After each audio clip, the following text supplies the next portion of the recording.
it. The flip, the slide, safe at home. Haniger found a way to get to the plate, and Patrick Bailey puts on the squeeze play to put the Giants ahead.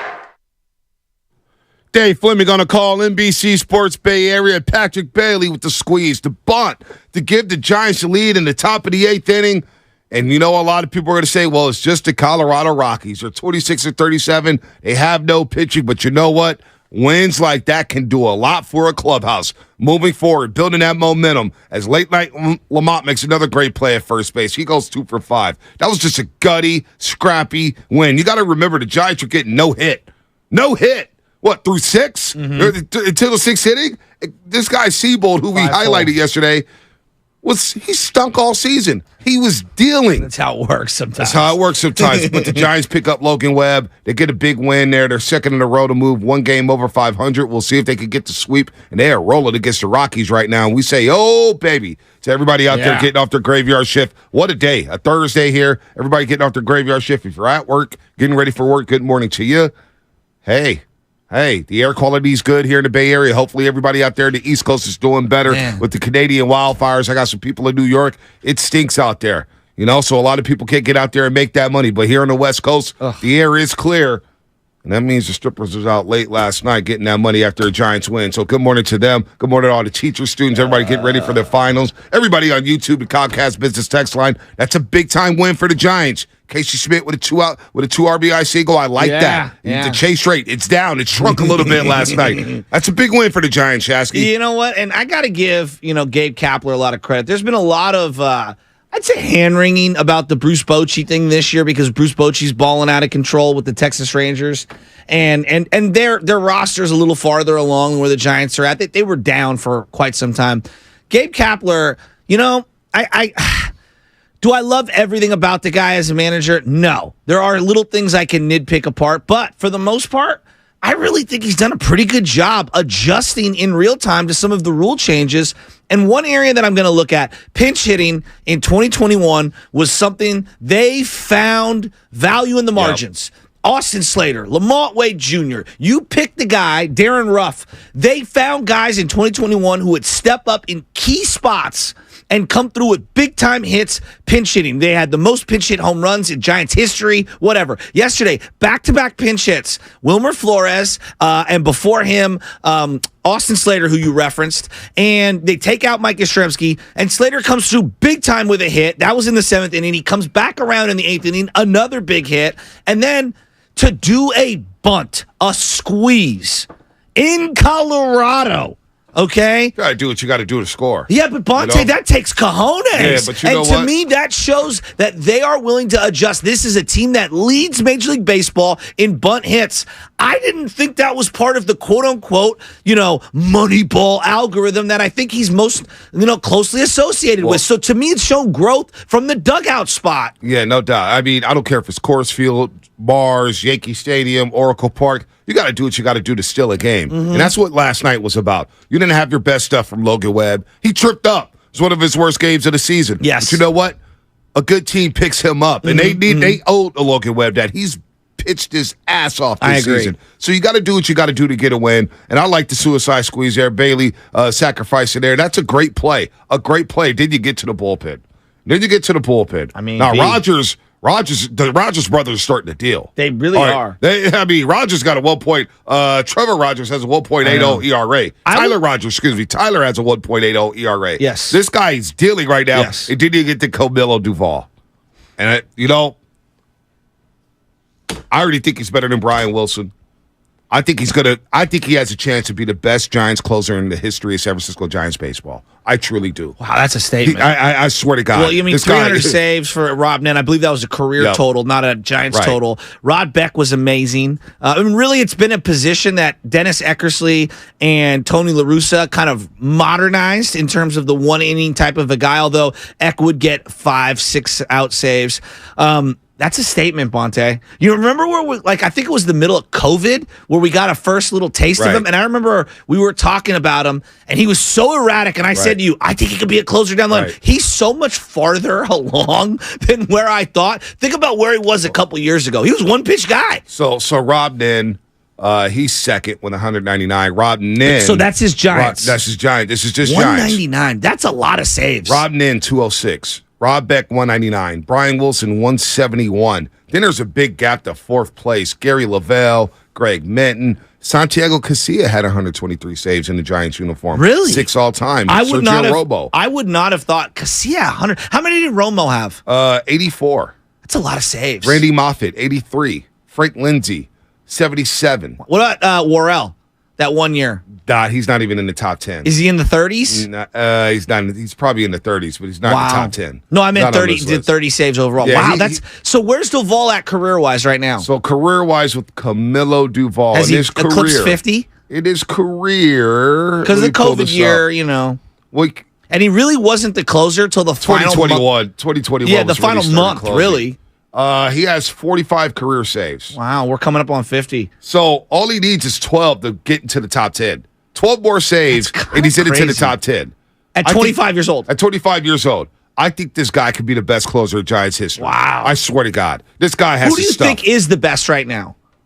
In Giants history? Yeah, you think it's still Rob Nen because of the numbers? I lean Rob Nen. I do too. He was so sick. Smoke on the water. His stuff was electric. I mean, pitching with a torn rotator cuff in 2002 in the World Series, still dealing, gutting it out. I felt bad for him. That it didn't end his way, getting that World Series ring with the Giants, although he got one with the Marlins. Yeah. Rob Beck, we all love Rob Beck. Shooter? But straight stuff, Rob Nen for me. Okay, I think I'm with you on that. And I may go Wilson second over Rob Beck. I'm going to go Wilson second because when you do what Wilson did, get the final out of a World Series, and he also gave his right arm to the Giants organization. Let me repeat this because I know how what do you mean? Some of you guys like to twist words out there, listening on YouTube or the Comcast Business text line. I want you to stick with me here.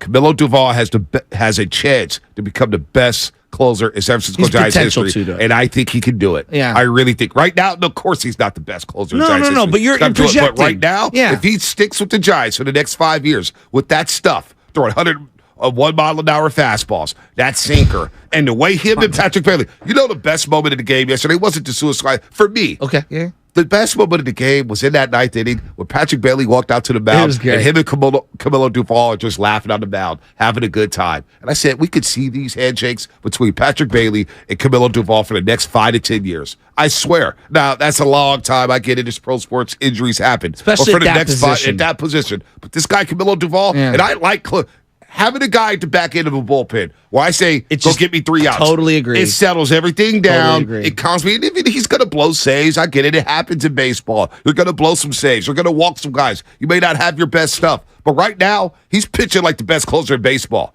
He's on that short list there. And he's guaranteed a spot in Seattle going to the Major League Baseball All-Star game if he keeps this up. Everyone's going to point to the top-end guys, the Trevor Hoffmans, the Mariano Rivera's, guys like that. But let's go like Papelbon, who I believe to be like a step down from some of those. And he's still really, really good. Right. Papelbon was good for a long time. I mean, like Billy Wagner was good for a long time. I mean, so if you get the right closer, and obviously health plays a big factor into that, you could be good and effective for a long. Lee Smith, I think we've kind of forgotten about Lee Smith. Yeah. Lee Smith was a guy I loved. Jose Mesa was a guy. Now he hated Omar Vizquel, but he was a guy who was good for a long time. I look at Kenley Jansen. Yeah, I was just going to say Kenley Jansen. He's still closing games. And did he have a couple rough years? He did.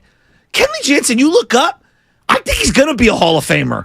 Because look at his body of work. He's going to be a top 10 save guy of all time. And the Giants are getting a discount with this guy. Yeah. This guy's making $735,000. 3 more years of control. Yep. Obviously arbitration. Earliest arbitration eligible 2025. He's the type of guy I would do right and say, you know what? Here's 5 years. Buy him out a little. Buy him out a little bit. Give him some money, man. This guy deserves it. The only reason why I agree with you, and depends on the right deal. The only reason why I'm hesitant is I see someone like Josh Hader, horrible human being, but Josh Hader was elite to all of a sudden mediocre. But now he's back, though. Yeah, he's back. He's having a good year. But don't you worry about pitchers and closers? I do. I mean, look, man. But Doval's body, I look at his body, and now that doesn't mean you can't get hurt. DeGrom's got a physique that's unbelievable.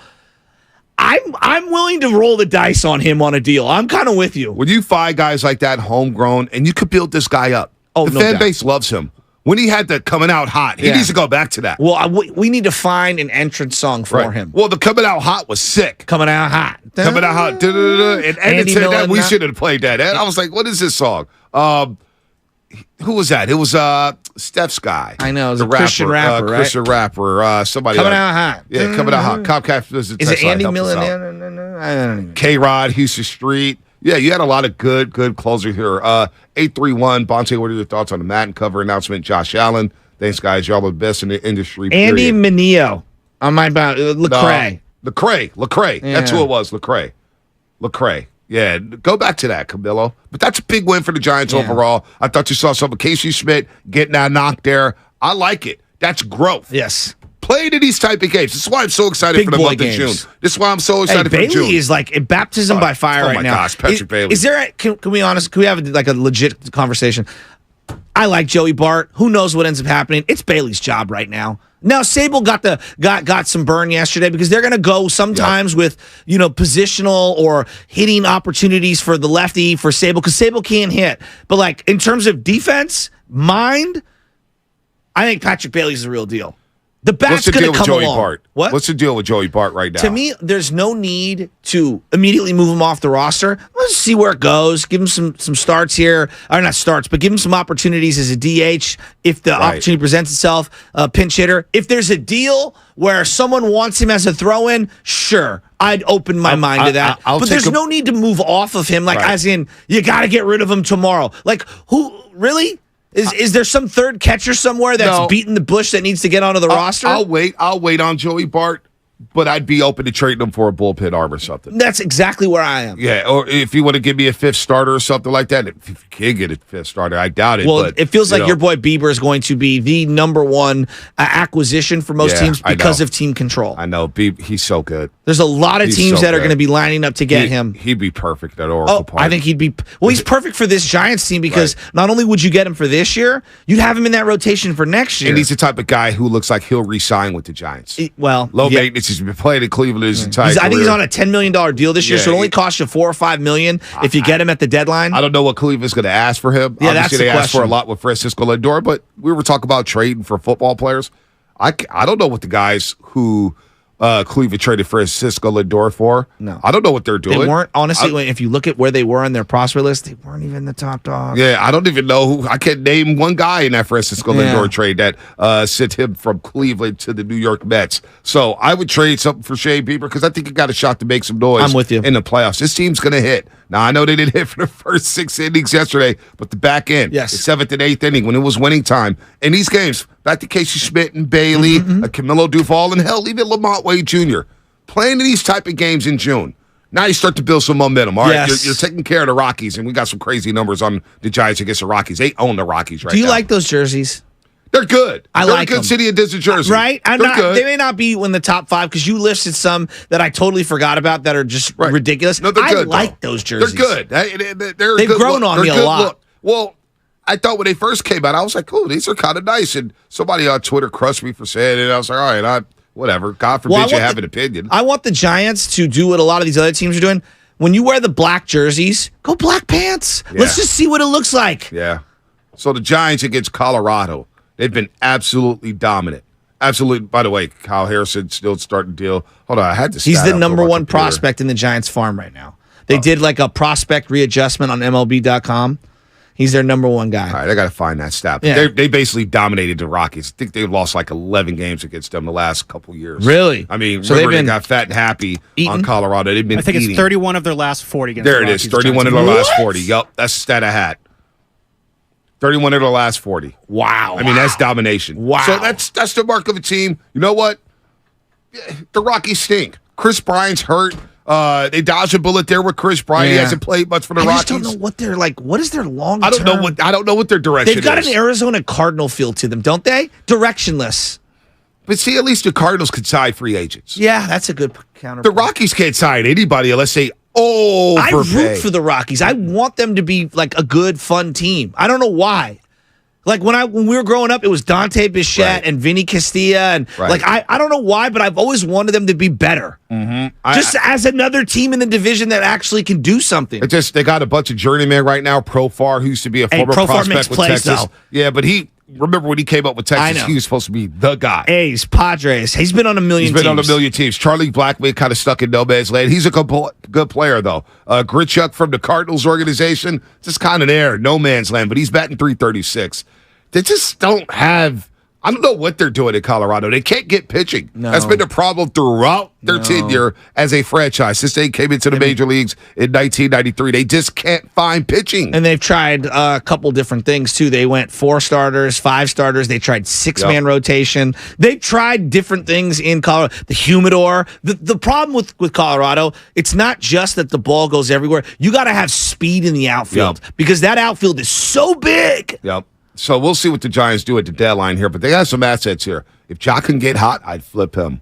All right, I'd flip him. I'm so out on the platooning of DH, and eventually they will move off that, but because that's 2 spots that are being soaked up by guys that don't play defense. You know, Jock looks like a glorified softball player. Oh, Matt Stairs. I mean, he's remember just Matt Stairs? Yeah, absolutely.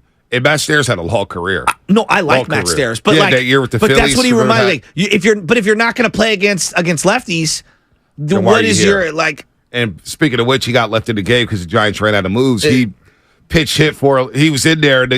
What was that, 9th inning? Him running he just the bases. struck out looking. Him running the bases is an adventure. It's just, oh my gosh, it's not good. It's not good. The guy's hair is pretty funny. All right, we got a lot coming. Oh my God, I gotta say something. What? Patrick Bailey and Casey Schmidt. Do you know how they wear like the bandana thingy? Yeah. So I'm at San Francisco Baseball Academy. And there's a kid wearing the Giants City Connect, and he's on. I don't know what team he's on. He's on my team, but he's a younger kid. He had the bandana thing underneath the hat with the glove and the Casey Schmidt armband. Oh, so he's starting he's starting to resonate with some guys. That's good. Isn't that cool? When's the last time you had a player who could resonate with the youngsters? I could, a giant, that is. Well, he did strike out yesterday, so 1 for 3 to 2 RBI hit to get the Giants rolling there. I like that. The tie the game. But Conforto made a really nice play in the outfield yesterday. They had runners on 2nd and 3rd with 1 out. He gets the pop-up, Logan Webb. I think it was the 3rd or 4th inning. Gets the pop-up. Boom, that's the 2nd out. And then Conforto snags a low sinker coming down the right field line. It could have easily been 5-0. They did a really good job staying in that game. Before we came on, Spadoni and Ludman. Ludman was watching the home run. We saw De La Cruz with the Reds. 6'5", 5-tool player, already batting cleanup. Mash a baseball damn near to the river out there in Cincinnati. I think the Ohio River. Yeah. He's huge. Now he's coming up. Matos is starting to ball out. You got to make some room for him. And Grant McCrary, he's looking good. You know they have outfield depth in their farm. I like Conforto. I wouldn't move off of Jock. And I try to figure out another player to move. You got to make room for Matos. Well, Mitch, let him come up and let him experience this. Let him come up here. I know. And poor Mitch, he's got to pick it up. Yeah. I don't want to be mean. Like, I don't want to be harsh. He has to pick it up. It's go time. Yeah. It's June. You got some big boys on the schedule here. It's go time. It's where baseball heats up, man. And defensively, he leaves a lot to be desired. All right, let's go. Let's break here. This segment was brought to you by Go to State Lumber, serving the Bay Area for 3 generations. When you succeed, we succeed. Visit GoToStateLumber.com. What's coming up on the game? Sponsored by S.C. Johnson Raid. We're going to talk a lot of basketball. We're going to talk some football. We have a great guest list I'll reveal in a little bit. Look, man, we're going to have some fun here on the Morning Roast. We got King and Hill. We got a lot going on here on a Thursday morning. Stick with us here on 95.7 The Game. This can't keep your loved ones protected from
tumbling over to save a couple runs. The Morning Roast is live on YouTube right now.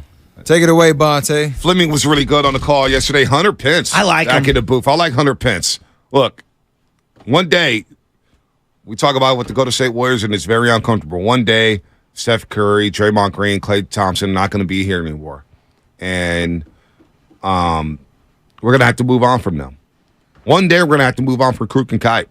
And they're going to die on that microphone. It's going to be a sad day. A sad day because they genuinely love calling baseball games. Now, they're not traveling as much, right? Kruk doesn't travel outside of the NL West. Hell, he's not in Colorado right now. But I think the Giants have some good candidates. Flem can take the lead. We know that. Flem is a star. Dave Fleming is an absolute star in a microphone. But guys replacing Kite, Hunter Pence is one of those guys who can replace him if he wants the job. If he wants it. If he wants it. I agree with you. I also think Javi Lopez can do a really good job. Javi Lopez got better and better and better, and he has a dry sense of humor. He throws in some rap, some hip-hop references here and there. Javi, I think, is really good. Relievers tend to be good broadcasters. No. You haven't heard me and Jim Moylan, we're coaching the team together. We have this like inside joke now, which is the truth.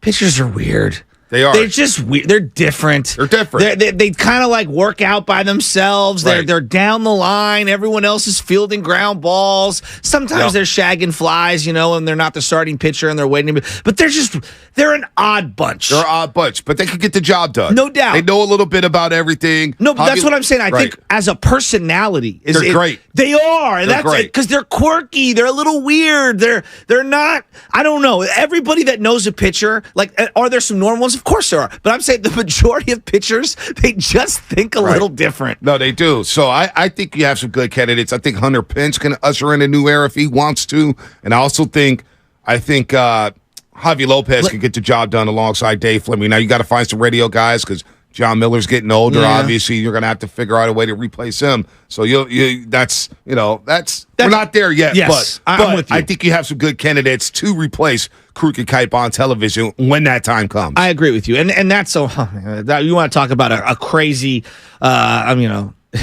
the shadow that those two, Krug and Kite, will cast. I mean, I think it's harder to replace them than it would be to replace Barry Bonds. Yeah, when you talk about most popular Giants, I mean, those two guys are in the mix, and they're announcers. I mean, Radnich had the famous line that if the stadium's the most important thing, Krug and Kite are number 2 and 3. Think about how many generations of Giants fans learn the game with them in their living room every day. Doubt. But one thing I want to get into briefly with you, B, I'm looking at this team this year. Do I think they're a perfect team? No, they are so far from perfect. But I do think they're farther along than I anticipated. Yeah. And to me, this has been such a fun season because my expectations were so low in terms of me falling in love with this team. And I got to say, they're ahead of schedule, number one. Now, I don't know. They could fall out and guys could underperform the rest of the year, and we could have a different conversation a month from now. I don't think they're going to fall out. I don't either. I don't think they're going to fall out. This team is scrappy. They play hard. Yes. I think Gabe Kapler feels at ease. He feels comfortable. He's had a good season. Farhan Zaidi, we've crushed him on this show. Absolutely destroyed him. Ran him out of town. Right now, he's probably sitting back saying, hey. How you like me now? Hey, he may be doing the Shaquille O'Neal on stage saying, how my ass tastes now. Well, I'm coming around on him because I'm looking at this team, right? Like, Lamar Wade Jr. has been a revelation. Mm-hmm. Like, I didn't think he could play first base defensively. Mm-hmm. Boom. He's been really good. Right. Really good. We haven't skipped a beat with Brandon Belt gone. Play he made in the ninth inning, tossing to Camilo Doval. I said, oh, boy. He's playing some soft really hands, good first base. mobility, and it's tougher because he's not the tallest guy at first, but yet he makes plays. I look at Tyro Estrada. Tyro Estrada looks like the solution at second base for a couple of years, at minimum. He's love in that Estrada. mode. And I know he's Latin, so I don't want to just do the lazy comparison to other Latin players, but he has that calmness. And he's got a better bat than Jose Vizcaíno or Omar Vizquel or Jose Uribe. But he's one of those cool, calm, just fits in the clubhouse, doesn't say much, and just plays hard and rips he balls the ball. out. He's a barreler. He barrels the ball up. I mean, he's a stud. And I agree with you. He's kind of nonchalant. I didn't think... He got way better at second. I don't think he's a shortstop, but he's played okay at shortstop when he's been forced to do so. Right. But he's been awesome. Conforto. Okay, if it's a one-year deal, so be it. It's been a good signing. It's been a good signing so far. Right now, Haniger, he needs to pick it up. Has not been a good signing. Manaya has not been a good signing. Agreed. But Yastrzemski has bounced back this year. I thought Yastrzemski's been good, and I feel like he's been a good team player because last night, here comes Austin Slater to pinch hit for him. You know what? You hear boo-hoo from Yaz? No. So you're getting the best out of him. Look at the catcher spot. It was ugly for a month and a half. Bart, Sable, they can't catch a cold. Then you bring up Bailey. Sable's hitting. Bailey is catching. They're looking good right now. Casey Schmidt obviously has been really good for them, better than we anticipated. Crawford, he made a couple plays defensively. The bat has been better. It's not great, but like where I'm going but he's a veteran that you need in this clubhouse, and he's schooling Casey Schmidt right now on how to be a Giant and how to be a professional. For Casey Schmidt to have a guy like that, a two-time World Series champion, a guy who spent his entire career with the Giants, who's won multiple Gold Gloves and is bought into this community. Hell, he's from this community. Brandon Crawford's perfect for this team right now. To be in a part-time role, to just school, hey, this is what I'm saying. This is the position you need to be in. This is how you charge this ball. This is how you get the ball out here. This is how you, if you want to see something at the plate. Brandon Crawford is a perfect veteran for Casey Schmidt. I totally agree with you. And so, like, I'm looking at the everyday roster. And again, it's not perfect. They're a long ways away. Flaws. They've been a pleasant, fun surprise. And I feel like a lot of Giants fans, like myself, like you, we're not completely in love, like it's like the core three for the Warriors, but we're falling back in love with the organization and the team because a lot of these guys are balling right now. Well, they are balling, and it took some time for them to become fun. Really, it felt like the fun started when Casey Schmidt and Patrick Bailey came up. I think that was a great first step. I think I'm going to be transparent here. I didn't think it was fun the first 30, 35 games. Well, they were 11 and 17 when Casey Schmidt got called up. I was not a fan. I think of a the lot way of people were with you. But Schmidt, we started to see the youngsters. We're starting to see the fruits of the farm system, which is all we've been waiting for because all season we heard, well, 2024 is going to be the year. Why 2024? We're just going to skip over 2023? But now in 2023, we're starting to see some of these guys. It's coming into fruition. A guy I didn't bring up was J.D. Davis. J.D. Davis, they acquired at the deadline last year for Darren Ruff. And I was like, we'll see. Defensively at third, he's been awesome. And when you watch, when they do the batting practice, the guy's got a live bat. And he's had a really good year this year. He's batting 288. I don't know if he's some long-term solution at third. In fact, he's probably not. But for the right now, dude, I feel like they're coming around for me. I'm loving what I'm seeing. But there's a lot to add, and they have a long way to go. But they're outperforming what my expectations were, and I'm having fun with them. Yeah, no doubt. Let's go to Nick in Berkeley. Nick, what's happening? You're on the roast. Hey, what's up, y'all? What's up, Nick? Man, I was just going to say that I have, how we shredded. We should have a then and now session, like from last year, throw out some snippets about how we just shredded Farhan. Because I was wrong. I admitted it. But I'm like, dare we say that they're actually smashing? Because the Giants have been smashing the last year and a half. Well, the past month, I'll give them that. Last year was a throwaway year, Nick. But you're right. Maybe we should play Tears of a Clown and just have all our takes about Farhan Zaidi. Because right now, Farhan is starting to win some people over. And we're starting to see his vision just a little bit. It's a big year for Farhan Zaidi and Gabe Kapler. And right now, I'm saying, maybe they are on to something. Go ahead, finish up, Nick. Man, I'm also going to say it's also a big year. I hate to jump into it, but it's also a big year for our boy Shanahan because he better get it together and quick. Hey, how you feel about the quarterback spot, Nick? He's got all right. It's funny. I remember at the end of last year, I'm sitting here and I'm like, my Willie Mack Award winners are Wilmer Flores and Tyro Estrada. And I remember you were yelling at me and you were right at the time. Okay, I'm telling you, that's horrible. What are you talking about? That's what they have. And I was like, this Estrada guy's coming around, and he had a lot of errors at second base. Right. He took such a big leap defensively, but the bats carried over. And I think I was a little skeptical that he would become more Yastrzemski, where 1 year wonder, but he kind of falls back down. No. He's been better this year. This 1-2 setup with Lamont Wade Jr. It's a great top of the order. Man, listen, all I wanted from the Giants this year was to play meaningful baseball.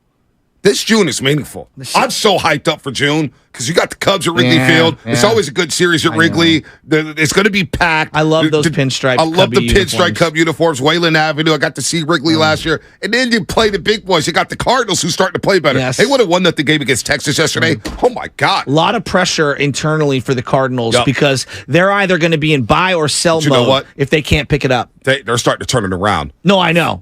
Your boy Flaherty, who's had the injuries, he was dealing yesterday against Great. Great went 9 innings and got the loss 1-0. But that was high-level That was baseball. old So school you got baseball. the old school baseball. Cardinals, Dodgers, Padres. You got the Mets. You got the Blue Jays. You got the Diamondbacks who are scrappy. We're going to see a lot about this Giants team. We're going to see what they're made of, and I'm excited that at least the youngsters get to feel this. It's not tight. It's not playoff-type baseball yet, but it's high-level baseball. It's intensity here in June. And you know what? The I'm June with you. swoon right now, you win 2 games on this road trip. Let's see what happens today. Let's see if they get the sweep. More coming up here on the roast. We got some fun stuff happening today. King of the Hill coming up. This or that. We're bringing back a segment from the old night show. This or that. And we're going to take your calls, and we got 3 great questions for you. And it's either this or that. There's no in between, and you got to pick this or that. And you have to explain why. So we're going to do that coming up here in the next hour. We got Nick Friedell coming up at 8 o'clock. We got Sterling Bennett coming up at 8:45. Gonna Goes Global's going to check in at 9:20. We got a lot going on here on the roast on 95.7 The Game, and that's all brought to you by Fremont Bank. Full service banking, no compromises. Ever since we got...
just got his rebound. So they have 2 30-point triple-doubles here in Game 3 for the Nuggets. What an answer after the disappointing loss in Game 2 at home. The Denver Nuggets win their 4th straight road game in these playoffs. Now back to the morning roast with Bonte Hill and Joe Shasky. Take it away, Bonte. All right, Steph, what is happening there? I may have made a mistake. Baby, I got your money. Got your money. I said, hey, baby, I got your money. The Giants are playing the Cubs. This is not music quiz. No, it's not music quiz. That'll be tomorrow. They're playing the Cubs at home, so my mistake, everybody. They're not going to Wrigley Field. They're coming back home. What a weird trip. So they play 6 at home, the Giants. They go to Colorado for 3, come back home for Chicago for 3. So I made a mistake. They're not going to Wrigley this weekend. They're coming here. To Colorado. Jump to Colorado, to the Rocky Mountains, and then come back and play the Cubs for 3 because the Cubs are on the West Coast playing the Angels right now. And then they go on the road for 6 games against the Cardinals and the Dodgers. So my mistake there. It's okay. My apologies. I thought they were going to Chicago this weekend. Yeah, it's all right. From the 408, I have to read this one because I appreciate it. I've listened to 95.7 since the Bucher and Townie days. And I got to say, I love your guys' show because you let callers talk, you ask questions, and then you reflect. That's what makes this show special. I don't think I'll ever call in because I hate the way my voice sounds on air, but I'll be a forever fan and a texter. I appreciate that. Thank you, 408. That really, honestly, that makes me feel great this morning. Listen, man. There was a humidity in the air this morning. Right. I don't know if you felt it on the drive in. I felt good on the drive in. I mean, boy, I feel like summer is here. Yeah, no, I feel like sports is booming. Summer's here. I'm excited about where the Giants are at. I'm excited about these NBA Finals. I'm excited about Trey Lance and what's happening down there at Santa Clara, Deebo Samuel, Brennan Ayuk, George Kittle. I'm excited for 49ers football, and I'm excited about this Warriors offseason. I really am. A lot of people think, I see people, they dub us the Draymond Green haters, right? And we've been on record saying Draymond Green had an exceptional season on the basketball court. Just some of the things off the floor, some of the things that happen, we're not fans of. That's all. But Draymond Green's probably going to be back on the team next year. I wouldn't bet my 401k on it, but I believe Draymond Green will be back on his team. By the way, 408 Comcast Business Text line. You've even mentioned. Did you guys even mention Camilo Doval? I don't. Damn, he's nice. I must have omitted that. No, we did. We mentioned him like the first 10 minutes. Okay. I know everybody's just getting in their car, but here's what I say at 408 about Camilo Doval. I believe he has a chance to be the best closer in San Francisco Giants history. The leader in saves is Rodman, won 199. I believe Camilo Doval, when it's all said and done, has the potential to be the best closer in the Giants uniform since they moved out to San Francisco. He is such electric stuff. The crazy thing to me is that I still think there's more potential. Like, he's scratching the surface on how good he can be. Yep, no doubt. Think about where he was a couple years ago. I remember he got called up in 2021, and I saw him briefly. Yeah, you did. You were hyping him up. You're like, I think Camilo Doval could be a closer. I'm like, Shasky's in AAA. He couldn't even go strike. But then he came back up for one game. May have been in Colorado. Yes. He pitched well, and they sent him back down. Yes. And then all of a sudden, by the end of the year, he was getting the ball in the 9th inning. Yes. Well, yeah, you remember he had that game in Colorado. I think it was it was like a doubleheader, a seventh inning game. He blew it at the end. Yep. Gabe Kapler came out and said, we're still really proud of Camilo Doval. And we scoffed at that. It's like, really, this dude looks completely lost. Right. And then that was kind of like the from the ashes moment from him, because it's been an upward trajectory ever since that night. Well, and I think the thing that I was trying to preach a couple of years ago was, it takes a minute for these closers to kind of be good. Now, yes, there are Aroldis Chapman types. There are guys that all of a sudden just, like the guy in Cleveland, his name always escapes me, but he's about the age of Doval. He's electric. Is it CLOSA? Yeah, it's not Cleva. Clase or something like that. Clase, you're right. Or It is something like that. Clase. His stuff is nasty. He's filthy. Oh my God. He's absolutely filthy. Yeah. There are times where guys pick it up right away. But I look at the greats. I'm talking about the truly great players. Hoffman, Mariano Rivera, the gold standard over 20 years of excellence. Most of them didn't have real legitimate 40-save success until they were 27, 28 years old. And they had been in the league for 3 or 4 years. And so I think there's this whole navigation of how to be a bullpen arm at the big league level, how to get a hold, how to get a save, how the 9th inning pressure on the road versus elite pitching when you have a 2 or 3 pitch repertoire and you're trying to work on that. Maybe you go out there on a given night and you don't have command of the slider. Right. And now you're down to 1 pitch, and you got to try to close the game out. So I just think there's this entire development of trying to be a closer, and we don't allow for that process to happen in real time, and we just throw guys away. Yep, no doubt. Interaction, 510, Comcast Business Text Line. Interaction between Doval and Bailey was nice, shows maturity of a catcher. And that's something I highlighted. That was my favorite moment in the game, was watching them laugh on the mound during a high-stress inning. Obviously, Camilo Doval goes 1, 2, 3, but that was my favorite moment of the baseball game, watching them laugh at each other and just kind of joke around with the gloves, feeling all relaxed there. I love that moment. So I like where the Giants are at. I do like where the Giants are at. You brought up Bailey there, and I'll give you a little nuggy nug. So my barber, Chris, who creamed the barber, you can find him on Instagram. Dog Patch Barber right there on 3rd. Olympic Club too. Yes, as well. He cuts a lot of the Giants guys' hairs. Yep. And so he gives me all like little insights about some of the Giants guys that he ends up cutting. And I love it. He says to me, he goes, "Hey man, I got a chance to cut Patrick Bailey's hair." I go, "Oh yeah?" He goes, "This guy's very serious." Yeah, he is. I go, "Really?" And that's what we were talking with Fleming yesterday. He goes, "Oh no, he's super cerebral. He's really, really, really focused. He's mature. He's like 24, but he's got a kid already. And this guy wants to be great. Like he is hell bent on being great." And I was like, "Okay." And like Chris has got a pretty good feel for people. No, Chris is something great else, guy. man. Chris is something else, man. I love chopping up with him. He's wild. He's a wild kid, man. Yeah, I like Chris a lot, but he has that insight. I want to talk about the NBA Finals for a second. Yeah, we spent 55 minutes. We didn't talk about some hoops, and I think you know what? Shame on the NBA. I don't know if people are capturing these finals. I thought it was a fun basketball game yesterday. I thought the first half was really good, and then Jokic took over in the third quarter. He just took it over.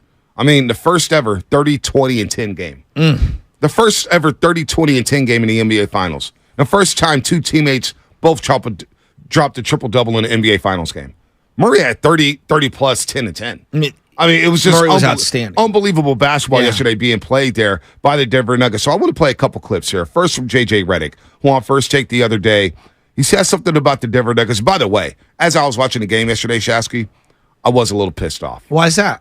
One, I saw Christian Brown balling, a youngster, right? 15 points as a rookie, and I get he played all these games at Kansas, and he has a lot of experience. But Mike Malone sticking with the rookie because Michael Porter Jr., again, is becoming unplayable in this series. Yeah. It looks like he's turning into a pumpkin. Well, and I got to give credit to Mike Malone not just continuing to trot him back out there because he's been a very integral part of their team all year. He's making a lot of money, and yet I think it takes a lot of stones to move off him. Yep, no doubt. So, I mean, he's playing well. 19 minutes, 7 of 8, 15 points. Jokic and Murray was special game. Jokic, 32 points, 21 rebounds, 10 assists. The first ever 30, 20, 10 game in NBA Finals history. I mean, it's just unbelievable.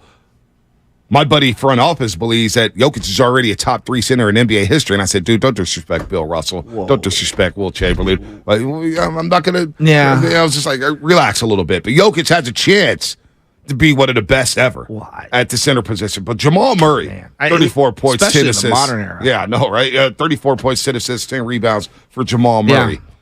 And I'm watching that game thinking, the Warriors are more talented than both these teams. I'm thinking that to myself watching the entire game saying, I believe the Warriors are better than both these teams. And this championship, sitting on the silver platter, this is one of the most wide-open NBA championships I've ever seen in my life. And I'm thinking to myself, damn it, the Warriors are better than Miami. And I think they could have gave Denver a run for their money in the Western Conference Finals. More so than the Lakers. You think the Lakers was just such a bad matchup for the Warriors, but yet when you roll it into the Nuggets, because I mean, if Anthony Davis is struggling against Jokic, how would the Warriors have fared? It wouldn't have fared. It wouldn't have been pretty. I think this year's version of the Warriors was a little broken. No, maybe if the spirit is better, they give it a better run. I have a hard time meeting you, but keep going. Right. But I did feel like, whoa. Wiggins could slow down Murray, I believe. And do they have an answer for Stephen Curry? Yeah. You know what I'm saying? The shooting that the Warriors pose towards the Denver Nuggets. But anyway, they're not here. But here's what J.J. Redick said the other day. Spadoni, if you can play this here. J.J. Redick, on First Take the other day, believes the West is going to go through Denver for a very long time. Regardless of what happens in this series, we are entering a phase where the Denver Nuggets will be the favorites in the Western Conference going forward for the foreseeable future. They have been the best team in the West this year.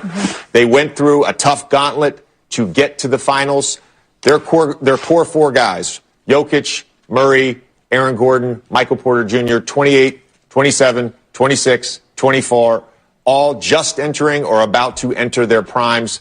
There's a long runway in Denver for this team to contend for titles, and ultimately, every team in the West is going to have to go through Denver. You agree with J.J. Redick there? I think for next year, yeah, because they've earned that benefit of the doubt. They were a really good team, and it feels like they're going to be intact. Now, can their bench change? Like we watched when the Warriors, lost Jared Jack and Carl Landry. It took a couple years to find replacement bench type, and they didn't even win a championship, by the way, with those guys. It took a couple years to find replacement bench players. I mean, it took them a while to find replacements for Sean Livingston. Right. So I want to see what ends up happening with Bruce Brown, because I do think he's important to their team. I want to see what happens with KCP, because I think he's important. But if you told me... Well, he's going to be back next year. He's for sure locked in? He's back. He's locked in for next year. So for some reason, I thought he had an opt-out. So he's back for next year. Murray's back. Jokic is back. Gordon's MPJ's back. MPJ's back. And Christian Brown's back. Bruce Brown, I believe, is a free agent. So correct? Bruce Brown's the one who's the free agent. Bruce Brown's I thought it was KCP as well. Apologies. Yeah. Okay, now knowing that information, yeah, I think they've earned that benefit of the doubt. I think that's the team you got to play through. Now, does that mean that we can get 2 months into the season and things can change? Presented with new information, like my name's Jay Monahan, I could pivot and try to reach a different settlement. But right now, I think they've earned that. And Jokic feels like the best player on the planet. And that's not a disrespect to Steph Curry. It's just like Jokic has been the best player or second best player for the last 4 or 5 years. So he earns credit.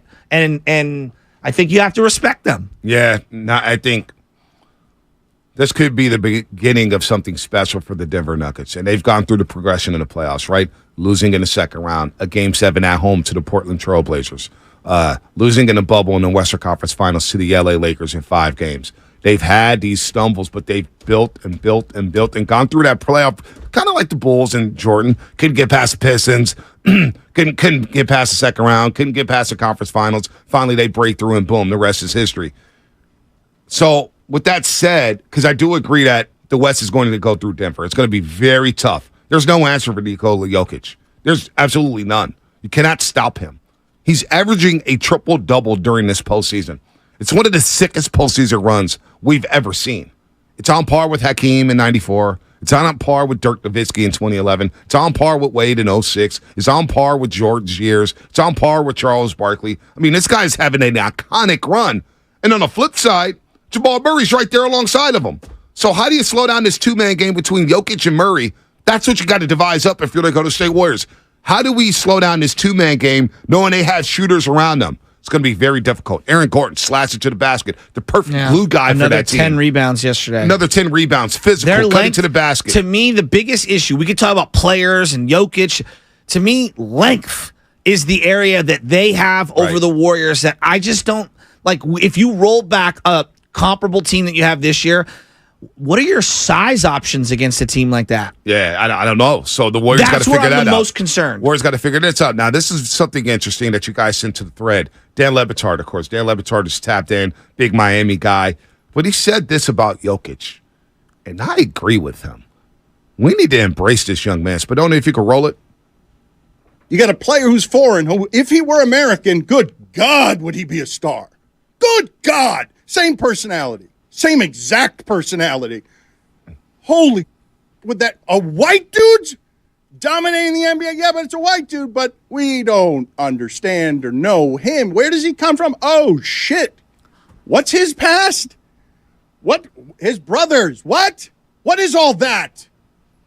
All that is rugged beyond all of your belief, here to get the money, dominating the sport with an assortment of survival skills that make him someone who feel like he's joylessly tearing apart your league because he can with his armpits. You're making him out to be Rambo. I mean, he is! You guys are telling me, you know what? Rambo could not pull this one off. He's Magic and Bird, and America hates him. What? I don't know if America hates that Cody and Stugotz can publicly come by that opinion without apology. So that's Levitard. I don't know if America hates him. I think there's an indifference, not a hate, but I agree with the original point, which is if he had went to Duke, and he was an American-born guy, I do believe he would be infinitely higher on the Q rating level? He's a second-round pick. 40-something, 42? 41. A second-round pick who's won 2 MVPs. And he's 2 games away from an NBA championship. And the stuff he does on the floor. Game 2, he had a pass where he grabbed it in the air and snapped it to Aaron Gordon for a dunk. The no-looks, his handles, his shot-making, the soft touch, all this shot. Van Gundy was saying it. Van Gundy was saying it in the game, too. He goes, Jokic has a way of shooting and getting all the rolls. I know. Because it softly touches the rim. This guy's a star, and he doesn't get the hype. Like, Joel Embiid gets all the hype, and I get it, and because he went to Kansas for 1 year, so we got to see him for 1 year here in America. Social media. College basketball, and social media. He embraces that. Yeah, and he's in commercials. Jokic is like, I'm going to be more Larry Bird. I'm going to chill in the background. Was White Chocolate a bigger fan favorite than where Jokic is? Or am I misremembering? No, White Chocolate was big time. Because I'm trying to think of non-Larry Bird guys since then who have been very, very popular. Like even Psycho T, because of who he was and the school he went to, felt like his profile was so high. Remember Tyler Hansbrough is what I'm talking about? Right? So I think Dan's onto something. Dan is onto something. Think about Austin Reeves and the way people embrace Austin Reeves. Yeah. Hasn't accomplished nearly the type of things Jokic is. Is the LeBron factor, though, part of that? And the Laker brand? LeBron, playing in those spotlight games. Same thing happened with Caruso at one point. Alex Caruso. Yeah. Everybody's like, you got to go get Alex Caruso. Jokic is Bird, Magic. He's got the footwork like Hakeem Olajuwon. He plays heavy minutes. He's got fundamentals like Tim Duncan. Yeah. He's the complete package. He passes, whether you think, in terms of passing bigs, some people are going to say Brad Miller. You might go up the Arvydas Sabonis. Pick who you want as the best passing big. The way he goes to the top of the key, puts his left elbow out, holds the ball up here, and then throws you an alley or hits you on an angle. He's just the ability to use his length and leverage without leaping. Mm-hmm. God, he's so good. They asked him yesterday about the 30-20-10 game, and he's like, it's just a stat line to me. It doesn't matter. Is Luka, because Luka's a foreign player, isn't Luka beloved? Yeah, more so beloved than Jokic, which shouldn't be. I think that's starting to drop now, though, because of the way he could play. He didn't make the playoffs this year, all right? And the way he got exposed in the Western Conference Finals a season ago. And the way he plays and mopes and cries, that takes away something. That's why a lot of people turned off of James Harden. It's like, you're complaining all the time. Chris Paul, you're complaining all the time. Just play ball. That's why LeBron James, he's an all-time great. But a little luster that he had, he's lost a little luster because of the way he flops and complains. Well, when you talk to people just outside of this sports world we're in here at the radio station, the first thing people say about, the crybaby. That's what people call him. Yep, no doubt. I agree with Dan Le Batard there. But I am not going to lie to you. Watching that game yesterday ticked me off thinking the Warriors had a chance to be there for ring number 5. This championship was so wide open. And for a number of reasons, they just could not get it together. Is America just, does America just struggle to embrace foreign-born players in any sport? No, because they've embraced Giannis, right? Yeah. And 707, Comcast Business Text Line. I didn't say anything about race. I'm saying we're not embracing Joker. He's a baller. I don't care what color he is. But does Giannis, okay, because I'm glad that you brought up Giannis, and he's Greek and whatnot. Giannis is beloved, but does he rate like that? You know what's funny about Giannis? It feels like his peers tend to hate on him. Really?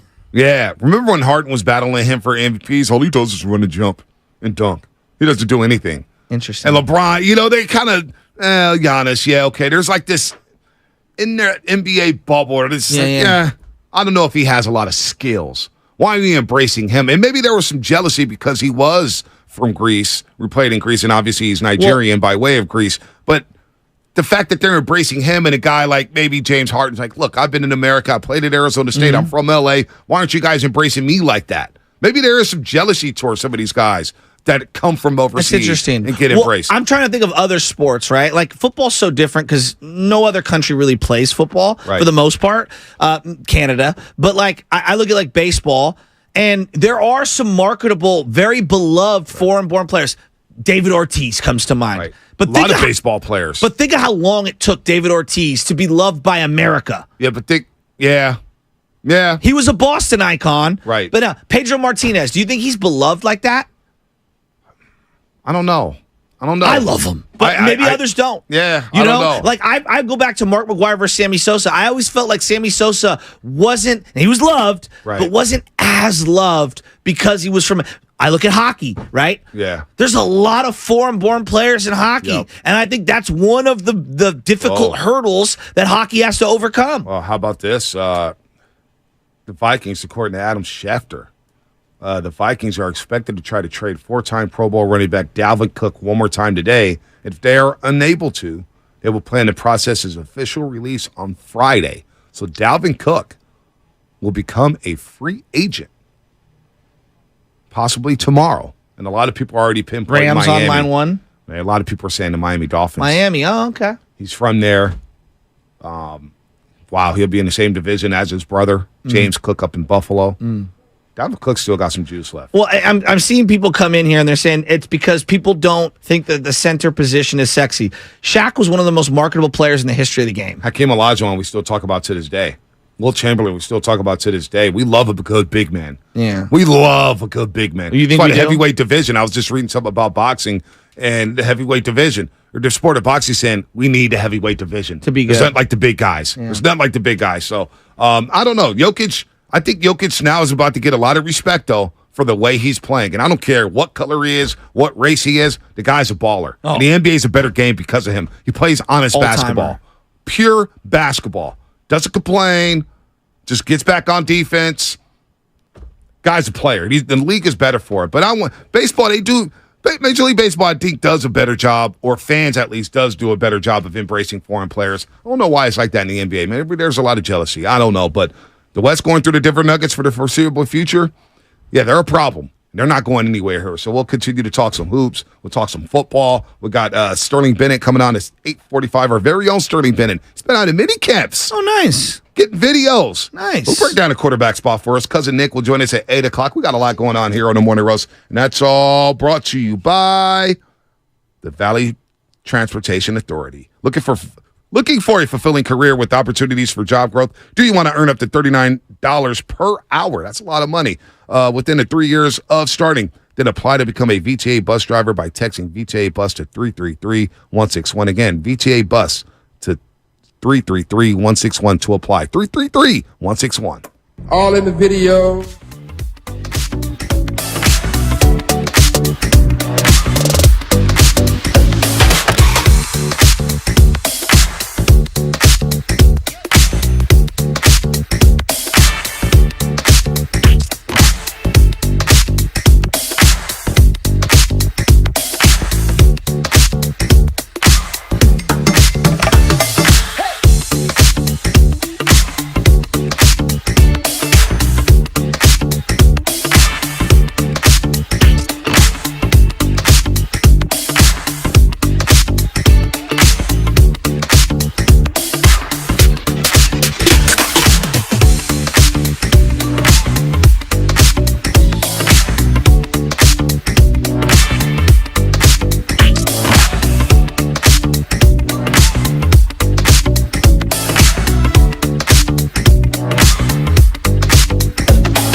Odyssey app. Sports talk, music, news, podcasts, all available completely free. You can catch every single Warriors game live on the app, along with all the music and news the Bay Area needs. Follow your favorite teams, stations, radio shows, and podcasts now by downloading the free Odyssey app. Hey, look, we teased it last hour. This or that. Let's do this or that at 7:30. 12 minutes, and I want you guys to line them up. 888-957-9570. Should I get the questions away now? Should I do it now? Yeah, because I want people to get lined up, and I kind of want to chew on it. All right. So we got a few questions here. The way this and that works is we're going to throw out a quick little concept. It's this or that. It's no in very between. Easy. No in between. No gray area. It's either this or that. For example, right now, would you rather see coming out of the bullpen in the ninth inning? Rob Nin, Brian Wilson, or Camilo Doval? Ooh. This or that. You got to pick one. You can't say two. You got to pick one, and you got to explain why. Is this for my life? Is this for a World Series win? Coming out of the ninth. Just coming out of the ninth inning. Wow. Top of the ninth. Bottom of the ninth. Prime, each guy. All right, we got another question. Wow. If the 49ers, if the Warriors had to move off of one guy and Steph had to make the choice, who do you think he would choose? This or that? Who would it be? Clay or Draymond? If Steph had to make a choice, who do you think he would choose? Clay or Draymond? 888-957-9570. Wow. Also, we got 2 more questions. It's going to be a lot of fun. Well, we should save some of these. We should. I think we just rat-a-tat the best one. Would you rather see your team try and overextend an aging core or pivot off it a year or two early or get started for the next run? So basically the Warriors are in this spot. We'll punt that question. Yeah, I think we just stick with the first two. What about the third one, though? What is it? What about if we did 3? This or that? Would it mean more? What would mean more? A 5th ring for Stephen Curry? Oh. Or a ring for the 49ers? Oh, my God. This or that? You're making me choose? A 5th ring for Steph or a ring for the Niners in the next couple seasons? This or that? That or this? That's coming up in 10 minutes. 10 minutes. Line them up. 888-957-9570. We got a couple open lines here. I see Buzz in San Jose. He's already on board here. YouTube, you can partake in this exercise as well. This or that coming up in 10 minutes. You know, who gets the ball in the ninth inning? So this, I think, has something to do with nostalgia. And then I think each guy has an argument to be made. I mean, Brian Wilson is the only one of those guys who's thrown the final pitch of a World Series victory. It's one of the greatest pitches in Giants. Think about this. Our whole life, I remember when that went down, we were the bridesmaid, never to be the bride. We were going to be left at the altar every single time. And to me, whoever threw that final bullet, to win, I couldn't comprehend that we were actually going to win a championship. Yeah. What'd you do when they won? Oh, my God. Because I fell to my knees with my little brother, and then I ran to the freezer, grabbed the champagne, jammed out onto Mission Street, and it took like 15 seconds for the entire neighborhood exploded. I tell you exactly what I did. One of the greatest nights ever. I tell you about the NLCS when they beat Philly because I was working at Cobb's Comedy Club. Oh, yeah. And I was running over to Thumbs up. I was running over to LaRocca's corner. Oh, yeah, LaRocca's. I remember one of the Shout out bartenders. Roddy. Dude, Roddy, that's my guy. My boy Timmy Coyne. I love all those guys up there. Kenny used to work up there. Now he's on Terraville. Now he's in West Portal working at a bar. Kitty used to work there a long time. Is he at the Dubliner? Maybe. Joxers? Maybe. Philly? Maybe. Yeah. Shout out to Kenny. But I remember that game 6. And the graphic for Brian Wilson when he came out for that 9th inning, Tim McCarver's breaking it down. And it was like plus fastball. And the other part was pitches on Guts. And that guy, dear God. Guts ain't going to get it done. But he did. And Guts got him through that 6th inning. But as the Giants were celebrating, he got Citizens Bank Park. One of the bartenders, one Timmy, I forget his name. Roddy would know. I look up right up. He looks at me, he goes, we're going to the World Series. And I'm like, with this freaking team. I know. They had no business being there. So when they beat Texas, I looked at Big Dog. Big Dog was there. We were living together on 10th and Clement. Big Dog was there. I think Mo Money was there. One other person I think was there. I don't remember who. But then we drive down to Embarcadero. We go by the stadium. We party with everybody. But anyway, I had to sit back and I said, guys, I want to wait for a second. I want to watch all the celebrations. I want to watch the trophy get passed over to whoever it's going to get passed over to. I want to see the World Series MVP. And I remember the montage going out on that Fox broadcast. And it was Kane. It was Bumgarner. It was Lincecum. It was Pablo. It was Buster. Freddie Sanchez. And I was just sitting there thinking, and it sunk in. And then we get to the parade. The big dog looks at me. He goes, Bonte, you got your parade. Because I went crazy that year in Washington, D.C. I threw a garbage can after they had lost. I said, all I want is freaking one World Series. I'm sick of this stuff. And then they got it. And what's crazy about that entire sequence, nothing happens if Jose Guillen's on the roster. Oh, my gosh. Cody Ross. I know. I remember Michelle's. Cody Ross. Well, I've got family members. I don't want to give all the details out, but I had heard about the HGH steroid thing before anyone. And I remember texting it to Damon Bruce back in the day, and he wanted to go to air with it. I'm like, you can't. Like, you can't. This is like undercover type stuff. Right. And that was the reason Cody Ross ended up on. And you know what David Sampson said about Cody Ross? So Cody Ross was the Marlins. Yeah. And they put him on waivers, praying no one would take him. Yep. And then the Giants claimed him, and they have to work out a trade. Right. And Larry Bear at the time, and David Sampson actually got into a fight, behind the scenes over the Cody Ross deal. Wow. Doesn't surprise me. They wanted him to clear waivers and go to minors, and the Giants were like, well, we need him. Yeah. Because they didn't want the Dodgers to get him. Right. It doesn't surprise me. No, they're two completely cutthroat businessmen. Yeah, so it doesn't. Cool. You think Sampson's ever getting back into baseball? Oh, he said he was joking around. He's like, if the Mets paid me $20 million a year, I'd be off this podcast yesterday. Because he's seen what the salaries are for these GMs. But do you think anybody's even going to offer him anything? No, but he's now a very prominent voice in Meadowlark Media's. Yeah, I get it. Podcast. But if he got an offer, he'd jump back in. Wouldn't you? I don't think nobody's going to offer him a deal anymore. No, he's done, huh? No, yeah, he's done. But it's interesting to hear his perspective on a lot of things. Just because he did run the Marlins for so long. And look, people can hate him. He has a World Series victory. Listen. Speaking of guys who I cannot stand, and Sampson, I'm warming up to, whatever. He's whatever. He comes on the show. He's a friend of the program. I'm not gonna. He's actually been right about the A's thing to Vegas the whole time. Well, he has. Because he literally did it to Miami. You let me right to where I was going to go to. Casey Pratt doing a great job. We had him on the roast twice last week. ABC 7, KGO. He's doing a great job. How bad did Dave Kaval look? And you know what? I'm happy that he's getting exposed for the fraud that he is. We had him on the show. And, I had a guy. We're actually going to go to Big Dog's bachelor party in Tahoe in a few weeks. Oh, I love Tahoe. North Tahoe. Or South Shore? South. God. I do. I love South Lake Tahoe. You going to bring your new sticks? I may. Well, I haven't gotten them yet. I'm waiting for Christian in the golf spot to let me know when they're ready. They got a whole new package. I'm going to be real. Clubs. I told my dad, we're so jealous of you. You got all new Strixon irons, all new Strixon woods, hybrids, and a driver. Golf balls. Do you know how jealous the Strixon Q Star or the Z Star? Either one, great ball. Golf balls and gloves. This is Brooks Koepka. I wanted those Z76s or whatever they are, 65. I wanted those irons. Right. Before we get to this or that, that's coming up in 4 minutes. I'm so still jealous got time. of you. 888-957-9570. We got a couple questions. The golf spot. You know what? Let's just do 2 questions for this or that. Yeah, that's what I'm saying. 2 questions. 2 questions. If the Warriors had to move off of one and Steph had to make the choice, who do you think he would choose?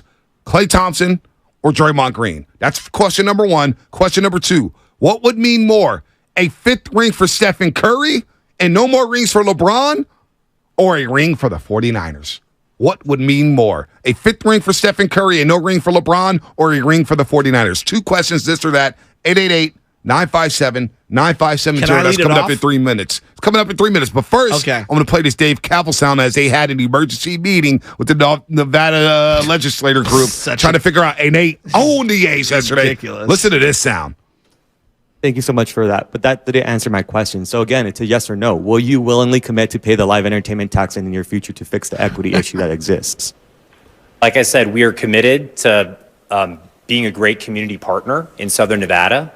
And investing, over $1 billion to ensure that still does not answer the question, sir. I'm asking you directly, yes or no. Will you commit to paying the equity issue that we see existence for the live entertainment tax? The legislation as it's currently envisioned, does not contemplate that. The project is based on, what is currently proposed. And so we've been focusing on that as really the path forward for the team and for the community.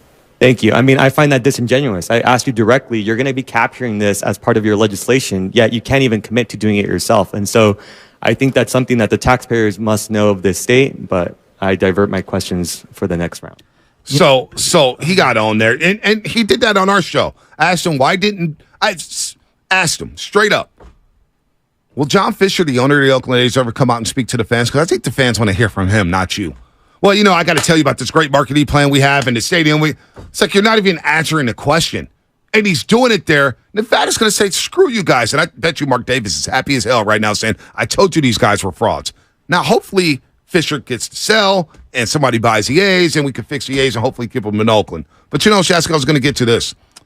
One of my really good friends, and I'm not going to name names because I don't want to out him. But he basically, this is during the Final Four when Oregon played North Carolina and Gonzaga was in that Final Four in Glendale, Arizona, maybe 6 years ago. Dylan Brooks and company for Oregon. And we're getting pizza, we're watching the Final Four together. And he goes, you know about Dave Kaval? He goes, boy, that guy's a snake. And this is before I think he jumped on board with the Oakland A's. Mm-hmm. This is after he got the deal done with the earthquakes, but I don't know if he's in real estate or whatever it is. But they're like, the guy's a clown. And I keep thinking about that every time I hear him speak. And I'm like, guys, we're on this 7 years ago, 6 years ago.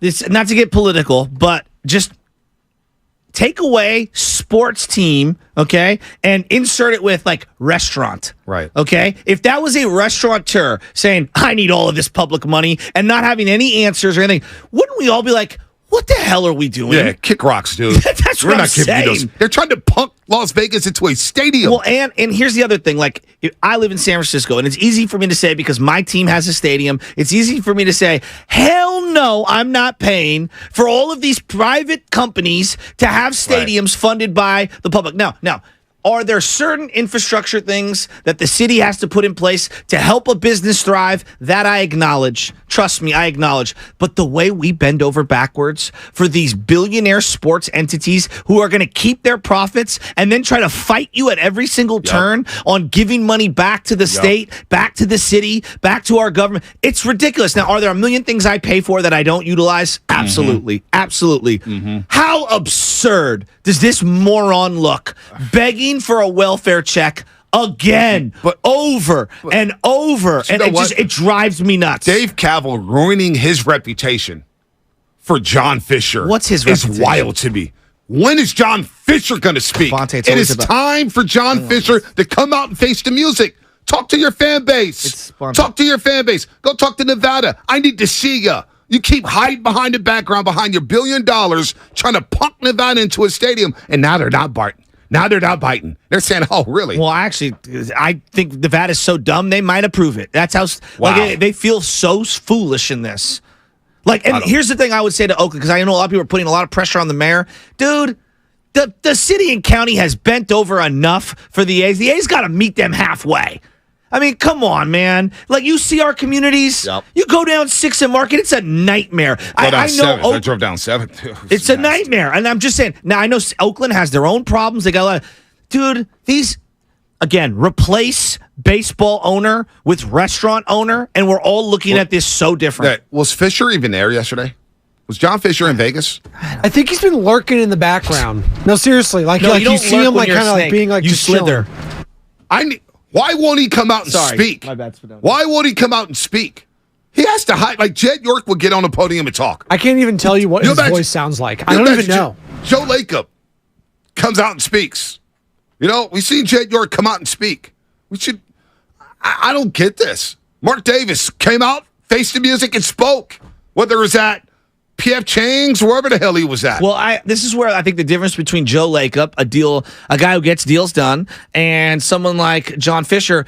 Lacob got rejected at the Pier front site. What was it, Pier 30, 32? Maybe I'm forgetting it. 32, 34. They had a Mont Rashad, and everyone's like, we're going to build on the pier. My uncle runs the port for the Plumbers Union, my Uncle Matt. And I'm thinking, there's no way in hell they're going to be able to build on that port. You know how they can't even unclog the drains on the port. You better get a site that's a little more developed. And you know what? To his credit, it got rejected, and they did this big pump. And then within a couple of years, they broke ground. You know why? They bought a site that was a little more amicable for all parties. Yep. Absolutely. And they made it happen. Now, did the city also acquiesce and put in certain infrastructure around the stadium to kind of ease everything? Absolutely they did. But Joe met them halfway. At the minimum. I just can't believe John. Because John Fisher wants everything. I just can't believe John Fisher wants to rob you blind. Yeah, no, I can't believe he won't speak. All right, let's get to this or that. I'm so sick of Dave Kaval. We're going to do this or that. We could do this all throughout the summer. It's going to be a lot of fun. By the way, went to figure out what roaster we want to come in studio for the last 5 minutes tomorrow. Oh. Who's it going to be? We got to figure that out over the next, 24 hours.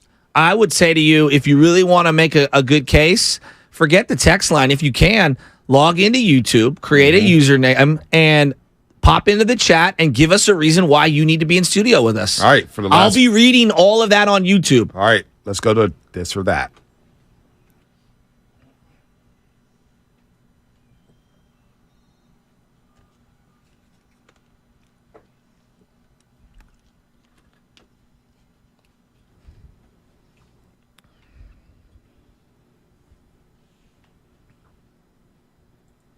All right, this or that. We have 2 questions here. 2 questions. The first question, if the Warriors had to move off of 1 and Steph had to make the choice, who do you think he would choose? Klay Thompson or Draymond Green? And the second question, what would mean more to you fans? A 5th ring for Stephen Curry and no more rings for LeBron? Or a ring for the San Francisco 49ers? Let's go to Buzz in San Jose. You want to start it off, Shasky? Yeah, I got to start it off. I need a 49er ring so bad. So bad. So 1 ring. I just want 1 freaking championship. All right. I got to see Mission Street explode one more time in my life. All right. And if Steph had to make the choice, who do you think he would choose, Klay or Dre? I think it's Klay. And I don't think it's even close because spacing on offense is more important to him than having a guy on defense to help him out. I think most guys want to see their offensive numbers, be more efficient. Right. Because that's the thing you're looking at in the box score. Yep, no doubt. All right, here we go. Buzz in San Jose. Kick this off. This or that. Buzz, if the Warriors had to move off of 1 and Steph had to make the choice, who do you think he would choose? Klay Thompson or Draymond Green? It should be Klay Thompson, but I believe he'll choose Draymond Green. Wow. Why is that? I think I don't agree with Shasky. I think Steph knows he needs that defensive presence, and Klay, as great as he is, we can find other shooters. Not as good as Klay, but Klay's defense is unique. I hate the guy. I hate what he talks about all summer long. But on defense, the dude still got it. All right, Buzz, what would mean more to you? A 5th ring for Stephen Curry and no more rings for LeBron? Or a ring for the 49ers, which would be number 6?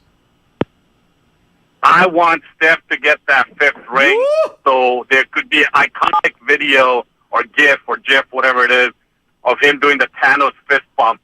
Ooh, I like that. I like that a lot. Great call. And then you're talking about Steph with Jordan and those guys. Kareem. Forever. Duncan. Yeah, then now we could start having the Kareem conversation. Wow, Buzz. Hell of a start to this or that. That's a great call. Great explanations there. Oh, let's go to St. Louis to our main man. Can opener Calvin, what's happening? This or that. Calvin, before you get going, if the Warriors had to move off of 1 and Steph had to make the choice, who do you think he would choose? Klay Thompson or Draymond Green? Come on, man. It's his splash brother, man. It's his splash brother. It ain't even close. Klay Thompson. All right. Question number 2. What would mean more to you? A 5th ring for Stephen Curry and no more for LeBron? Or a ring for the 49ers, which would be number 6? You answer the question, man. It's the 5th ring for Steph Curry. That way it legitimizes everything that he's done all these years with a 5th ring. Now he's sitting up there in a number that he deserves to be at. I love it. See, the 510 agrees with you. Kobe saying 1 more than Shaq actually pissed him off. It did. Same for Steph and LeBron. No doubt. Cal, good call. Way to be in and out here. Can't open audience Cal. Today. They're ready. Right. Uncle Gene. Look, the hard hitters are calling. This is the 27 Yankees. Uncle Gene. If the Warriors had to move off of 1, the Steph had to make the choice. Who do you think he would choose? Klay Thompson or Draymond Green? Okay, first off, quickly, Lacob is buying the A's. Mark that down. As for your question, please, God. As for your question, no, Curry loves Klay, but I think he'd let him go and keep Dre just because he's far more important at this point to winning another ring. All right, what will mean more, Uncle Gene? A 5th ring for Stephen Curry, no more for LeBron, or a ring for the 49ers, which would be number 6? That's easy. It would be the Niners. I mean, what's it been, like 28 years since they won? Been a long time. I was a young man the last time they won. So No, definitely the Niners. Even if it's only one, go Niners. Wow. Uncle Gene, a candidate to maybe join us in the last 5 minutes for tomorrow's show. He's on the list. All right, Fazil. Wow, some good calls here, Sasky. Really good calls. Fazil and Fremont, this or that. If the Warriors had to move off of one and Steph had to make the choice, who do you think he would choose? Klay Thompson or Draymond Green? I think I'm going to go with Klay Thompson because that's his Splash brother, and I think Steph is kind of fed up with some antics with Draymond. I don't think it's about, all other stuff, although his defensive presence, his leadership, the chemistry they have together would be something else, like we've seen in the past 10 years. But I think it would be his Splash brother with all the spacing, like Shasky said, and the shooting as we see the way the shooting is today and game, the way Steph changed the game. Great explanation there, Fazil. All right, what will mean more? A fifth ring for Stephen Curry and no more for LeBron, or a ring for the 49ers championship number 6 for the Niners? I would have to go with championship number 6 for the Niners because I'm a diehard 49ers fan, and I think the Warriors have already cemented their legacy with the 4 rings that Steph already has.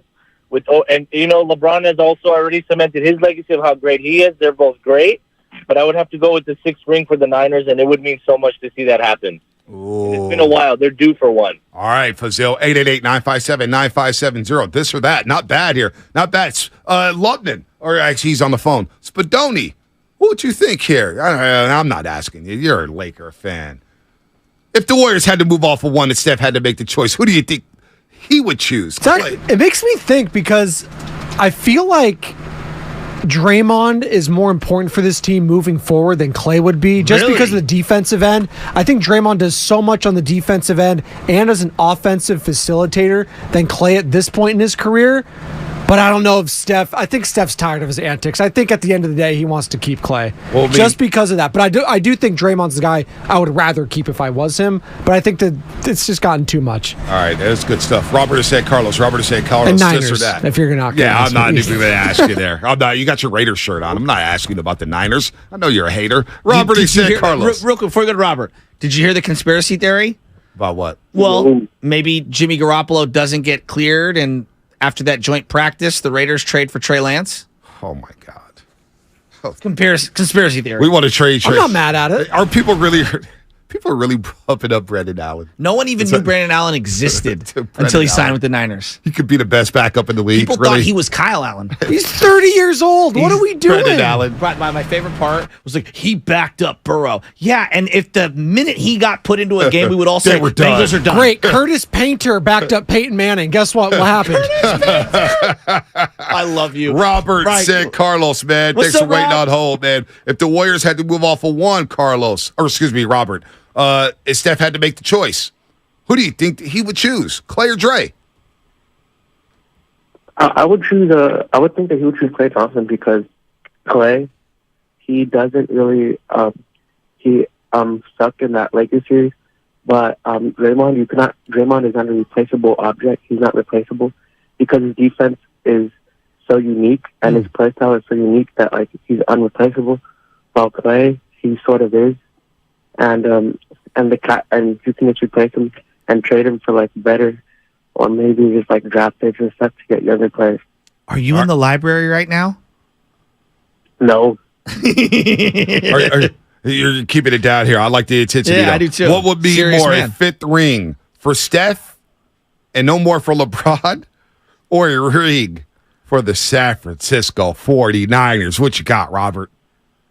We got to go Niners because Brock Purdy. I want to see Brock Purdy get a ring, and because he probably will be one of the better ones in the league, and I really want to see him get a ring and submit that he is a legit quarterback. Ooh, Robert, where are you at right now?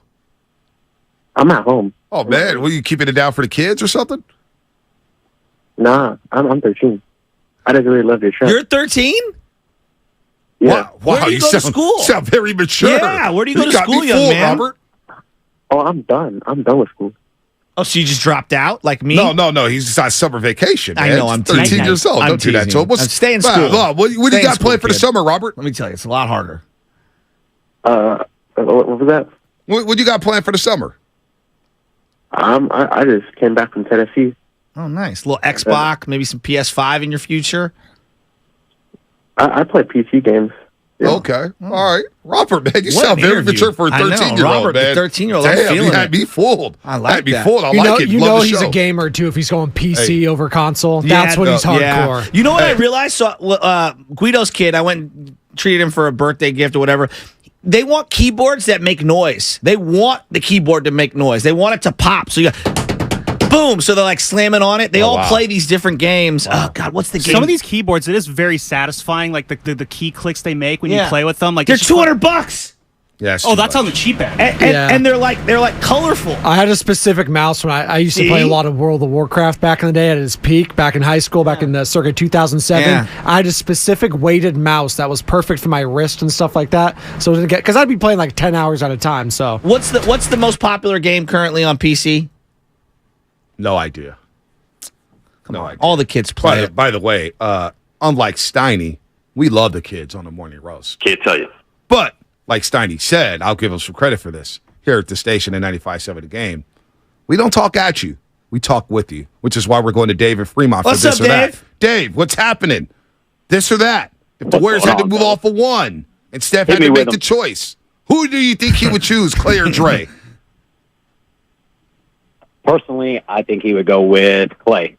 And the reason why is because I think if you looked at the playoffs, we didn't really have a second consistent scorer, and I think it kind of gassed Curry out towards the end. So I think he would stay with Clay and, maybe take your chances out finding somebody that can come in and play the defense like Draymond could. All right, that's a good answer. Good answer. What will mean more, a fifth ring for Stephen Curry and no more for LeBron, or a ring for the 49ers? This is probably the hardest one because I love the Niners.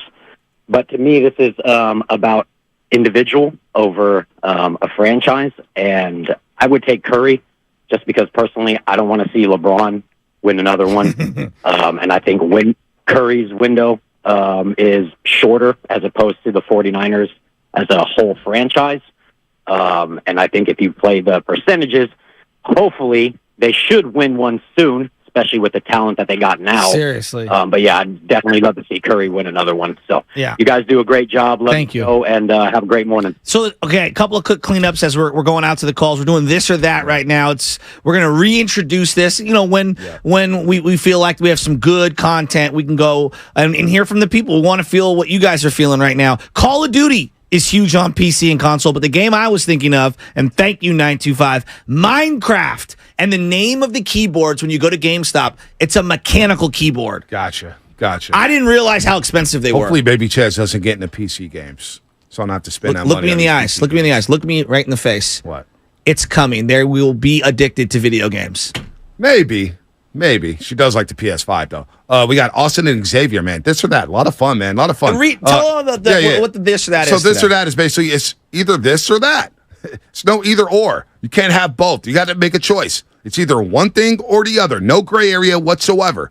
So you have to choose. You have to choose one or the other. That's it. No excuses, nothing. So I'm gonna answer a question before we get to Austin and Xavier. because you are like Mr. Warriors on TV. So, but you're also one of the biggest Niner fans I've ever met in my life. I know it's that's a tough question. A very tough question. I mean, for what would you do? ever call me a homer? What would you do with all of your Shanahan rage if they actually hoisted a Lombardi? Man, Shanahan would get all the props in the world, man. I'd elevate him above Steve Mariucci. You know what would happen? The same way I grabbed the microphone when Bonte got asked a question. At the summit by Mark just Willard. cut me off first question. They go to hand out the Super Bowl trophy. It's Purdy. It's Shanahan, and here comes Bonte sprinting out to rip the trophy out of their hands and be like, "I helped you get here, Shanahan." No, you know what I try to do? Moment. Yes. I tell NBC Sports Bay Area, hey, you need parade coverage. Call your boy. I want to be on that parade telecast. It's Raj Mathai and Bonte Hill. Oh, my God. That was my mama I made it moment. Raj Mathai, Chris. But forget you, bully. Raj Mathai was over there tripping swag cool like, mama, I literally said that in the intro. The parade show here on NBC Sports, and mama, I made it. We got Raj Mathai. Wait, it was Roger Thigh, not Snoop Dogg and Mr. Fabson next to you? No, Come on. it was Not Snoop? Adam Silver. No, let me tell you, that day was great. Because that day, back in the day on the old show I was on, we had Charles Barkley on, and Charles Barkley said, young man, to me, That's the greatest question somebody's ever asked me. I said, damn it, I've had nothing but bad questions since. But Charles Barkley told me it was the greatest question ever. All right, this or that. I think Steph would choose Klay Thompson. Because you got to remember, they're playing in a match on June 29th against Travis Kelce, Patrick Mahomes. They're golf buddies, man. That would make an awkward 5 hours. Exactly. He's choosing Klay Thompson. Now, what will mean more, a fifth ring for Steph Curry, no more rings for LeBron, or a ring for the 49ers? Oh, my gosh. Oh, my gosh. Oh, my gosh. Steph's got 4, man. He's playing with house money. 5 would be great. Already got him in the conversation with Tim Duncan. He's already changed the game. My guy has turned into a cherry. Look how red you are, bro. I got to go with the Niners, man. It's been way too long, dog. It's been way too long. It's been a lot of heartbreaks. I need that Super Bowl championship. Now I'm imagining the two of us leading the parade the way we led the parade into Philadelphia. Oh, my God. With guys on bicycles. I don't know. I'm like, how are we in the state of Pennsylvania and there are guys on bicycles? Raymond Ritter, I apologize. NBC, I apologize. Joe Lacob, I apologize. I've done 4 Warrior parades, man. Oh, that is the most 4 Warrior parades brag of all time. You know what I'm saying? I've hosted a parade show. We've done the parade floats. There are done it people all. smoking weed right there, and by people I mean Tyler Maryland from the YouTube chat. Yeah, he's smoking all the weed. That's why I don't know if we could bring him in tomorrow. He's a candidate, but I mean, should I call the fire department before he comes? May have to get clearance for him. I mean, we are the morning roast. It is true. It is true. Is it okay if somebody just started lighting up in the studio? Will we get fired for that? Probably not. Yeah, Get it very it's not quick. okay. Look. I mean, with the air circulation issues that we have going on it here, starts seeping into the whole building at that point. It would be like a literal sauna. Steiny and Guru would love it. Yeah. You imagine them doing their show. Well, yeah, I could because Steiny's so old. He'd be like one of those old guys that likes being naked in the By sauna. the way, did you hear Guru ask a 1 minute? Listen, did you hear Guru ask a 1 minute and 28-second question yesterday? No. To War Moon? No. Yeah, clocked in at minute 28. He's like, that's not the longest. Minute 45. I was like, dude, if you can't, if we don't have it saved somewhere, you can't. It was talking about Trey Lance going back to like. So how did he set that up? Hold on. Let's get this. We'll play on the other side. Yeah, it was a sensitive question, so I kind of back up Goo on this one. You're my favorite player of race all time was involved. outside of Dak. It was Warren Moon. It was Warren Moon, though. His favorite quarterback of all time. Is it? Yeah. That's his favorite quarterback? Yeah. Wow, I didn't I'm know not that. mad at that. I didn't know that. Austin, Redwood City, this or that. Austin, this or that. If the Warriors had to move off of one and Steph had to make the choice, who do you think he would choose? Klay Thompson or Draymond Green? I hate to say this, but I just say Klay Thompson because that's going to help unlock Moody. I think at that position. And unlock Jordan Poole. Okay. That's actually a good answer. I'm not mad at that. Yeah. I haven't heard that one before. I don't think there is a that. wrong answer. That's what makes this or that great. Yep, no doubt. What would mean more? A 5th ring for Steph and no more for LeBron? Or a 6th Super Bowl championship for the San Francisco 49ers? I say 6. Only reason why I say 6 is because, man, I love parades. And, man, hey, we winning right now in the Bay Area in the sports again. We got rings out of the Giants. We got rings out of the Warriors. And we're going to get one more ring out of the Niners. That's going to bring more people to the city. Austin, can I ask a question? Yeah. Are you the same Austin in the YouTube chat every day? Nah. I don't got YouTube, man. No, that's not Austin. That's Austin in San Jose. Oh, my bad. I apologize. This is Austin in Redwood City. My fault. I know. I was trying to get a little piece because I thought you were the one that always comes at Bonte's head. Hey, well, I'm all love for Monte, but what y'all think about that 49ers, bringing that extra ring? Oh, I would love that. We would love that. I would love that. I do the Warriors pre- and post-game show, and I would love for them to get a championship, but we're dying for a football championship. Just want one. Especially after all the heartbreaks. I know. There's been heartbreak after heartbreak. I don't think I could do another NFC Championship game loss. Yeah, I don't think I'm going. If they go to the NFC Championship game, it's on the road, I'm staying home. Well, that's cap. That's cap. Unless. Boxer Gerson, Unless cap. one of our glorious partners comes through and we'll make 78 videos. Boxer Gerson and Hillary. But I'll think Hillary loves that misery of us traveling cross country. Hillary loves the Niners being a misery. We're going to see Hillary soon. You know what my consolation prize was last time? What's that? Getting COVID. Oh, boy. You got COVID after the Philly trip? Immediately after. All right. Quickly here. I think it was the spit in the face by like 3 or 4 different fans on. You went up the aisle, and I tried to keep up with you, and the next thing you know, I was just getting elbowed left and right. Dude hit me with a beer. I said, really? I turned around to the other side, spit right in the face. Wow. It's like, thanks, dude. Yeah, I'm capping. I'm going back to the NFC Championship. We're going to get one. Real quick, Xavier and Hayward. Xavier, then we'll get to Dave, and then we'll get to the injury report. Xavier, thanks for waiting on hold. If the Warriors had to move off of one, this or that, and Steph had to make the choice, who do you think he would choose? Klay Thompson or Draymond Green? Man, he's going to choose Klay Thompson. Klay Thompson's going to age like a fine wine and become like a better Kyle Korver, better Ray Allen, and hit that shot that you need to win at the end of the championship. I love that. I love that answer. I love that answer. What would mean more, a 5th ring for Stephen Curry, no more for LeBron, or a 6th Super Bowl championship for the San Francisco 49ers? And I love my Niners, and my uncle's Guy McIntyre, but at the same time, like, Steph needs that. Yeah, way. Hey, tell Guy McIntyre he didn't hold on that play in the NFC Championship against the Dallas Cowboys. He's usually at the Niners games. He's always there. Yeah, he's at the Bay Area Sports Hall of Fame. Cool, man. He's at the Bay Area Sports Hall of Fame. Yeah. He's the vet coordinator. Yeah. Yeah. Yep. Nah, wow. Awesome. But but I think the 5th ring for Steph is vital, man. Like, he needs that ring over Bron. He needs that ring to compare himself to Kobe and Timmy D, even though they're different players, just dynasty wise. I think it would mean a lot for the dynasty in a whole, because if you think about it, realistically, the Bulls are 1, the Lakers are 2, Spurs are probably 3, just because they got more rings, and then we're number 4. So if we want to move ourselves up the chart, I think we need that 5th ring. I like that. I like that a lot. All right, Xavier, good call, man. Call us back, man. Shout out to Guy McIntyre. That's a good call, Xavier. All right, last but not least, David Fristo. A lot of fun on this and that. Very good introduction to this or that here on the Morning Roast. Dave, you're the last one here. If the Warriors had to move off of one and Steph had to make the choice, who do you think he would choose, Klay or Dre? I think it's an easy choice. I think he would choose Klay Thompson because it looks like Dre has one foot out the door anyway with his new media, and you have a possible replacement already on the roster in Kuminga. Okay. Ooh, I like that. All right, what will mean more, a 5th ring for Stephen Curry or a ring for the 49ers? Another easy one. It's got to be the Niners because I can only watch the Super Bowl video of 94, 95 so many more times with Williams Floyd, Eric Davis, Merton Haynes, Ricky Wise. I need a new Super Bowl video so we can watch because, like y'all said, it's been too many heartbreaks. It's time to finally break through. Oh, I love that. Bro, I so feel you on that. I watched Super Bowl 30 years, Bonte! I watched Super Bowl 54 in Cabo like a sick individual, and I was texting you guys about it. Honest to God.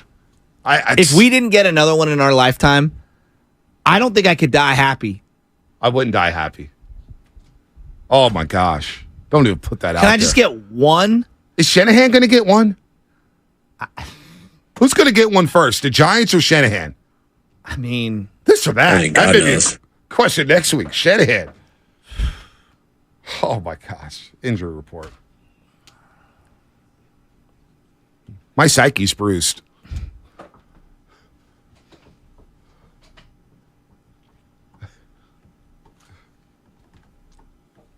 There's nothing like going on the road for a win. Going on the road to see the Niners win is awesome. Yeah, Game 4, Boston, one of the great moments of all time. Warriors, all that stuff. Going on the road to watch them lose? SoFi Stadium in that environment? Hurry up, the White Walkers are coming. You have to leave this stadium immediately. That lady in Philadelphia, get out of here now, as we got Christian McCaffrey playing quarterback.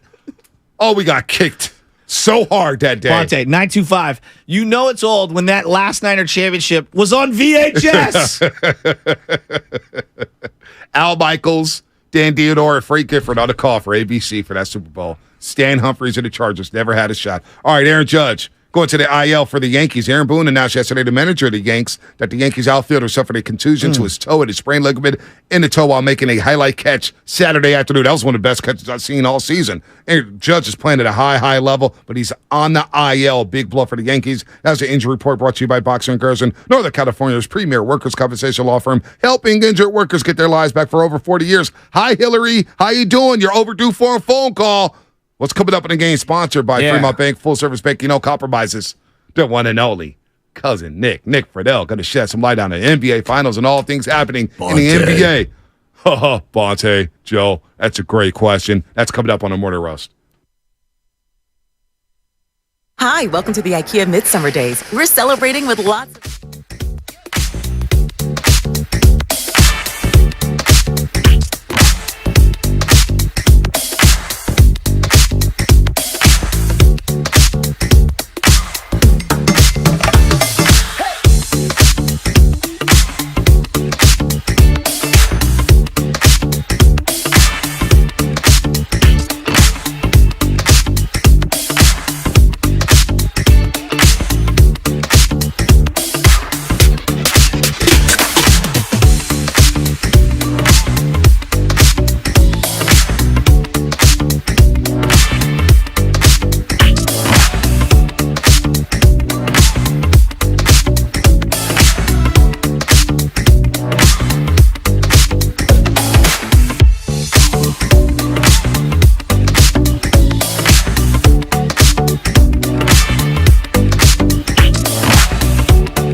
sexiest voice in all of sports media, Nick Friedell. Nick has this rugged masculinity that all of us at ESPN are jealous of.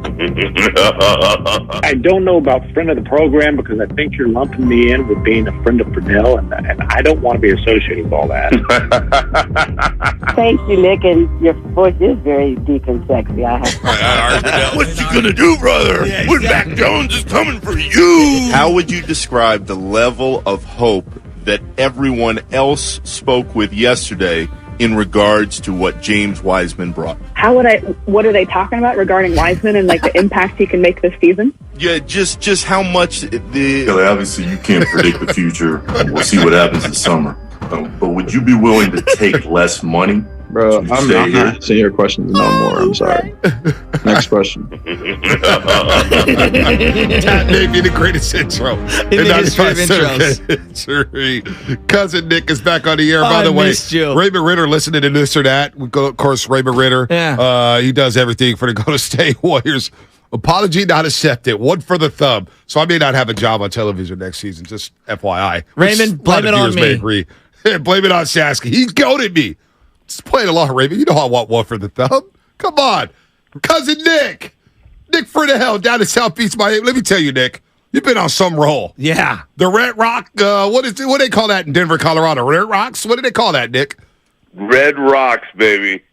You were dancing. You had the pink button up on. You were showing the taco meat. I mean, now you're in South Beach, Miami. And every time I see you on television, you're smiling from ear to ear. I mean, you are living a life right now covering the NBA Finals. It's pretty awesome, B. Although I have to admit, every time I hear that Oubre clip, it's the best. It's just, I still can't believe that all of that went down, and then the Warriors bounced back and win the title. I mean, it's just they win the title, Nick, with their boy Andrew Wiggins. That's right. Wiggins was awesome. I mean, the fact that all that happened, and now they're trying to reload one more time. I mean, it is a fun walk down memory lane. But, guys, it is pretty cool because when the Nets imploded and they dealt KD and they dealt Kyrie, I was kind of like, oh, boy, what happens the rest of this season? And the fact that Jimmy Butler has gotten the Heat to this point is stunning. I've never seen a turnaround in this short of an amount of time in my life.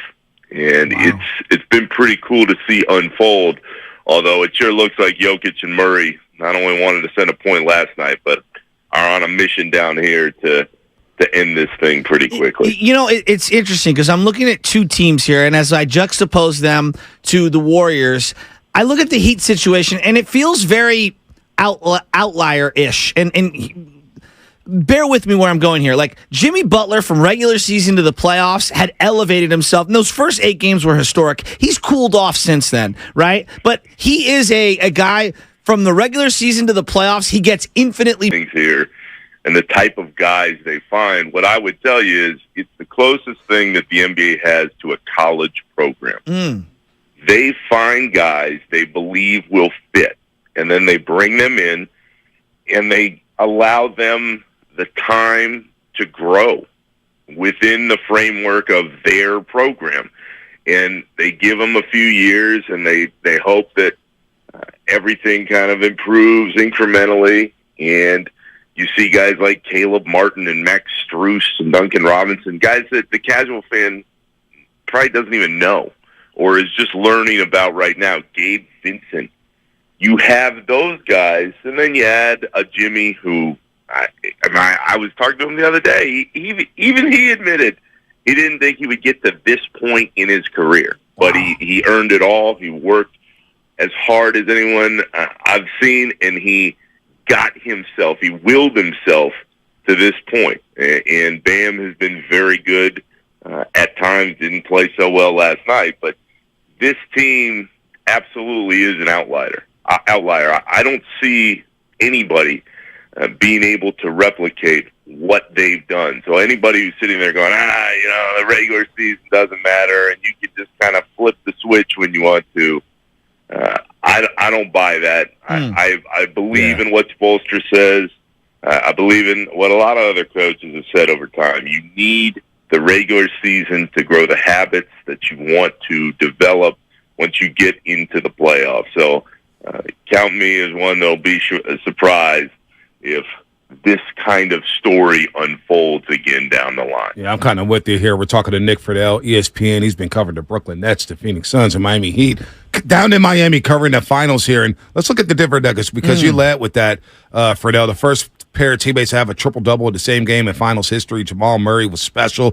Jokic just dominated with the first ever 30-20-10 game. And looking at the Nuggets long-term, Jokic under contract, 27 years old.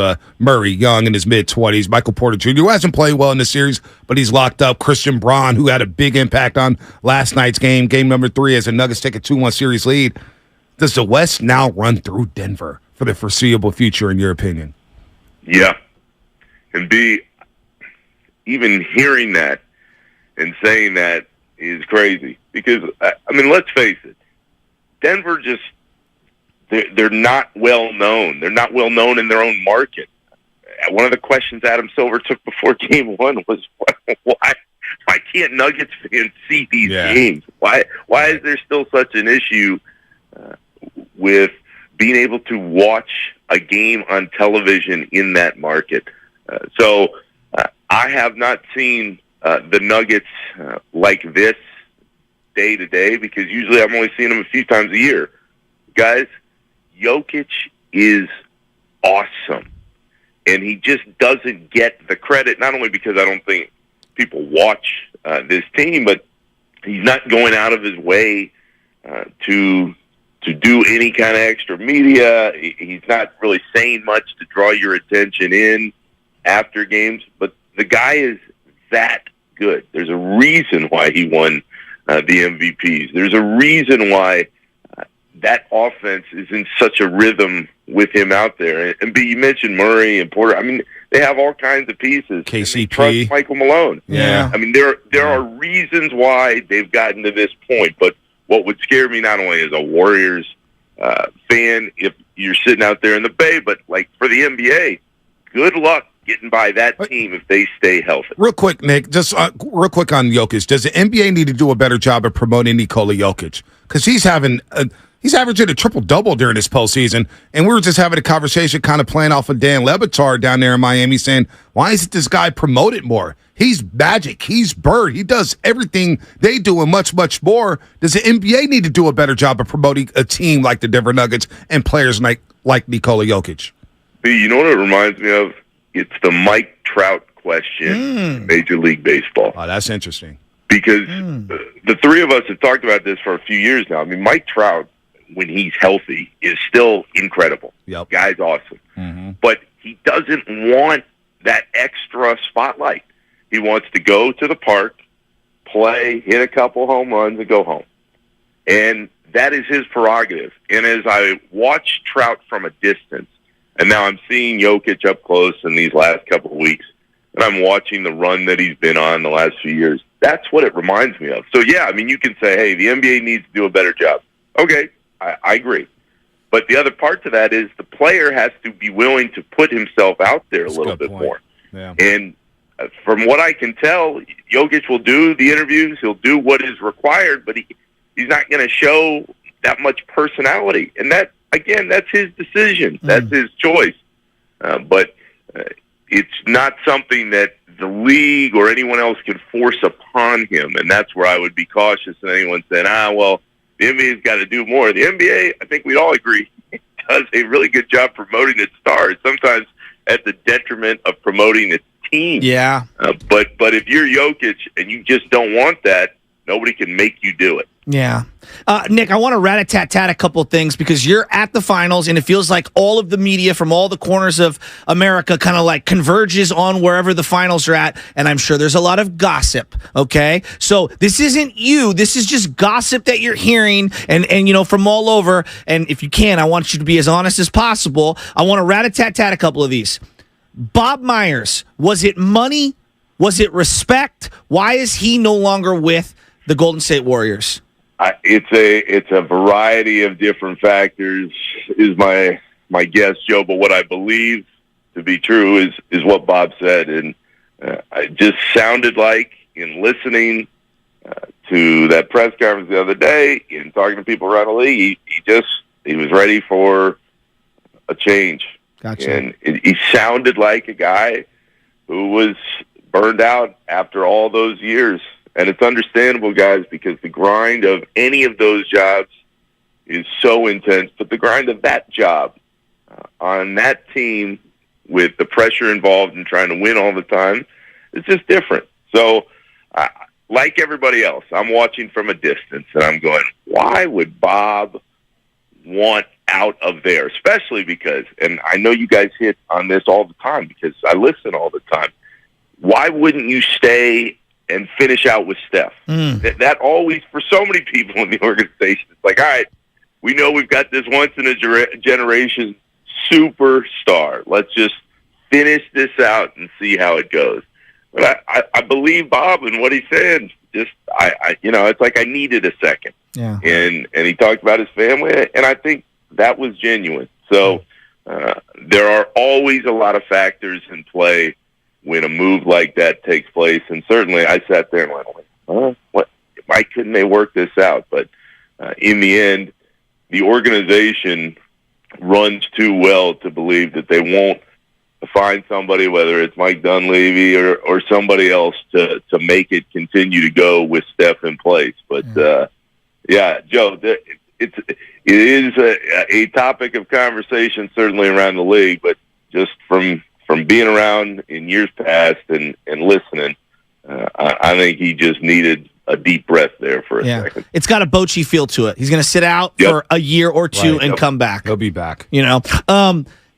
Is the feeling from the media Clay and Dre are back in for a minimum of 1 year, or a big, bold move is going to happen with the Golden State Warriors where one of the big three is not with them next year? The feel, at least as far as I gather, is that both those guys will make that push for one more. The name that pops up, guys, if we're just talking about media members discussing what's going to happen or what may happen down the line, is, okay, where does Poole go?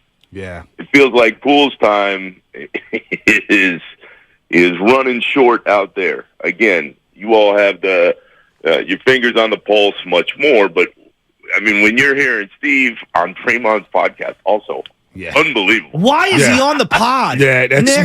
what are people saying about that, Nick? Yeah, about Kurt being on that podcast. And a lot of people, look, I'm not going to put words in Kurt's mouth, but it sounded like, you look at Miami, everybody's bought in, and you look at the Warriors in our locker room, some may be mad about playing time or pouting or whatnot. What are people talking? What do they think about that? Steve Kerr jumping on the podcast with Draymond Green.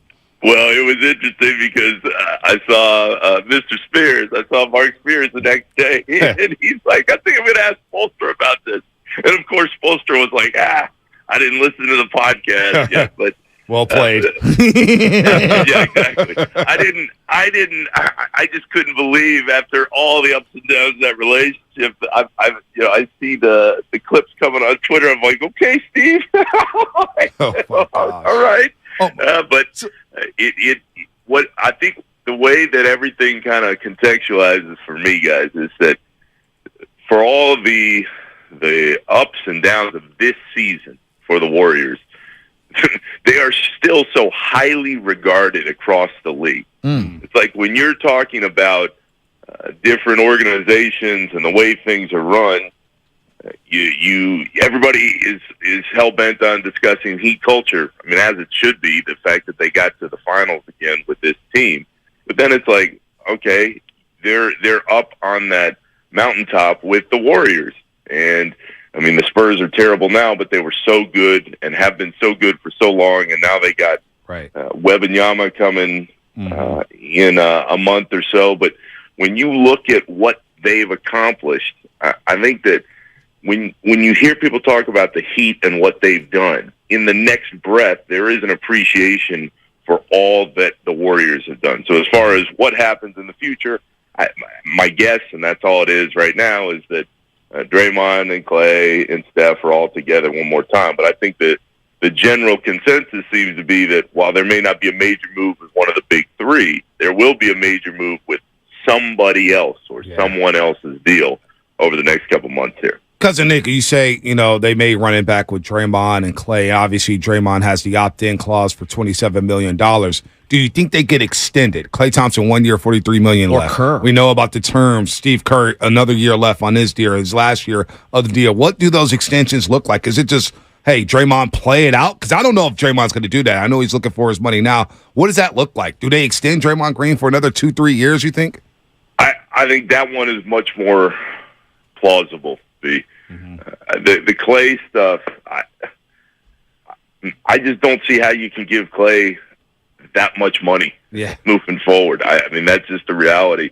Clay is beloved. We know all the reasons why. Right. If you're the Warriors and you're looking at your future, how do you give Clay that much money moving forward? He is beloved. He's just not the same player anymore. I mean, it's a cold reality of the pro sports business, but that is what it is. And that, to me, is much more fascinating than whatever happens with Draymond because, I agree with you. Draymond, and this is absolutely his right, he's earned whatever money's coming his way. Right. And he keeps saying, he wants to stay. Okay, maybe they figure that out.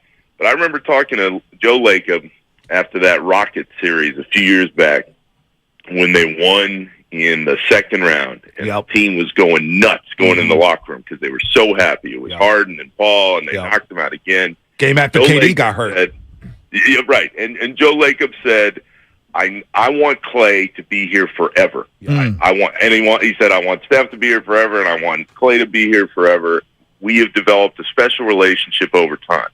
But we are at the crossroads now, guys, because Clay's talent after those injuries, it's not at the same level that the Warriors had hoped it would be. And he's given everything to the organization. But this is business. So I don't know what's going to happen. I don't know who draws the hard line for the situation. But if Clay wants mega money, I'd be really surprised if it came from the Warriors. And I say that knowing full well just how much Lakers loves and respects. That's a really good point. All right. So let's say, hypothetically in this situation, Jordan Poole is moved off of, and to me it makes more sense if he's not there. Would it be the worst thing in the world to bring Chris Paul in as a facilitator and as a guy who's going to play significantly less minutes? You're going to pick and choose your spots. Like, he's the opposite in terms of, like, he's a little more reliable. He's a veteran. He's here to win. You wouldn't be having him as a lead dog. Does he have anything left? Like, I'm open-minded. I'm not saying that you got to do it. I'm saying I'm open-minded to it, and I'm not crossing it off. Is it absurd to even consider? I think so. But like everything else, guys, over time, I mean, this is where you sit down and you go, okay, Steph, okay, Draymond, okay, Clay. Here are the scenarios on the table. What I tell you, having watched Chris Paul, is he's going to the Hall of Fame. He still has moments where you go, oh, okay. There's still something in there. Every year, though, guys, when you need him in the playoffs, when those big games are on, his body just can't hold up anymore. I mean, to watch at the end of this season when they were sending me out to Phoenix, and I was around the Suns just a little bit here and there, he's just not the same player. I think he could still help a team, but I'm not giving Chris Paul. I mean, we're talking about guys wanting big money. Not giving Chris Paul big money. No. Does he still want big money? Probably. He's made so Chris much. Paul. These guys got egos, man. That's exactly the word, B. It's ego. I mean, if you told me Chris Paul was going to sign for a few million, okay. I would consider it a lot more. But even then, you need guys who are going to show up in the biggest of games and play at the highest level. It's why Andrew Wiggins, for example, changed the narrative about himself the way that he did last year because he was awesome in the playoffs and especially in the finals. Chris Paul, at this stage of his career, how can you feel comfortable that he would be healthy enough to not only be in the game, but then perform at the level that the Warriors or any other team would need? So it would be a pass for me. Because the evidence is there that it just can't happen. We're going to let you go, Nick, but I could see Chris Paul signing with the Lakers as a backup plan to Kyrie Irving. I could see that happening, going to team up with LeBron, going back to L.A. Maybe he takes a few less million to play with LeBron James, one of his best friends. I don't know. It could be B, but if the Lakers are signing Chris Paul, they're also signing away their chance to win a title. That's what I feel. Hey, Nick. Michelle says hi. We miss you. You know you got a spot at our place anytime you come back to the Bay, buddy. Yeah, it's great to hear coming your to voice. my house, cousin Nick. Need to give you a big hug when I see you. Guys, I love you, and I truly, truly miss you. And like I've been saying for a year, any Warriors fan who's upset, any Warriors fan who's going, oh, man, I don't know what's going to happen. I want you to remember two things. One, you still have Steph Curry. Yes. That dude is the baddest dude on the block. But two, enjoy the bonus title. Because as I sit here at the finals and I think, oh, man, like Nuggets and Heat, that's cool. One of these teams is going to win.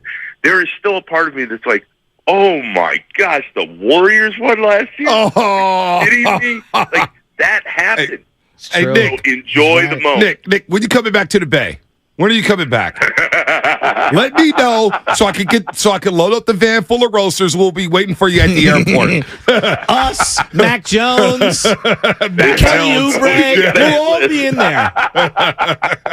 Guys, I miss you. I'll see you. We miss you too, man. best. Hey, you're doing an excellent job covering the NBA, man. We really enjoy the coverage. Cousin Nick here on the Morning Roast, man. We love him. We got to keep it moving, though, man. Good perspective from Cousin Nick. Some of the gossip down there in Miami. Wow, it's going to be a wild offseason for the Warriors. Just bear with me. We got a break. Minimum vet money. You wouldn't at least consider it. I'm not saying I'm paying him. Veteran minimum? Yeah, he could come. Okay. He'd come for the men. That's all I wanted to He'd hear. come for the veteran minimum. Let's be real. Veteran minimum? Veteran minimum. Okay, then, Warrior fans. Let's be real. I'm talking about CP3. I'm not giving him any money. All right, so we got a couple things happening as we break. What's coming up in the game sponsored by Fremont Bank, full service bank. Compromises. Tim and Raleigh, North Carolina. We're going to get to you right after the break. We got Sterling Bennett, our network coordinator for the Golden State Warriors, but he's also got some big podcasts with the 49ers, co-host of the 49ers post-game show right here on 95.7 The Game. He's been at minicamp. He's going to break down it. Sterling holds nothing back. He will let us know who looks impressive. Trey Lance, Sam Darnold, or Brendan Allen. It's coming up on the Morning Roast here on 95.7 The Game. I don't agree with that, Nick.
Area, it's your boy Chewy Gomez from 102 Jams. Listen to me every day, 3 to 7, playing your best hip-hop and throwbacks. Now back to my boys Bonte and Shasky right here on 95.7 The Game. But did you just want to play the drop just to play it? You got the whole thing? No, I played the whole thing off the computer last night, but I can go get the whole thing. I know it cracks you up, so you know what? I'm going to go grab the whole thing. But the drop is just so good not to play at least once a day. When does that crack come into play for you? Speaking of drops, Bonte, we have this Stephen A. Smith sound regarding Zion Williamson and a porn star that we're going to get to a little bit later. I know. I got at least 4 drops from it that are all time. I know. I've heard it. We've got a lot. Look, I don't want to enrage people. What? But what? If we you got to stop coming in late to break, by the way. You got to get in here on time, be ready to go. It's summertime. I'm always ready. Hey, no, you're not. I didn't see it. Always ready. We got like 30 seconds to go. You just bail. What the hell is he grab doing? my water. By the way, Ted DiBiase on YouTube said, man, soda might be crack because I'm losing all this weight. You look great. It's not crack. Yeah, you look great. It's not crack. I ran into some people that who was the team? We played the Mad Dog in the Fog team last night. And it's born Hate Street. Yeah, and some of the guys after the game came up and like, hey, man, we listen every single day. And I apologize, I'm not remembering the names this morning, but shout out to Mad Dog in the Fog. Great place to go watch a soccer game. They used to be on Lower Haight. Yes. They used to be my old neck, who was right on Haight Street between Fillmore and Steiner. Then they moved up to Upper Haight. When did they move up to Upper Haight? A couple years ago. We did a show. Yeah. Remember he called in? That's right. He did some things for Mad Dog in the Fog. Watched the World Cup. I need to shout out somebody. I forget their names. I know we're going to get into the 49ers, but I'm just going to say this, and I want just hear me out, all right? Just hear me out before you start want to Chris Paul on the team. No, this is the deal. Look, we're everybody who stage. thinks that the rookies are going to make mistakes at every single turn, I'm asking you. So now you have a Hall of Fame point guard who's clearly at the end of his road, all right? Hall of Fame point guard at the end of his road who can come in, play a much lesser role. You could pick and choose his spots. Maybe sometimes he's in a finishing lineup when needed, but he can help solidify the second unit, can play off of Steph Curry to allow him to be off ball, can help facilitate for Klay Thompson. A Hall of Fame point guard who has the one hole of his entire resume is winning the big one, and you want to win one other big one. Why wouldn't you, at the right price, entertain Chris Paul? You can accept Richard Sherman as a Niner. You can accept, Oral Hershiser as a Giant. You can't accept CP3 at the end of his career coming in for a dirt cheap deal. For veteran minimum, sure, but look, he's not the same defender he once was. Of course. He's going to get hurt. He's a stationary player. He could barely bring the ball up the floor. They navigated the Otto Porter Jr. waters in terms of health. Yeah, they did. Younger player, they did. Different. Very young. So Chris Paul, boy, if you could even make the playoffs. All I'm saying is to write it off to me. How about this, though? That's too emotional based. No. Nobody's writing it off. Not writing you. it I'm off. saying No. I wouldn't even. But think about Chris Paul for a second. You have to navigate through a regular season just to get to the playoffs. So that means navigating Chris Paul, you're going to be without one of your core bench players. He's definitely not playing back-to-backs. Okay. We know that. So he fits Dr. in. Rick Celebrini. So then, where are you going to be seated at? It was tough for them to make the top 6 this season. Now they're going to be a year older. I hear you. I hear you. But again, if you're looking for veteran leadership, if you're looking for guys who are going to buy in and not is Chris Paul a sulk, leader? What? Is Chris Paul really a leader? Look, we may hate him. No. To hear me out here for a second. Yeah, he is a leader. Chris Paul. He is a leader. Really? I think you're being too harsh because of the playoff. Look. No. It has nothing to do with that. You're not even giving me a chance. Oh, because players don't like him? Blake Griffin in Lob City. Who has Blake Griffin played well with? Right. Other than Chris Paul. Chris Paul going down to Houston. His best years were with him. Going down to Chris Paul in Houston. Who has Harden played well with? Okay, but he gets into it with a lot of people. I agree. Phoenix. He got into it with Aiden. Well, yeah, they but Booker and him got along. He didn't get into it with. He didn't get along with Aiden, did he? Well, Aiden seems to be a guy who also alienated his coach. He took the money before Aiden and took that max deal, which got Aiden was like, wait a minute. Why am I not getting paid? But we are isolating 3 guys that have pretty big character flaws. Every stop he's made, he's been part of the reason why stars don't get. He bailed on OKC the minute they had a great season, and he couldn't wait 24 hours to say, I don't know about being here long term, blah, blah, blah, blah, blah, blah, blah, blah, blah. Get me out of here. I don't know about a leader. His leadership has been questioned every stop he's been.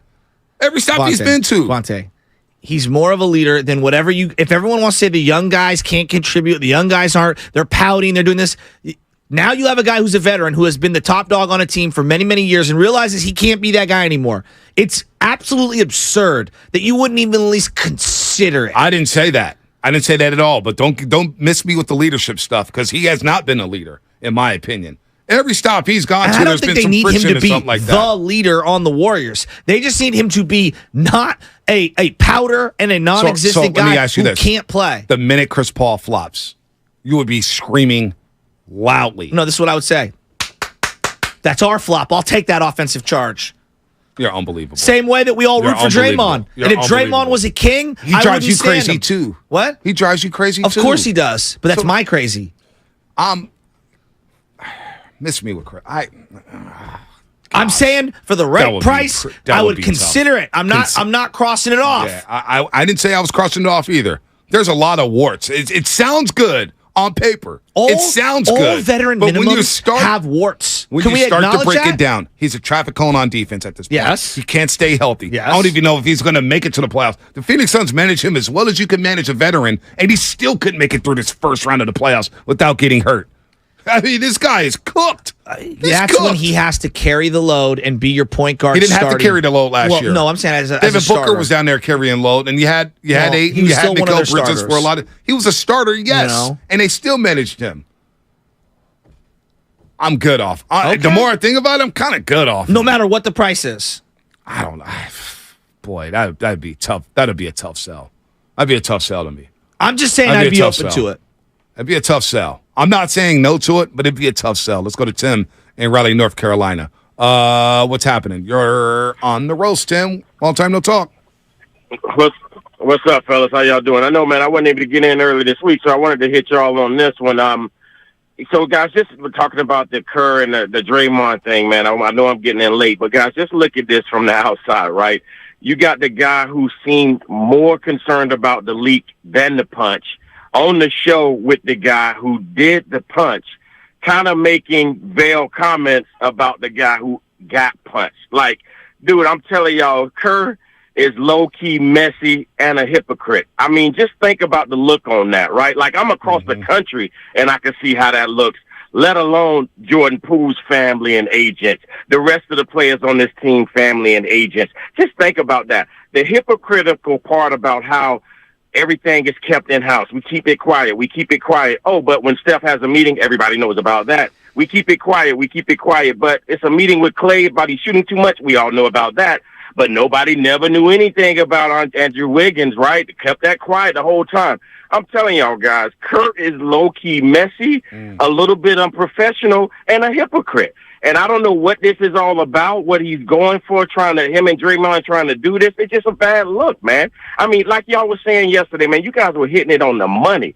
From the outside looking in, what kind of player is thinking about, hold on, I want to go join that team, but the coach and another player do podcasts about other players that they talking about? I mean, it's just a bad look overall, fellas. So, yeah, I just wanted to catch up with you guys, man. I just sitting here looking at that, just kind of putting yourself in the position of some of these players on this team. It's almost go ahead. No, I was going to add because you're saying a lot of things that we agree with. I'm not going to say Steve Kerr's a hypocrite or whatnot, but I did not like the optics of him going on the podcast. I disagree with that. I'm not going to lie to you, Tim. I'm kind of with you there. I'm just not going to name call him whatnot because he's a great guy. But what do you think about CP3? Would you accept CP3 for a vet minimum contract? No, I mean, on this team, you have personality. Basically, you subbing out CP3, it gets dollar for like a CP3. His phone went out. He's basically saying, no, look, man, CP3 sounds good in theory, and I get he's not going to be a starter, but he's going to want to play some big-time minutes or some important minutes. The Dallas Mavericks 2 years ago played him off the floor. They attacked him at will, and I felt bad for Chris Paul. Okay. I felt bad for him. And the need for the Warriors is not the guard position, in my opinion. They need some damn size. Well, if they trade Jordan Poole, then you're going to need a backup facilitator. Right. I think a lot of my premise of being open-minded to it is based off of it feels like Jordan Poole's out the door. Right. But can you count on CP3 to get? Of course you can't. But that's why. But he's like that's like me saying, can you count on Dante DiVincenzo come playoff time? Like, no. That's why they're called backups. Yeah. He's a backup. But Dante, yeah. And Dante's in his prime. He's different. Dante got kind of screwed because GP2 came back. And I so agree. you can't play both of them, and his role got diminished, and that screwed them all up. Well, and CP3 does not fix the bigger issues of perimeter defense and size and length. But if you need a facilitator, and you do move off Jordan Poole, I can see where it makes sense at the right price. Oh my gosh, 38 years old. He just turned 38. I mean, he's old as hell. Even his, I'm looking at his ESPN thing, status, game time decision. So he averaged, he gave you 14 points, 9 assists, but it's not just the numbers, it's the defense, it's the facilitating. Devin Booker had the ball in his hands a lot. He played 59 regular season games for the Phoenix Suns this year and still couldn't make it past the first round of the playoffs. I know. The games played. Look at the last. What was he averaging, 35 minutes a game? He averaged 32 minutes a game. Yeah. It's 32. a lot of minutes. It's a lot of minutes for a guy his age. He probably still believes he could play 25, 26 minutes. And he's not going to play back-to-back. That's the part we can't know. I don't know what his expectations are. Yeah, vet men, I could be talked into it, but he ain't the player that we all think he is. No, he's not even close. I'm not even thinking about that. I'm thinking more like this. Like, look, they need a veteran guy, the way Dragic has always coveted by somebody in the buyout market who could come in with the second unit for X amount of minutes in that second quarter and get some guys going, especially if I have a bunch of youngsters. If you stay with Kuminga, if you stay with Moody, boy, it'd be nice to have a floor general like CP3 out there, at least getting them better looks. That's all. Oh, the flopping, the first. I hope, part of it, I'd want it just to see the reaction to the fans the minute he starts flopping and getting cooked. I can picture it right now. I'm Bonte Hill, and after a great performance in the third quarter tonight, keeping the Warriors in the game, we've got Chris Paul. CP3, you know I've been one of your biggest fans. How you doing, buddy? Spadoni! Oh, that would eat me up so bad inside. That would eat me up. They call me Banana Boat Bonte. Oh, man. Well, I see a call. We got Sterling Bennett coming up here, but I want to take this call. Uh-oh. Are they coming for my head? It's not who I think it is.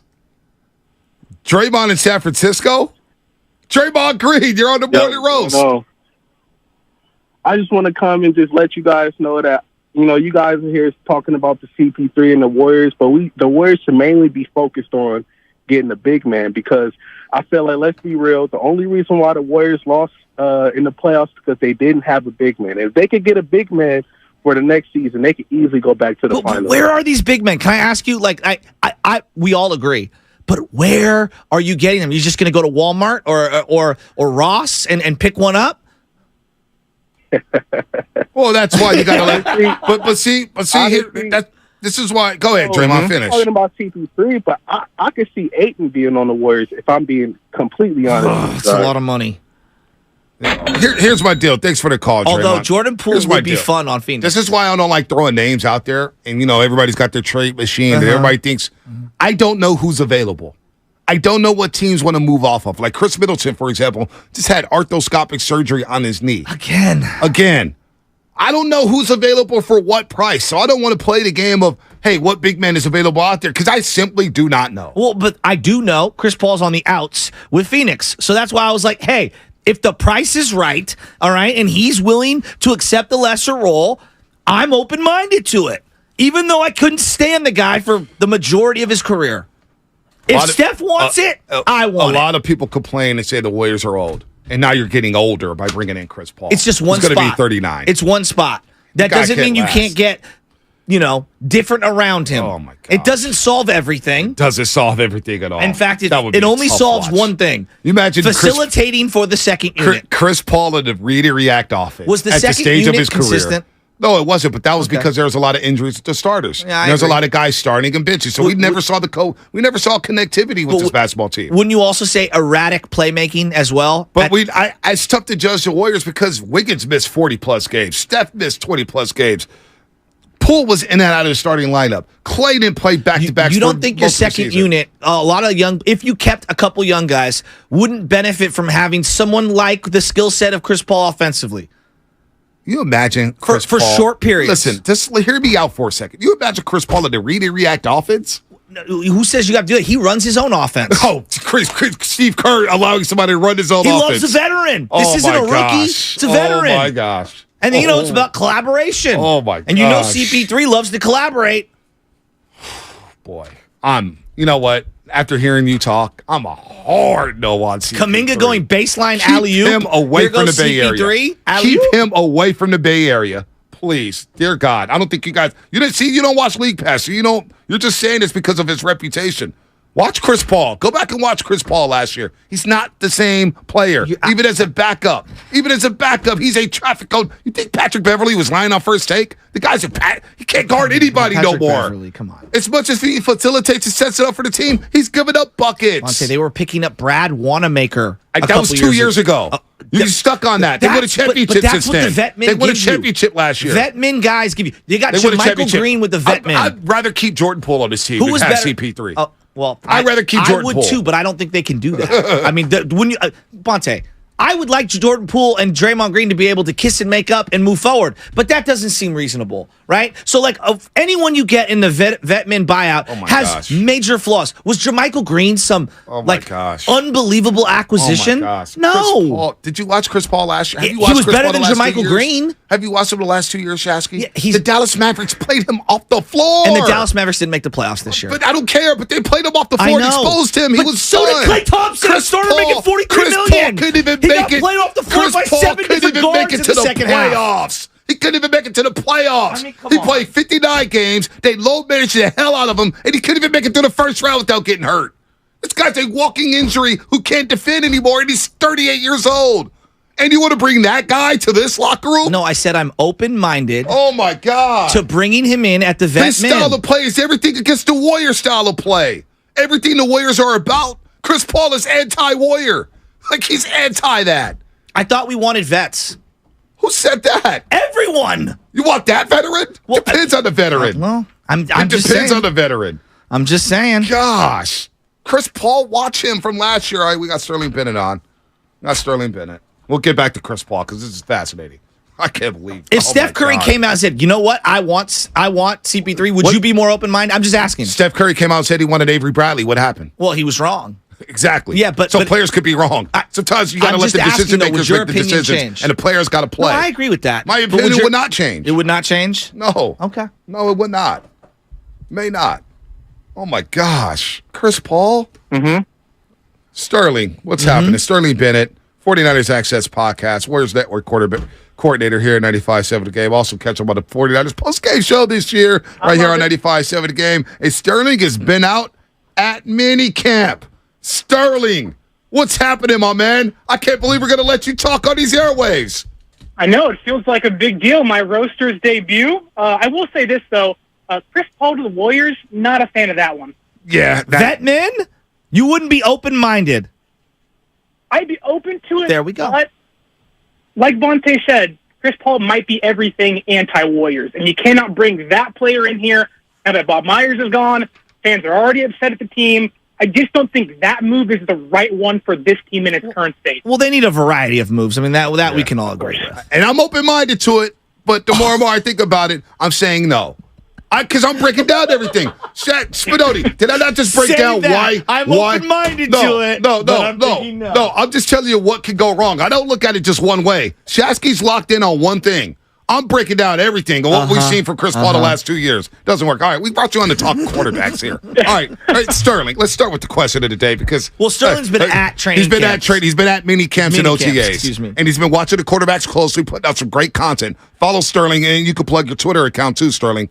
All right, Brandon, I'm going to start here. I just want to nip this in the bud right away before folks start to lose their mind. Brendan Allen, has he been impressive at OTAs? What's the deal with Brandon Allen? Because I didn't even know he was on the damn roster until last night.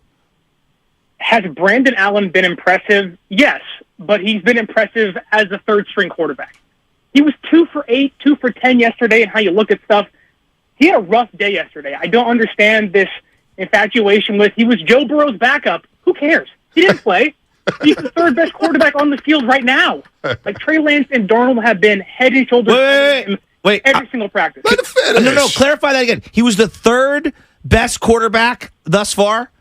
Yes. And you said who was better? Trey Lance and Sam Darnold. Okay. Just want to make sure we're Save clear that on that. Okay. Make sure we get that sound and everybody can play it here at 95.7. Yeah. No, because you've been there. You've been watching it. And now, when you say that, does that mean 7-on-7s, 11-on-11s, drills, all of the above? It's kind of all of the above. I think Allen has looked his best when there isn't a defense in front of him. But 7-on-7s, red zone, 11-on-11 team drills, like that has been Trey Lance and Darnold showcasing their skills. Allen's been okay. He hasn't been the guy that many fans think he can be or hope he can be as the backup quarterback here. I mean, he's brought in to be, even Shanahan said in his press conference a couple of days ago, they might carry 4 quarterbacks on the 53-man roster.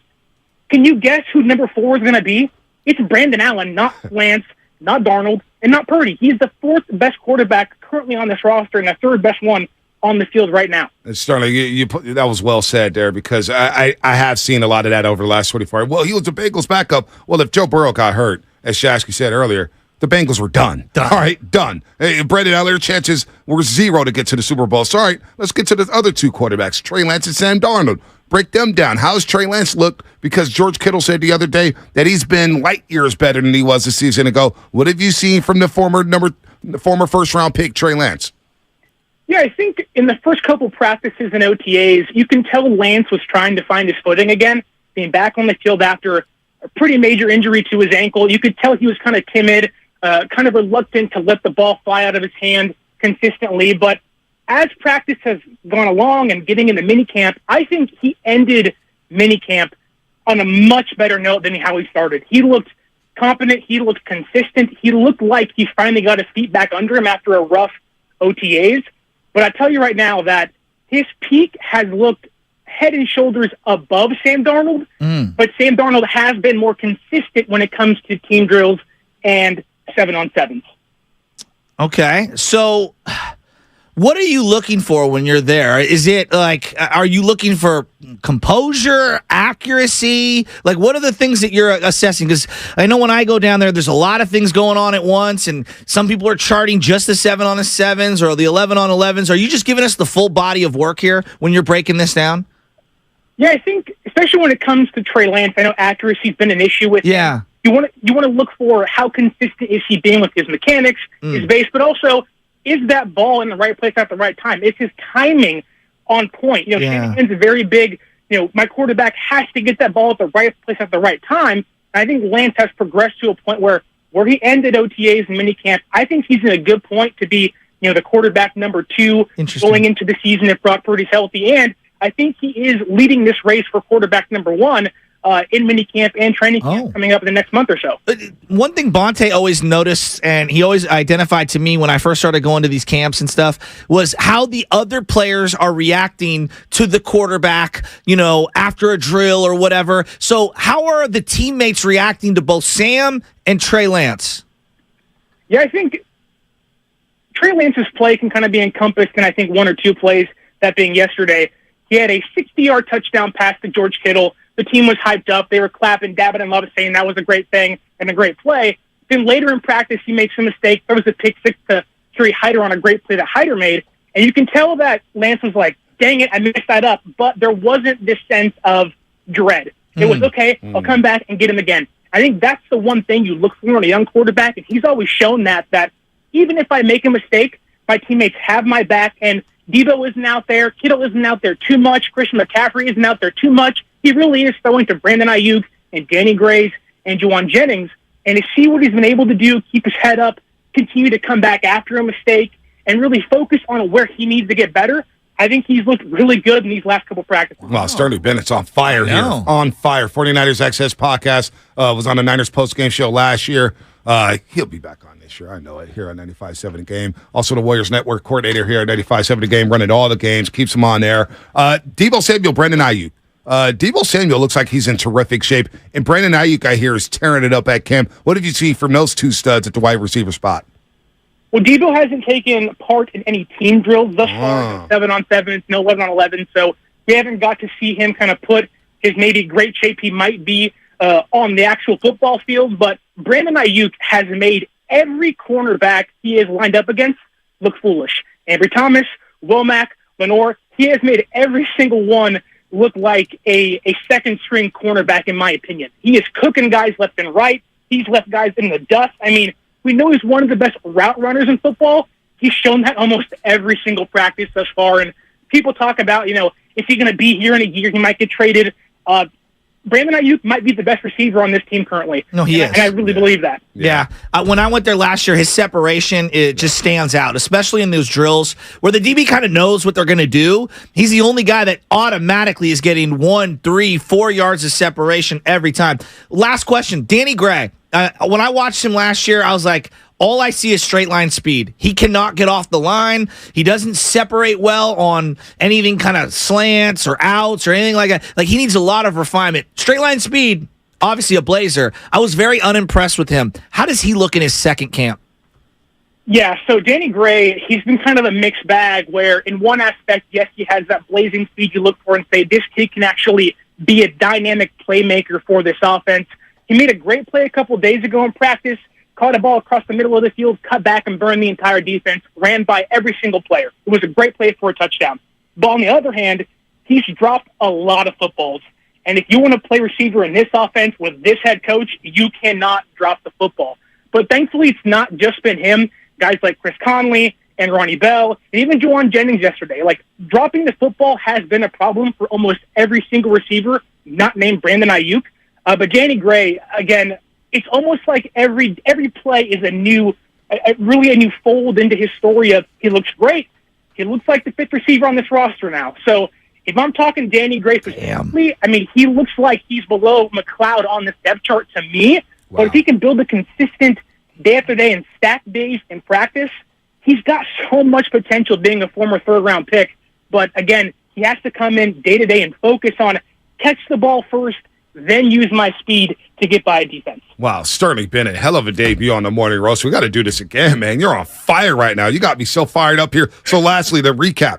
Brendan Allen, not looking that impressive. Trey Lance looking probably the more impressive than all the quarterbacks so far in camp.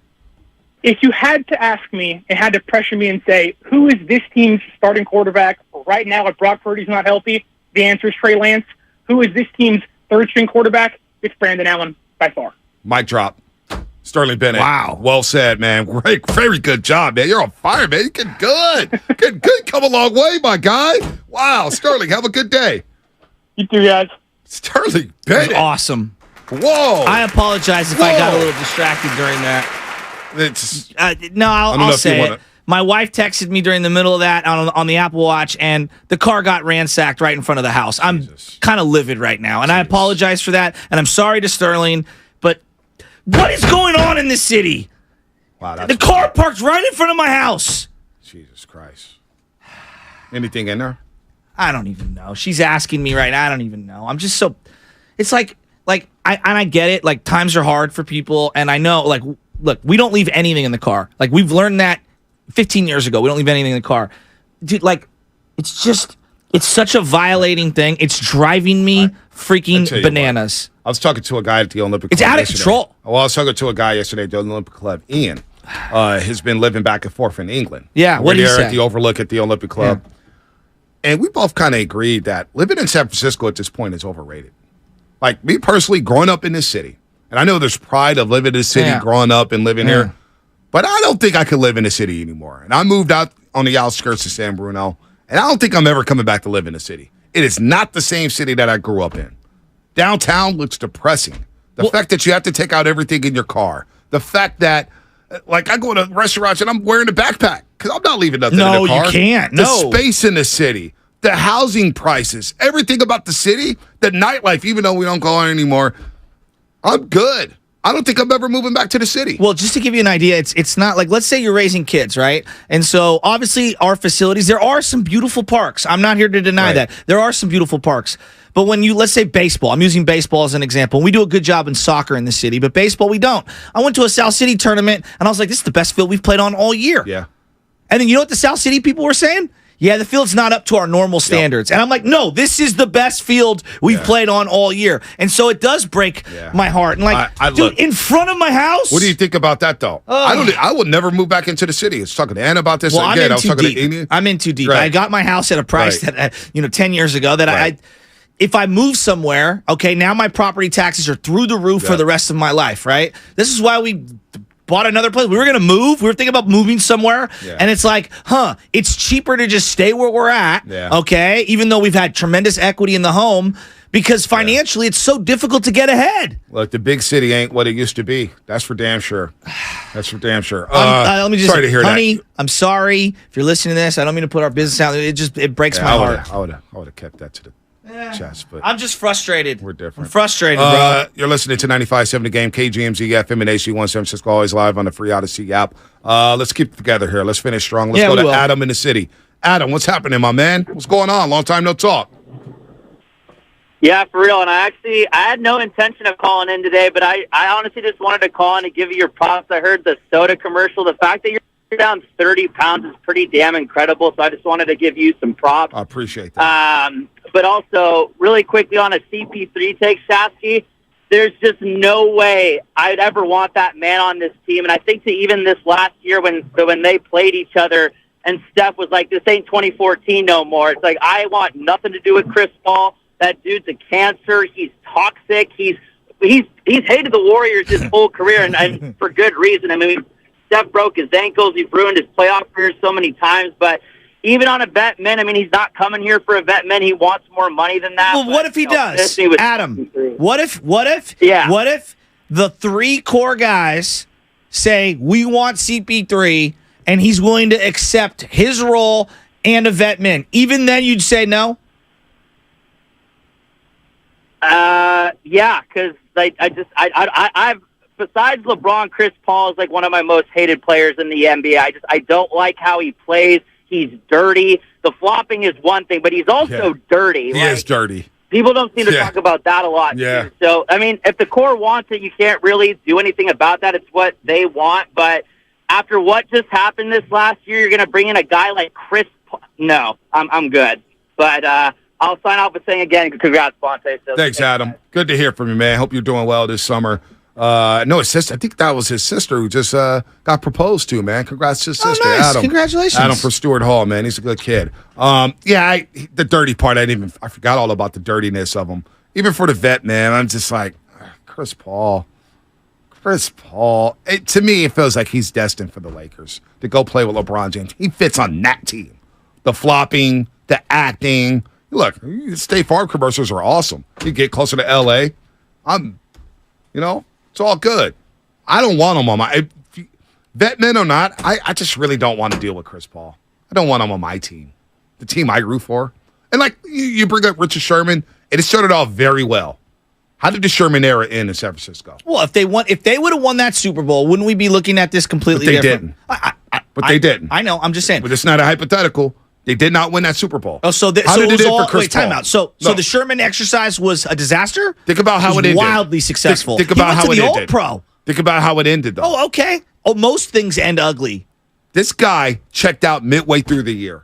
Okay, Jimmy Garoppolo ended ugly. Yeah. Was it a good acquisition? Richard Sherman checked out through the year, talking about, I'm out. I know they're not going to pay me. They got to do this and they got to do that. Super Bowl without Sherman? Maybe not, but they won some big games without Sherman. He got hurt late in the year. He was not good in the playoffs. Well, he missed the game against Atlanta and they lost. He got cooked in the playoffs. He also had an interception in the playoffs. Yeah, but he got cooked. Yeah, Kirk Cousins throws picks to everybody. Well, I'm just saying. So to say that it was like a failure is, I categorically dismiss that. The Richard Sherman thing was wildly successful. Right. He had a comeback player of the year type of a season and led the team in interceptions and went to the All-Pro. Yeah. Okay, he was an All-Pro, but it did not end well. I'm good off Chris Paul. Oh, my gosh. Oh, that put me in a bad mood. We're going to do King of the Hill a little bit. We got Gun and Goes Global coming out, right? Oh, nice. Why are yes. we bringing in Gun and Goes Global? Well, he's actually doing a campaign right now for suicide awareness, which is something that's very close to my heart. Anybody that's doing something like that, this is a big problem in society, not just America. And I think a lot of men have a very difficult time talking about this because there's a stigma wrapped around it where we perceive it to be weakness to talk about your mental health and things like that. And so not only is he going to come on, he's doing a campaign for suicide prevention and awareness. He's also talking about addiction and things like that. And, my family has a lot of addiction in our background. And so it's something that I've dealt with for a long time. And so I think it's important to, when we have these kinds of platforms, to put people on who are trying to create positive change. Because if there's one person out there who's listening who maybe, opens their eyes or feels empowered to change their life in one step, then I think it's worth it. All right, we're going to do that coming up at 9:20. Plus, we got King of the Hill. And this week's King of the Hill, my top 7 30 for 30s. Top 7 30 for 30s. That's been a lot. Ooh, I love me a good really 30 hard. for 30. Yeah, I need to watch the second part of Bill Walton. I only saw the one part, the first part. Boy, that sucks what happened. 888-957-9570. Gonna Goes Global coming up. My top 7 30 for 30s. The Bill Walton one is really good. It's really good. I suggest everybody watch it. I got it on the DVR now. Yeah, it's a good one. But is it in my top 7? We'll find out around 9:40 here on The Roast on a very fun show. Gil in San Francisco. Hey, Gil. Gil, what's happening? You're on The Roast. Gil, you there? What's up, Gil? Yes. Hi, how you doing? Good. How you doing? I'm doing good. I'm a newbie on the roast station. I used to listen to The Competitor for 20 years. Oh. My friend turned me on to this, and I just become addicted to the station. Thank you. The other guys are. I love it. You guys are just more interesting. We appreciate that. More interesting. Yeah, I love the conversations. I love the arguing back and forth. It's just great. And I was just talking about earlier about thinking about Dwight Howard and why he wasn't an option to be brought in for a second team. I think that maybe Steve Kerr might have the ability to utilize, if he has anything left in the tank, at least for a big man, rebounding, maybe rim protector. I'm convinced, Bonte, that we're going to hear 2 names for the remainder of life. Dwight Howard. And Boogie Cousins. Yeah. There will be someone on the text line calling it, and I'm not mad at people because I get it. There's not a lot of big guys. We almost brought Dwight Howard's dad onto the show. Why? Because he wanted us to help him convince the Warriors. Dwight Howard wants to be there. He's going to come, and he'll be a good addition. That almost happened. Then he went to Taiwan. Would you rather have Dwight Howard, Boogie, or CP3? All vet men's, all playing a reduced role. Give me Boogie Cousins. And his exploding quads? Your lower extremities were compromised. That's what happened to Boogie Cousins. Your lower extremities were compromised. That's what I would say to Boogie Cousins. That's what happened to towards him. That pause is so ridiculous. Your lower extremities were compromised. Anybody who calls this 408, anybody who calls CP3 toxic cancer and simultaneously supports Draymond Green is delusional. 29 other fan bases would scream, "Look at yourself in the mirror." And what has our dialogue been about Draymond Green? We have not been happy with him. He's probably coming back, and we're going to have to walk back some things on his show. But I did not like the way the season went. He played very well on the court. But the things off the floor, we can disagree on that. We were not happy with Draymond Green. There's a lot of people not happy with Draymond Green. Did you ask CP3? Oh, my God, my head's going to explode. Oh, I think I need some Advil at the break. Thinking about that. Thinking of CP3 in a Warrior uniform. And the first soft tissue injury he suffers. And he could take Jordan Poole's number 3 number when you trade Jordan Poole, from what everyone's saying. I'll take Jordan Poole. Of course you'll take Jordan Poole. Keep Jordan Poole. Of course. If that's what it came down to, keep Jordan Poole, please. All right, what's coming up on the game? Sponsored by Cars.com. Gun and Goes Global. We're going to have them on for a few minutes. We're going to get to King of the Hill, top 7 30 for 30s. We're going to end this show, and we got some great stuff. We didn't get to all this. It's been a hell of a week here on the Morning Roast. More coming up here on 95.7 The Game. Oh, that's the sound of a car.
there doing numbers, doing big numbers.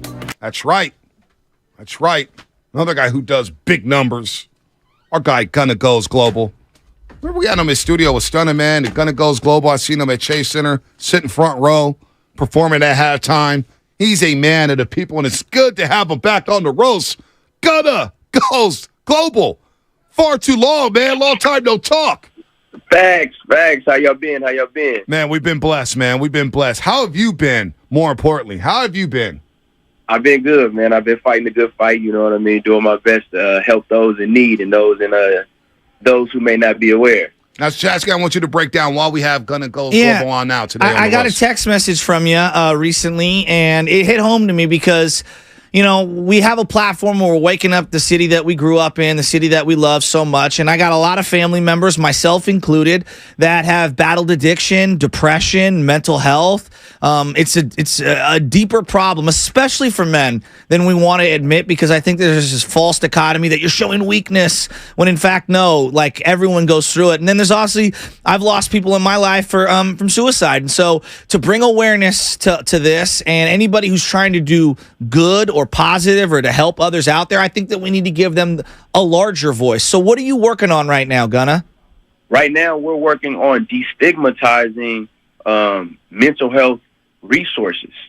So right now, amongst those, the biggest growth that we've seen is amongst men, amongst boys, males just in general, because men tend to hold it all in until it's too late. Right now, we want to normalize it. The same way you go to a basketball game or football game, why not go to a therapist? The same way you go to a baseball game should be the same way you're able to seek help. Unfortunately, with the influx of social media utilization, a lot of boys and men also feel pressured by society to have a certain amount of money or a certain type of fashion or a certain amount of followers. And it may not sound like a big deal to us, but unfortunately, a lot of these boys and a lot of these men, successful, unsuccessful, financially, whatever you want to call it, are resorting to killing themselves. So we want to let people know that there's resources out there, and I'm not the end all. I'm more like a vessel, because where I come from is stigma, is taboo. But again, I do know that there's help out there, and I do want to see people live as long as they can, and not taking it upon themselves to make life any shorter than it already is. Man. Now, when did you think about this? Because you're a very intelligent young man. Once I ran across your Instagram page, you know, I was fascinated with the Gunna.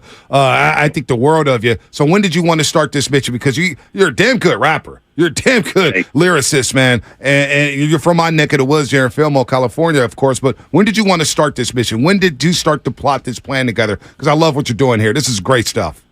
It was 2020, unfortunately, when I seen after COVID and people being quarantined, I started seeing people commit suicide on my timeline.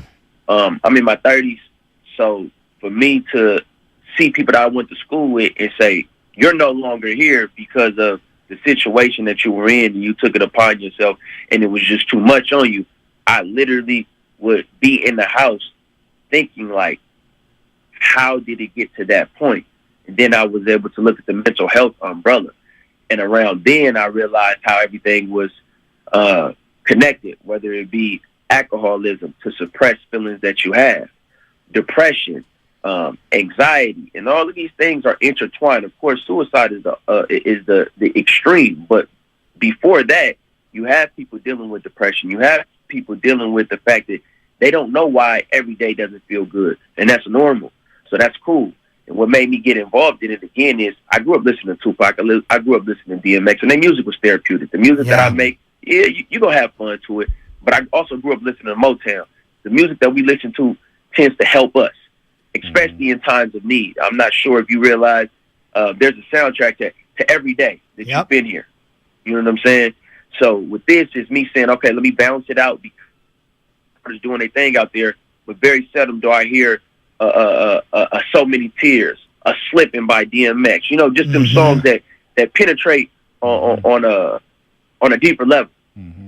You know, it's interesting that you say that because I think Bonte and I totally feel that. Like Bob Marley is someone, when I'm feeling low, I'll put in Bob Marley. And there's a variety of songs, right? Yeah. Redemption Song, Three Little Birdies. And it makes me feel better about me, about where I'm at, resetting. But I want to get into like the machismo, especially like when you think about music and rap in particular, there is this ultra masculine thing that goes on. And we've seen it happen with some of the artists who do collaborations with someone that they deem to be too weak, like Ja Rule, for example. He's never going to be viewed the same after what 50 Cent did to him, but he made great music prior to that point, right? Yeah. And yet we all look at him a certain way. There's this machismo wrapped around, rap, but I think a lot of people can relate to that, and I think social media, and I know we know this because we're kind of in the mix of social media because you use it to promote things that you got going on. It can be so detrimental, and I see it with young kids that I'm coaching now.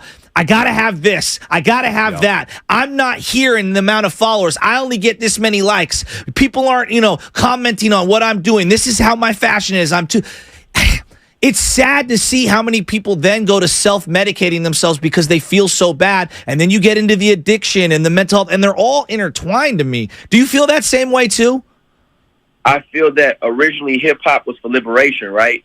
And then what happens is we go through phases. So you got dance hip-hop. Yeah. You've got mumble hip-hop. You've got lyricism hip-hop. You've got fun hip-hop. You've got gangster hip-hop. And more recently, you have more of I feel like, unfortunately, people are sedating themselves more than ever. So when you ask, like, why are people resorting to opioids and stuff like that, the music tends to be a reflection of life. And people are sadder than ever and more depressed than ever. So unfortunately, when you look at hip-hop, it's actually telling you what's going on. Because I grew up when, cannabis was more of the thing and having fun was more of the thing. Right now, if you look at the last 4 years in hip-hop, I feel like it's a direct result and a reflection of a lot of the children out there, a lot of the youth out there, a lot of college people out there. And because this is post-social media, so it is a lot of introvertness. It is a lot of sadness. It ain't a lot of Bob Marley. You know what I'm saying? Yeah. It ain't a lot of Patti LaBelle. It ain't a lot of Whitney Houston. It's a lot of, I'm sad. I don't know how to talk to my parents, or I may not have parents, or like you said, I don't have the followers. Yeah. I feel less than. When you look at some of the biggest artists in all genres right now, the music is kind of sad, man. Yeah. For real. No, you're right. You're right about that. That's a good point. No, it is. No, you're so right about that. And listen, our mental health awareness show, I want to get this to you, Gonna Goes Global, because I want you to be a part of this. Yes, please. Our mental health awareness show will once again run on over 250 of our stations here at Odyssey coming up in September. So we got to find a way to get you a part of that. And I know you've texted both of us here, and you want to extend that reach to athletes, because it's not just rappers, but also athletes where they got to compare their cars, they got to compare their jewelry, they got to be the guy. And the like thing is so interesting. I love how Instagram has the function of hiding your likes, getting rid of your likes, because that is something that a lot of people get. Oh, man, I only got 50 likes, and this guy got this for posting that. That is a big truth, but I want you part of that show in September. Gonna Goes Global in September, our mental health awareness show. I appreciate that tenfold. Right now, we campaigning to make sure that the visibility is maximized. Yeah. No doubt. Now, one last thing on this. Like, I think that, as we look at like mental health and everything, it touches all ages, all genders, all demographics. It touches people that have millions and millions of dollars, people that have not a penny to their name. And I think one of the things that when I look around society, people think like, oh, for example, Ben Simmons, and I don't know what's real, what's not. He has a lot of money, therefore he should be happy. Well, wait a minute, man. We don't know what's going on inside that guy's dome, like right now. So as someone that's been around people of different backgrounds economically and from different socioeconomic backgrounds, can you speak to that, like in terms of mental health affecting all?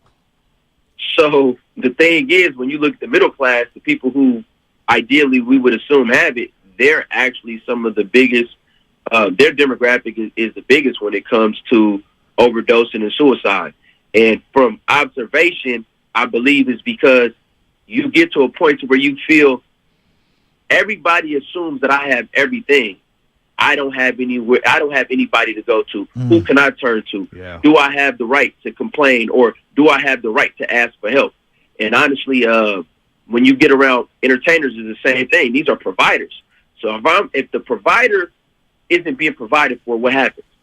And that's what's going on. It's hard to ask for help. It's hard to tell somebody, hey, I don't know what's going on in my mind, because people think that, again, when you go on social media and these other platforms, everybody's got it all figured out. Yep. Everybody's doing good. No, social media is showing you the best of. It's not showing you the bloopers. Right. And so life is not the best of. Life is everything involved. I mean, everything in between. No, it's kind of like a highlight tape, right? We just see all the highlights, and you don't see the missed shots. You don't see the traveling or whatnot. And speaking of traveling, I know you've been all over the world. How's that help you open up your mind even more? Because I encourage young people, especially if you're boxed into a neighborhood. Like I grew up right around the corner from Page Street Projects, and all I knew was that 4-block radius for so long. And then finally you start to travel like, oh, wait, there's an entire world out there. What has that done for you mentally and for your life, and just where you can spread it to your kids and to people from your neighborhood? Because you've been all over the world now, Gunna. Yeah, definitely. Early on, I went to Honduras. My paternal side is from Honduras, so I was able to see that I was able to experience life outside of San Francisco, life outside of the United States. And what that did is it put gratitude inside of me. It put hunger in me, too. So throughout my entire journey, I keep in mind that it's people doing better, but it's a lot of people doing worse. And when you see people in the United States, the resources that we have, especially when we're made conscious to them, it's a lot that we can do. Unfortunately, a lot of the neighborhoods that we come from, though, we're constantly in a state of survival. So it's hard to tell a person to dream when it's like, where I'm going to get my next meal. You know what I'm saying? Yeah. It's hard. So I do my best through the music also, again, to bring that versatility, to show them, this is what it looked like on the block, but this also what it looked like on top. And when you do that, you balance it out. You want to show that you want to show that you're able to overcome adversity. And that's the biggest thing, is giving people hope. When you think about mental health, it's just saying, hey, it's bigger than where you at right now. It's more than that shot you may take. It's more than whatever you may do to sedate yourself. And that's what we focused on right now. Campaigning, cold calling. Hey, Gunna Goes Global. Where can he find out more information about what you're doing? Go ahead and spread it to the people right now. You can log on to ecnfoundation.org, ISIAIN foundation.org. And you can follow me on Gunna Goes Global, at Gunna Goes Global on Instagram. And right now, again, ecnfoundation.org is a nonprofit. Through that nonprofit, we are creating art that connects to the people in an unorthodox way to spread awareness on resources that are tangible for people going through it. This is not the regular campaign. This is we want to connect people in San Francisco, Oakland, and throughout the Bay Area to these resources, so that the people who are doing the work from sun up to sundown can actually be of service to the folks out there. Great courage, Gunna. Thanks for coming on. I really appreciate the time today, brother. We got to catch up soon. We still got to do lunch, all of us, man. We still got to do it, man. It's on our bucket list. We got time in the summer. You just let us know. All right, it's all good. Big blessings, brother. Y'all continue to do the good work. You too. Gunna Goes Global, man. What a good dude. Great what dude. A good dude. And that's why when I went out to baseball practice and I saw you coaches, seriously, Shasky, from the bottom of my heart, we yell at each other. We scream at each other. You get on my damn nerves sometimes. Well, 75% of the time. But when I saw you out there at practice talking to those kids, and then brought me back to some of my mentors, and I said, man, that's how you do it, man. Yeah. This radio thing that we do, it's fun. We get paid for it. It's great. But we're in the toy department of life. But going out there and spending your time with those kids at practice, it's going to mean the world for them for many, many years. But you're giving your spirit, you're giving your passion for nothing. You're not asking for anything. You just want to go out there and help kids and help them see some, taking them up to Elk Grove to play a baseball game. And showing them different things. That's the stuff that I'm talking about, man. That's awesome. Well, and seeing what Gunna Goes Global's doing now with this initiative, that's the type of stuff that's awesome, man. Those guys, you guys need to be highlighted. Well, this is what I would say, B, and it took me a long time to get to this point. Not that I'm anything special, but I learned that giving is so much more rewarding for me than receiving. And look, we all love stuff. Like, dude, there's always things that I got to have this, I got to have that, I want this, I want that. But, like, what I've realized is that there's so many people that don't have anything. And if you can teach something like sports as an outlet positively for someone, because, like, I didn't realize how much stuff I had going on up here until all the sports and stuff went away. And it was self-serving because of me, the stuff that I did and whatnot. And so I'm trying to, like, tell people, like, man, play what keeps you happy and do what keeps you happy for as long as possible, because once that stuff goes away and the real life stuff kicks in, that stuff's hard. Yeah, no doubt. It really touched me when Gunna Goes Global talked about the outfits and the clout and everything. Bro, he's and I remember spot on. mid-2000s, I had a good job at UPS working in management, and I, had all the jabos, I had the good shoes, I had all the cool gear, but there was an emptiness. I was like, what is this really doing? I'm just doing this to, try to look cool, right? Then I went back to school, and I basically was broke at that point when I went back to City College at the age of 26. And I basically had 5 outfits to my name, maybe 3 pair of shoes. Yeah. But I was never happier. Yeah. I was never happier because I was starting to do what I was doing. I was like, wait a minute. It's not about that stuff. Yeah. We joke about J's and Gucci's or whatnot, but at the end of the day, that stuff means nothing. No. It means nothing. Well, you know what it means to you now, and I see it, and this is just me observing your daughter. Yeah. And that is special to see me, to see you become a father and to see how much that matters to you. Because I know you've told me certain things and I don't know the full story and I don't mean to put your stuff out there, but I know how you were raised and I know how important it is for you. I don't want to say break the cycle because that's not fair. I'm saying just create a life for your daughter that you envision to be better than what you have. Create opportunities. Absolutely. Let her see things that I didn't get to see and see it at an earlier age. Exactly. So when she does get into adulthood, because that's the thing. We weren't prepared when we turned 21. No. We weren't prepared at all. We were lost. Lost. And it took some hardships. It took some adversity to say, okay, this is what I need to be doing. My dad, who I'm not close with, but I'm glad that I'm talking to him now, and he stopped by the house yesterday. And, there was a point where I was doing some things illegally with cannabis, and I got robbed. And I called my pops. He's like, and he told me, and it was, it kind of reminded me of Power, that last episode of Power. But he basically told me, it's like, look, man, if you're going to do this and you get robbed, then we got to go do something about this. Do you want to be about that life, or do you want to take your square ass back to school? And I was like, damn. That hit home. Yeah, you know what I'm saying? It's like, I'm not about that life. Have you ever heard I don't know if it was Chris Rock or Kevin Hart, I forget who did it, but they said, if you're doing this, I think it was Cat Williams, if you're doing the same thing 10 years ago that you're doing today, I can't mess with you anymore. You got to keep it moving and keep it going forward. You got to evolve. Yeah, the people that are doing the same thing over and over and over and over and over again, and they're getting horrible results out of them, you wonder, you look up, no wonder they're miserable. Well, Ryan Miller, I want to shout out Ryan Miller. He always, he was an offensive coordinator with us at Washington High School, and he actually brought me back to coach. The 1 year I ever coached at Washington High School, we lost Turkey Day. We gave up a 3rd and 23 touchdown. You will never be forgotten. No, I will be for forgotten. losing Turkey Day. No, I will be. I will never forget that loss. Yeah, we gave up a 3rd and 23 for a touchdown. Lost Turkey Day. But Ryan, he still listens to the show. He's always texting me side to side. He loved Bill Walsh and everything. But I remember he told me, man, we were driving back home one day after a game, and he was like, look, man, you got all these friends now and stuff like that. In 10 years from now, you may be lucky to have 5 friends from high school. Your circle's going to condense so much. Yeah, he's right. But at the same time, you're going to meet so many new people. Yeah. Now, how do you evolve? Do you accept those new people? Do you try to grow? Or do you want to be stuck, as a 10th grader or 11th grader or 12th grader? And a lot of people, you see it, they don't evolve. And that's sad, man. They don't grow from where they were in high school. We're 40 now. All right, let me try to and I'm not trying to spin this falsely into sports and sports media, but this is where I try to be very cognizant. For example, we think that, and I'm just going to use Jordan Poole as an example. Jordan Poole got paid the bag. Yeah. Oh, how can he be miserable? How he needs to know that if you play in the NBA, this is a big boy business. Yeah. And if people are going to criticize you, then you need to be prepared emotionally and mentally to take it. Jordan Poole has been preparing his entire life to play basketball. Yep. The part of navigating social media, the part of navigating criticism from the media, you're learning on the fly. There's no textbook on how to learn how to do it. Now, there are times the public, the fans, go way too far in the comment section. There's times the media goes way too far in the criticism stuff where maybe it's personal, maybe it's not, but how can it not be personal for you on the receiving end? And so me as someone who does this now for a living, I look at it and I'm like, I'm really cognizant how we talk about stuff. And there are times I walk right up to that line and then I come out of the segment and I go, man, maybe I said something I might regret. Did I go a little too far? Did it come off personal? I don't want it to feel personal. I'm trying to criticize, the things that I feel are criticizable, but at the same time, I struggle with this. everyone says, they got the money. They should understand this is a big boy business. No.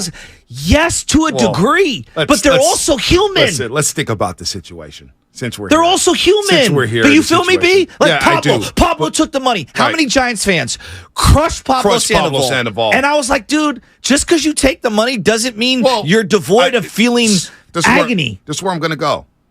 The incident happens with Jordan Poole and Draymond Green. He wasn't signed to that extension yet.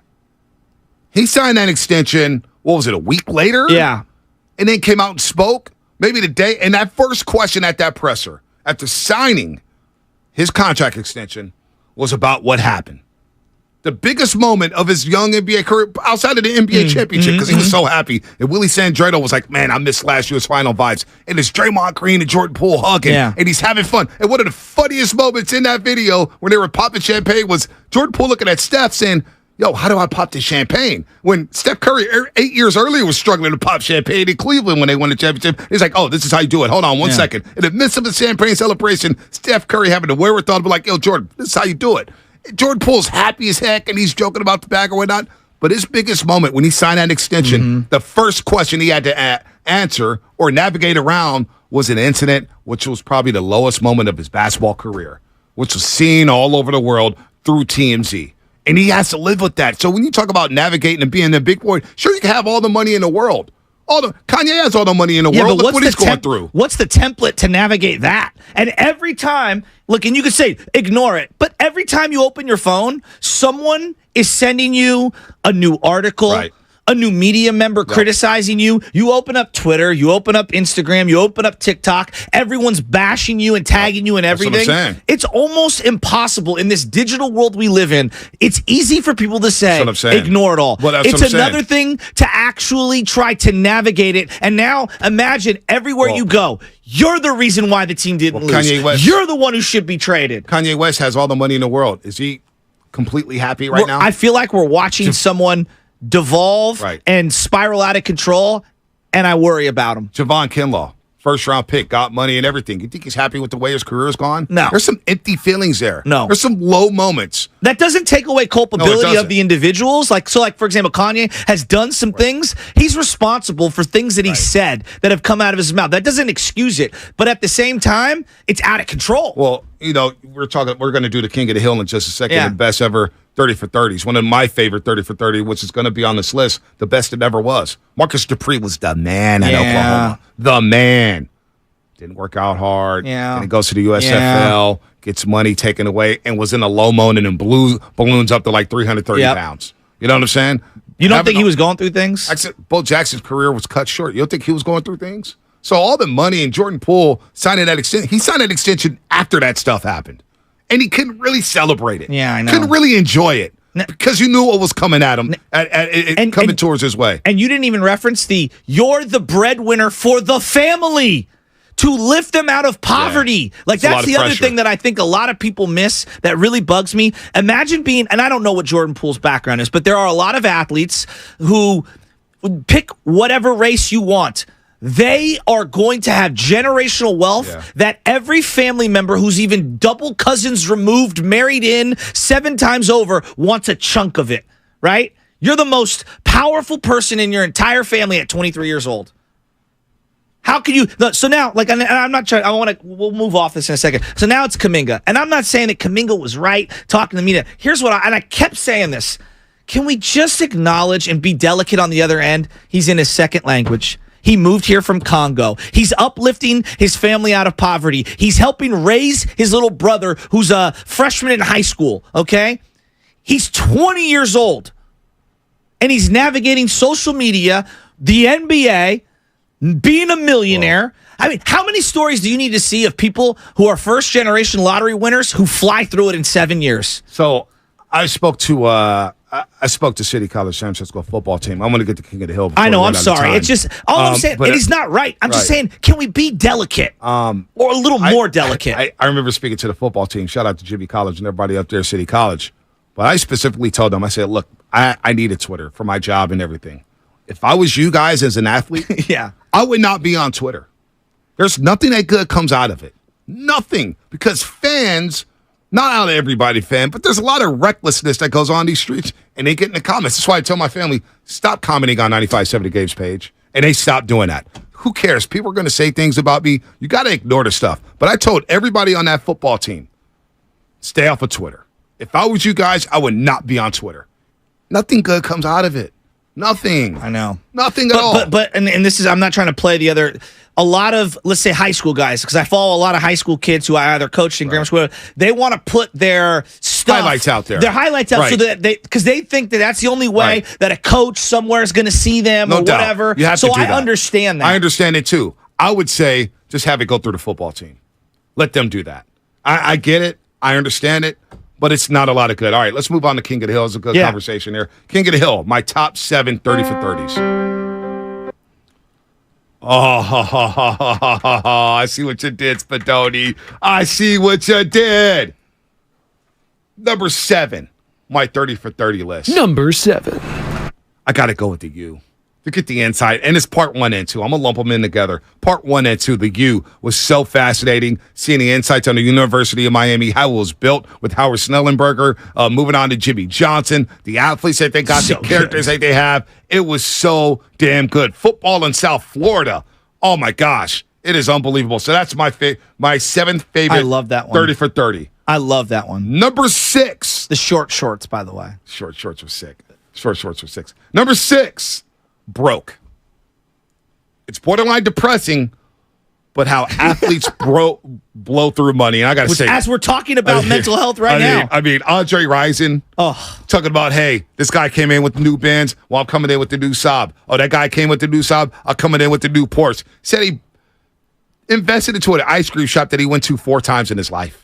Said he woke up $15,000 in his pocket, $30,000 on the floor. I mean, Antoine Walker went broke. All these guys, the poor linebacker from Tampa Bay who got drafted, said he had blew his contract before training camp. That's crazy. Bought a yacht. It's like, why do you need a yacht? I don't know. It's because I want a yacht. So broke is number 6 on my list. And it's tough. Trust me, this is a tough list. All right, moving on to number 5. Number 5. I'm a sucker for this. Survive and advance. Jim Valvano, NC State winning the national championship. It kind of tears me up a little bit. He's looking around for somebody to hug in Albuquerque, New Mexico at the pit. My brother's favorite moment, I think, of all time in sports. Thurl Bailey with the oh man, that 30 for 30 is awesome. That's my number 5, 30 for 30. All right, a fun one here. Number 4. By the way, if you don't laugh and cry every day, what are we doing? Well, shout out Jimmy V. As long as it's not Star Wars. Number 4. No, wait. Number 4. Number 4. You don't know Bo. Oh. You don't know Bo. When he has Bo the Jackson. bow and arrow at the end? What about the Yankee scout coming in? Saw him take 2 swings and said, I've seen enough. I'm caught. Like, wait a minute. Why are you going? Where are you going? And the myths and everything. That was like him. me with Casey Schmidt in spring training. Right.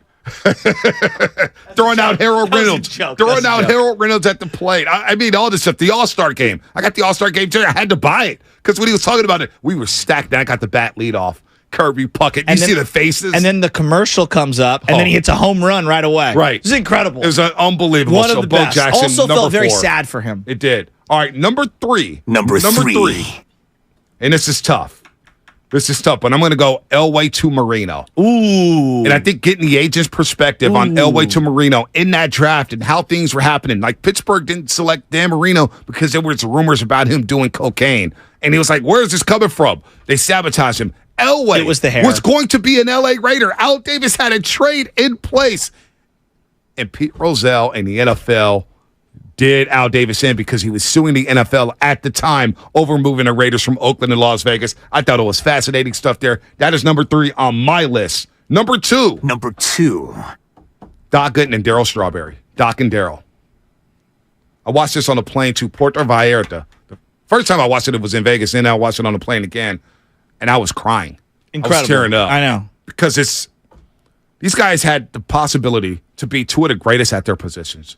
Dockett was so damn good when he came up. Oh, and to see his dad. His rookie season is one of the greatest seasons in the history of baseball. And to see him come back and be a Yankee and throw a no-hitter. Yeah, it was incredible. At Yankee Stadium. And then his dad basically passed away the next day. That was heartbreaking. And then Darryl Strawberry, of course. Like, it's unbelievable. One of the most iconic batting stances of all time if you're our age. Yep.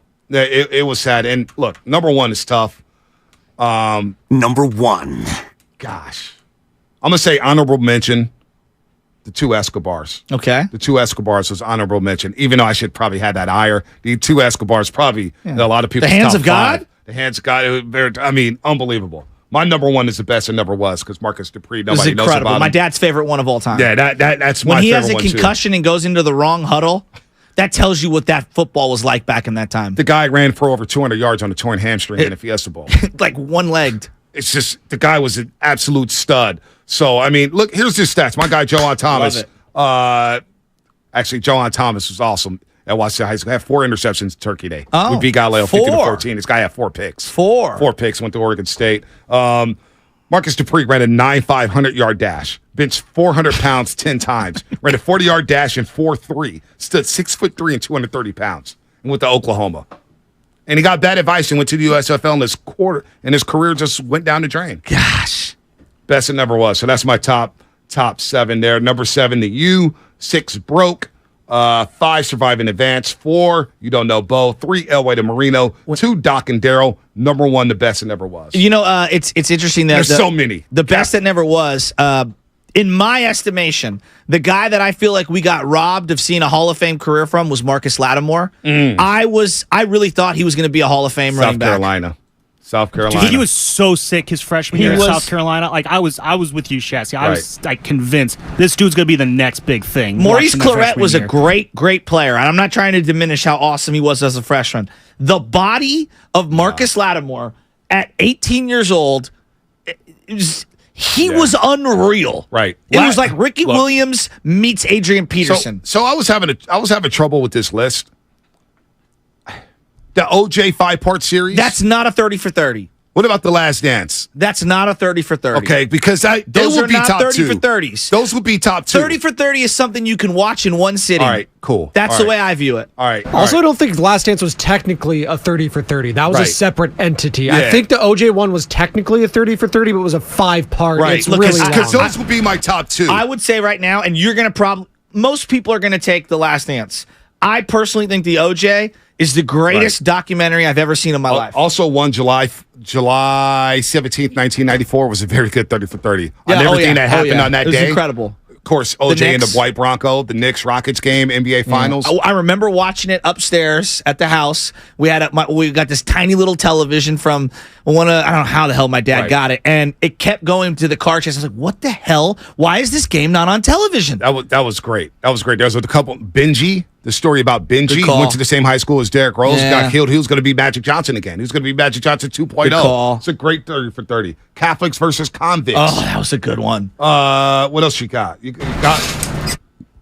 There's so many here. The USFL one. USFL is good. That's actually Bill Simmons' best work. Right. That was unbelievable. What you got, Spadona? Anybody else got some honorable mentions here? I think we do. We'll use that for our final thoughts. All right, let's go. It's time for the Xfinity.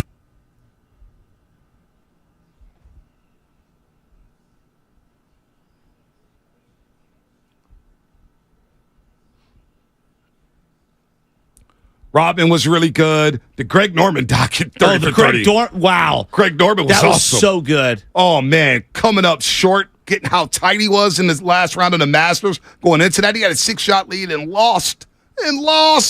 Final thoughts. What you got? My final thoughts. Boy, Giants are having a fun season. I know the record may not be, otherworldly. They may not even make the playoffs.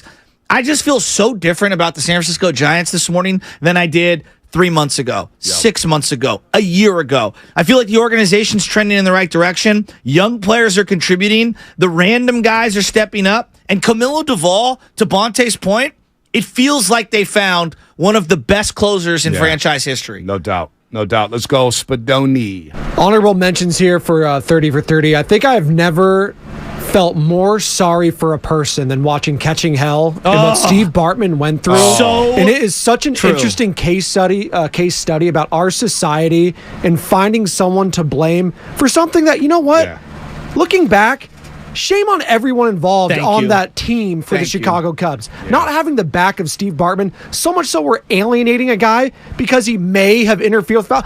You know what? They didn't deserve to win that year, and I wish they never won again. Alex I'm going to be Gonzalez, honest. make a play. I'm going to be honest. I wasn't even rooting for the Cubs that year because after watching that Catching Hell doc, I was sick for that man, Steve Bartman. Still am. Yeah, that's another good one. 30 for 30.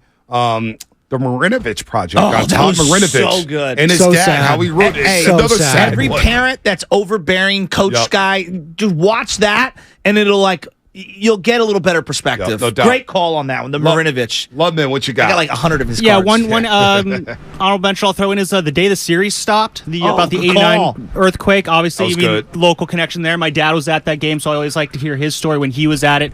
One more I'll throw in there is the Four Falls of Buffalo. Oh, that was good. That was one where I Great watched it call. just That was like good. Great like that. call. I want to go to a game in Buffalo because like that just seems like Yeah. a fan base that really is just like it's one of those cities that really seems to have like a great connection Love with their Throw team. me through a table. And, Hey. oh, I would totally do that. I want to go The party with the Niners- Bills Mafia listen, too. Like that the looks like a Niners- fun fan base. The Niners play in Buffalo in 2024. I've already scouted that road trip. I don't know when it's going to be, obviously, because we don't have a schedule. But in 2024, the Niners will visit the Buffalo Bills. I'm projecting a Bonte Hill NetJet corporate sponsorship on deck for that game alone.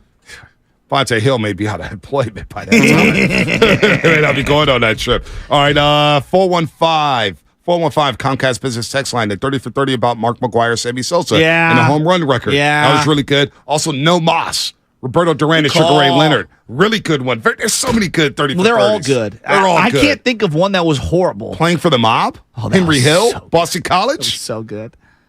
Wow. So good. Brothers in Exile, Levon Hernandez, Oh, yeah. and No Duque. Well, it was sad. Brian and the Boz was another good Brian one. was good. I didn't realize how much of a cultural phenomenon that guy Oh, was the back in the Boz? day. Yep. Huge. Oh, yeah. And then he was ended. And then Bo Jackson. Ended. Bo Jackson. Same yeah. way Ickey Woods was ended Yep. by Ronnie Lott. Yep. Yeah. Another Bo one said Jackson. Brothers in Exile. That was really good. I hate Christian Leitner. A lot of good stuff there. A lot of good stuff. And a fun show. A lot of fun, man. We'll be back on a Friday. We got to run, though. We don't want to let Steiny and Hank Guru late Gathers, here. LMU. Don't forget that Oh, one. that was good. The Guru of Go. Dwayne Fontana's the Guru hitting us of up Go. right now. The Guru of Who Go. knows a few things about documentaries? Yeah, he does know what. Yeah. What's his name? Headache? Oh, dude, that No, was it wasn't such a- Headache. I'm thinking of N one. It What was his name? so good. What was the guy's name? I don't remember the guy's name. Arizona State. Find that on Netflix. was that was so really good. good. No Dwayne's doubt. teammate. He was no a doubt. baller. Yeah, no. Dwayne Fontana's like, this guy pulled up 4-3 against UCLA. It didn't even matter. It's like, yo, what are you doing, homie? Oh, man. Well, we know what he was doing now. That's it for us. Guru and Steiny next right here on 95.7 The Game. Your lower extremity.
want to know now.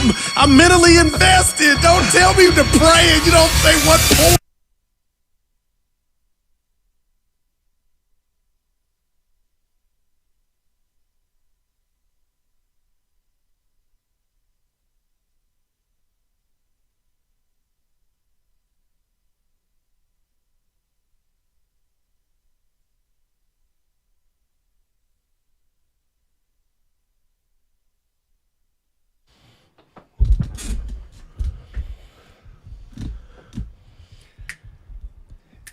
All right, Goo, you got to help me with something. Anytime you call, when my homies call, I'm down to ride. So, and I purposely did not tell you about this before the show. What I'm already intrigued. Kind of how I was going to come out. Yeah, I'm tingling. I'm gonna have to, I need a sec to set it up, right. but this is I dead serious. Don't get it. All right, so we know the Warriors are at a transition type of point here. Big off season. Okay. I've said I don't like any of their choices, really. I don't want to bring Draymond back for 3 years. I don't want to lose him. That's not going to work either because you're probably going to get where we all know they're in a tough spot. Right. Any of it, to be honest with you. However, that's right. There's a school of thought out there that many subscribe to that I accept as a possibility. And it is, you must maximize Steph Curry. You must try to keep this window open as long as possible. Go get Chris Paul then. Go get Chris Paul if he's waived. For Chris Paul I'm shocked. Fits every listen. Do I want Chris Paul? Not really, because I want to move off guys. Okay. Yeah. But if you're of the mind, let's keep Draymond for another couple years. Let's keep the court. Go get Chris Paul then. Oh, good Lord. Absolutely. Absolutely. If that's the direction you want to go, if you're saying, look, we're going to do everything we can for Steph and the core. Forget about 3-4 years from now. Go get Chris Paul then. He makes you better. When he can play. It's fine. All he needs to do is a backup. Plays 25 minutes a night. You get Chris Paul. He didn't even finish the last two seasons. You get Chris Paul. He plays 20 to 25 minutes a game for you, not 38. He comes off the bench, but he'll start 30 games because Steph won't play 30 games. Then you move Jordan Poole. That softens the blow of Poole leaving because you'll have Chris Paul. Stoney, this is not 2016. The dude can't stay healthy. Neither can the Warriors players. Neither can the Warriors players. Jordan Poole is your guy coming off the bench. Well, then you know what? Jordan Poole is your guy starting when Steph's out.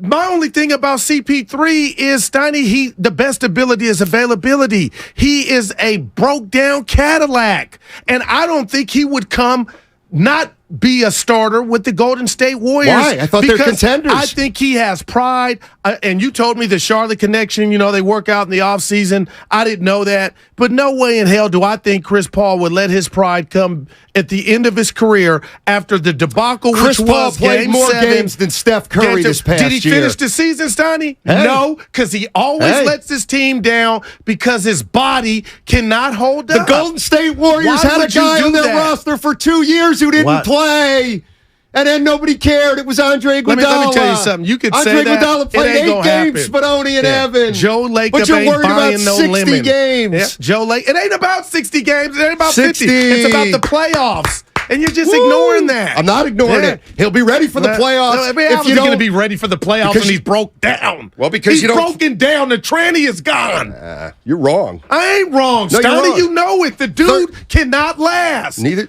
The Warriors do not. About? Joe Lacob is not buying a lemon. He is not buying a lemon. You can say that, but guess what?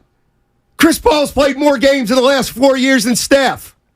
I don't care how many they play. And they you know why he breaks down in the playoffs? Because he plays 37 minutes a night during the regular season. It's not his body. 20 minutes a night.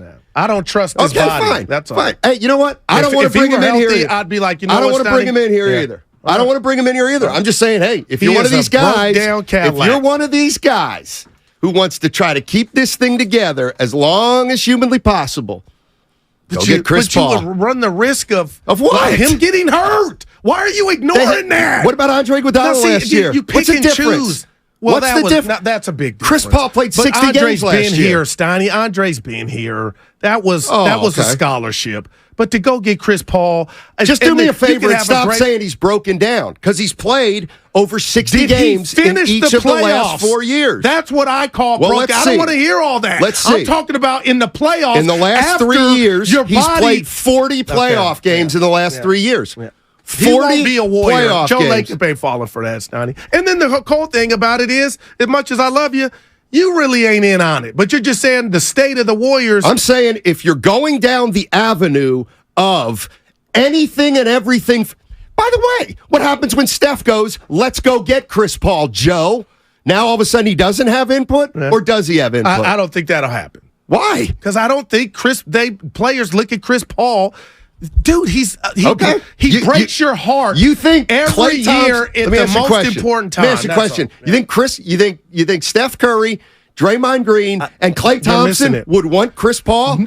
They do. Chris Paul wouldn't want to come here and be a bench warmer and come in after a dude basically ruined his career and embarrassed him. And I don't think they're as tight as you said they are. Chris Paul has pride. This is not. Hey, and let's be honest, Donnie. Chris Paul has pride. Yeah. What does that have to do with anything? You don't want to come sit and back up Steph Curry. Well, first of all, you don't really Thompson. back up Steph Curry. Well, you would be a non-starter. You play 30 games. Chris Paul's not going to be a non-starter. He's going to start 30 games. Yeah, well, he's going to start for the team that picks him up. He ain't coming here. Hey, and clown show. Is he I'm looking not saying here? You. Yeah. Here are the clowns. The clowns of these people that say anything and everything for Steph Curry, but no, Chris Paul. When did you say this is not 2009? That's why I don't know who you are right now. You're riding for Chris Paul like he's still in his prime. He's not. Stop it. But he's more of a championship player. You're talking player. clown show. That's the clown show, Steiny. What's the clown show? You up in here selling Chris Paul like he's got something. The point is, the dude is done. And you know he's done. They told his ass, get out of here. Get your ass out of here. We are tired of not counting on you. And you want to come here on a payday Thursday before payday and give me and the people Chris Paul like he's in his prime. Stop it. The bottom line Stop it, Steiny. You're better than that. And you know it. The bottom line is this. Old Fred Sanford ass, and you want him in a Warrior uniform. Please. And then you think he would want to sit on the bench after Steph Curry basically ruined Lob City, and then he went to Houston to try to beat Steph, to come here and be a backup? What are you watching? The NBA for 50 years.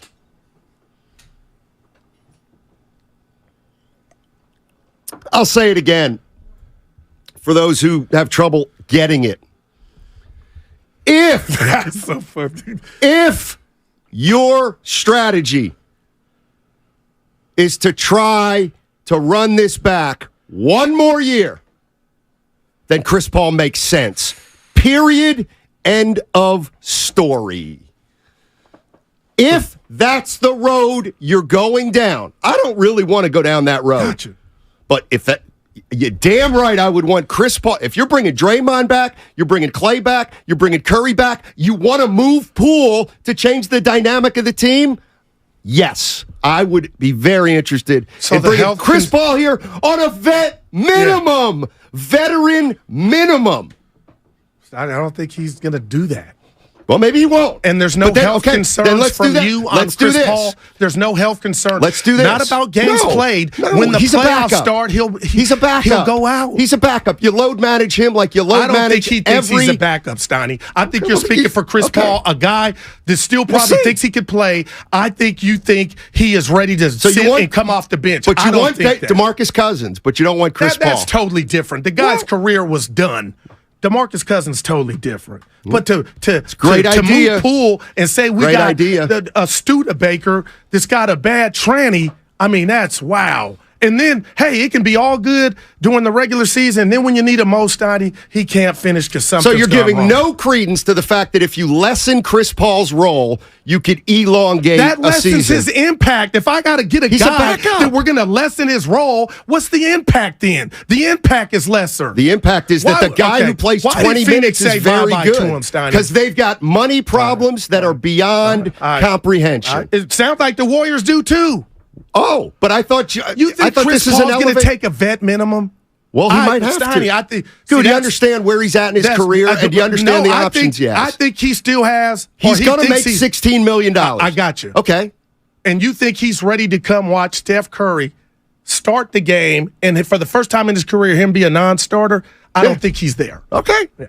What's funny, because you say he's washed, but he's not ready to become a backup. He can't stay healthy when it counts. Yeah. And I'm going back to the Houston I got your head days. spinning because it makes sense.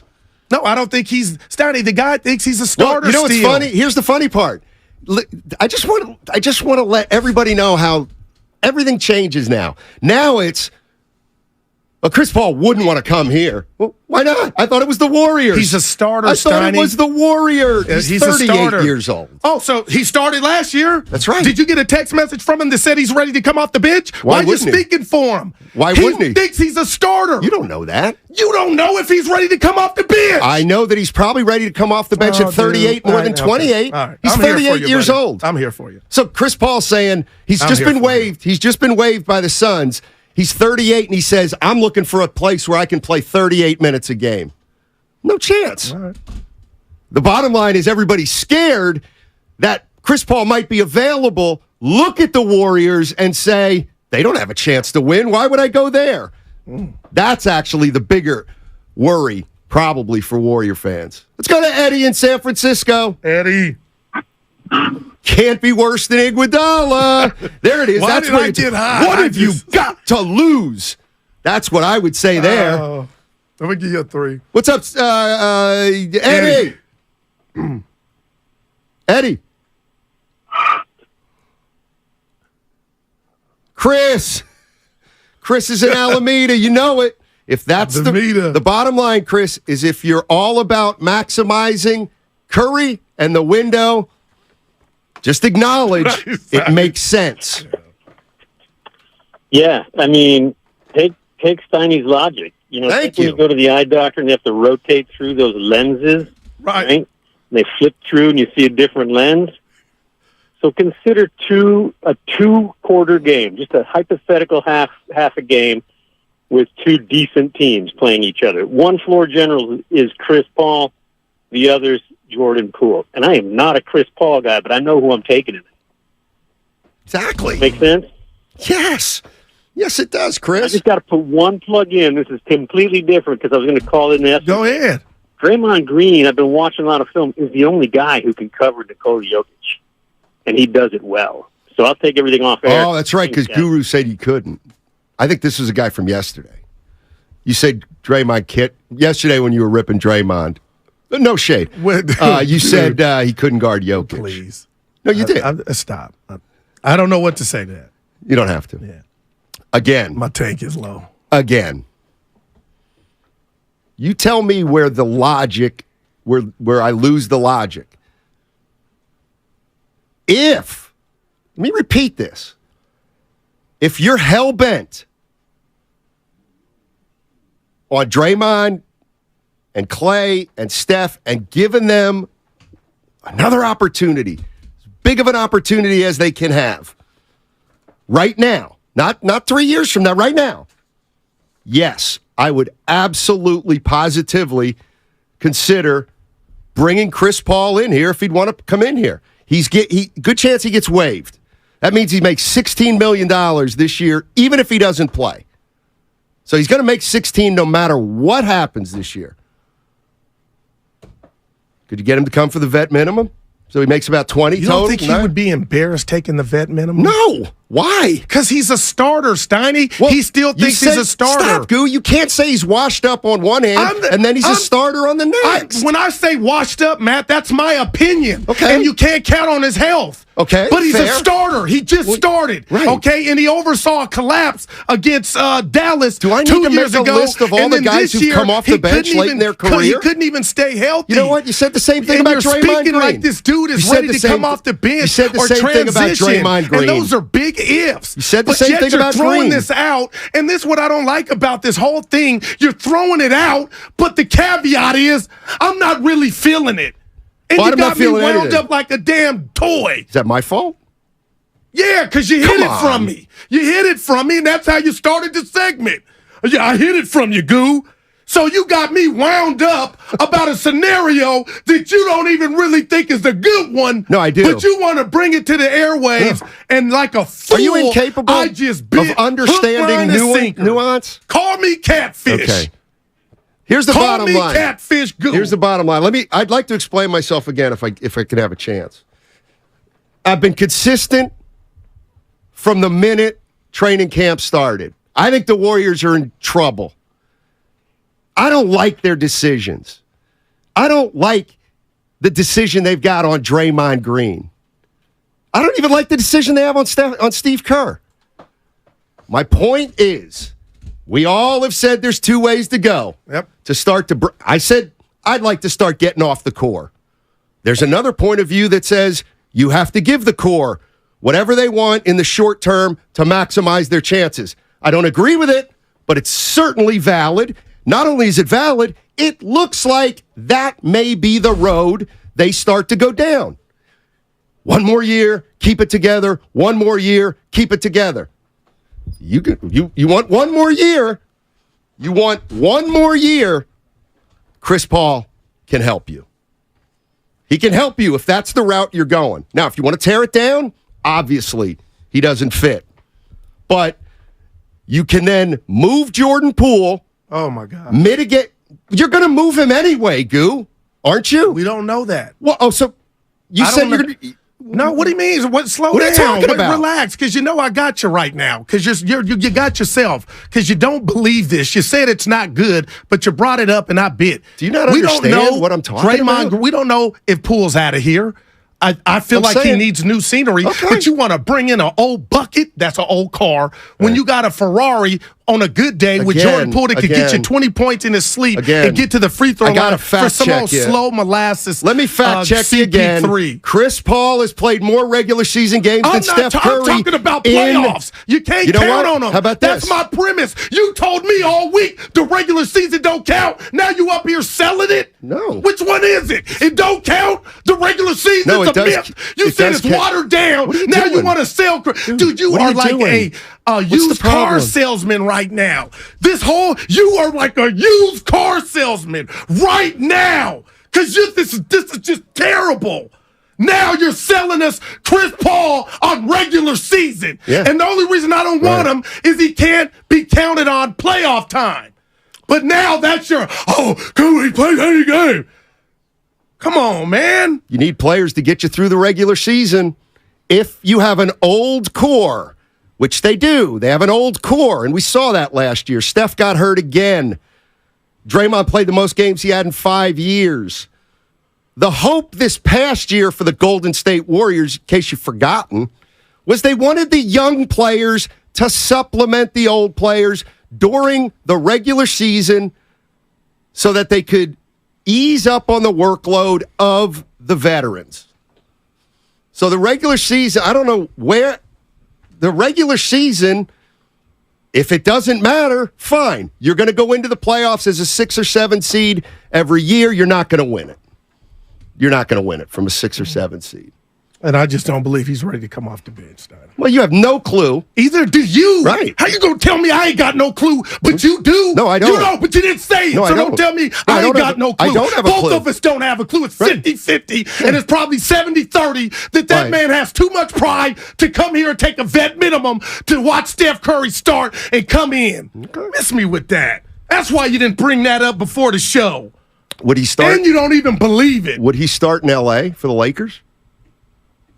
Ask LeBron, Steiny. I'm asking you.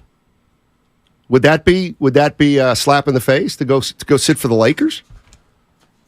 They go get Kyrie Irving and they want a backup for him. Chris Paul goes, man, we can run a ring there. I would be shocked if he was a backup. He's got to be a backup at some point if he wants to keep playing, you would think. The landscape of basketball history is littered with players who eventually went to the bench, especially at 38. Your head's spinning because my angle, if you accept my premise that there are two avenues to go down and you're choosing to go down the one on the left, then Chris Paul makes sense. That's all. Yeah, well, and the whole premise, Donnie, is it does. A big part of this notion is you think Chris Paul's ready to come off the bench. I don't think that. And that's why I think maybe he doesn't have to come off the bench. Maybe they could start Chris Paul, Steph Curry, and Klay Thompson like they started Poole, Curry, and Klay Thompson. And you're ready to give up on Poole for Chris Paul. Oh, man. Well, no, it's not for Chris Paul. Well, we have Chris that Paul. Would be part of Chris Paul we're getting for nothing. Yeah, but we're getting Chris Paul for Jordan nothing. Poole's out the door. Right, but now, people want to send Jordan Poole out the door for a big man. Now you can send him out the door for a big man and have Steph. I never want to send Jordan Poole anywhere. My thing was he needed a new scenery because if he was playing with the guy that punched him, it never was about his basketball. You can disagree, but you're disagreeing with logic, with sound logic, I think. I would say the same for you. Lamont in Oakland. Chris Paul, baby. Bro. Chris Paul. Lamont. Y'all killing it, man. I'm still cracking up when he said, can Chris Paul play with the Lakers? He said, ask LeBron. Anyway, man. And now all of a sudden it wouldn't. It wouldn't matter if Steph wants him. Well, they're tight. Steph could get him to come off the bench. They're so tight. You guys have valuable, very valid points. But like, I do feel it's a little bit of a different era. We're in the era of the up and down, fast break, up and down. The Davian Mitchells, the Marcus Smarts, you know what I mean. The guy from Denver who went off, I think Brown. And I think Paul is at the end of his rope, man. He is old. He's still a GOAT. He will always be, but he can't play that high level defense anymore. I mean, he's getting guarded full court. He's struggling. In my eyes, if I was Steve Kerr, I said this yesterday. I say, look, I mean, Draymond, he's going to have to calm down and really hone in the veteran presence, but in the correct way. Poole's going to have to, hey, look, you got your money. You've been talking a smack over the years. It's time for you to kind of grow up a little bit. And I think if they both come together and understand that you two are the problem and let's fix it, and if they move past it, I mean, come on now. We basically have the same team that just won. I mean, I'm missing Bielitsa. I'm missing all of the other guys. But, I mean, we still have the best team in the NBA in my eyes. Yeah, and let me tell you. Injuries, all right, thanks. I appreciate it, Lamont. But here's what what has really hit me in this first segment is that nobody really believes what they say they believe. So, what if Steph Curry wants him?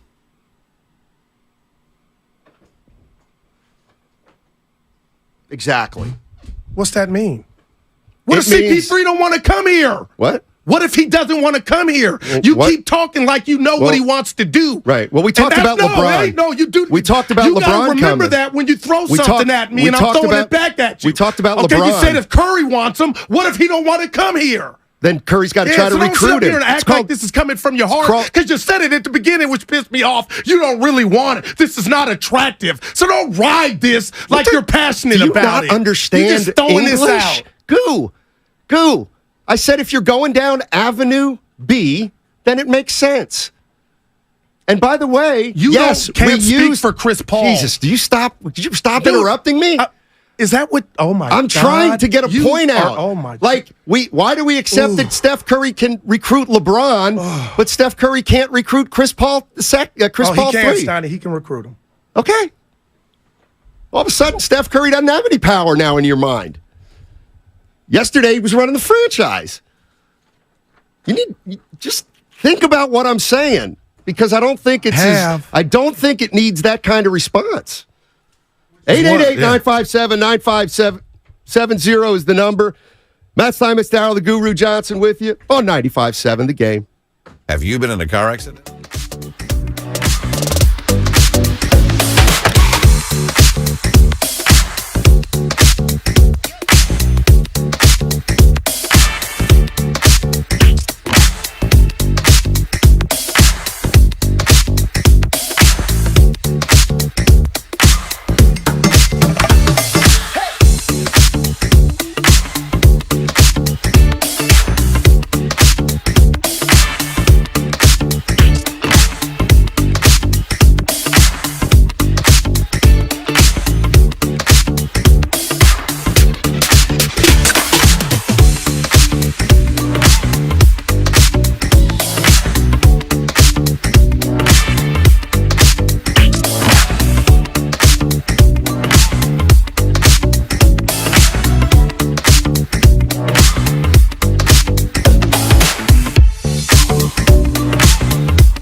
Steiny, your boy Catechism. I received the body of Christ. Now back to Steiny and Guru. Take it away, Steiny.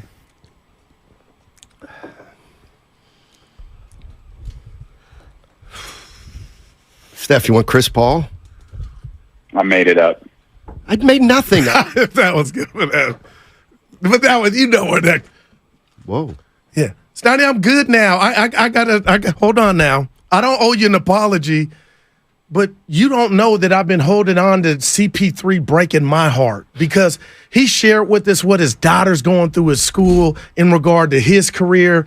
And even before he revealed that, even when Houston was battling the KD Warriors, we were robbed of that series getting finished at high octane because his hammy blew. Then this year, I'm thinking, okay, Phoenix got some action. They lost, but man, maybe they wouldn't have lost had their captain stayed healthy. And then every time he gets hurt, he puts up these workout videos, and it might be beyond him. But Steiny, he is a Studebaker.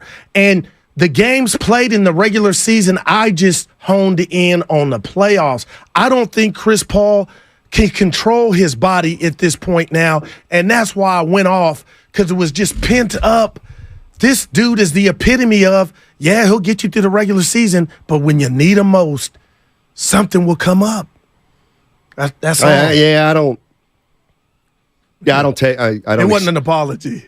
I don't need an apology, but your underlying anger isn't. It wasn't anger. No, it's not. It's not pointed at Chris Paul. I apologize. It's pointed at me. Oh no! No! Come on. Any psychologist I'm not mad. listening to the show today would say, Goose really doesn't have a problem with Chris Paul. It's the guy sitting across from him.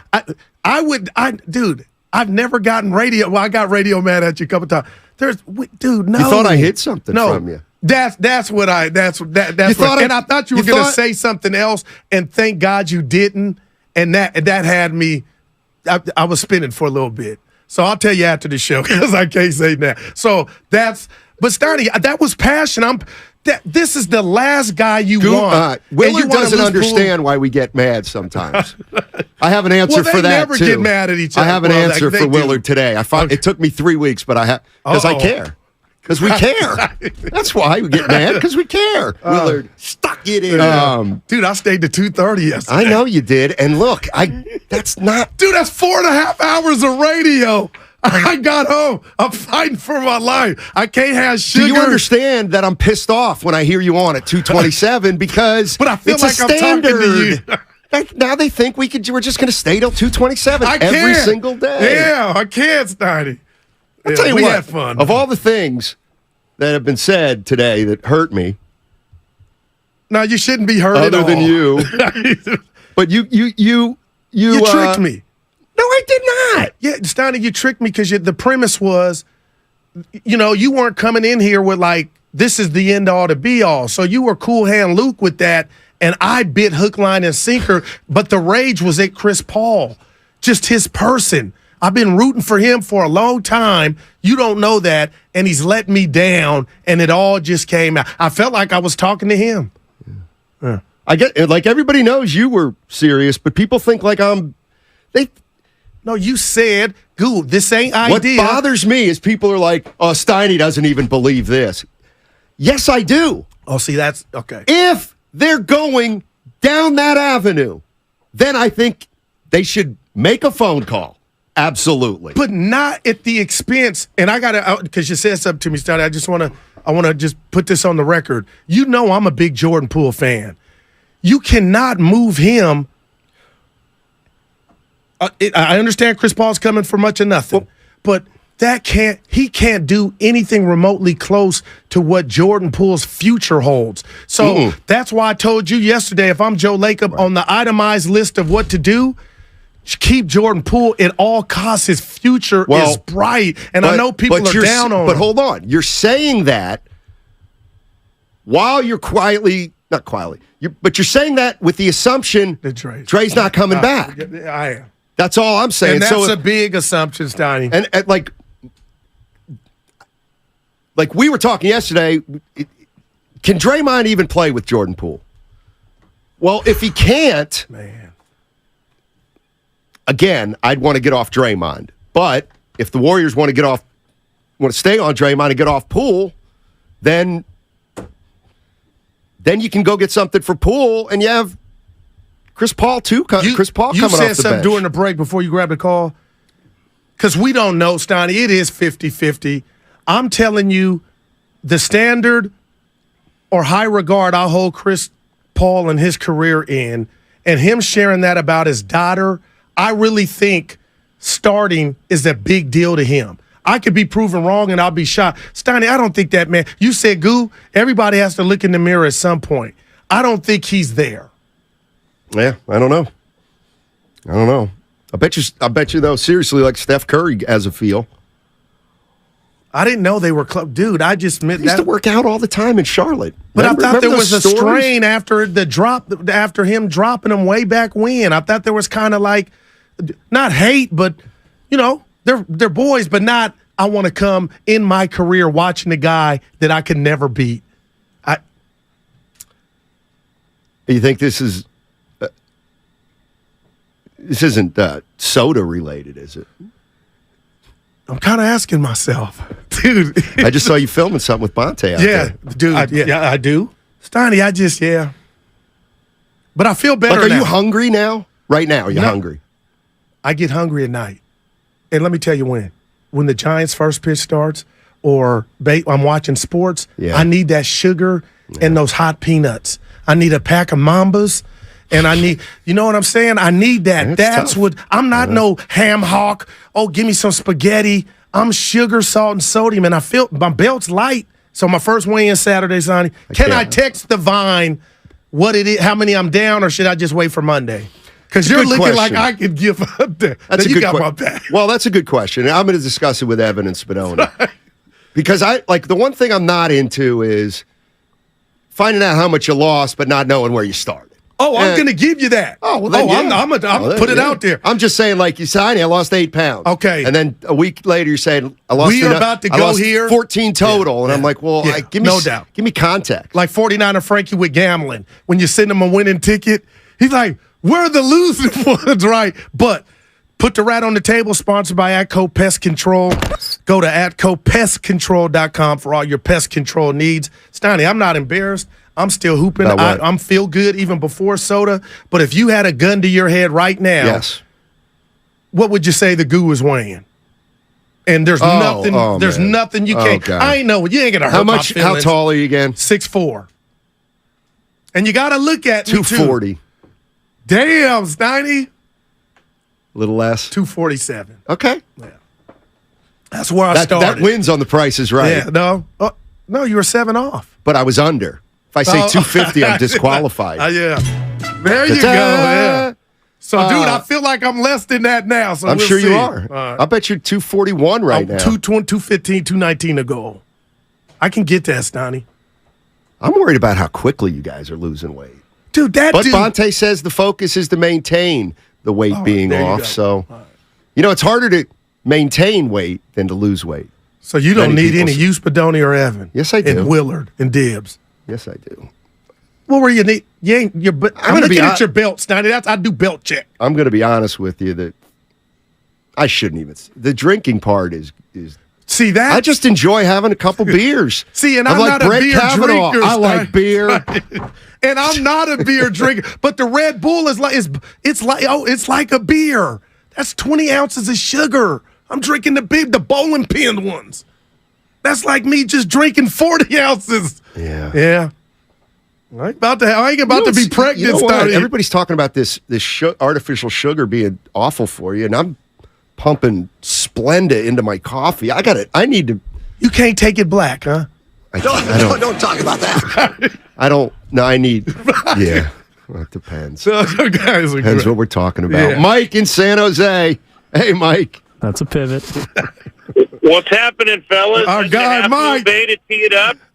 You're at Half Moon Bay? Half Moon Bay to tee it up. Wow. Hey. That's an expense. How much money you make, Mike? I'm retired. I'm 66. Look at so I paid my dues and. Hold on, Mike. That's why I said Half Moon Bay Guru is a nice course. Right down there by the Ritz-Carlton. I've stayed there before. Oh, you have? Yeah. Yeah, it's on the same. Yeah, it's on the same grounds, and they got the old course, which has been there forever. And then when you really want to challenge yourself, play the ocean course on a windy day. It's like Spyglass. So I'd compare it to like the ocean course in Kiowa, South Carolina, but same kind of thing. Yeah, it's but nice layout, no doubt, beautiful day. So, but life can't get much better than that. So, you're right. So, I wanted to just say, Guru, as my guy, his first thought was, be careful on the diet there, bro. That screaming and yelling grabs the Doritos. Yeah, so but he burned some calories. I'm following you on Twitter on your diet. Right on, Mike. But on the main topic of Chris Paul, I would sign Chris Paul in 30 seconds. And and you're a season ticket holder, Chris Paul. Yeah, and I've called in nonstop saying stay older. Yep. So yes, if you're going to go older, I would rather have Chris Paul in the last 4 minutes of a game than what they've had and lost 7 or 8 games in the last 30 seconds. On the injury front, I don't know. I take that's Paul where George, I'm at, he's Mike. always out. I take Kyrie, he's always out. So I mean, guys are hurt. That's kind of hard. But I think Chris Paul faces the dilemma that everybody at 38 does. He's a very smart guy, head of the Players Association, and he has to decide if he wants to be Charles Barkley, where every show someone tells him he never won a championship, or if he wants to go where he can win. He's got $240 million. It's not coming down to that. Steph and him are extremely close. I know that from personal experience. But it's really what Chris Paul wants. He will end up on the Lakers or the Clippers. So I don't know. I'd love to have him, and I kind of agree with Steiny. That's who you could play the 3-guard lineup with, because you know what you got. And he'd only play 25 minutes, but solves your salary cap, solves other things. One last point, if I may, on Steve Kerr's contract. Can you guys talk about it? I don't think you can sign Steve Kerr until you find out who your team is. Exactly. Because if you give Steve Kerr a blank check and then go to Draymond and Clay and say take a pay cut, that plan won't work. Good call. You have to find out who's under contract. Yeah. What they gave up, and then go to Steve Kerr. Like I said, love you guys. Listen every day. He's probably got a tea time. I actually did have a question for you.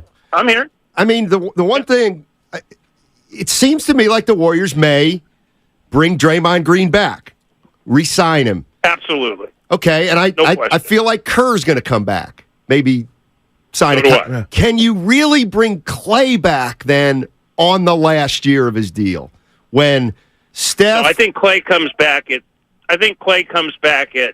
3 years and $80 or $90 million. Okay, so they recognizes what they paid him when he was hurt. Okay, so they all have to come back at a discount. I got you. Fair enough. Thanks, Mike. Good luck on the round today. Yep. Hit him straight. Like Mike. Mike's great. Yep. Mike's great. So that course oversees water? Yeah. There's 2 courses, I believe, there. One's the ocean. And it's just like I think Olympic clubs get two courses. I'm going to tell Mike these this are what courses I told you. we don't. I have trouble getting. I think you guys think CP3 is at a point in his career, Steiny, to where he's willing to. I think this guy is a captain, and he's ready. He will not take anything less than a starting position.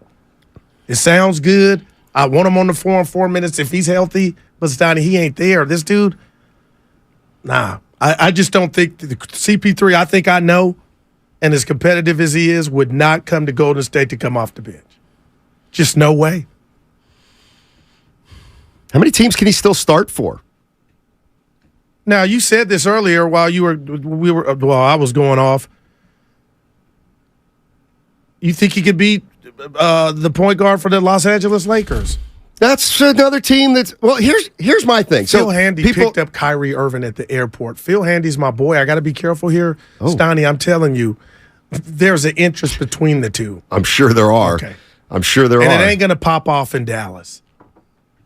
If it pops off with Kyrie. Kyrie's not going back to Dallas? No, if I had to sell you Kyrie and CP3, that would be like a 2023 Ferrari and a 2018, what am I going to give CP3? Give me a car, Spadoni, Evan. A Lexus, 2018 Lexus. It's older. Still a great car. Let's say hypothetically, just for kicks, Kyrie resigns in Dallas. just for kicks. Right, which I think there's no way he's going to, but okay. See, I think he might. But anyway, like, here's the other thing. Chris Paul. Like, if you're Chris Paul and you have a choice to go anywhere you want to win a title, like, are the Lakers closer to a title right now than the Warriors? I would say yes, Okay. and the reason I'm saying yes is they beat them, and I got a 7-foot somebody that could play in the post. We got a better bench. There's no dissension. So I hope Dub Nation doesn't get mad at me, or if we put that on the poll, how many would honestly call with a straight face and say right now, Steiny, the Warriors at this current point on Thursday are more attractive than the Los Angeles Lakers? The most I would give you is, it's pretty close, maybe. I'd give you that. But, I mean, I'd be the first guy to say, how can you say the Warriors have a better chance when they just lost to the Lakers? So I can't be. No. But when I look at the Los Angeles Lakers and Golden State Warriors, like, I don't say, Lakers have a much better chance to win a title right now than the Warriors. Maybe. Paul would go to L.A. Yeah, they say Clippers, Lakers. Can we back up to the point Mike made about Kerr? Now, you told me about the negotiations with the soon-to-be new general manager, and I get that. But how soon would you want to wrap up Kerr so the team knows what's going on, Steiny? See, I think there's no time. Like, see that? I don't think it matters. I get that. They can do it tomorrow. They can do it in August. You know what I mean? But if you're in love, why would I want to propose?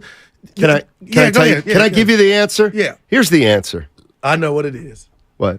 I don't care. No. I'm going to let a guy from my hometown spell it out. His name is Ross Tucker. Take a listen.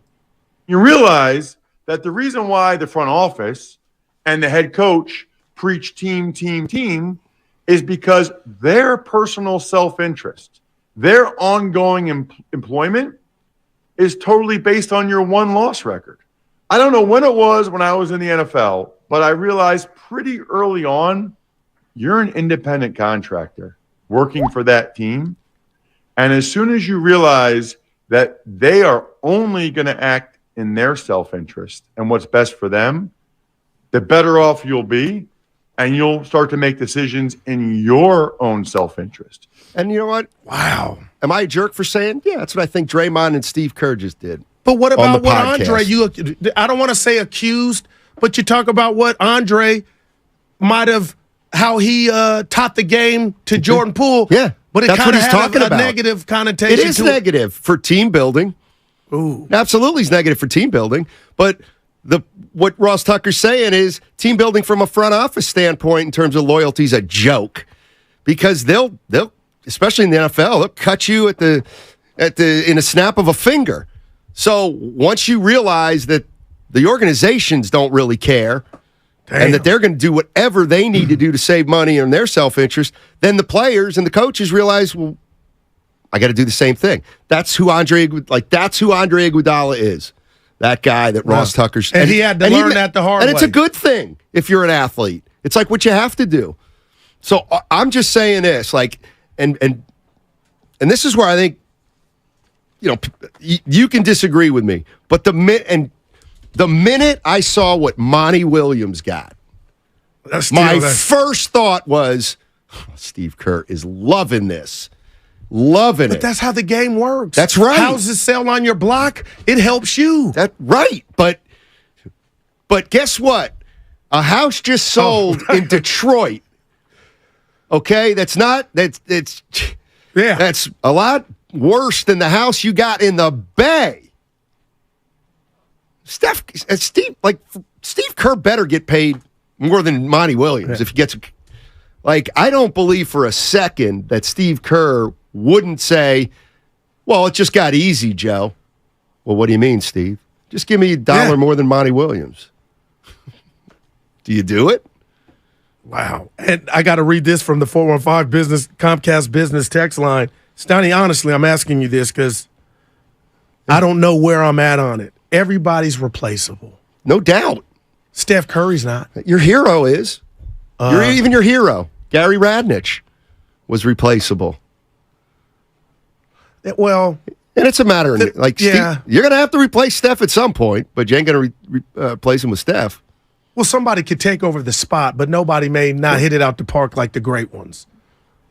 Bob Dylan, Jay-Z. They never There's not going to be another. That's why I grow so frustrated with the when we talk about Montana and Steve Young and their greatness. And I'm they come along once in a lifetime. Okay, but there'll never be another Steph. Sorry. Right, Sorry. Right. That's what makes him Steph. But do you understand Joe Montana and the people that love Joe Montana felt like he earned the right not to be to go out on his terms? That's fair. I think that, what if the Warriors did that with Steph in 4 or 5 more years? They got some young high shot. I know it's the cost of doing business, Steiny, but the life I want to live, I honestly believe friendship and family and rapport means something.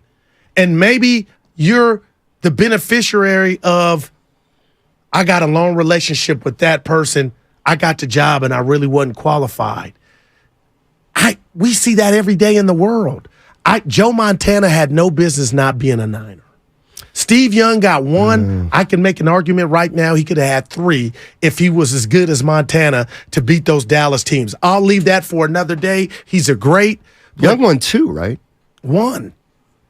And lost to Dallas twice. He couldn't beat Dallas. He got him. Young won once. He was on. Well, I think he was on the roster. Well, he didn't start. No, he got 1. Yeah, right. He was never Joe's backup when Joe won it. Steve Young. Warriors need to target a generational player to continue the dynasty. What is Montana to Young, Steph to. You can't. When was that baton in sports ever quarterback to quarterback, star player? Well, it's never happened. What do you mean? Jordan went to who? You know what I'm saying? That's a bad. Well, I could say Magic Favre Johnson to left Aaron the Rodgers. Lakers, and then what? It was Eddie. It wasn't the same. What about Favre to Aaron Rodgers? Well, damn. I'll stop. I'll turn the mic off. That's 1. People would say Montana to Young. That's 2. Yeah, it doesn't happen a lot. Well, we missed an opportunity. Curry to LaMelo Ball off the You're table. laughing, but I am laughing. He's good. Look, you don't remember? I was in I was in my bedroom, Steiny, doing pandemic radio with you and Bonte, and you said to both of us, "Guru, I know, Bonte. Sometimes you just draft the best player." And all I'm saying is, I don't know if they would still be playing if they had LaMelo Ball, but how would you feel about the future after Curry? Fast breaking with LaMelo to throw to Clay and Curry and pull in the corner, all 4 of them on the court together with Dre. Oh, my, Tito, I need some tissue. Wiseman's in Detroit. Now he's got a coach. Finally, Wiseman's got a coach you can relate to. When's that money kick in for Monty? He's making more than half the July roster. 1st. He's making more than that. That one. But he's a don to those youngsters, though.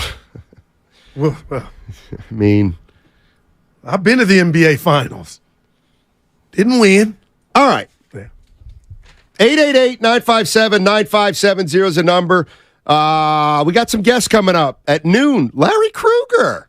We're going to have Krug on. I think, you know who I heard he likes at quarterback for the Niners? Sadiq Bey. I heard he likes Sadiq Bey. At 12:30, I'm kidding. Yeah, I'm gonna give you at 12:30, Steve Weish, NFL Network. I'll say it. He's my guy. Love Steve Weish. Talk about the 49er quarterback situation. I'll tell you what. Let me tell you who I like. I like Brandon Allen. Woo! On 95.7. Hey, you got a live read coming up on 95.7. The Game. Sadiq Bey? So did it.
I'm Team Guru for life. This is Kevon Looney. Welcome back to Steiny and Guru on 95.7 The Game. Take it away, Steiny. Carlito's band. What happened? That soundbite just hit home. He said he's Team Guru for life. Oh, yeah. That. You can take his call. That's fine. I know this is a late reaction, but does Guru have to yell when he's making a point? This is ridiculous. And I wasn't yelling. Oh, dude, you're doing me. Right, record that. Steiny. Yeah, you got a new thing you're doing now, too, when you get mad. No, that's hunger. Go like that. Yeah, no, that's it's not. I wasn't mad. Yes, you were.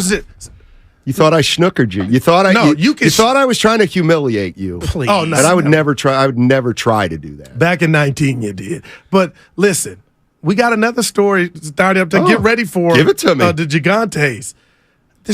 I know it's not I think this summer will be about Farhan.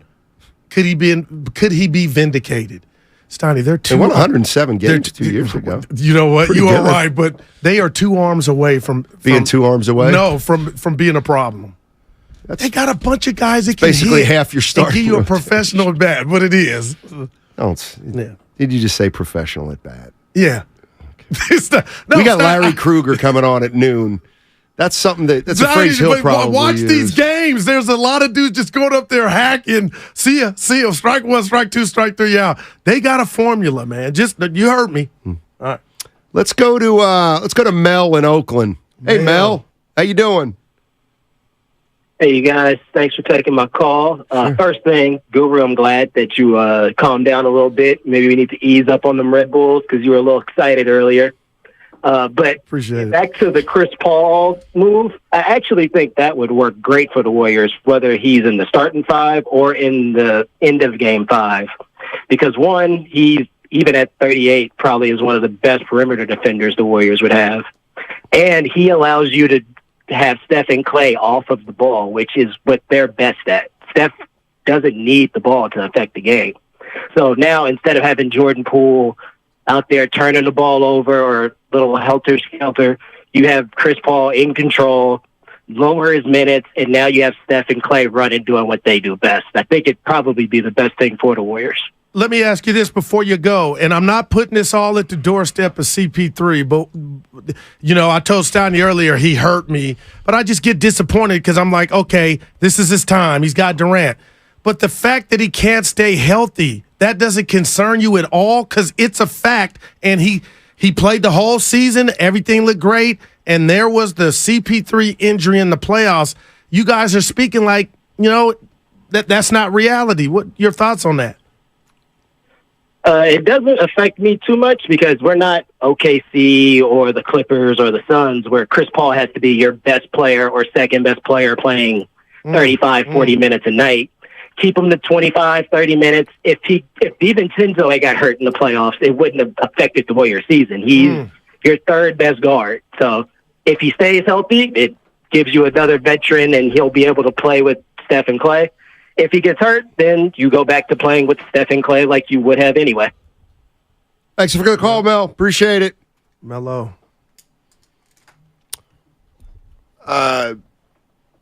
What you got? Iguodala's a little worried about Chris Paul's health.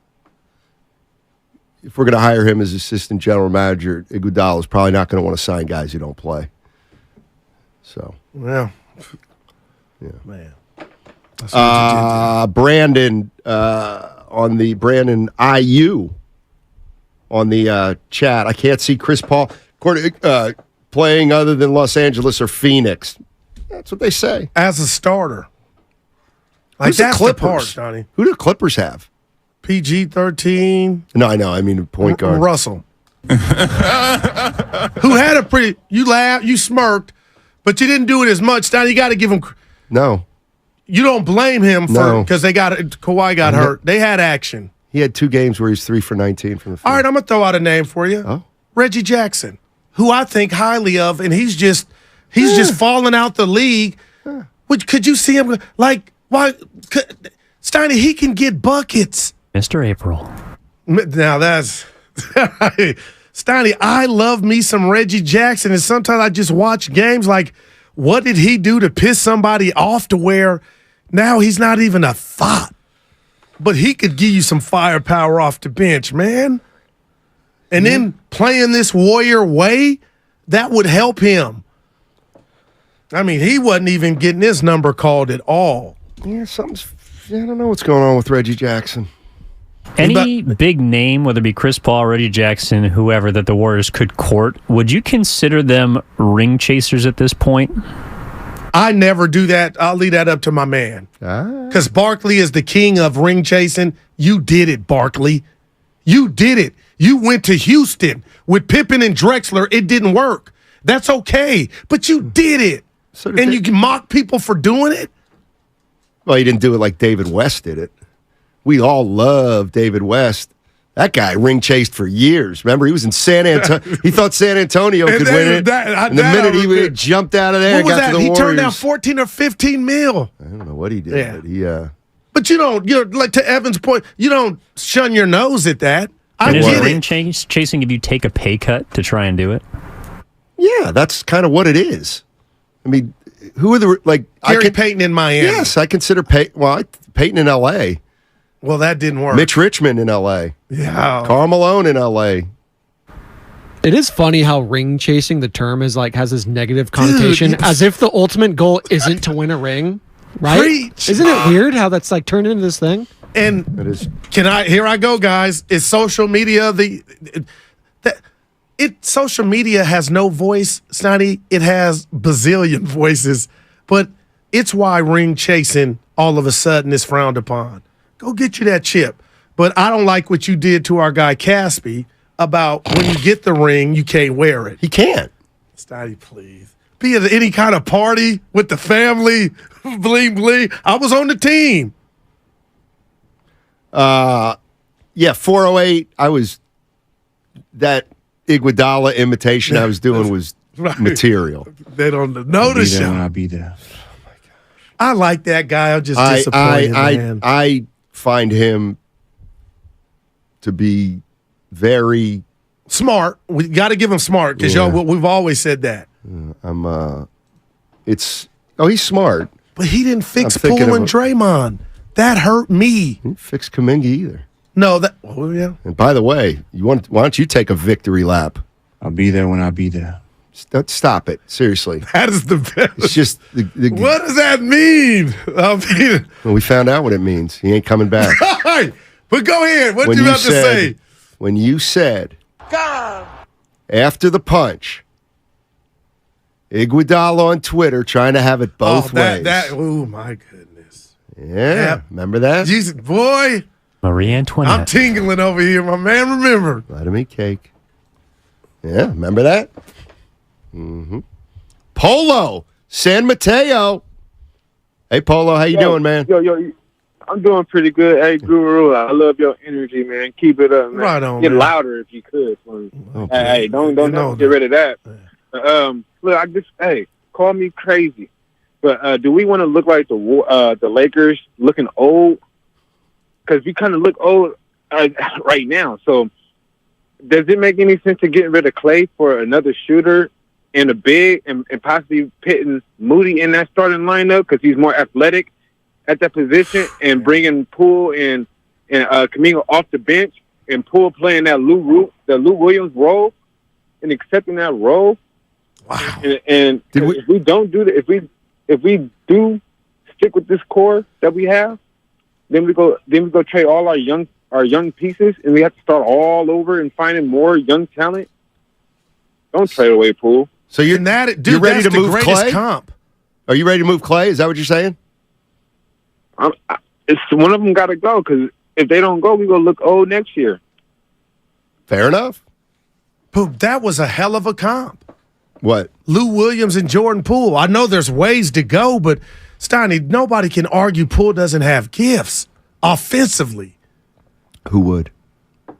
But he's a joke now. People, Steiny, he is, man. Oh, he's a turnover machine. I mean, everything that I feel like he built up last year has went out the window. And I'm the guy that, he's in dress shoes. I still don't understand why he was falling down. But, man, Lou Williams, I mean, Jordan Poole, that's a great comp. Hey, and I'm going to say something to you that I said to Evan, Steiny, and JD.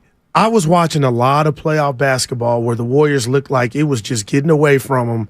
Moses Moody in the corner, Moses Moody at the top of the key. I'm not dare telling you he's a splash brother, but he was just so sound and would hit a three. And he would hit the three like he'd been playing for 5 years. Here I go. I'm not saying Moody replaced Clay, but Steiny, I'm telling you, I think they got something more than we think or you think about Moses Moody. You giving him rotation player, but I wonder if he could be more. Well, that would be a starter in this league. Now, if I go in this league, hell yeah. But Steiny, your boy can play, man. He can defend. He's got quick feet. He's got long arms, the wingspan. He's not afraid to shoot when you're supposed to shoot. He'll try to dunk on your ass. The more I'm thinking about what I saw from Moses Moody, I'm like, that's why they picked him where they picked him, Steiny. Don't sleep on him, I guess, is all I'm saying. But that Jordan Poole, Lou Williams comp, I'm tingling. Yeah, Poole, well, not that you're saying this, but Poole ain't coming off the bench. Like, he don't want to come off the bench right now. Do you think that could be what's up going on and affecting his game? Yeah. How about coming to the arena every night not knowing if you're going to start or not? Well, Bonte said that to Willard. Remember, he said all the things he had to deal with. It's true. He did. I mean, if you want to call it an excuse, you can call it an excuse, and it might very well be, but he didn't really have – his role changed probably more than any guy on the team, right? Okay, so I'm going to give it to you like this. Because my timeline, and we know Dre's barber and friend and brother, Brownie Blends. I love Draymond Green. I know what he has brought to this team. I've criticized him in regard to his teammate game and his wordplay. But on this day, if I told you you could take two futures, Draymond Green or Jordan Poole, which one would you take? I can't wait to hear your answer because mine. Cool. So is there any way that Joe Lacob would go the other way if they can't coexist? Of course. That's a big domino then. What? To get one of them away so the you know what I mean? To make your team whole. Because this is Jerry Springer. No matter how you want to look at it, this is whatever is drama. This is drama, them two being on this team. And it's proven. Bob Myers couldn't fix it. Andre couldn't fix it. Joe Lacob, Steve Curry, nobody could fix it. And maybe it could be rectified. I think it's over, but I just don't see how you let Jordan Poole go for 3 more years of Draymond Green. That's not being a hater. Again, they got decisions to make. That's all I'm saying. But the thing that I keep coming back to is, who do we have on? Friedell was on. Nick Friedell, ESPN, was on with the morning show. I've seen Kawakami in The Athletic write it. Uh-oh, where are you going? That everybody seems to be assuming Draymond's coming back. So then they're essentially running it back. I mean, it kind of looks that way. The question is do they run it back with Poole or not? Now, right? Hey, I'm being real because you already know where I was because you threw a dig at me earlier. Evan Spadoni, I'd like to hear what you think. Dwight Howard has said he's not retired. You could get him for basically NBA welfare, him or DeMarcus Cousins. But Steiny, what did I say, Evan? What do you have to lose? I said I'm going to throw a brick through a window the next time I hear DeMarcus Cousins' name. I think we have keep bricks in the studio. Can you tell us why? Because they're done! They're both done! They were in the league! Can 30 GMs be wrong?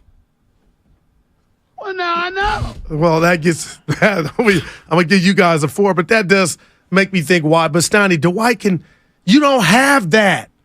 A guy that could get a rebound or even block a shot or alter one. You could get it for cheap. Wouldn't you take it? Wouldn't you invite him to camp? No. See that, man? Not at all. Then if you're going to run it back, that's insanity. Doing the same thing over, expecting different results. Maybe you trade Poole for a big guy. It better be a damn good big guy. 8:05. Just tuned in. That's a shame because you missed it. Right. 8:05. Now, you're saying you're talking about the same stuff. No, we're not, actually. We're not. Talking about Chris Paul. Chris Paul, 8:05. Yep. I tell you what, get that Odyssey app and rewind it about an hour. You missed some good stuff. 8:05. I had a moment. Moments. I know everything. Where's he at right now? He's golfing. Where, though? Somewhere nice. Somewhere nice. I bet he's not golfing at Chabot. Wow. Are there golf clubs that you can't bring phones in? Like those are the only places that he'd play and stuff, just so no one could film him. That's incredible.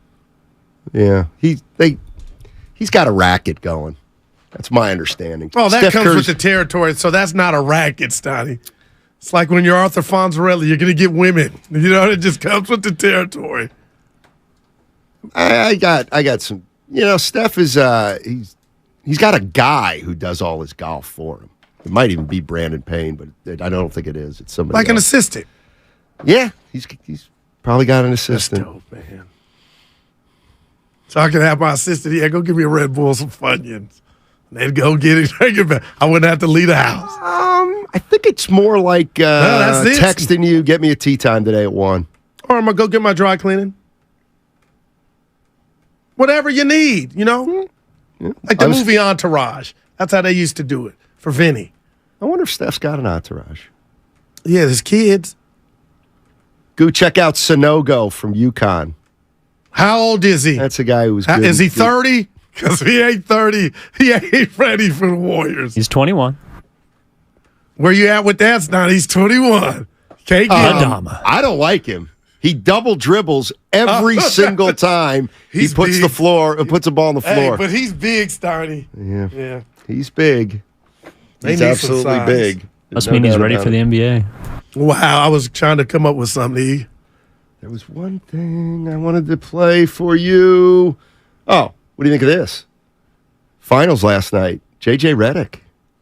Regardless of what happens in this series, we are entering a phase where the Denver Nuggets will be the favorites in the Western Conference going forward for the foreseeable future.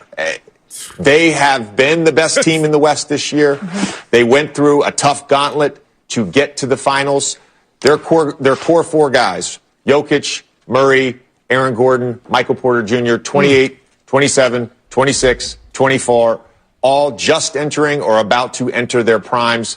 There's a long runway in Denver for this team to contend for titles, and ultimately, every team in the West is going to have to go through Denver. I just got the break chills. This thing up. Dude. You got to break the Warriors up. But you got to be careful. Why? The Warriors are ain't winning it anymore. Tell me if I'm wrong. Yeah. You stop me when I'm wrong. Stop. When they got Steve Kerr, the Warriors hired him, and everybody's like, oh, whoa, no experience. Nobody saw this dynasty coming. Who? So the world. Nobody saw, dynasty. The Warriors dynasty. And that chip in his first year, okay? All right. Follow me. Yeah. The Chicago Cubs were sitting with Baez, Chris Bryant, Joan Baez. Rizzo. And you thought they were going to, they got one, but you thought they were going to be around and get 3 or 4. What happened? They split up? No, they just for whatever reason, it didn't manifest on the field. Then you had it could have been the disease of me.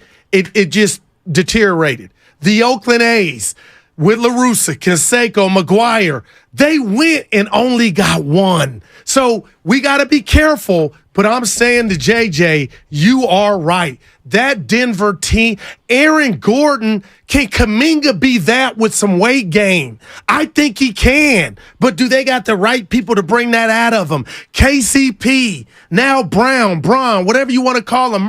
They are put together, Steiny, so differently, but yet they fit. Brown off the bench, the little skedaddle. He's just a walking bucket. Miami, you are a cute story. It was great. You still are the dons of making most out of nothing, but put the kids to bed and take the cake out the oven. The NBA Finals are over. I thought you picked Miami in 7. Are going. I was wrong. This thing is over in 5. And I'm telling you, I mean it. Jokic, Steiny, he's Tim Duncan. You can't manipulate popularity. It's what it is. I heard the guys in the morning. The NBA can't do a symposium. You can't trick popularity. We like what we like. He doesn't jump. He don't do whatever. But as a basketball connoisseur and a lover of the game, I love what he does because I say not everybody can do that. The Denver Nuggets are a problem, and I think they got the perfect coach. Man. I was waiting for you to stop me. You didn't stop. I was about to say lack. You didn't stop me. I hate that nobody gives a team credit until they prove they've done it. But isn't that what life is about? No. You don't get graduation money until you graduate. Denver's never been the best team in the NBA till this year. They've always been hurt. Exactly. Well, so they have never underachieved. Bubble they had a run. So they had a run, Stoney. They've never really underachieved. So okay. I don't like. That's different than being the best, though, in respect, Stoney. But what I'm getting at is anybody who looked at the Denver Nuggets, saw the injuries they had last year, saw Murray come back, knew that it's like Denver's been good. Denver's been good for a while, and this year everybody was pretty much healthy, and they've capitalized. And you know what? People are gonna. Go ahead. Doesn't matter. Yeah. JJ Redick's right. Jokic, Murray, Gordon, and Porter. Oh, my gosh. Warriors can't beat that team. I didn't mention Porter. The Warriors can't beat that team right now. Come on. And I think they know it. Well, so somebody just brought this up on the Comcast business text line. For you. I'm a little nervous on this one, but I know we need size. If Poole could get you Ayton, I'm not all the way out on Ayton, Stoney. Yeah, I'd be open Would you to that. sign up? Okay. I'd be open to that. It would almost be like perfect. Well, unless Moody would have to be Poole then. Although Moody you know what? Uh-oh. You know, Ayton is who Wiseman wants to be. Right. Right. They didn't want him. Like, I know the Warriors don't want a guy who's all of a sudden their number 2 shot producer. That's got to be Stephen Clay. But Ayton he was getting like 12, 13 shots sometimes. He would go missing, Steiny, and he wouldn't cuss anybody out not getting his touches. Yeah, I said I'd be open to it. Draymond throwing him a lob. I missed that part of the JaVale McGee lob, all that. Steph, they can have fun. All right, 888-957-9570. We're going to take some calls on the other side. I see Robert, I see Chucky, I see Amy. We'll take those calls on the other side. Larry Krueger coming up at noon. We got about 3 or 4 great things to talk to him about. Chris Paul, Brock Purdy, Trey Lance, and obviously Brandon Allen. I mean, we got a ball game with 4 quarterbacks in the Bay. You know it. You know it. Mm-hmm. It's all sponsored by Fremont Bank. Full service banking, no compromises. Your lower extremities were compromised. Mom?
can't take it black, huh? I'm sugar, salt, and sodium. Now, back to Steiny and Guru on 95.7 The Game. Larry Kruger's coming up at noon. The Krugs. Actually, there's only one Kruger, and that's the guy on Seinfeld.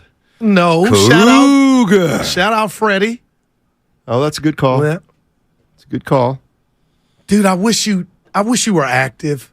I just what got does that text mean? Did I could say, you know what? Honestly, hey, we're off at 2. Let's go to San Leandro and hoop at the 24-hour fitness.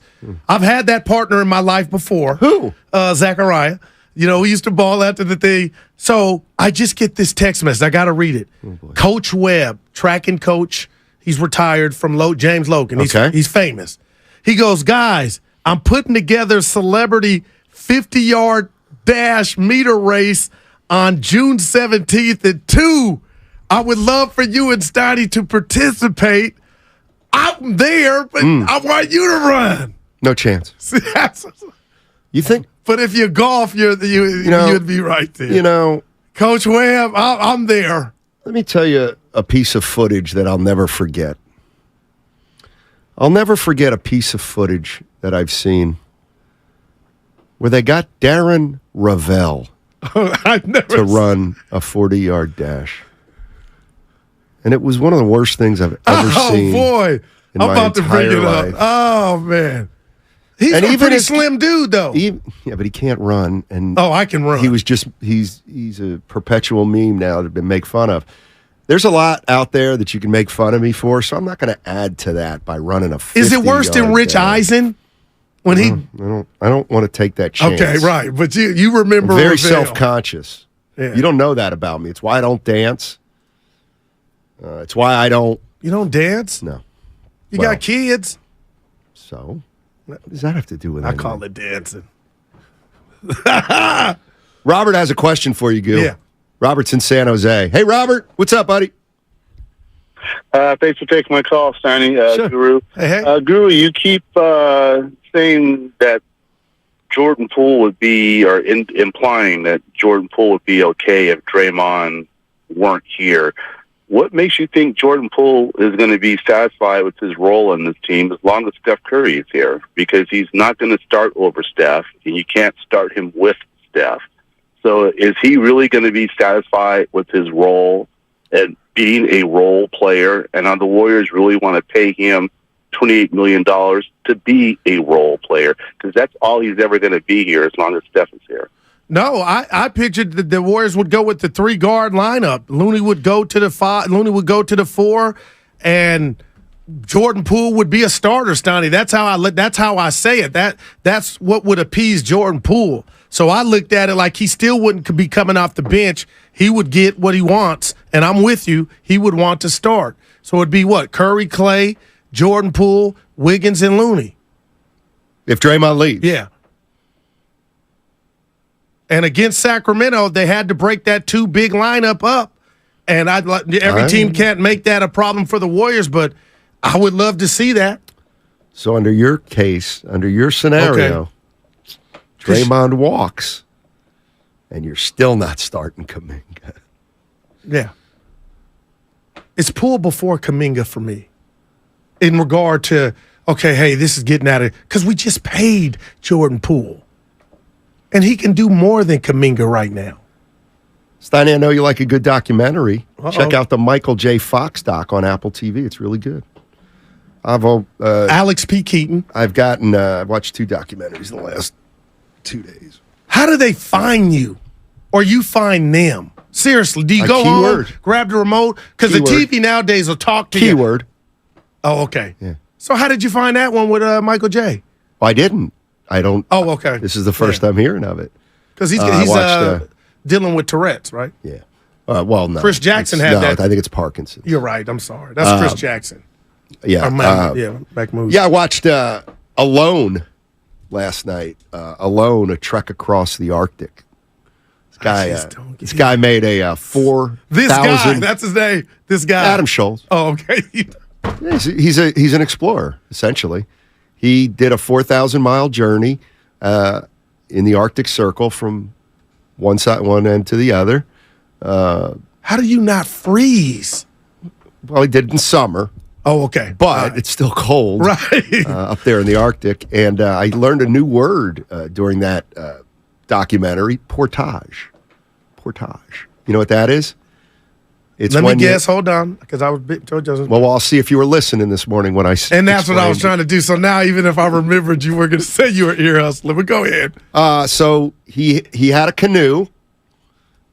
So there are times, though, when he's on the canoe and he needs to go over land to get to more water. He's the gamote. Because he's taking all these. So you got to get, how does that work? Yeah, that's what portage is. That's you dock the boat and your stuff. Yeah.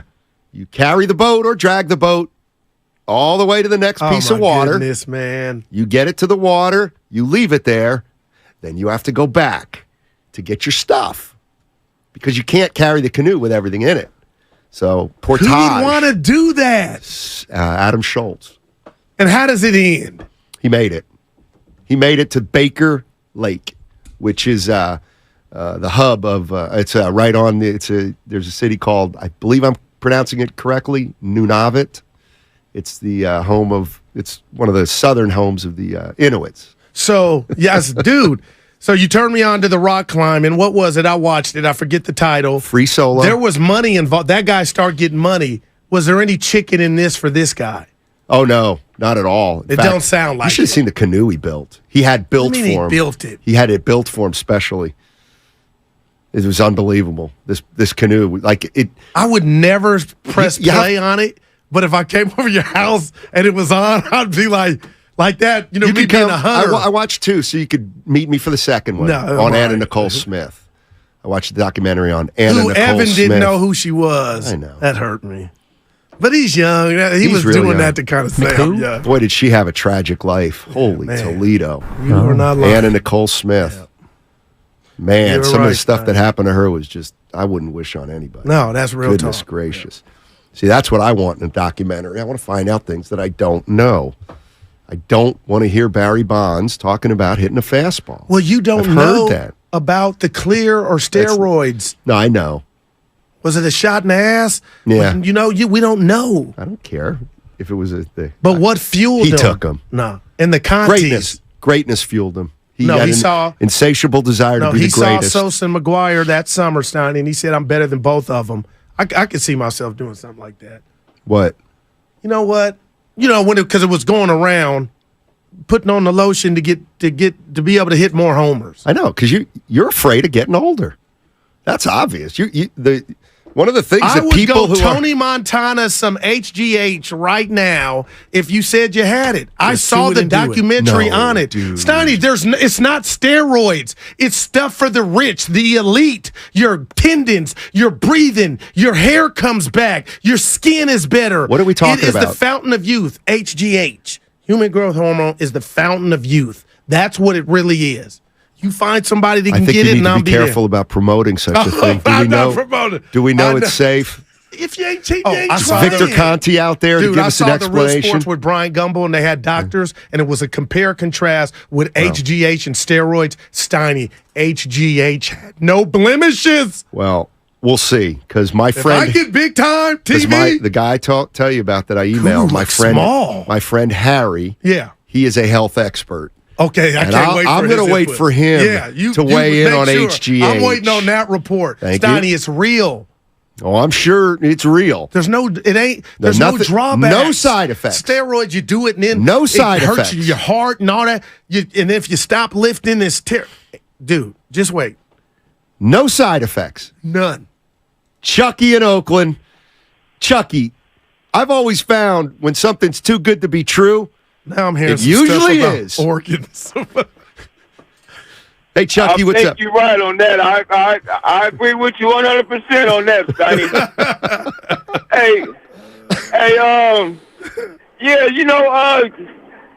Listening to you guys, man, entertaining show, man, especially, man.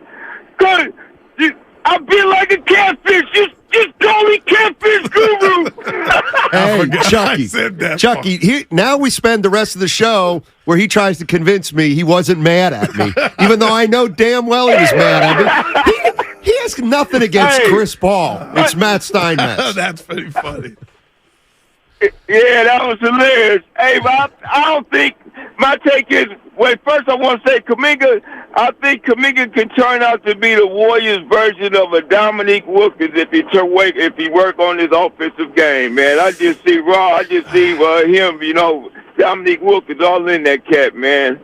And I want to say I was riding with you, Guru, all through the show. I've been riding with you, man, because I agree about Chris Paul. I don't think he would want to come off the bench either.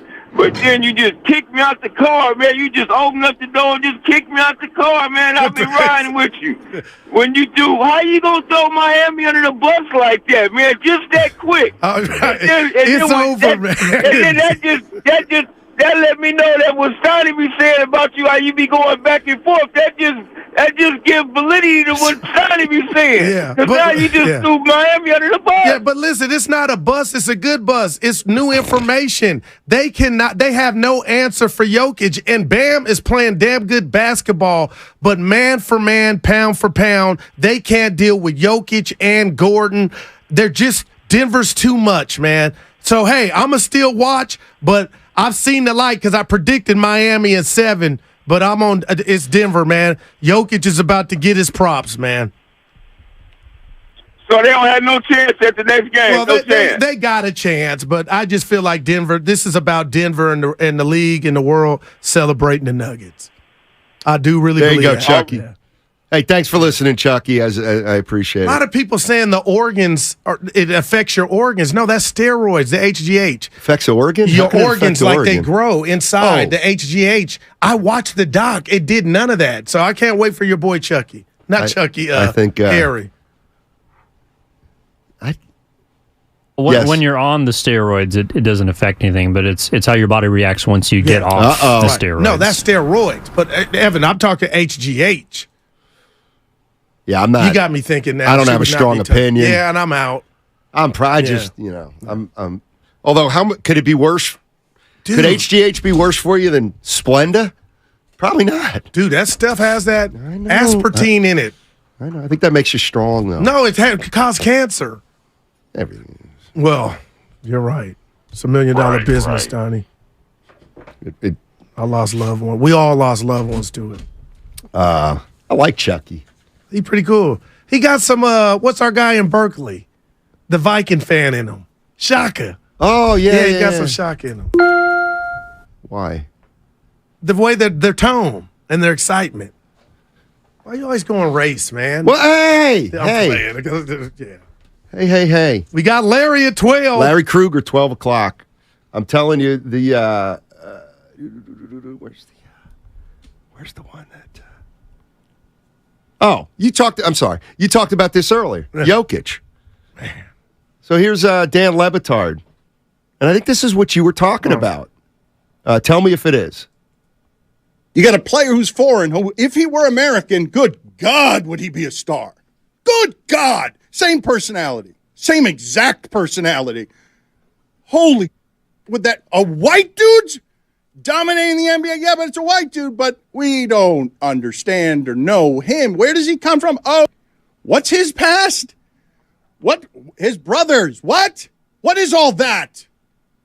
All that is rugged beyond all of your belief, here to get the money, dominating the sport with an assortment of survival skills that make him someone who feel like he's joylessly tearing apart your league because he can with his armpits.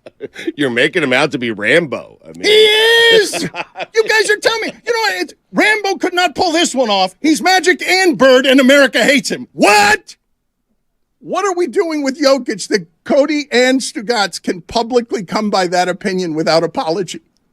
That Jokic is no fun to watch. Listen, it might be aesthetically pleasing to you guys. It's not to me. And it's not to Greg Cody. And it's not to many, many other people who are watching the NBA Finals. They don't want to see his game. It's a garbage game. That's what it is. My God. Oh. Wow. Trash. Stu, wow. Oh, my Stu, God. I thought you of all people would appreciate how he gallops and just sort of, he shows up and I don't want to watch myself play basketball. Oh, okay. I want to see someone better than me play basketball. That's all I'm saying. Like, someone who could jump. And congratulations on being a Giant. I mean, He has an advantage. That's funny. But Steiny, that's what we're talking about. Stu, you lost me, man. And to Dan's point, I know Giannis has the skin tone, Steiny. He's not from the States. Luka's not from the States, and Luka is everything. Hip, swag. Yeah, he cries. We know who he is. I just don't find Jokic boring. Who's the most popular player? LeBron, Steph? Who do you think's third? Giannis. I'm just asking. Oh, it's Giannis. You think? Yeah. What do you mean you think? The Greek freak, he's incredible physically. Right, but I'm talking about like popularity. Well, okay, LeBron, Steph. I mean, you almost have to put Ja up there. It's Ja. I'll go. Doncic? No, I'll put but Doncic up Doncic there. is behind. Is Ja, Steiny? Where is Ja? But it's Ja. Okay, what's your grander point? I don't really have one. I'm not buying the States thing. The NBA is by guys now that are from different countries. Actually, I don't know. Embiid, I didn't think about Giannis, Jokic, who I'm missing? Luka. Well, I guess what he's saying is they'd be more popular if they were from Akron, Ohio, or Phoenix, Arizona. Well, I don't know. Again, I keep going Luka. Isn't that exhibit A of, okay, Dan, you're wrong? I mean, feel the way you feel. But that other dude, Stu, you ain't no basketball lover if you think that Jokic is clumsy or lumbering down the court. Well, he is lumbering, but he's not clumsy. You're right. So there's I don't know how you criticize. So there's a picture of a young Jokic. He's got his shirt off I and love he's that pudgy. picture. Isn't I that love cool? it too. Yeah. But to Stu and some people out here, that's who will always be. If you can't watch him on the floor and not appreciate, the dude can do the Dirk. He can do the one-legged. He can hit the three, post you up. He had 30, 20, and 10 in the game. Wasn't over. Like, what are we talking about? I find this conversation so uninteresting. Like, okay, all right, Jokic is the best player in the game. If he's not, he's one of the top 2 or 3.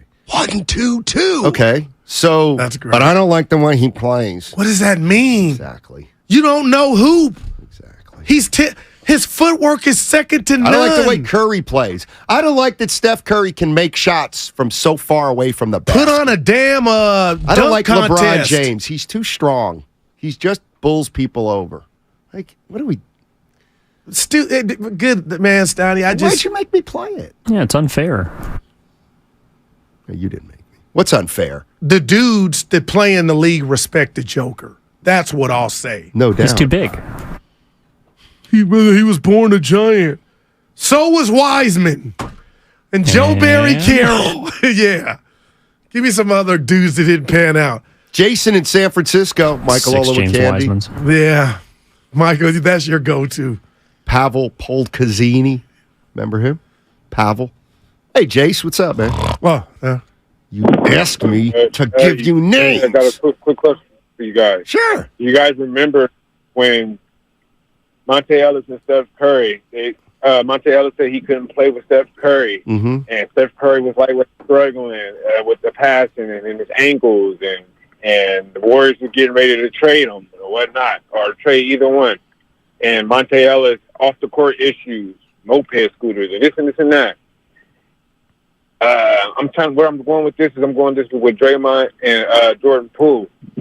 Off the court stuff with Draymond. Last time I checked, somebody in the locker room put their hands on anybody, got kicked off the team. That was Freewell. I don't see Jordan. I don't see Jordan Poole going anywhere. They can coexist with each other. He can, but they can't. Not no more. Jordan Poole can put that ball in the hoop. Monte Ellis can put that ball in the hoop, and Monte Ellis was gone. Draymond Green can't put that ball in the hoop.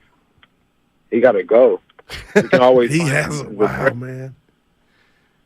Like, what do you value? I love it, Jason. Yeah, great timing. And I got the point. What do you value? That was We're in a league of professional bucket getting, Steiny.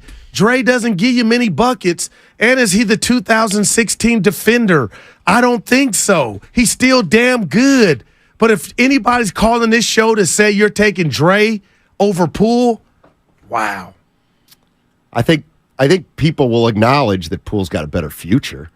How can you not acknowledge that Poole's doesn't have a better future? So he should remain in a Warrior uniform, man. I'm not necessarily disagreeing with you. Joe Lacob, how's he sleeping at night? Like a baby. Stop. Baby. I got to get a GM, a head coach. I got to see what's going on with Dre or Poole. Clay's coming around the corner. Steph leaving me text messages left and right. Steph doesn't even have Joe's number. No, stop it. In fact, Steph's got Joe blocked. They probably got Marco Polo Steph app. told Joe, you ain't calling me 15 times a day like you do Bob. I ain't no sucker. Look at you, S-U-C-K. Hey! David West taught me that word. Hey, West was good in his prime. Put some respect. Great in his prime. Oh, I appreciate Did that. I not put respect on No, his just name? people. In general. Oh, he came here ring chasing. And so was Chris Paul. I can't. Yeah. You're still thinking about that. It's okay. Dude, if he came here. Dude, you know, if I, like, sometimes, like. He's done. Who? Chris. No, that's fine. And I'm not going there anymore. CP, my knee and my back. That's a one. Go ahead, Stoney. CP, my knee? Yeah, I'm with Austin and San Jose. Guru, Lacob's got big money. He's sleeping fine. He's got 4 titles in his back pocket. All right, then there's nothing. Then what are we doing here every day? Dude, I've told you a million times, we worry about this more than them. Austin's right, and Austin's a big wig in corporate. He would let me know. It ain't about the money. He's a competitor. He's a killer. That dude didn't look comfortable up there losing his GM. Bob Myers. So, okay, I get he's got I got generational wealth. Guys like that, Jerry Jones, they can walk away when they care, man. That's what I love about a guy. Do you care about whatever? I tell my kids, fine, hey, son, where you working at? Oh, I'm doing this and that. Do you love your job? Are you passionate? Then get out. Find something you're passionate about. No. You're lying here again. Nothing wrong with dead end, whatever, dude. You did not invest your heart and soul into Kirby. When you were selling those vacuums, you mailed it in, dude. Because I knew that wasn't my passion. But you're right. But you took the money.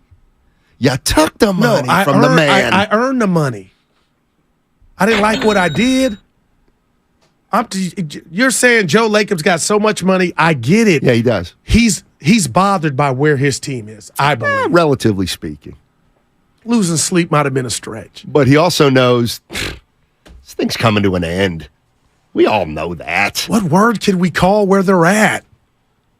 We call it not transition, crossroad. I'll tell you what. That's all fits, but what is it really? Where are they at right now? Yeah, you got dissension. You got guys that you want to pay but don't want to say goodbye to, the boys to men.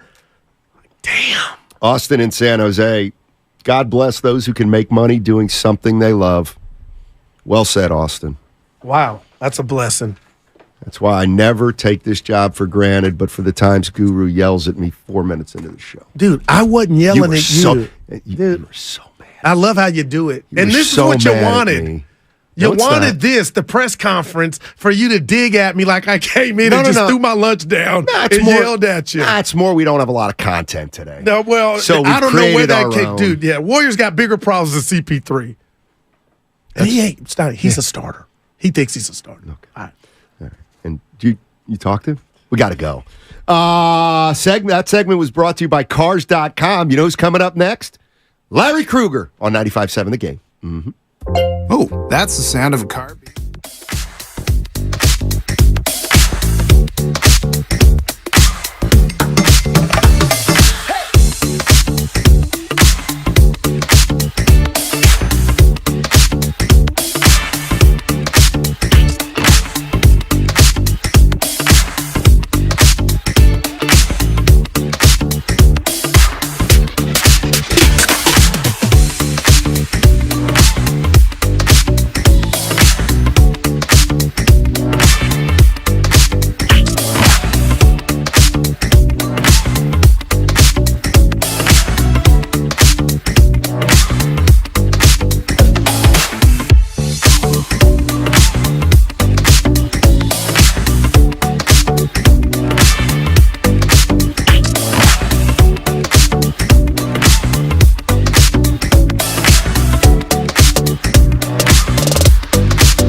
Kittle like a Niner. Now, back to Steiny and Guru on 95.7 The Game. All righty. I'm looking forward to this. Larry Krueger, our guy, joining us right now. The Larry Krueger Show. Go ahead and tell everybody what you're working on right now, Larry, other than just being on our show. What I'm working on is driving through Pleasanton. Going to go back and watch a little ball and then do some more Niner stuff and just lay them low, man. How you guys doing today? We're doing good. I'm looking forward to I'm looking forward to this talk because we're going to pop around a little. We're going to start with the Warriors, and then we'll get to the Niners. I don't know where you're coming down on how the Warriors get through this period in transition. Whether you want Draymond back, whether you don't want Draymond back, whether you want to trade Poole out, whatever. All I'm saying is that if you commit to the core for another year and it's all about keeping a window open, doesn't Chris Paul make a little sense if you could get him here? Gosh, I mean, it's interesting the idea of playing Steph off the ball, but do you really want Chris Paul? And you're getting ready. I mean, guys, better than anybody. I mean, these basketball seasons are marathons, and it's a war of attrition.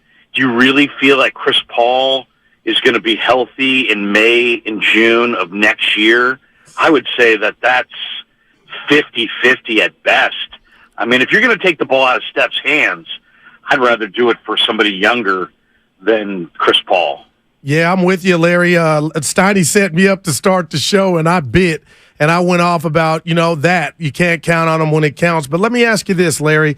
What did you make of Steve Kerr and Draymond on Dre's podcast? I don't want to say it turned me off, but I was shocked because it felt like they were showing and signaling to everybody they're on one island and the youngsters need to step up or they might not even be around. What did you think of that?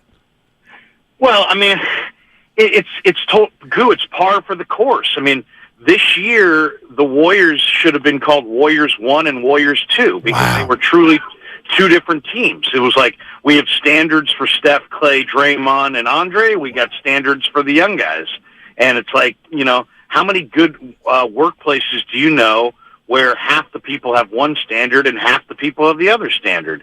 And I'd like to know how's the rapport, how's the chemistry in an office where you've got two standards for the employees that have been there for 5+ years and the employees that have just arrived. I mean, I don't know that that's healthy, to be honest.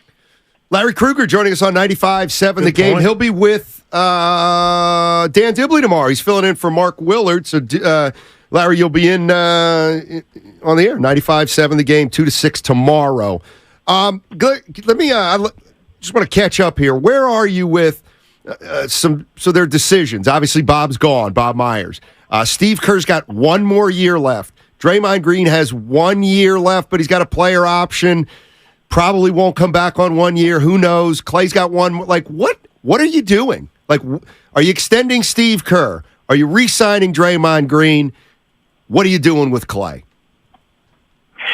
I'm not paying Clay top dollar anymore. I'm paying him more commensurate with who he actually is instead of, paying him for past deeds.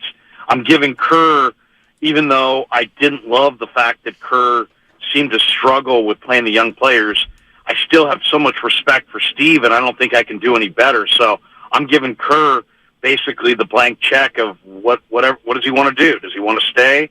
I'm going to show loyalty.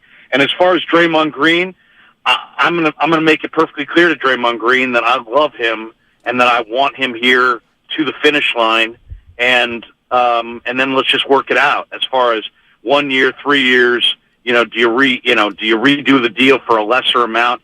I would like to redo his deal and get a little bit more palatable cap number and stretch it out. But I want him here. I think he's integral to winning. I don't think you win without him.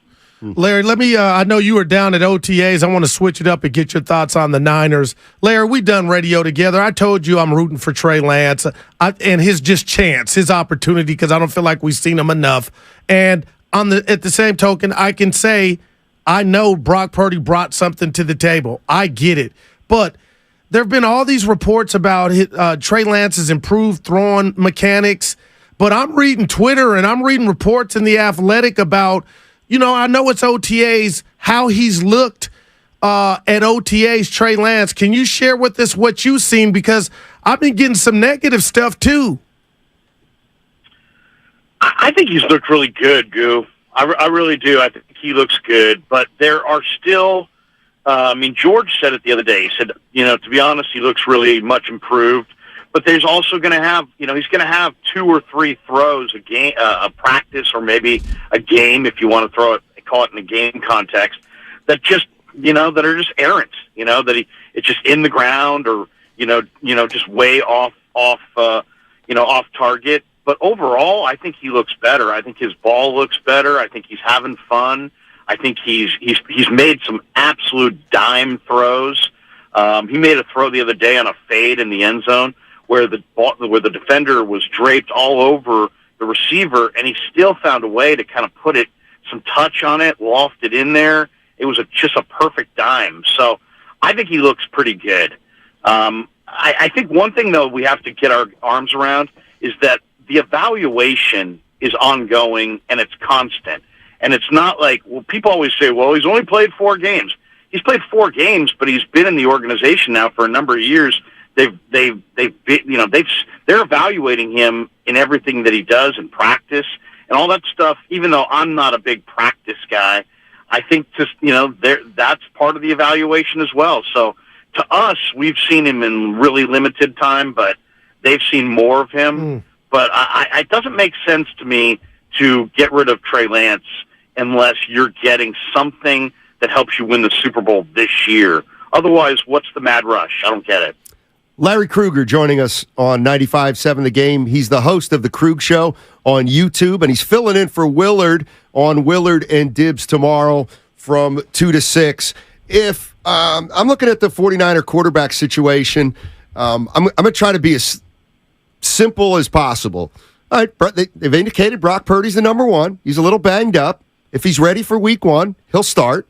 If he's not ready for week 1, Trey Lance will start. And then when Brock Purdy's ready, he'll probably come back and start unless Trey Lance has been so good, you don't want to mess with that. Like, is it any more complicated than that? Well, there's this other guy named Sam Darnold. Well, 2 guys apparently, right? Yeah.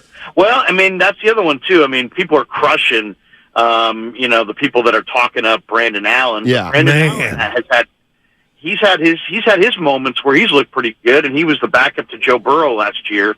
The whole thing is just bizarre from the standpoint of Darnold's a 1 or a 2, but he signed here to be the 3, and Brandon Allen was a 2 behind Burrow, but now he's signed here to be a 4.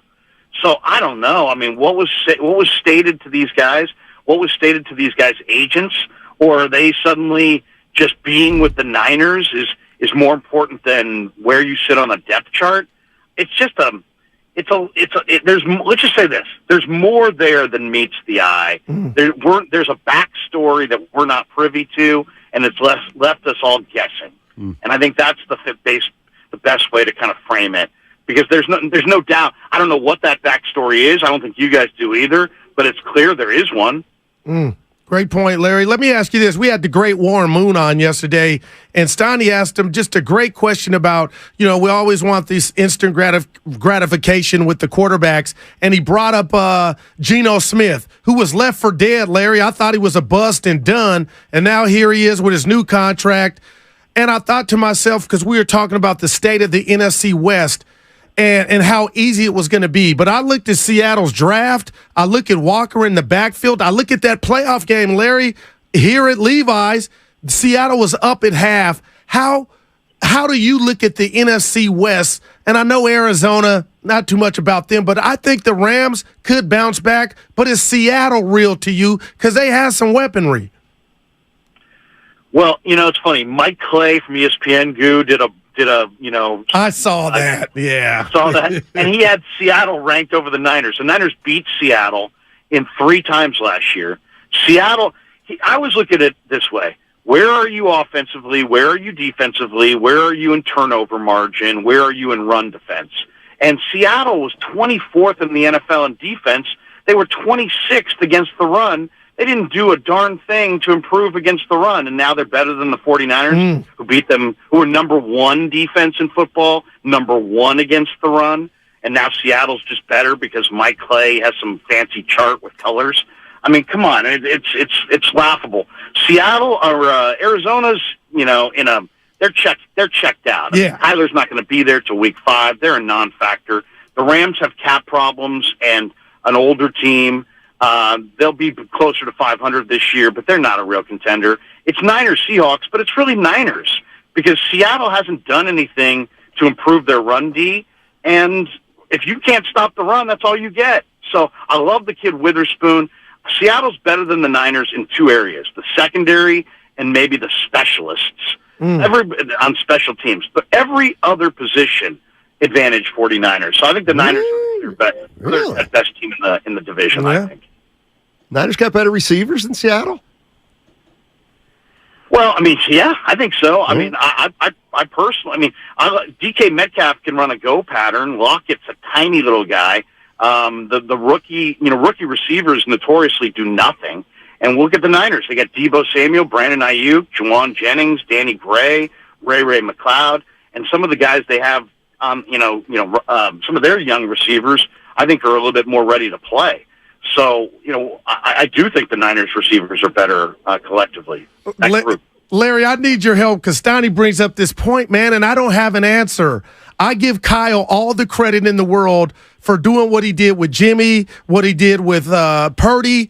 So you look at this team, I think they're Super Bowl ready, okay? We were robbed of the NFC Championship. I'll leave that there. But can people from afar look at the Niners and say the quarterback spot is their weakness? Like, do you understand that? Because some days I'm like, it's a strength because of Kyle. But if you go name recognition, I get it. There is no Montana. Where are you at on the quarterback position and its strength or weakness for this team? I think it's an overwhelming strength, and that's why Shanahan feels so good about it. At the end of the year, they ran out of quarterbacks. Now you could make an argument they have 4 different quarterbacks they could win games with.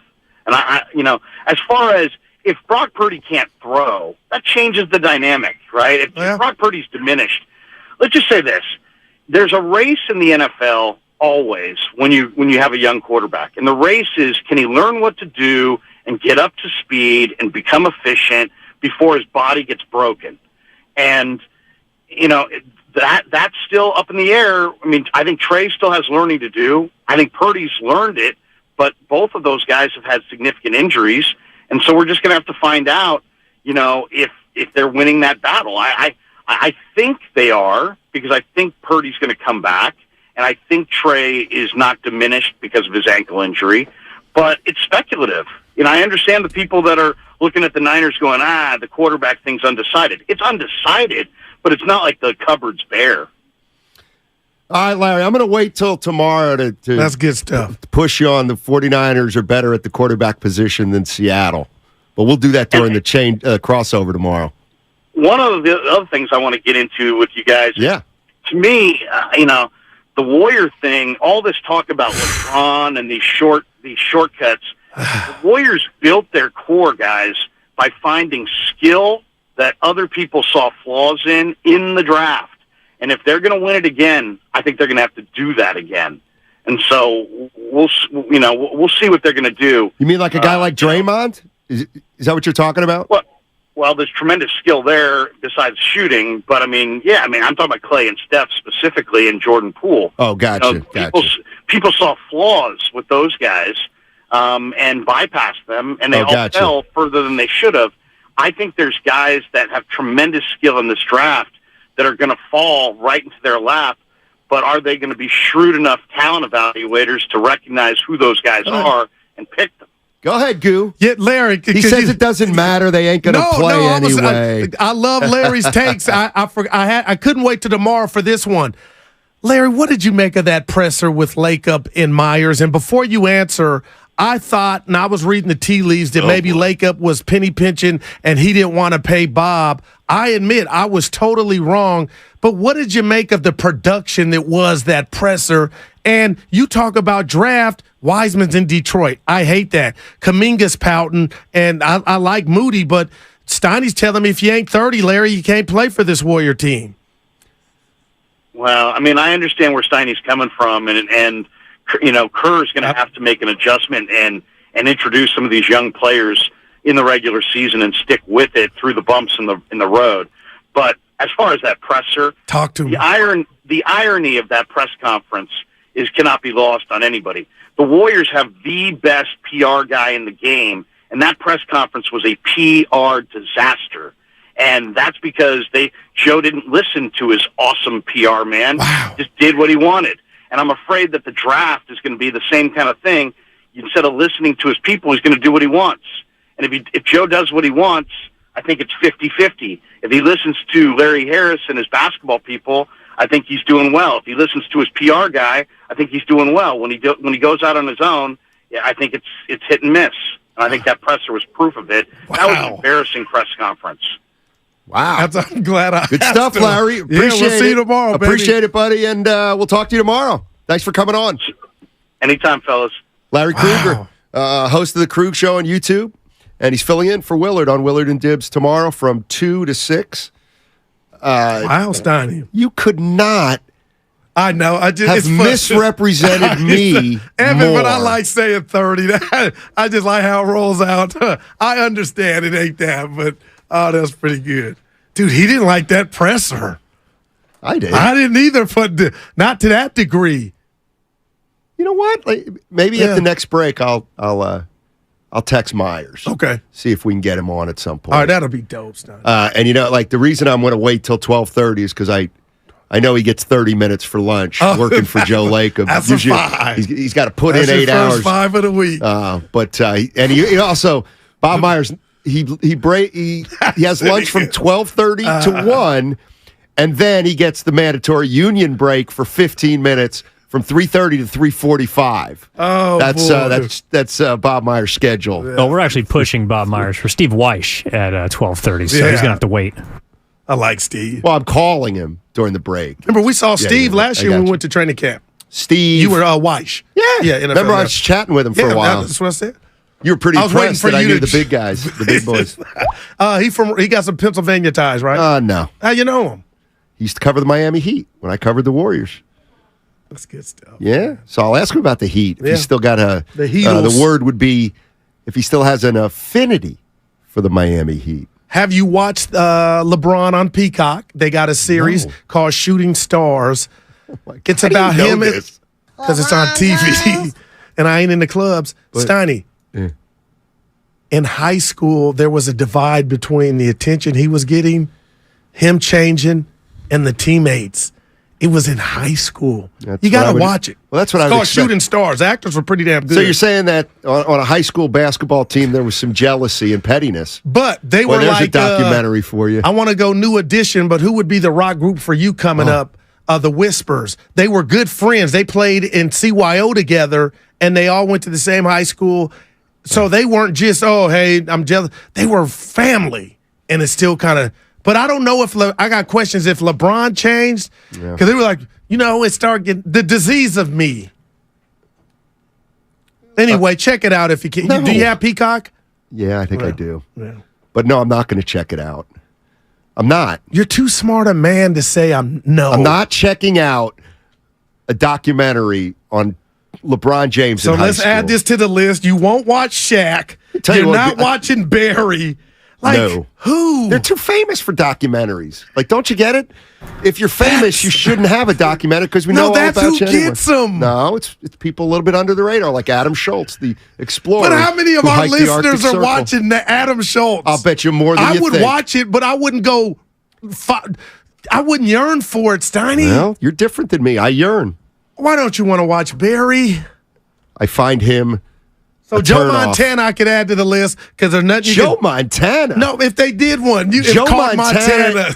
Joe Montana, I would say, maybe the most Be careful now because you're going to do what they're doing to Jokic. Dude, that was What's perfect. the opposite of compelling? Boring. That's Joe Montana. But Barry's not boring. I'll bet if anybody, yes, he is.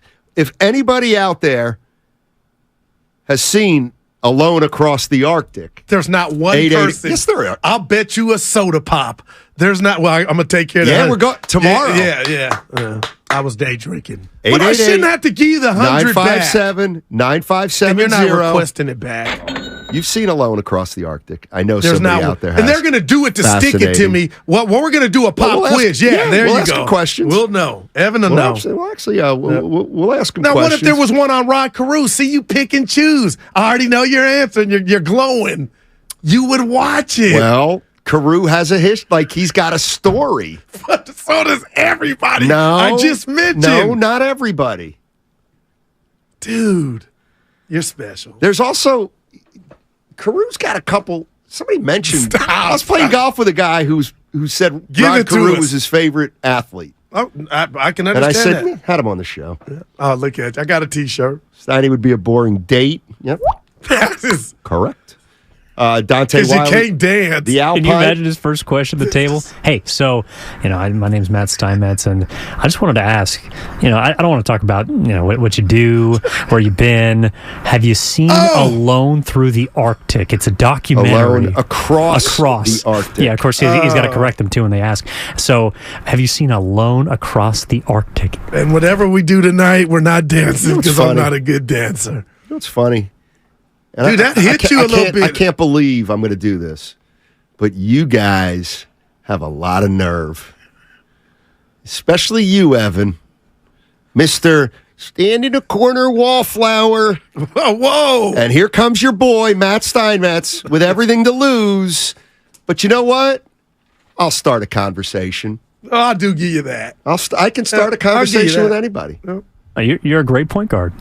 Thank you. But you do understand you're spoken for, so there's no pressure. What do you mean? You can do it, you can start the conversation knowing now, you're not invested in the outcome. But I would like to see you at 25 when you were single and I had nothing. I'm shocked you. I'm proud that you admitted that. I had no game. I was cheater. 7. Overrated? No, just what's his number? It was 2. Yeah. So you were very loyal. You've been very loyal over the course of your life. No, I just had a tree. No, you've had 2, you said. I had a type. You had a 2. I don't want to sound like, I had a type. Oh, Guru, that's your type. I know. It was Cadillac then, Stanley. Watch out. Oh, my. I want to be young again. Damn. I know, and it's...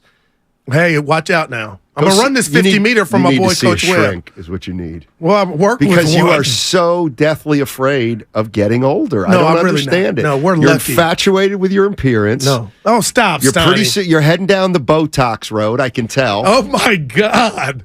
Never.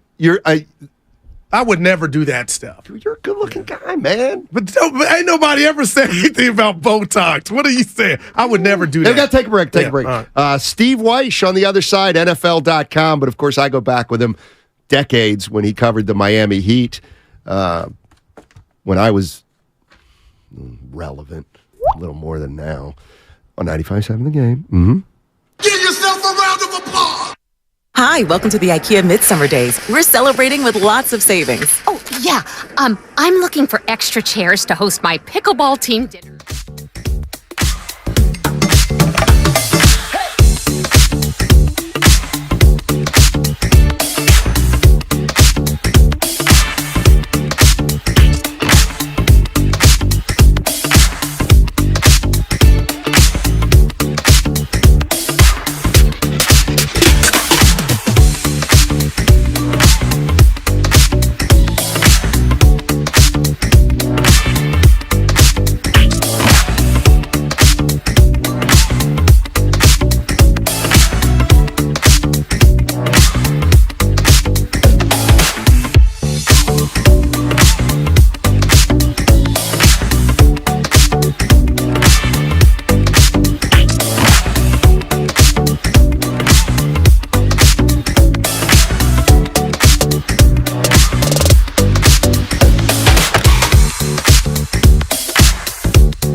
takes off, needs the 34, and he gets it.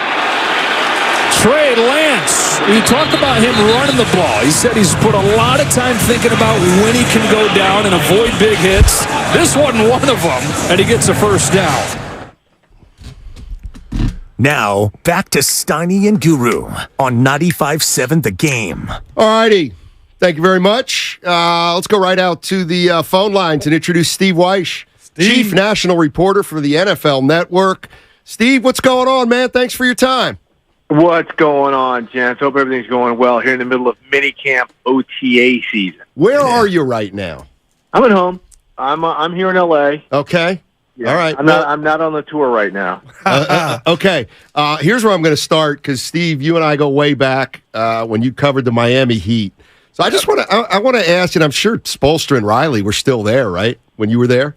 So Spo was the video guy. I covered them from 97 to 99. Spo was the video guy, and then he ended up being like their advanced scouting guy. Pat Riley was still the coach when I covered him. Huh.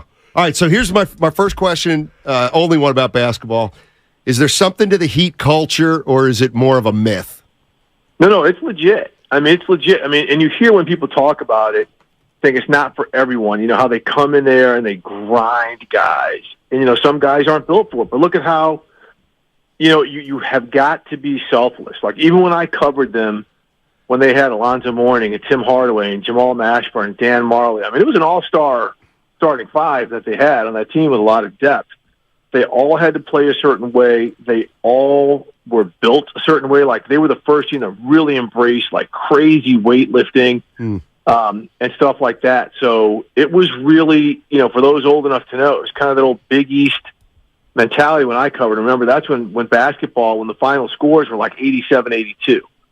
But they still have something to that stream of consciousness because the guys in the front office now were the dudes on the coaching staff back then.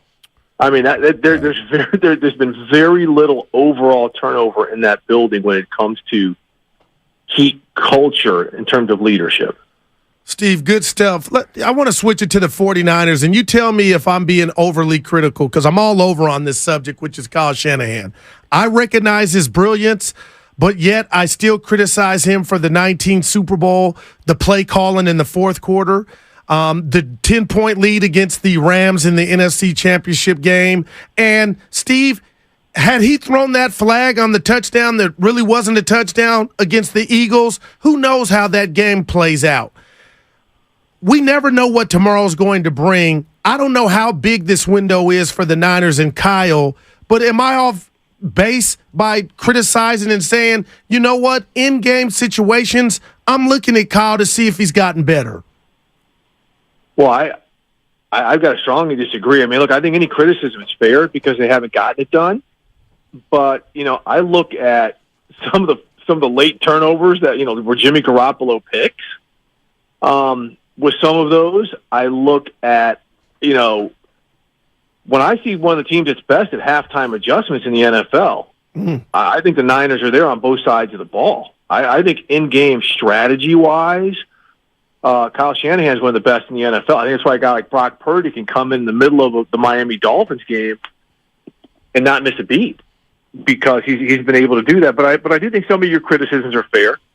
Some of the play calling could be fair. But, you know, I think when you look at the Niners, some of the player execution, especially at quarterback, is what I mean. Look, if Jimmy G, you know, gets that ball to Kittle, they win that Super Bowl, right?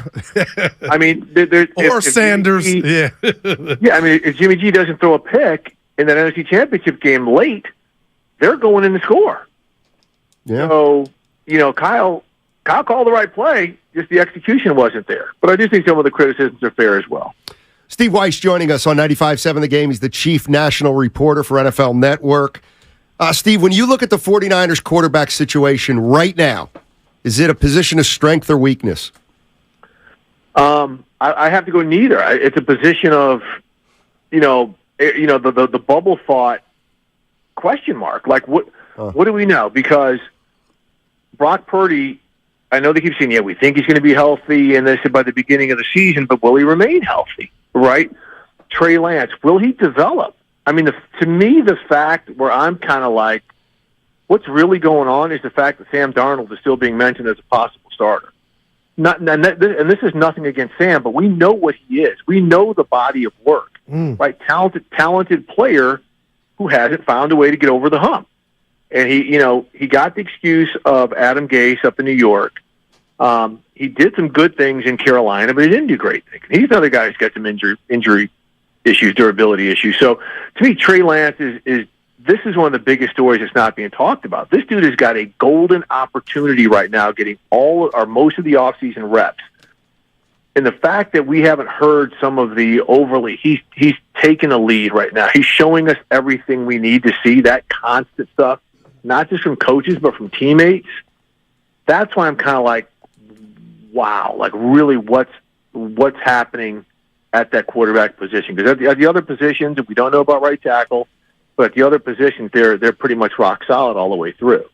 Yeah, Steve, I agree with you, and I got to be honest with you. A couple of days ago, I keep telling my partner and the people and the fans, the Niners moved mountains to get Trey Lance, and from my history and experience, that those guys get 9 lives before they pull the plug. We got prominent people out here with the Niners, saying, oh, they should trade and get off of Trey. And I'm like, I even had to go race, Steve. Like, I didn't know what it was because it was so just the polarizing of how you want to pull the plug on something you haven't seen.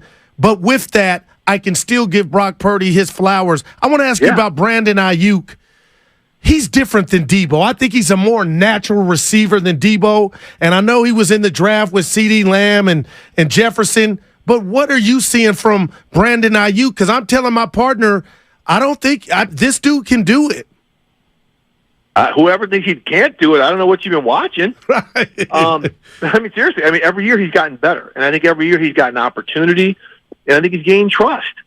What he did the last couple of years in some big moments of games was fantastic, especially when Debo was hurt or when Debo was having to play running back. When you see a player evolve and get better year after year, I think when I hear these people talk about great wide receiver tandems, the fact that they don't talk about Debo and Ayuk boggles my mind. Like these guys get it done. Now the Niners do it a little bit differently because McCaffrey's the catalyst. But those two dudes, man, the way they produce and what they account for in this offense, I'm a big Brandon Ayuk guy. Yeah. Steve Weiss joining us on 95.7 The Game, chief national reporter for NFL Network. Talk to us, 90. Hey, the one thing I want to ask you about is, 49er fans are looking forward to this season, but I'm telling them, Steve, careful. Seattle's got some action. The Seahawks got some action. Am I right or wrong? No, you're 100% right. They got action. This is why everything comes down to quarterback play for the Niners. Everything comes down to quarterback play, because otherwise they can stand up. And I remember last year preseason talking to Fred Warner. He's like, we think we're good. We just don't know what we're going to get out of our quarterback. And then he goes out and gets hurt, and you're still kind of in the same predicament this year. We're going to be good, but we don't know what we're going to get out of quarterback because of Purdy's, health situation. But in terms of Seattle, talent-wise, they got better. They enhanced positions of strength, which is their secondary, by getting a guy like Devin Witherspoon, who's a monster in the slot. He just has to get up to NFL speed. You add another wide receiver, and then you see what Geno Smith has, and you add another stud running back. So, they nailed the draft last year. They've got an aura of confidence. Pete Carroll's a great developer of guys, and so he keeps that chip on. Seattle's going to be right there. Look, they gave the Niners hell last year, and so it's going to be those two teams, in the division. I think the Rams are going to be better what people think, but the Rams are just so fragile. They can't have one injury. Otherwise, things are going to fall apart again. But I think Seattle is going to be one of the teams we're talking about that could come out of the NFC. Steve, we have some fun on the show. A lot of my partner and a lot of the fans say if I were GM or owner, I'd be broke because I'm always handing out blank checks. And the blank checks are for guys like Steph Curry and Nick Bosa. Right now, Donald's the highest paid defensive player in the league, but I expect that not to be for long. Can you talk to us about Bosa? And am I right in expecting him to surpass what he's making because he's that damn good? Yeah, look, the market always goes up. so he's going to surpass. I mean, Nick Bosa he's. I think Steve Wilkes said the other day he's on that Canton track. But he's so good. You know, he flips both sides at defensive end. He's good against the run. His effort is incredible, and he closes the deal. One of the hardest things to do in the NFL is to get a sack. People do not understand how difficult that is, especially when you're a marked man like Bosa. Now, getting Javon Hargrave is going to help him out quite a bit because that dude is a real one. Okay, so that's going to help that whole defensive line out a bit. So this year, I think the three dudes off the edge, and this is not discounting the great edge rushers, but Bosa, Max Crosby, and Jalen Phillips down in Miami, I think are going to be, the biggest hellraisers there. But Bosa is just, he should be the highest paid, if not one of the highest paid defensive players in the NFL. Great stuff, Steve. As always, thank you so much for joining us, and have a great year, my man. Appreciate you guys. Yes, sir. That's Steve Weish, Chief National Reporter for NFL Network. Can I take my victory lap? Evan and I. I'm putting Evan with me. Oh, I was going to say you took an L there. The Brandon Ayuk? Oh, I thought you were talking about Trey Lance. Yeah. But Brandon Ayuk is what I want to. Steiny, he's special, man. Yeah, his catch radius, his route running. No, but serious, man. The dude is a beast, and so is Debo in his own way. Well, but Brandon Ayuk, remember, I was like, in order to have the best receiving duo, in order to have the best wide receiving duo in the NFL, you have to have two wide receivers. But you got two problems. It doesn't say Debo's a wide receiver in Ayuk and a running back in Debo Samuel. Debo's Steiny. Debo is, he can, but Steiny, I'm telling you, man. All right, a couple things. They got some action. One is Steve Weish, who I know it's not who's black. Yeah. No, he's basically is like Trey Lance stinks. No, he said that's what I heard. Oh, no, Evan, please be referee here. I thought he agreed with me. Like he can't understand why this kid is not in the mix more than he is. That's how I took. He thinks by bringing in Darnold and talking about Brandon Allen, like why is Darnold? Why is everything the Niners have done is showing you? This is what I heard. Is showing you we got a problem with Trey Lance. Oh no! Oh, I thought he was clamoring for the bit about why Trey. He said the biggest story. Did I hear that totally that wrong? He said the biggest story is why Sam Darnold even done it. But he dissed Darnold and what he's done in his career, and I get that. I thought he was more pro Trey. Like you drafted him, let's see him. Evan, did I miss that? I thought he was saying the sorry, Evan, red flags. Evan's like he didn't listen. Did you listen? Evan's our guy. Well, you told me to 6 times during the interview. So I think no. Basically, what I took away from it was the question mark at quarterback. He's throwing Purdy in there. He's throwing Lance in there, and he's especially throwing Darnold in there. Like you got a Super Bowl contender and a guy that's made 55 starts between 3 different teams is potentially being considered for starting quarterback. That's not usually what you hear from teams that are in the Final Four. I will say this, and I'll say it to Larry. Sometimes things take a minute to register. I will say this to Larry Krueger. How the hell do the 49ers have a better quarterback situation than the Seattle Seahawks? Now, and I'm going to ask Willard and Dibbs today because Willard yesterday, I can't speak for him, but remember we were they weren't buying Geno. I'm with you, Steiny. I am with you. I mean, I can't disrespect Geno's year last year. So wait a minute. So Geno Smith has just been, 2 years where he started early in his career, then didn't do anything. Last year played 17 games. All pro. 70% passer, 30 touchdowns, 11 interceptions. Damn. How can you not be sold on Geno Smith, but be sold on Brock Purdy? I can't. I will bring it up. Question. Yeah. It's just a question. Damn, I totally thought I was taking 2 laps. No. But you heard that different. In fact, it's going to turn out to be just a half a lap. We got to replay. We'll check the tape during the break. Why don't we ask our listeners, because they probably listened to the interview as opposed to not listen. Not see listening. how I brought up, I put all my cards out like I did when we interviewed Draymond. And you know what? And I said, I criticize you, Dre. Yeah. Man up. And it took less than a minute for you to do that, which was really good. I'm quick now. Yeah. Your boy's quick. It was only 45 seconds. 888-957-9570. That's all. Yeah. Brandon Ayuk, Steiny, I'm telling you, they got it right. And Herm Edwards, the great Herm. Oh, God. Remember? The self-serving interview he did with us. Give me a break. No, but I was like, he's going to stick up. Game. Yeah, dude, that was great. Ain't got a job since in the NFL. You know, I'm thinking he's going to do his boy a solid and say Ayuk has a good. Steiny, I like him. I know you do. And I'm telling you, man, he's a 1. Brandon Ayuk is a 1. Yeah. It's coming. You know, I mean, if you think he's a 1. You never said he stunk. You just was like you kind of had him where you have Moody. Just like, he he's can better play than him. Moody. All right, okay. Because dude, Steiny, I'm telling you, better man. than Moody, but lanky, he got the I don't arms. want lanky. And that's the problem. Altoon online, well, he ain't Altoon. Altoon The was problem, one of my favorites. but the disconnect between Kyle and Ayuk has always been, you said he's lanky. That's right. And Kyle likes physical receivers. But sometimes when you have a disagreement, you and me, it's you and I. They're talking to Norton. I say, it brings you closer together, and I think that's what's you know what? going That's on a with- myth. Dude, stop. That is a myth. How many marriages have had problems, and then you have it out, and you come together for a minute? Well, it's like, and you know what? Here's the fundamental difference between Daryl the Guru Johnson and Matt Steinmetz. Give it to her. It'll be one example, but it'll be something you can be pervasive with. Guru thinks team meetings work. Oh, and I corporate don't. meetings works. They don't. But no Never wonder been you're in a the way team you meeting that are, worked. man.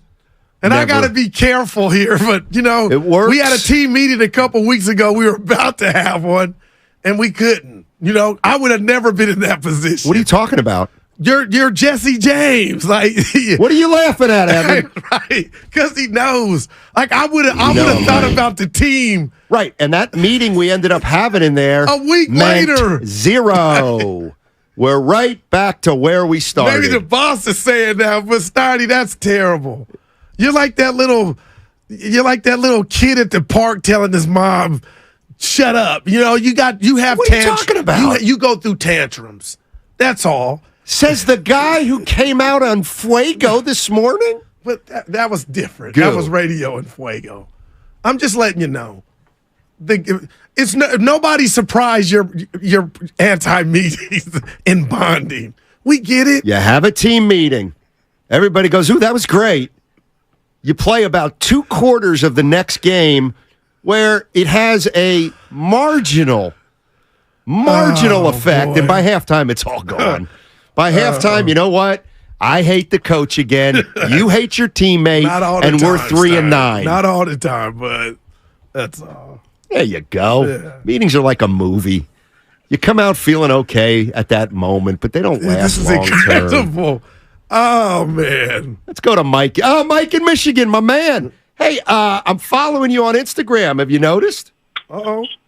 Yes, sir, I did. I saw that I had sent you a message and you sent me a follow request. What's going on here? Yeah. You look different than I thought you'd look, Mike. Go ahead, Tony. You're a good-looking guy, man. I envisioned somebody I appreciate it, sir. living out in the middle of nowhere. And so you have 2 children? Yeah, I got 2 sons. Nice. Wow. I mean, I'm not like you, Steiny. I'm not Tatum Channing, but I do okay. What's up, my man? So the Guru, yeah, I used to follow you too. I sent you a couple of DMs like, "Yo, follow me back." Well, real quick, you said used to. What? You stopped following?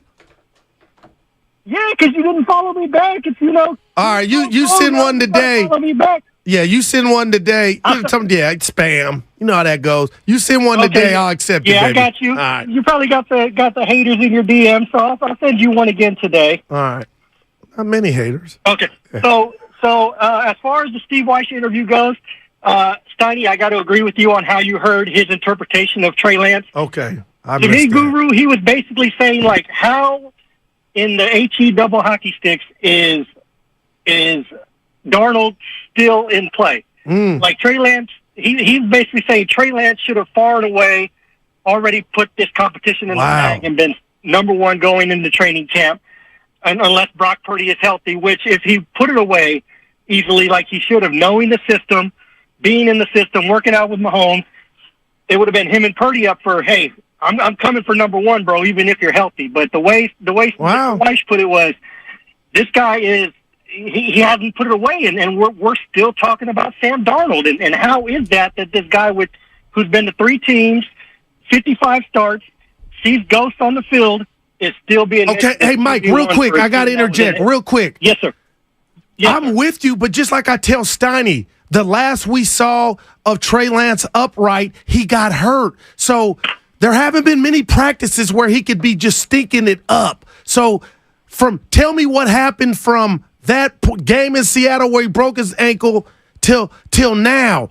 How did Trey lose besides Brock playing his ass off? Well, I think he basically lost it by not grabbing the bull by the horns and just taking I don't think he took the initiative to show that I'm going to be the number 2, but I can be number 1 if you need me in the OTAs. Like Steiny has always said, and guys on the other shows have always said, they've seen him in practice for the past 3 years. And if he's not doing it in practice, how are you going to expect the guy to do it in the game if he can't make his reads on 7-on-7s? How are you going to make it when a D tackle or a D end is coming in his face and he's just going to chuck the ball up like Garoppolo used to do? But I'll take your comment. Hey, no. You guys have a good day. Mike. Yeah, send that request. Mike, what is Sag-Long-Dova? Sag-Dova, like Sagittarius. Okay. Dova. And I'm gonna hit you with a request, Guru. Okay. Thanks, Mike. All right, bro. You guys. All right, my man. He left you wanting more. Yeah, he sure did. Yeah. Dude, what made you follow him? That was interesting. He followed me, and he said, "Hey, Steiner, what's up?" Yeah. And I said, "Oh, Mike from Michigan. I'll follow Mike from Michigan. You can mute him. Good-looking dude." Yes. That shocked me. He said that.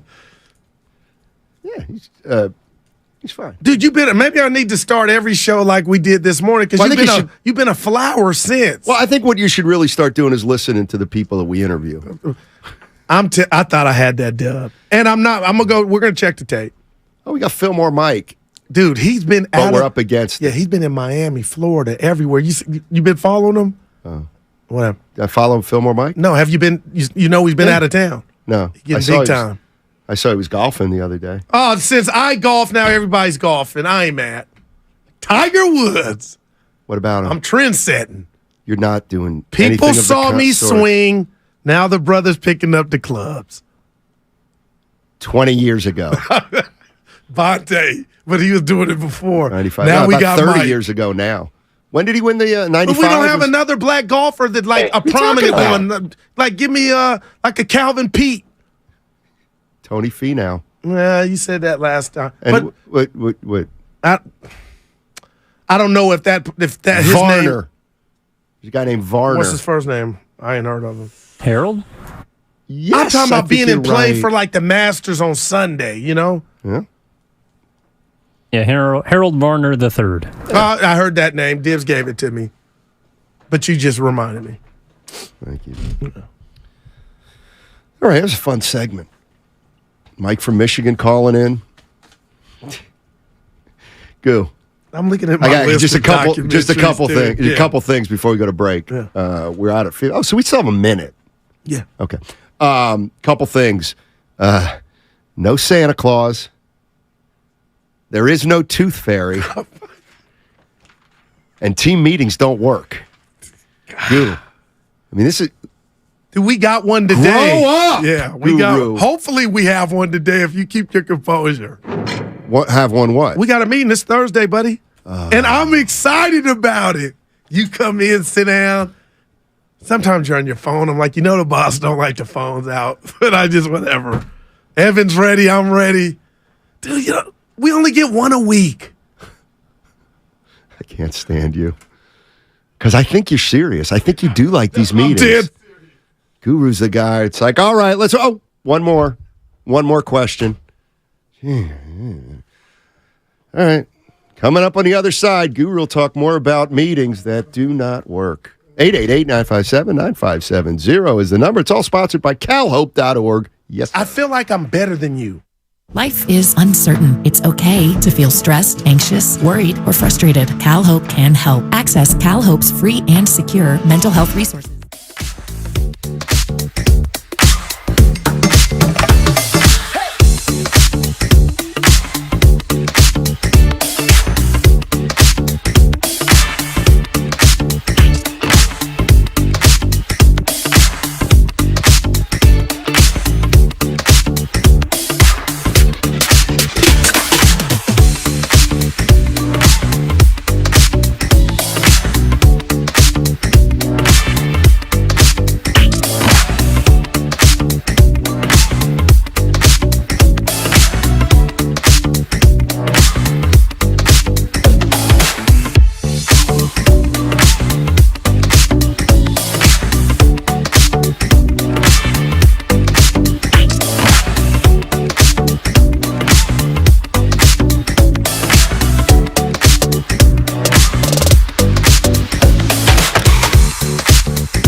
FM at HD1 San Francisco. Always live on the free Odyssey app.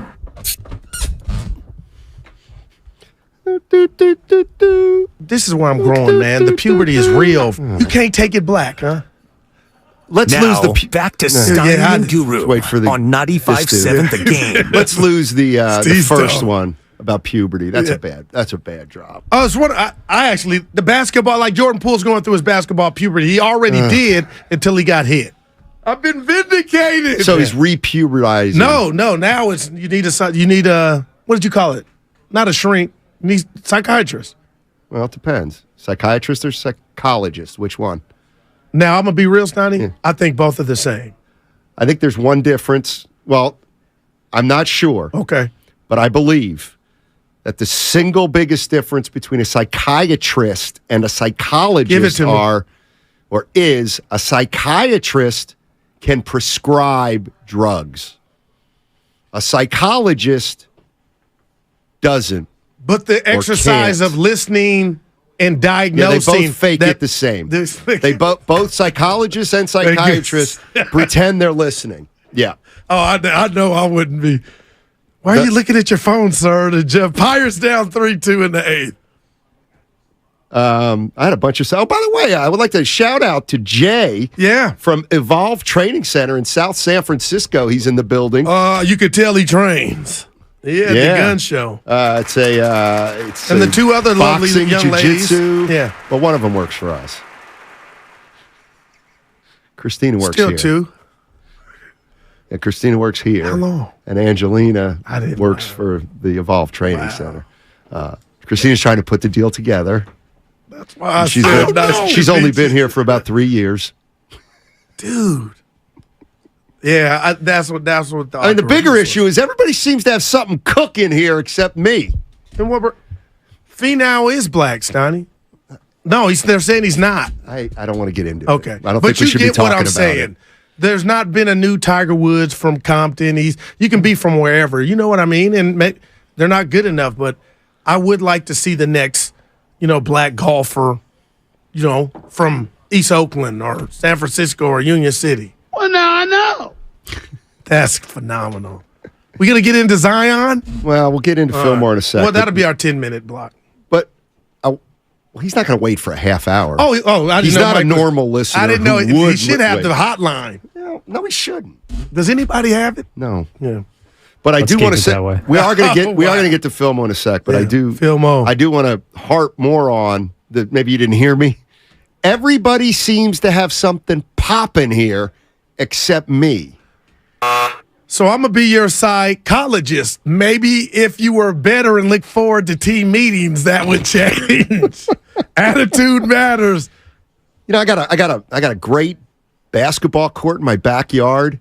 I whipped you in it. Now I need to paint it because the paint's peeling a little bit. You're the type of guy that you hire somebody to do it. Yeah.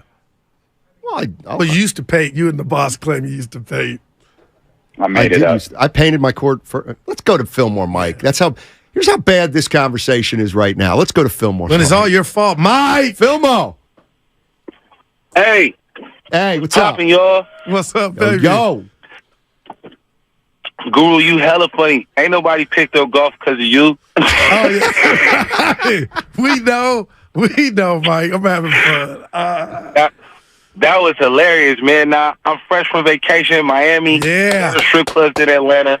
Atlanta, better food than Miami. Wow. Nothing like the Southeast, man. The Southeast is lit.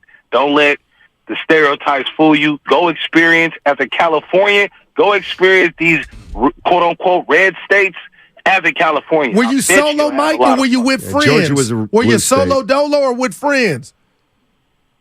So what I did was I went down there solo. My cousins stay out there, so I saved a ton of money staying with us, and then we drove up to Atlanta. Beautiful. So together. How long you been? For the most part, I was solo. How long you been out there? I was out there for I usually go like a week and a half. Out there just having fun, eating, drinking. Hey, Mike. Booty in my face. Oh, Mike. Like Zion. Mike, I'm gonna let you in on a little secret. You ready? Atlanta loves your boy Steiny. Oh, boy. Dude, the A loves me. Now, Miami I haven't been to in a little while. I used to make some things happen back in the day there, but I haven't been there in a while. But I have been to the A recently. Look at and him, let me Mike. tell you something. The A and I have a relationship. You better be careful. Jesus. Nah, I feel you. I mean, shoot, you rooting for that's your boy Travis Schlenk and he's the Hawks. gone. He's But nah, fired. I love Atlanta. Yeah, Atlanta's I love Atlanta. He is fired. That's true. Now, but I just want to say, go man, ahead. this all I want to say. I know y'all. I don't want to hold up nobody's time. It's funny how Zion. I mean, Zion's getting suspended, right? Yep. He's gonna be suspended. But Zion didn't do it, and they both didn't do nothing wrong legally. They didn't do a criminal activity, right? But Zion needs to be suspended too for the lack of game. Yeah. I told Stotty all about it. Stotty's familiar. Yeah. No comment. It's funny. It's hilarious, man. But y'all have a great show. Y'all having a great conversation, and we got to get you out there, Guru. Okay. So Steiny could teach us some things. Hey, Mike, I had let me 3 leave. points yesterday too, Steiny. Hey, dude, I saw your swing. It's not bad. Seriously. Oh, I didn't see it. It's not bad at all. Oh, wow. So have you golfed before, Mike? I got to work on the follow through. I had 3 pars. I could have had 2 birdies. I'm getting better, man. I'm starting to really feel it. Hey, Mike, real Sweet. quick. I I can't let you go because Steiny Go ahead, I'm sorry. can't fulfill me in this thing with Zion. I can't believe Mariah did him like that and just aired all the stuff. Do what you want. That's his. Gosh. That's his fault. That's his fault. And then when y'all see Bob Fitzgerald next time, you got to do me a favor. I love you, Guru. He be like, from Union City. And I'll be like, that's for Guru. Yeah. He got to do from Hunters Point or Fillmore to the city, bro. You right there in Fillmore. Hunters Point right there. It'll be tight. Thank you. Sorry. All right. Fillmore Mike. Dude, the swing lift, you don't give out positive a lot. I got to go check your job. We need Fitz on. This is the time. Not when they're about Let's to wait win till game. something bad happens. Well, it already had. What? Larry told you the press conference. Dude, he didn't like that. This is all right. What's going on with Zion? Okay, so actually, do we really want to get into this? Yeah, no, we can. I can just tell you that. And Shasky goes, the Guru's your go-to because I just fired the video. So he got a stripper. He's having a baby with the stripper, but he was having a relationship with a porn star, Mariah Mills. I was familiar with her. So she got mad because she thought she should have had Zion's baby. So what she did is went to social media and released all the exchanges between her and Zion. How much is it going to cost for me to move you to New York? New Orleans. No, this was New York. That's what I asked you. I said New Orleans. You said, yeah, I thought it was New Orleans. Oh, no, I thought you were saying that's where he was at. This was the one I read. But anyway. So he lives in New York? So he's embarrassed now. It's really nothing to be embarrassed about. But Steiny, who wants to? The film industry, yeah, I'm cool. So Stephen A. was like, no wonder he couldn't play because his lower extremities. He was. You know, this is all. It's real. I didn't make it up. I said one of the differences between Guru and I is he believes team meetings work, and I know they don't. This may be another thing that we differ on, whether we think this is funny or not. Let's take a listen. The name Zion Williamson came up because apparently he's about to be a daddy. He's about to be a dad.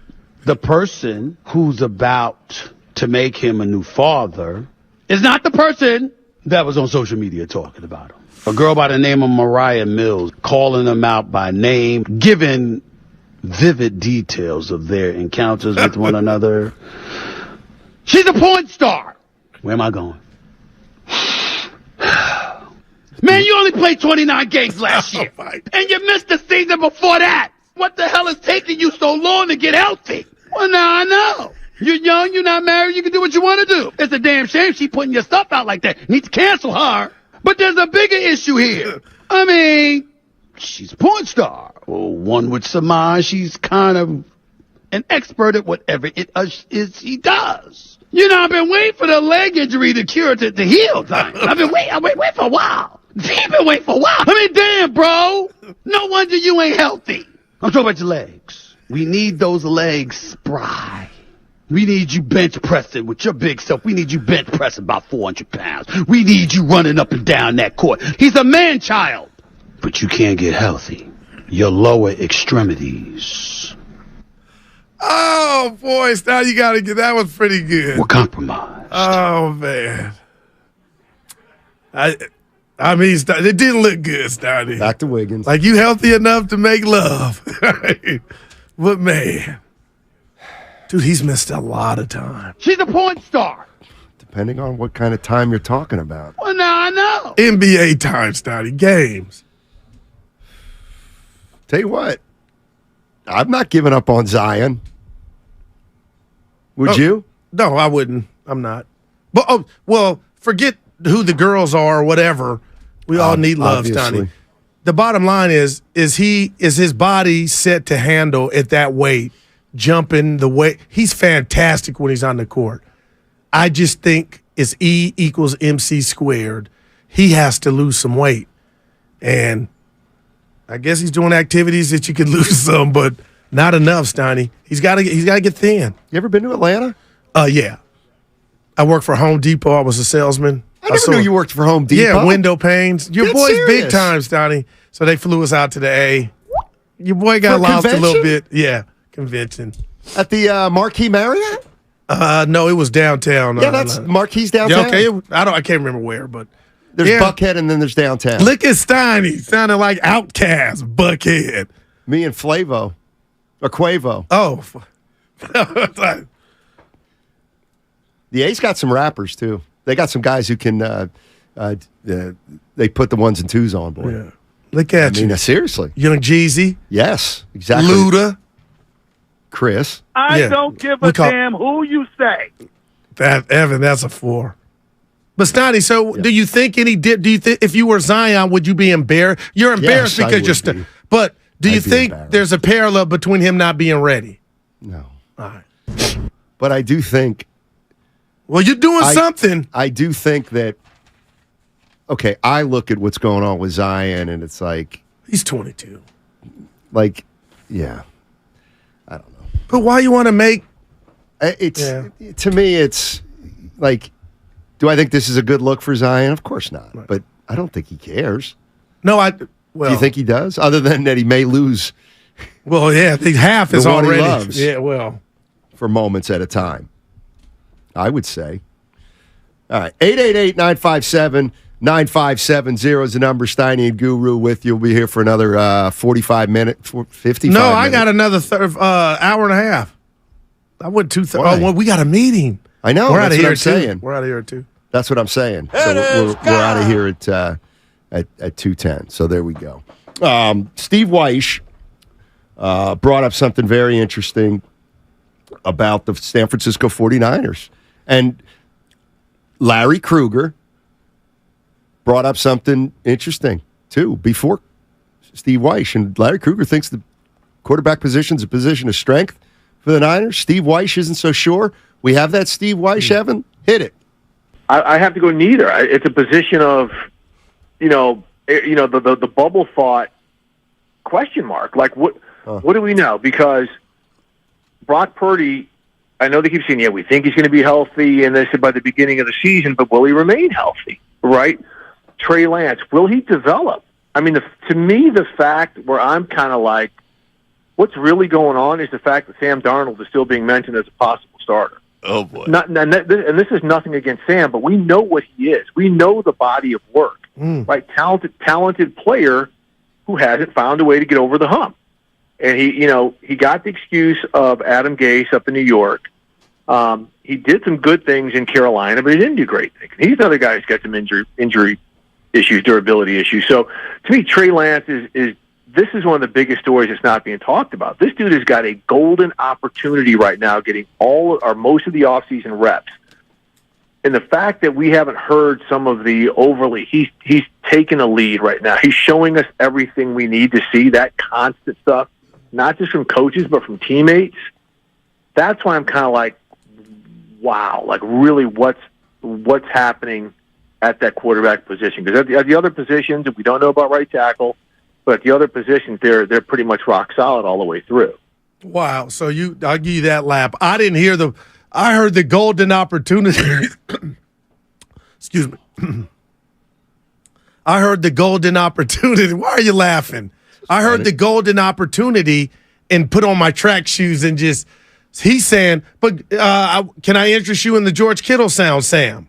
Yeah, I was going to play that. No, he probably heard that or didn't, but that's somebody, saying, hey, this dude's improved.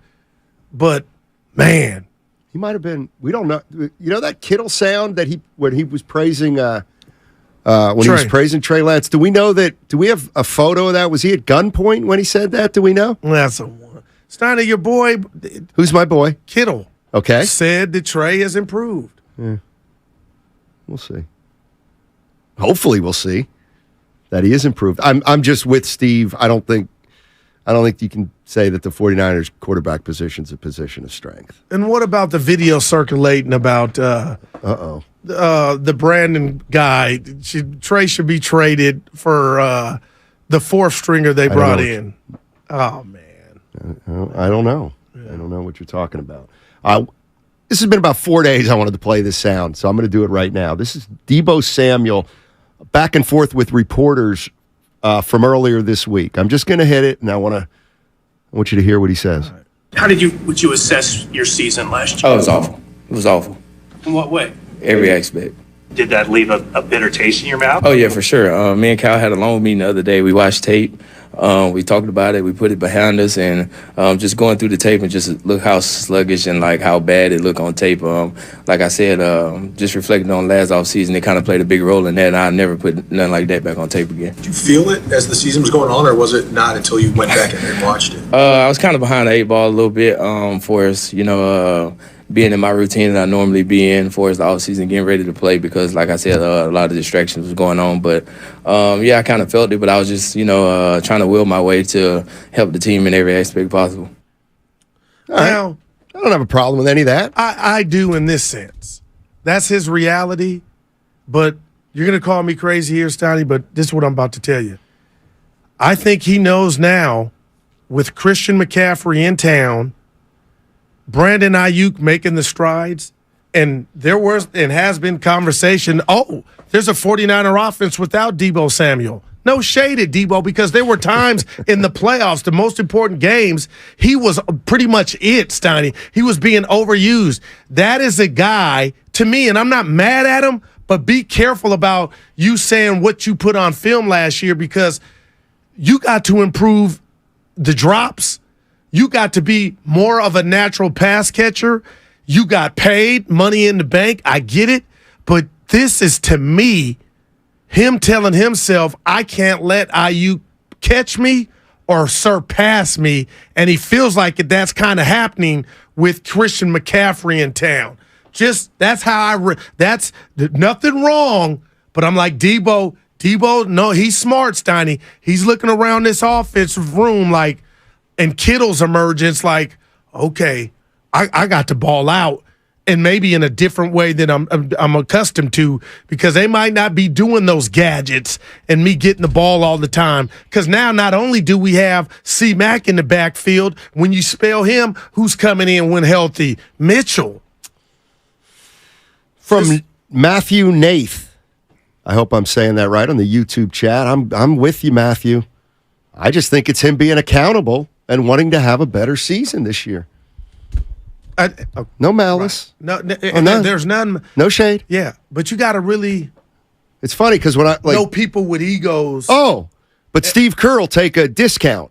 Yeah, Steve Kerr will take a discount because he's loyal, but Deebo Samuel's worried about his role. I told you Steve should have the blank check just like Bosa. No, it comes the way I said it. It comes off like it's a bad thing. It's not, Steiny. I'm just telling you, he's holding his ass to a higher standard and voicing it because it's almost obvious. Steiny, if Deebo to get hurt now, you think that Niner, they'd miss him, but it wouldn't be like he was hurt 2 years ago where it's like, oh my gosh.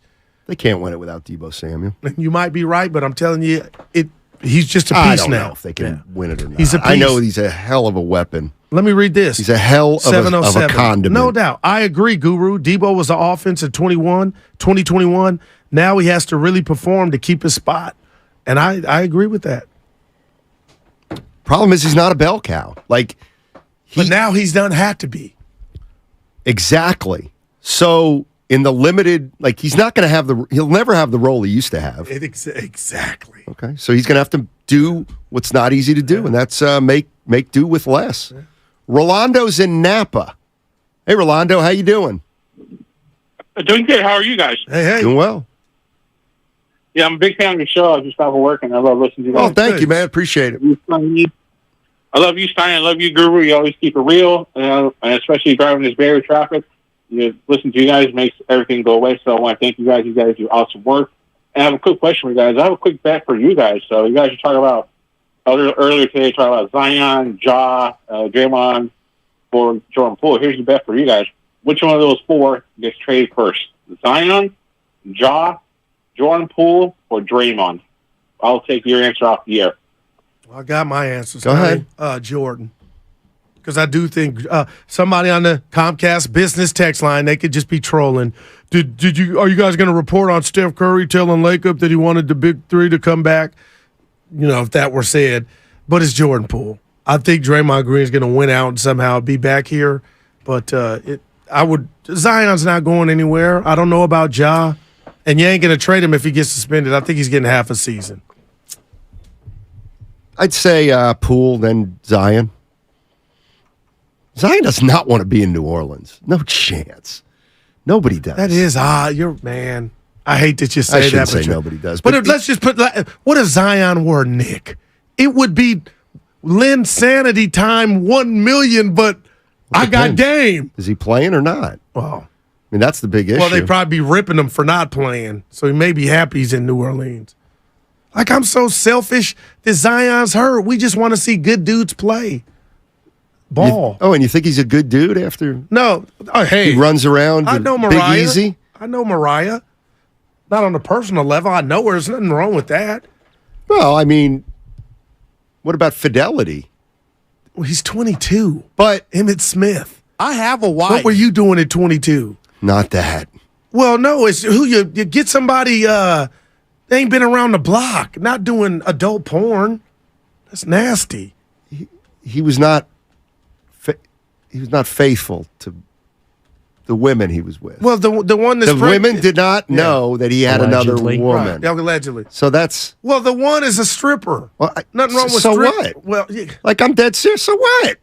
You're not exactly working at the church. So when you go to work, you're around that environment. Temptation. You know what I mean. Yeah, I guess I do know what you mean. I'm not judging. Yes, you are judging. No, I'm not. You judged without even knowing you were judging. Work. Just like a male gigolo. So let me get this straight. What do they call the dudes that do it? My wife knows the name. So I'm a filthy pig, let's say, which everybody knows I am, and I cheat.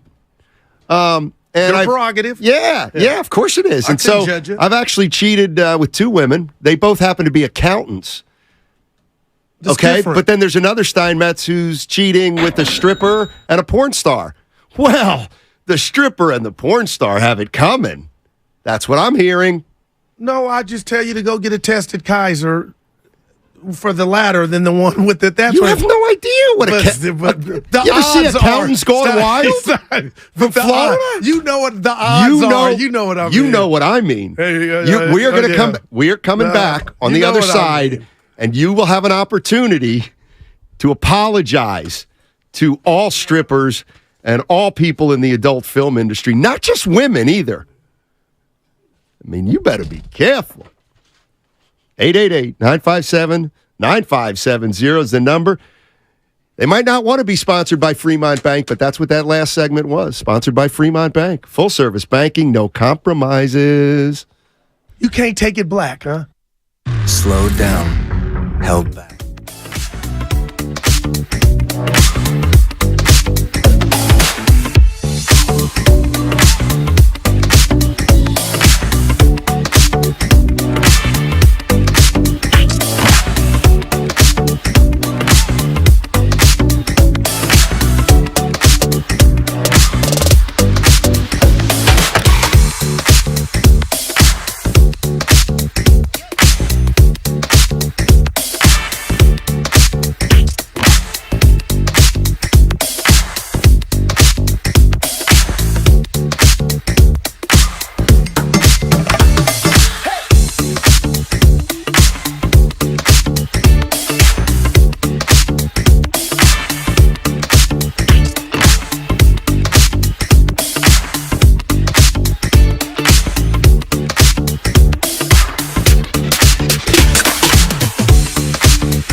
I heard the golden opportunity.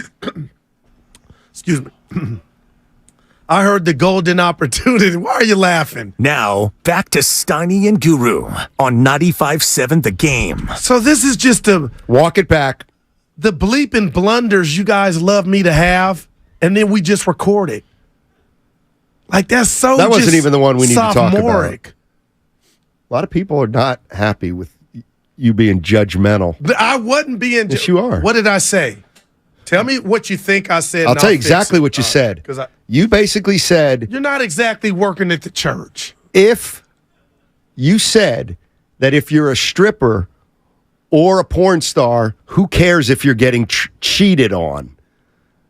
Now, if you're you're an accountant, that's a bad. Then that's a bad thing. No. You're Because saying I'm all about. no, you're not. Yeah. What's the word I'm looking for? Judgment. No. I'm not for infidelity. You ready I'm all to? about. I think you should apologize. I'm just telling you. Maybe Zion Just thought. give one of those to whom I may have offended. Yeah, no. Nobody Please. cares. Yeah. Hey, let's move on. Okay. Here's some advice for you. I know you like to bet on everything under the sun. I'm Used a filthy to. pig. Let me encourage you to bet on the Penn State football over for the next 2 years. It's the most coddled program in all. But they had a pretty good season last year. The most coddled What are you college basing that on? football team in the last decade. All They're right. coddled. They get everything given to them. Okay. And how about this?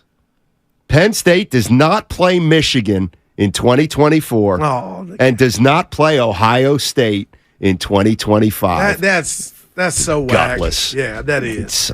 Yes, I understand they rotate, but it's a joke. You've seen one of It's the a most flat-out iconic posters. One of the most iconic posters. Farrah Fawcett? No. Penn State going over the top in the end zone in a game, and they're all white against Michigan. What if I told you I have no idea the photo you're talking about? And you'll see it in the meeting because I'll bring it up. What on my meeting? phone. We got a meeting today. Let me see. Yeah. We got a meeting. Evan told you. Stein, it's every Thursday. I just texted Nahigi and said, You're going to try to weasel out of it. said- Hey, boss, I got a cough. It's golf, not No, cough. cough like you playing sick. I don't call in sick. I will again. By the way, a lot of people have turned on their radio today. It's Daryl the Guru Johnson, special appearance on a Thursday. Oh, boy. I can laugh I know you at that. recognize my voice, but Stop. Oh. hey, Carlos.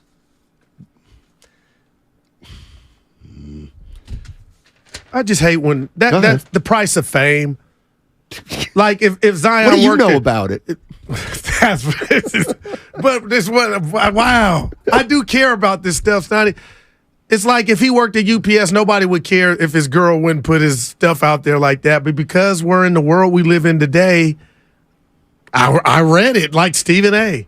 I'm so non-judgmental. You kind of struck me with that one. Yeah. I didn't want to Well, come now I across- know.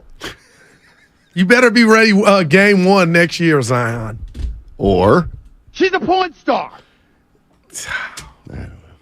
let's focus on something positive. And it was from earlier this week. This is the best blocking tight end in football you're listening to right now. I'm not going to lie to you guys. I think Trey looks significantly better than he did last year. I really do. I think his confidence is there. I think that he's throwing really good passes. I know you guys take videos sometimes. He overthrows people once in a while. Hey, it is what it is. He's still learning and stuff. But, I mean, just watching him, he just looks so much more comfortable and confident in the pocket. And I really appreciate that from him, from all the work that he's put into it.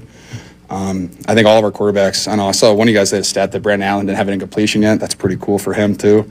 But I think all of our quarterbacks are playing well. But like I said, I think he just looks comfortable back there, and he doesn't look like he just looks like he's having fun. And I really appreciate that from him because when he's out there having a good time, it definitely brings up everyone around him. Can I say something sincerely? Yeah. George Kittle's awesome. I believe he meant that, too. He's a great teammate. You can tell he's a great teammate. And I believe he meant that. He didn't say it last year about your boy Trey Lance, Donnie. Okay, the only thing I believe him too. I think Trey Lance is probably better, looks better. I don't know how much, significantly. gotcha. But Brock Purdy's elbow is in his way. We'll find out. Because you've been beating me over the head, you and Larry. With what? About he's quarterback one, the Lynch comments, which he did say weeks ago. Might even be months ago now. But, I mean, I'm just telling Trey Lance, as much as I want to see you, if Brock can go week 1, that might have went your last chance to show what you got, barring injury. Trey Lance is not done with his opportunities to prove that he's a starting quarterback. What I love that, but what about here? Maybe. I don't know. I can't Because now answer we got that. this the fourth star. What is Brandon Allen? Yeah. He was the backup to Joe Burrow. How'd that go for him? How many years of college did he play at Appalachian State? 3. Played at Arkansas. I mean. SEC. Sweet. Started 2 years. Better college career, some might say, than Brock Purdy. Well, at least he had a college career, unlike the guy they want to shove the starting job down his throat when he's not ready. That's Trey Lance. Yeah. Big mistake. Nick Bosa. You pay him more than Aaron Donald? You heard Weish. It's the cost of doing business. It's the market, but Steiny, hell yeah. I wish we had that sound from This dude Howard had Eskin. a brutal He got injury. his ass kicked by the Eagles. Oh, that he did. Oh, so you're gonna pay him more than Aaron I'm Donald? the one that came in here and told that was one Eagles game. have his number. Dude, I'm the one that came in here and said, you know what? He had a pedestrian type of playoff. Didn't record a sack on Bosa. Give him the house. But now he's got Hargrave over there. Javon. Yeah. Right. What, So if I set the over So he under needs for help. Bosa sacks at 21, at 18 and a half. Who? Bosa. 18 and a half? Yeah, I'm going over. What do you have last year? He led the league. More than Micah. Remember? I'd say under. Because no, he's got more. He got another dude to cause havoc. You might not see as many double teams. He was 18 and a handled. half. That's what he had 18 last year. and a half. Yeah, Wow, he'll have damn. fewer. He'll have fewer this year. Damn. Had 15 and a half in 2021.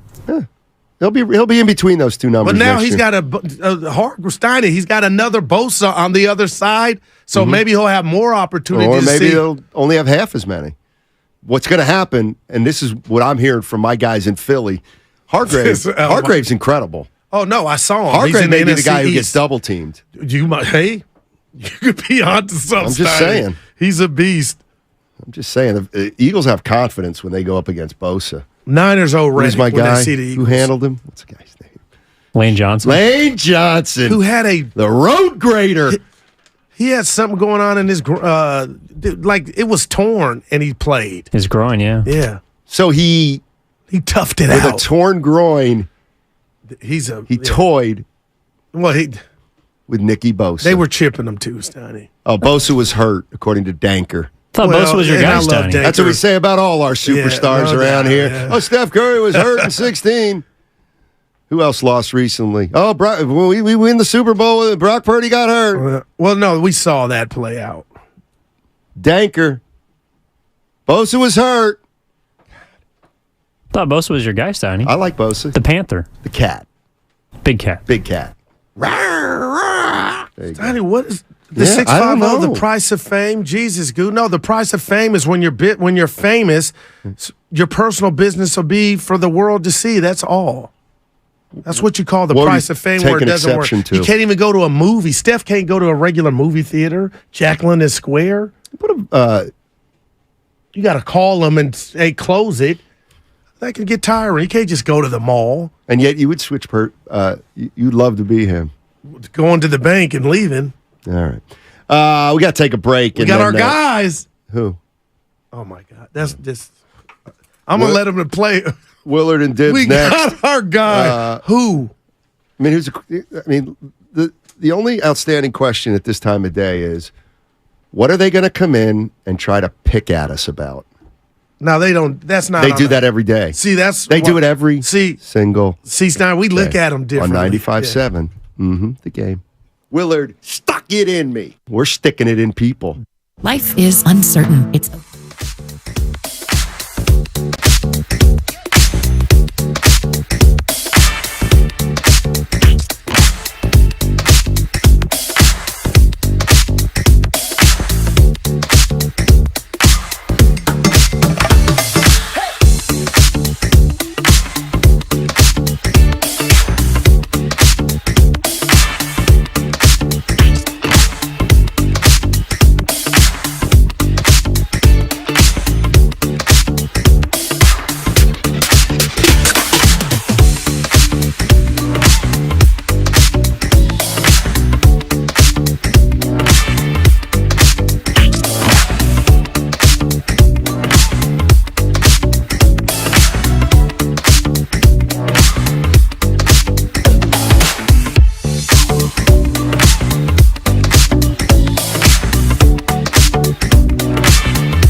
Never had a girlfriend dangle your feelings?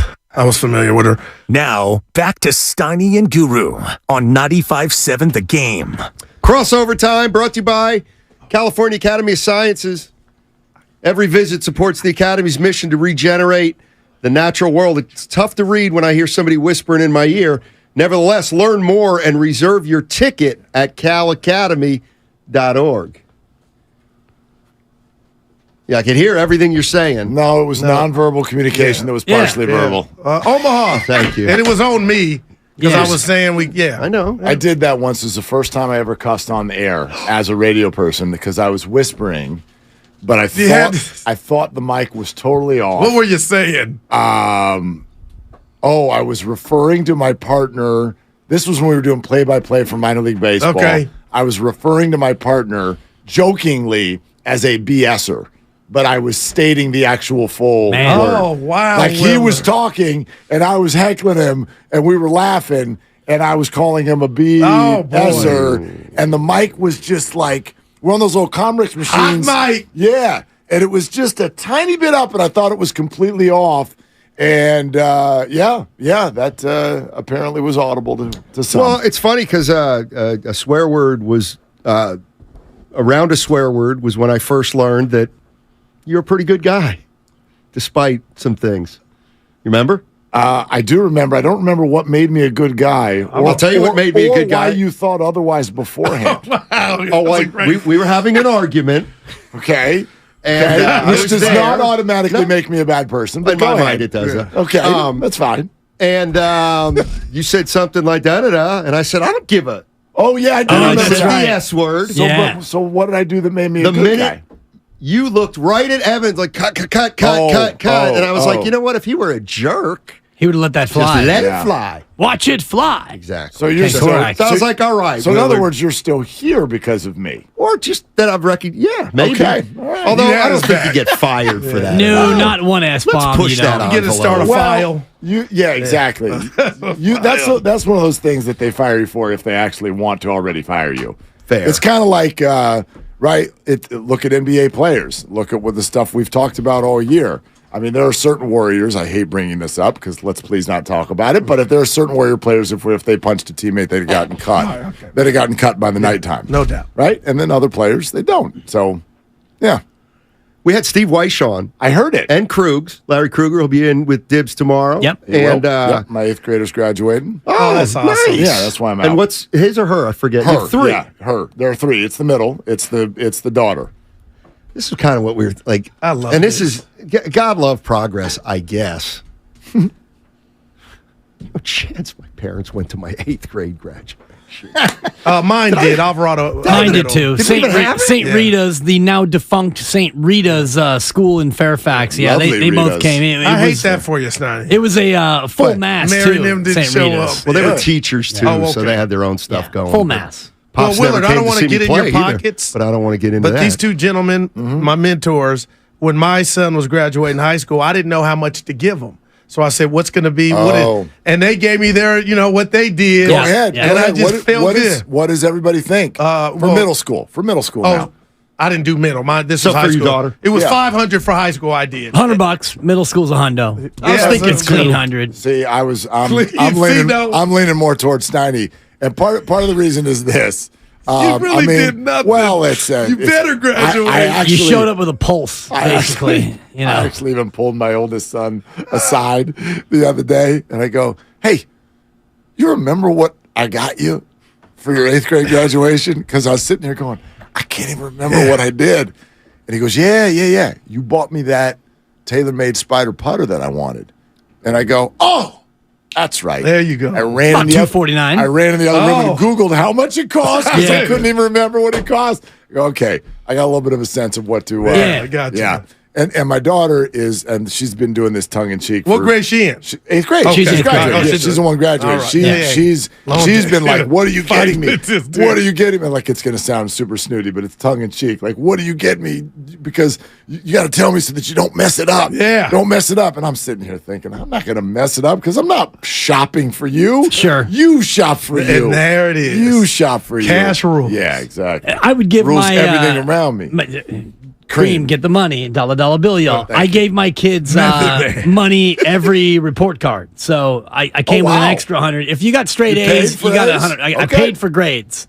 And sort of like the wife. Well, and everyone says, "Oh, you shouldn't pay him for grades." Well, the moment I started paying for grades, my son got straight A's every single year. Amen. So he was all about that cash. Norm would never do that, but Nor my would wife my did parents. it. But if they paid me for grades, they wouldn't have given me $1. Well, it's almost like a I got bad bribe, though. grades. It is that. Norm But you- had as a- fear in me to where I had to do it. Or as a parent, It's not a bribe. Adrian It's Peterson, an when you got incentive. home. It's much like if you hit 1,000 yards. Like Sam Darnold's got a contract where he's got a base incentives. salary, and if Sam Darnold throws a certain amount of passes, if Sam Darnold does well enough, any of these baseball players, if I get 500 at bats, I get this. Yeah. It's the same thing. Norm did when that you're to dealing me with a in middle school CYO kid. for rebounds and points. Right. I was trying gonna to say, get me to the league. Didn't work out. My parents started. He didn't paying- spend a lot of chicken. My parents wanted me to swing at Little League. You know how Little Leaguers won't. They're Were you stepping one in the of them, bucket. Willard? They're stepping in the bucket. Especially when you face Ben Igo. Afraid of the. Thank you. Afraid of the ball. And so they finally.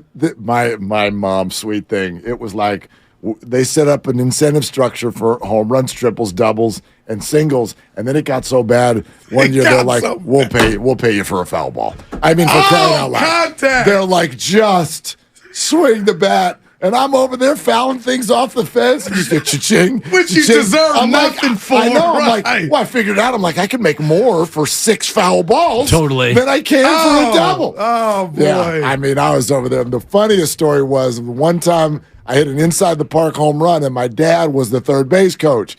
And he said it crossed his mind as I was coming to third. It's like, I think I should hold him because I'm going to have to pay him another $4 if he makes it home. This is what life's about. Those stories. But he right sent there. me, and I was safe, and I got paid. So, there you go. Man. Paid in full. Eric B. and Ruckham.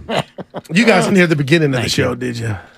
No, I heard you guys got into it. Heard about no, it. there was not. Heard I about wasn't it. into it today. Heard about it. No? Not really. He tricked me, but I Well, that's what had Steiny does. to self-analyze what was going on with me and Exactly. Chris Paul, and I don't want him anywhere near the Warriors. I I'm don't think with the you. Warriors don't want him.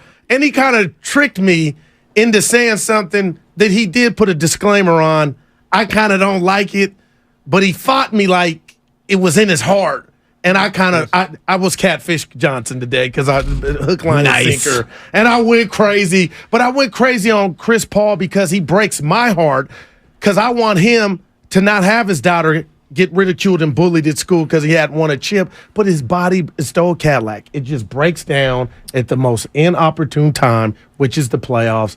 And why would anybody want So, it? well, let me. Yeah, what's the catfish? Okay, here it is. Here it What is. happened? What happened? So Thank you. I've been steadfast. The Warriors are in a tricky spot. You say, let's see Lake pull the rabbit out of the hat this time. They're, it's one of those things where I'm like, I don't like a lot of their choices. I don't want to sign Draymond for 3 years. I don't want to lose him right now either. You're going to get worse.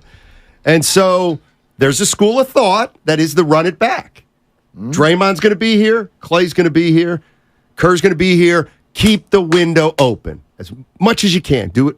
Well, if you're putting all your eggs in that basket, why wouldn't you make a call to Chris Paul? Exactly. Jordan Poole? I can answer this. Well, about you're losing. 5 You've different already ways. lost Jordan Oh, Poole. well, we think. Well, but the premise was, what if Dre? But The premise is you've lost Jordan Poole. And okay, Jordan Poole, I got some for you, Jordan Dibs. Poole wants to be Before you go, elsewhere. Willard. And, if you're going to lose Jordan Okay. Poole and or Kuminga right. and maybe the draft pick, and you're going to get a couple of other veterans in exchange for those guys, you might as well Steiny throw in thought I another was veteran. Okay, but what about this? It's all about ego and brand. I don't think Chris Paul looks at himself like I'm a bench rider. I think his next gig is I'm going to be the point. You know how many games he's come off the bench in his career? How many? Zero. Oh, wow. The answer is That I zero. did Well, he's not going to know. get 30 assured starts here. Well, I think he's 1242 But for Willard, 1242 is he the ain't number. coming here I to looked come it up off the bench yesterday. to step. I doubt he and would. I went off. But there's a real quick. I feel like there's a few different ways we could answer what you're saying, Steiny. When you say, okay, if you're going to go, what you're basically saying is, if you're going to go veteran heavy, you're going to do the running back thing. Why wouldn't you want Chris Paul? My answer was because I think you're answering that based on the name we know rather than the player you'd get. Chris Paul is not Chris Paul anymore. The answer why you don't do it is because Chris Paul is not very good at basketball anymore. I don't know. That's a stretch. It's not a stretch. How far is he off? The Phoenix He's probably Suns, CP 2.5. No, he's CP. Thank you. Just look at the numbers. No. The guy played 30 minutes a game last year. Right, and he scored 14 points. Look, what about if he plays 20 minutes a game? Exactly. 2 years the ago, Suns think they're in a championship window, and they said bye, night. Get out of here. We'll pay you to leave. We don't know that yet. What do you Yeah, mean? we do. I believe Chris. Come on, Haynes. Stoney. What do you mean by doing what they're doing? They're saying he's due $60 million, 30 and 30. Yeah. So if he's not on the roster on July 1st or whatever it is, then they only owe him $16 million. Right. So then they can bring him back. Guaranteed. And then I think that's what they're going to try to do. Okay. Maybe. Yeah. So but he's not a Willard. I'm like you. He is the old Studebaker with a bad tranny. And by the way, my gosh, a horrible defensive player at this point in his career. Oh my goodness. Legitimately Still better than Jordan Poole. No, I disagree. He's Facts. not. He's Jordan Those Poole. are facts. He's the same. He's and he's the old. same, but he's a 38-year-old version of Jordan Poole. Every bit of it. No, Steiny, I hear you. Every bit of it. He's not good. Did you watch the Suns this year? He's not good. He's not good. Man. So I'm like, I don't know what it is you think you'd be getting. And I know. I said, Steiny, it's not 2012. You need to admit to them your personal bias against him. You totally mentioned dislike the yesterday. guy. Yeah. Thank you. Right. That has to be entered into the record again. And I started with that yesterday. Willard, but you're not by yourself. He rubs a lot of people wrong. Yeah, I'm just not but a fan. I am rooting for him because I know not a fan. He's been chasing it, Dibs. And when he shared with us, and I hate that he did, about what his daughter's going through, she's getting bullied because of her down. I was kind of like, okay, I could see Phoenix do it when they got Durant, but he's shot. If I could use that word, I he's think shot. he's completely shot. Led the league in assists a year ago. Exactly. Yeah. And, we're going to do a year ago. What were the Warriors a year ago? Well, he averaged 9 assists a game. Now we're trying to fix them. 9 assists a game. They were champions 11 months ago. But we got all kinds of problems with them. So I can have a problem with Chris Paul now, even though I didn't 11 months ago. I'm viewing him as a backup point guard. Okay. That's exactly how I'm viewing him. And a spot starter when Steph's hurt. And I think you're probably right. I don't know this. You guys are probably right that he has no interest in that. No, that's how I would think. It's not, and that's what. But what does he have interest in now? I don't know. Starting. I don't know. Thanks, buddy. Look, he said people got to look in the mirror. Stoney said that. I'm not saying, he would take a lesser role. But I have no idea that he looks in the mirror and says, I'm still a 36-minute per game player. I mean, Willard, I would bet Chris. That's what he is. You know Chris. Everybody. You don't know Chris Paul. Yeah, we kind of do. You're listening to 95.7. Legal. You're listening to 95.7 The Game, KGMZ FM, and HD1 San Francisco, an Odyssey station. You sounded like Luda. He said legal. We talked about Luda earlier. I mean, we know who Chris has been in this league, and it seems difficult to imagine that this person suddenly will see himself in a completely different light. In fact, think of how he's going about doing this. The story on ESPN right now is, the Suns and Chris Paul are getting together to discuss his future. Well, anybody who does that obviously thinks very, very highly of themselves.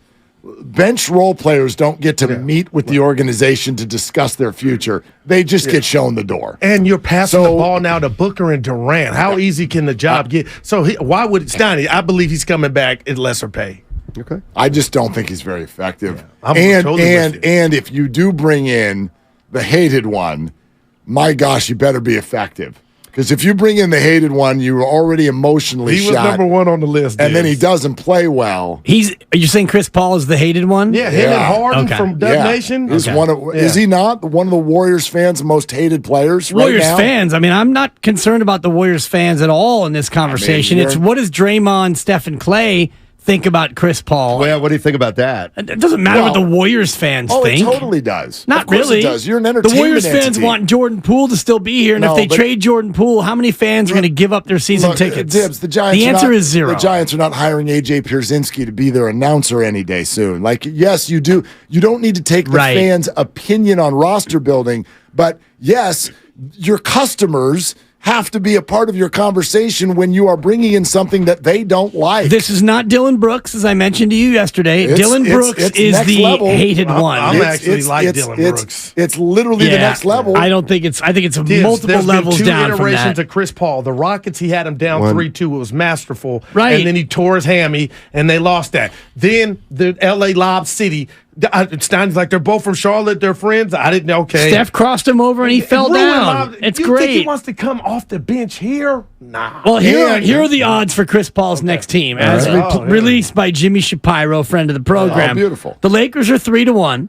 The Mavericks are 4-1. Boston's 5-1. The Clip Joint and the Heat are 6-1. The Pels are 7-1. Philly's 9-1. Then it's the Warriors and T-Wolves at 10-1. Then New York, Chicago, and San Antonio. Did I miss? Is Memphis on the list? Memphis is not on the list, as released by Jimmy Shapiro, according to betonline.ag. To me, he would have to do more with no job. No, but to me, that's the team. Now, I don't know if Boston's the team. I don't know if Ja's losing 30 games or 82, but 50. Whatever it is. Whatever it is. If it's 50, like Chris looks at Memphis and goes, okay, I can start for half the year, and Memphis goes, that's actually the voice in the locker room we need. We need a jerk in his 30s. But they're not close to winning what he's talking about his daughter getting ridiculed for. They think they are. They have been they're telling not. everyone. No, You're talking about 2 different teams. Well, Memphis. You're talking about Memphis. I'm talking about Memphis. Oh, I thought you were talking about Phoenix. No, we're all talking about Memphis. Yeah. And you're telling me who's they're not far listening? away. Yeah, they're the 2 seed. No, just the I'm 2 saying seed. with Ja suspended for 50 games, So- they would be the last. They might be like, oh, this is going to be a long one. Maybe. Okay. But if I'm Chris, Boston is, you could sell me on Boston because Yeah. he doesn't need to carry the load. Just give the guys the ball in the right spot. Who are the guys? Jaylen Brown, Jason Tatum, Williams. I could see that. The other big question for me would be this: we're all going, oh, he'd accept a bench role. I'm not. Don't say you're all. What about the off the court role? Because you damn well better know for sure that the person Chris has been in every NBA locker room he has ever frequented, he better not be that person here. You cannot come in and be alpha jerk on the Golden State Warriors with who they've already got in there.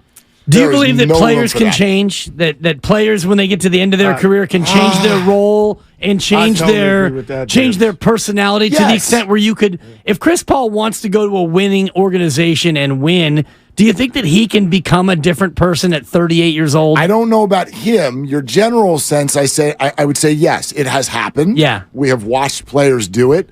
David West is one who comes to mind first. There's a number of them. But I don't know if Chris, I don't know. Yeah. I don't still know if, think he thinks he's up there. I don't remember. We're coming Steph off. can find that out in a text. Yeah. Well, yeah. And here's the other thing, and here's where I am with Dibley.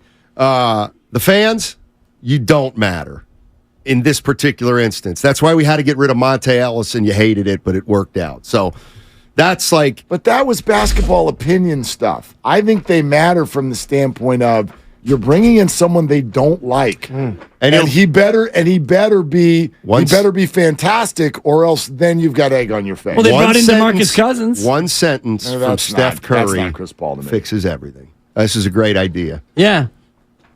Yeah. Steph Curry says, it's a great idea. I talked to CP3's. I mean, everything's got to be, he's got to be all in and all that stuff. Yeah. And before we throw too much dirt on Chris Paul's career, he played a grand total of 52 fewer minutes than Steph Curry this year. Great. Mm-hmm.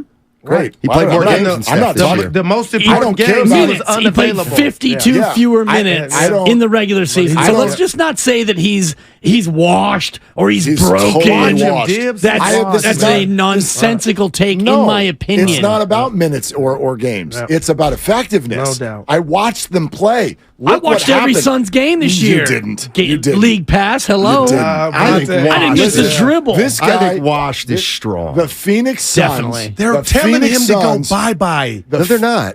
You guys. They're telling him he's not worth $60 million. The Phoenix Suns were the clear NBA favorite 11 and a half months ago, and they've been a disaster from that moment forward. and he's a major reason why. The biggest piece of the pie. His fall off is a massive reason. Donnie, you smiling, but you agree. It's a massive reason why. I don't agree either. Washed. All right, I'll meet you halfway. But Willard, you are right, my friend. Washed is just not strong. Okay, fine. Use a different word. He's like no declining. He's declining. Yeah. He's declining. In a rapid, but he's 38. You're all declining. And this ain't no LeBron James 38. I didn't say degrees. Here we go. No, I you didn't did. say levels. Yeah, you did because they're all declining.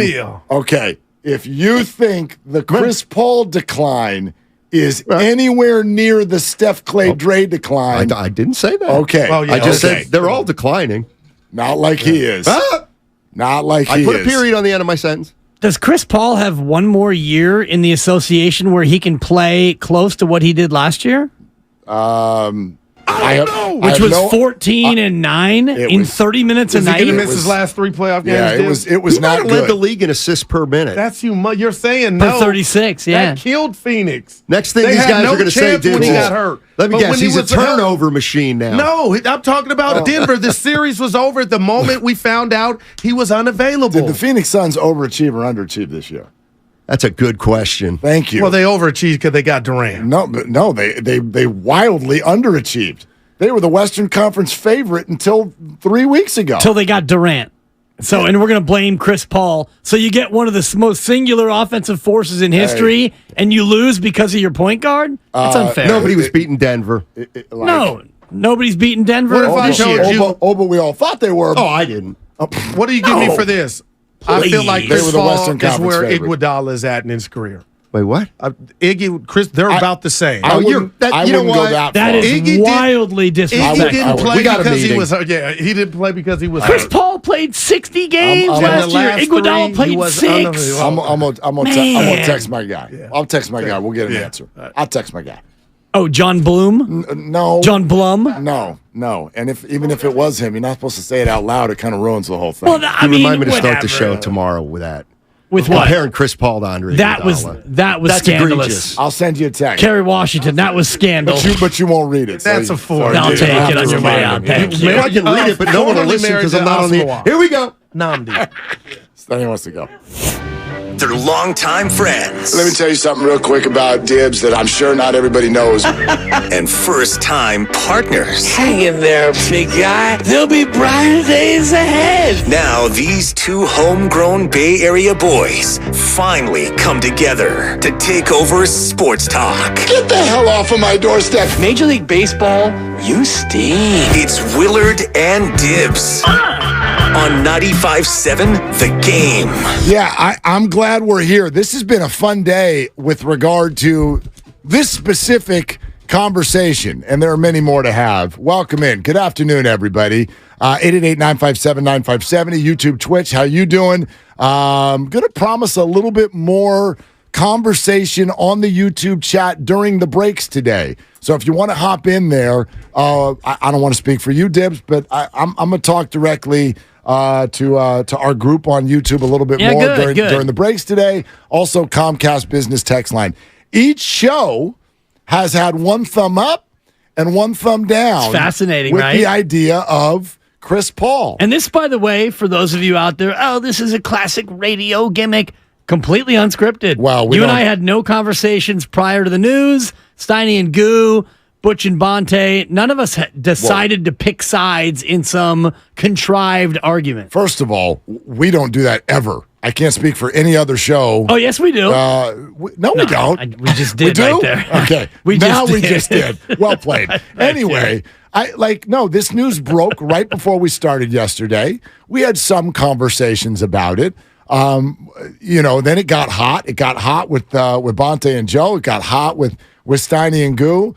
I just keep going back to the same sort of admittedly simplistic point about this as people talk about the different reasons why you'd want Chris Paul. Yesterday, I gave you 2 reasons. One of them was what I will admit, I'm just not a fan of the guy. Right. And so I'm allowed as a Warrior fan to just be like, no, I just don't want him because I don't enjoy watching Chris Paul play basketball. That's how I felt about DeMarcus Cousins. And that's fine, right? But my quicker and more basketball level point here is I don't think this person is as good at basketball anymore as many of you think he is.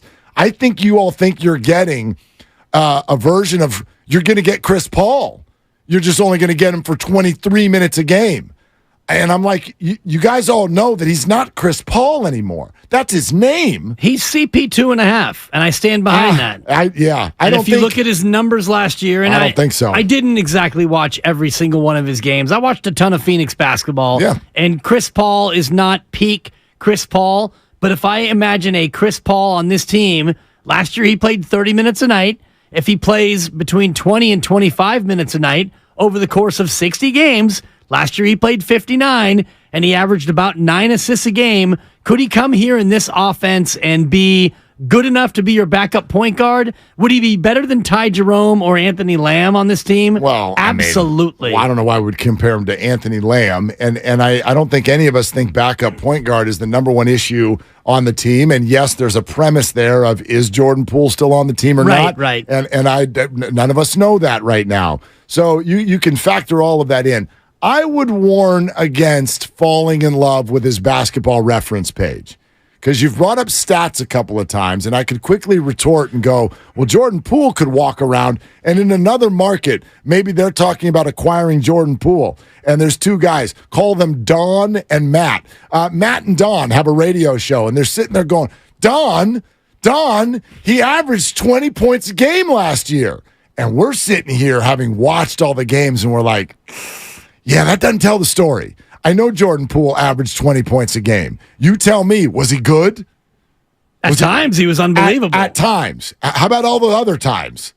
Was he good? Was he better than he was the year before? Did you enjoy watching him? Do you think he helped the Warriors go further as opposed to not quite as far? If I pose all that to a Warrior audience, I think most of you would have an answer that was less than positive. And I'd say the same thing about Chris Paul with the Phoenix Suns. You can give me, but he had 14 and 9. Right, he did. He's out there a lot. He's got the ball in his hands a lot. He's going to record a lot of stats. He's not a horrible basketball player. He's nowhere near what he used to be. And I mean light years away. From when, though? Like, how far back do you want to go? Do you want to go to peak Chris Paul? Then I don't know if you could say light years away. I even think 2 years ago. I think that you're wrong. I disagree with you. Okay. And, I think that he's definitely deteriorated, and in the role that he's been playing with Phoenix, it's probably more taxing to him than he can handle, and that's why he's gotten hurt seemingly every year in the postseason. He breaks down. I think in this load management team with Rick Celebrini, the great strength and conditioning guru, a guy who knows how to nurture a veteran player's body better than maybe anybody in the association. I look at Chris Paul in a playoff series, if he's able to be healthy, and I know that's a big if, he would be a huge asset for a team that this year struggled because of a lack of experience. Well, that's why the Warriors struggled in the postseason. I mean, we're also at a point where it seems laughable to think he would even be available in the playoffs, because he never is. Now, if he were to play a bunch less minutes, maybe he would be this time around. Here's another thing that I've heard, though, on this Chris Paul conversation, and I want to be very careful to point out, this is not you. I don't think you're one of these folks. Okay. But I do think some of the pro-Chris Paul conversation comes from this. Some of you think Chris Paul to the Warriors is not actually your opinion. It's kind of your snarky retort. Here's what I mean by that. There's obviously been a young versus old conversation with this Warrior group going on for a long time now. And if you are on the side of what's being called run it back, I love Steph, Clay, and Dre, and I'm very much there. So I'm now being called anti-young. I hate young players, apparently. You hate the young people. So, which is absurd, but that's fine. In this debate, if you are like, get Draymond out of here, it's time to move forward, there are plenty of Warrior fans there. I think those folks are angry at the opposite opinion, which is, no, they're not declining. Stick with Steph, Clay, Dre. Stick with Steph, Clay, Dre. And so pro young people or young players are going, okay, fine. You want 35-year-olds? Then he's 38. Chris Paul. So we should get Chris Paul. I think I hear some of that. Yeah. Where it's like, and you that's don't, not me. I know. That's not me. It's very clear. And I'm glad that you pointed out that that's not me. But I've heard that where, and again, that's me reading it where it's like, okay, if we're just going to do this, if we're just going to give Wiseman, Kuminga, and Poole away for GP2 and a pack of Trulies, well, let's get Chris Paul. And so there's almost like a sarcasm behind some of the opinions I've heard. I get that, and I look at it a little bit differently, and I look at it two ways. For one, if we are going to move off of Jordan Poole, and I say we as the Golden State Warriors, thank you, if they're going to trade Jordan Poole and you're going to bring back some pieces, if you do trade Jordan Poole, I think you and I can both agree that they won't trade Jordan Poole for draft assets or for players younger than Jordan Poole. I hope not. I would imagine if you trade Jordan Poole, it's going to be for somebody like OG Anunoby, who is around 30. Chris Boucher is around 30. You're going to bring in veteran pieces because you're trading Jordan Poole for players who can help you right now. The other piece of this, Mark, for me, is that this Golden State Warrior coaching staff doesn't seem to be that enthusiastic about playing younger players. You've got PBJ, Ryan Rollins, who got hurt, but before that, he didn't play much. Kuminga struggled to get any playing time. Wiseman was mostly unplayable, according to the Warriors coaching staff, and I kind of agree with them. So if you are going to run it back with Steph, Clay, and Dre, and Wiggins and Kevon Looney, neither of whom is 30 years old, but they're both veterans in this league, then surround them with more veterans. And if Chris Paul's getting 15 or 16 million from Phoenix, which would be the buyout amount that he would get, he doesn't have to go out and get a huge contract. If he's willing to sublimate his ego and chase a chip and be a 20 to 25 minute player, which I believe is what he is now. He played 30 a game last year, over 60 games, 59 games. As I mentioned, he played 50 fewer minutes than Steph Curry. So it's not like he was unavailable for the majority of the regular season. If Chris Paul wants to go somewhere, sublimate his ego, and chase a championship, this would be a great spot. They would love to have a veteran point guard come off the bench. I think a huge if, number one, that you display there. And I don't know Chris Paul. Of course. No. None of us do. No, but we know people who know Chris Paul. So and I hated that I outed your guy who knows a guy. No, that was not wrong my with guy. me. I know a lot of people in Phoenix. You sure do. There's millions of people down there in that area. So, by the way, OG Anunoby is only 25. I do want to throw that out there because I think it's important to this conversation. How many years in for OG? 6 already, or OG? Because that to me is as important as his relative age. Anunoby, and he is younger than even I thought. Scrolling. Plays, yeah. Well, he's played 368 career games in the regular season, so that means he's 5 years in. Because nobody plays 82 anymore. He started at age 20. Yes, he has played 6 seasons in the NBA. Okay. He's age 25. Yeah. Right? Okay, so. Just one real quick as we're talking about numbers. Jordan Poole was 15th to worst in field goal percentage in the association among qualifying players. Right. So, that's why I don't want to just look at Basketball Reference and go, Chris Paul was 14-9, therefore he's good. It doesn't mean that, in my opinion. 4th in the league in assists per game. Great. Sweet, yeah. I mean, he's got really good offensive players that he's passing to, and he's got the ball in his hands for 37 minutes a night. And he would have that same thing here. Really good offensive players to whom to throw the basketball. Except for actually no, because we're asking him to run Unit 2. So Which includes Klay Thompson. Maybe. Usually. Right. Although usually Klay goes out and then, Usually, it might be Wiggins. Although I've heard a lot of people tell me that Klay Thompson can't play basketball anymore in the last few weeks. So here's what I'm saying. When people are pro idea of veterans, that's like what you just said, sort of like is what I mean by the, again, not you, but the sarcasm of, okay, we need vets, let's get Chris Paul. Holy hell, there are different kinds of vets. Getting veterans. Anunoby's a veteran. He's 25. Right. Andrew Wiggins is a veteran. He's 27. He's 27. Yeah. I don't need 38. That's not what I mean. The Warriors don't need to. Even I, sitting here saying that Steph, Clay, and Dre, the decline has been overstated. Even I don't want 38-year-olds. That's not who's going to come fix the Warriors.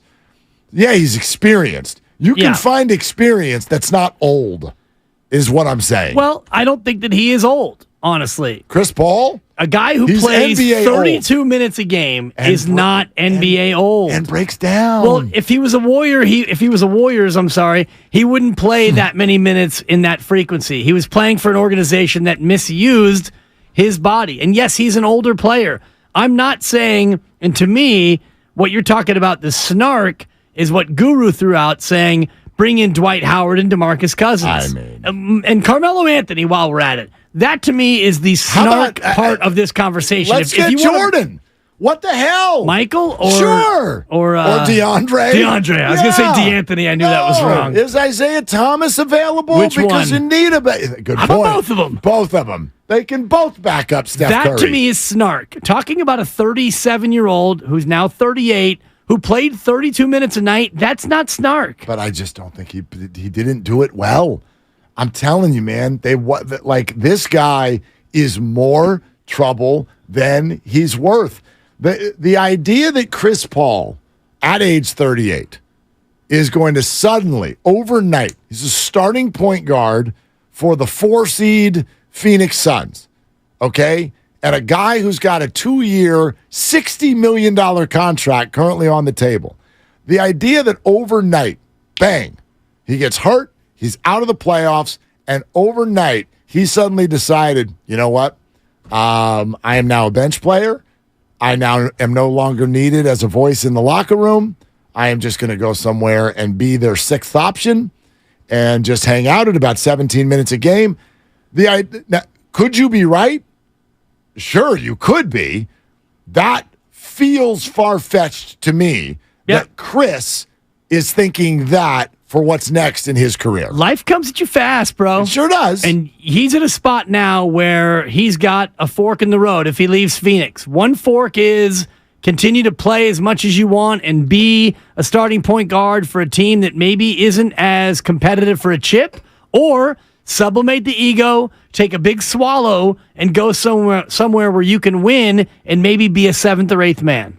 He has that choice to make. Yeah. And again, you read those odds, and the Warriors, it felt like, were maybe somewhere in the neighborhood of 7th or 8th, right in there. On the list. Lakers were number 1. The Lakers are always number 1. Yeah. It doesn't matter who's available. The Lakers are number 1. If you're Chris Paul, would you rather go play with LeBron, Anthony Davis, and a whole bunch of who knows, or come to Golden State and be a bench player? That, to me, is an interesting question, and will speak to what he really wants to do. I'd rather go to the Lakers. If I put myself in his position, he's lived there before for a good portion of his life. Yeah. That's the seemingly people who love to do commercials on the side. It's a perfect place to be. He's got his banana boat buddy, and he probably always wanted to put the uniform on all the way back to the day where he thought he was about to put the uniform on, and then David Stern pulled it back. That's what I would want to do. I want to go be some Steph Curry afterthought after the Warriors have been my rival on and off for my whole career. I don't know. Seems far-fetched. But you can get into it. 888-957-9570, the number. Thumbs up or thumbs down on Chris Paul to the Warriors. We've got some unbelievable sound for you as well that we've got to play for you here coming up soon. Did y'all hear what happened to the A's in court last night? Oh, my gosh. You want to see a dead body? We've got some audio that you have got to hear. 888-957-9570, the number. Let's get going. It's Willard and Dibs. Mom, Dad, Sis? Here we go again. Why are you in a suit? Picture, if you will, a world with the best network imaginable. I'm talking about the Xfinity 10G network. Go on. Mom, remember how your reality shows wouldn't load with all of us online? Now you can binge. And Susie, we'll have fast internet in the basement. Nice. If you have any questions, here's my card. This is just your name on a gum wrapper. Introducing the 10G network only from Xfinity. The future starts now. Now through June 21st, new customers can get 200 megabit per second internet on the next generation Xfinity 10G network for just $25 a month for 2 years. Plus, there's no annual contract required, and you get Wi-Fi equipment included. Go to Xfinity.com/10G, call 1-800-XFINITY, or visit a store today. Requires paperless billing and autopay with stored bank account. Restrictions apply. Taxes and fees extra. After promo, regular rates apply. Actual speeds vary. If new Heineken Silver was a bitter breakup song, I feel so betrayed by you, like a broken shell that can never be glued. Heineken Silver Sip Break. But who needs that glue when you got great friends and that barbecue? Who needs that glue? get all the taste, no bitter endings. Crisp and refreshing Heineken Silver. Only 3.2 grams of carbs, 95 calories. Order now at Heineken.com/silver. Must be 21 and older to purchase. Enjoy Heineken responsibly. If you have an IRA or 401k, please listen closely. My name is Jason Hansen. I'm a former CIA officer and New York Times bestselling author. Throughout my career, let's just say I've been in some hairy situations. And I believe right now the biggest threat facing Americans is they need to protect their wealth, which is exactly what I'm doing for my wife and 6 kids. And I believe the ultimate safe haven is physical gold and silver. You can protect your hard-earned retirement assets with a tax-free loophole that allows you to convert your retirement into physical gold and silver. The folks I use are Advantage Gold, and believe me, I've investigated the heck out of all types of people. Advantage Gold is the nation's highest-rated gold company. They have the best process, pricing, and service. If you want to get your free gold and silver investment kit, please contact Advantage Gold right now, and you'll see how easy it is to protect yourself with precious metals. Call 800-900-8000. That's 800-900-8000. 800-900-8000. Advantage Gold is not an investment advisor or a tax advisor. Consult with your financial advisor before investing. Call 800-900-8000. 1-877 Cards for Kids. KARS Cards for Kids. 1-877 Cards for Kids. Donate your card today. 1-877 Cars for Kids. KARS Cars for Kids. 1-877 Cars for Kids. Donate your car today. Donate your car today at carsforkids.org. Your car, running or not, can be picked up as soon as the next day. No title? No problem. Call 877-CARS-FOR-KIDS or go online at carsforkids.org to donate today. 1-877 Cars for Kids. KARS Cars for Kids. 1-877 Cars for Kids. Donate your car today. Now accepting donations of land, homes, buildings, or any kind of real estate. Pro Paint Days are here at Lowe's. Now through June 16th, Lowe's MVPs members can start earning 20% back in paint rewards via Lowe's e-gift card when you spend $100 or more on qualifying paint purchases. Stock up on top paint brands like our new and exclusive HGTV Home by Sherwin-Williams Spec Right Pro Interior Paint. Lowe's knows pros. Exclusions, restrictions, and more terms apply. See Lowe's.com/L/pro loyalty terms. Subject to change. Hey guys, this is Keenan Thompson. I have a problem with you. Yes, you. None of y'all told me that AutoTrader has millions of new and used cars that I can shop from home. I thought we were friends. I put smiles on your face, but I'm not smiling. No one told me that with AutoTrader, a dealer can deliver cars to my home or that I could shop by price on AutoTrader. No one. Consider this friendship that you just learned we had officially over. Finally, it's easy. AutoTrader. I switched to Boost Mobile and got a free Samsung Galaxy A23 5G phone. Want to know the best part? It was free? Nope. The fact that it's on America's largest 5G networks? Nope. It's the ding. Oh yeah, love the ding. Right? It's all about the ding. It's the dingarooski, the dingaroner, the ring-a-ding-ding. Unleash your power to save with Boost. Get a free Samsung Galaxy A23 5G phone when you switch. Boost Mobile. Unleash your power. And the ding. Limited time offer. New customers only. Available on select networks. 5G not available everywhere. One device per line. Tax excluded. Additional restrictions apply. See your local Boost Mobile store for details. This can't keep your loved ones protected from pests, but Raid can. For 60 years, Raid scientists have worked to protect people around the world, including the ones you love most. Raid. Protection for all. Partly cloudy in Orinda today. Highs near 68. Weather brought to you by Staples. Staples stores are a new world of possible with innovative tools for small business and remote workers and learners. Explore more at your local Staples store or staplesconnect.com.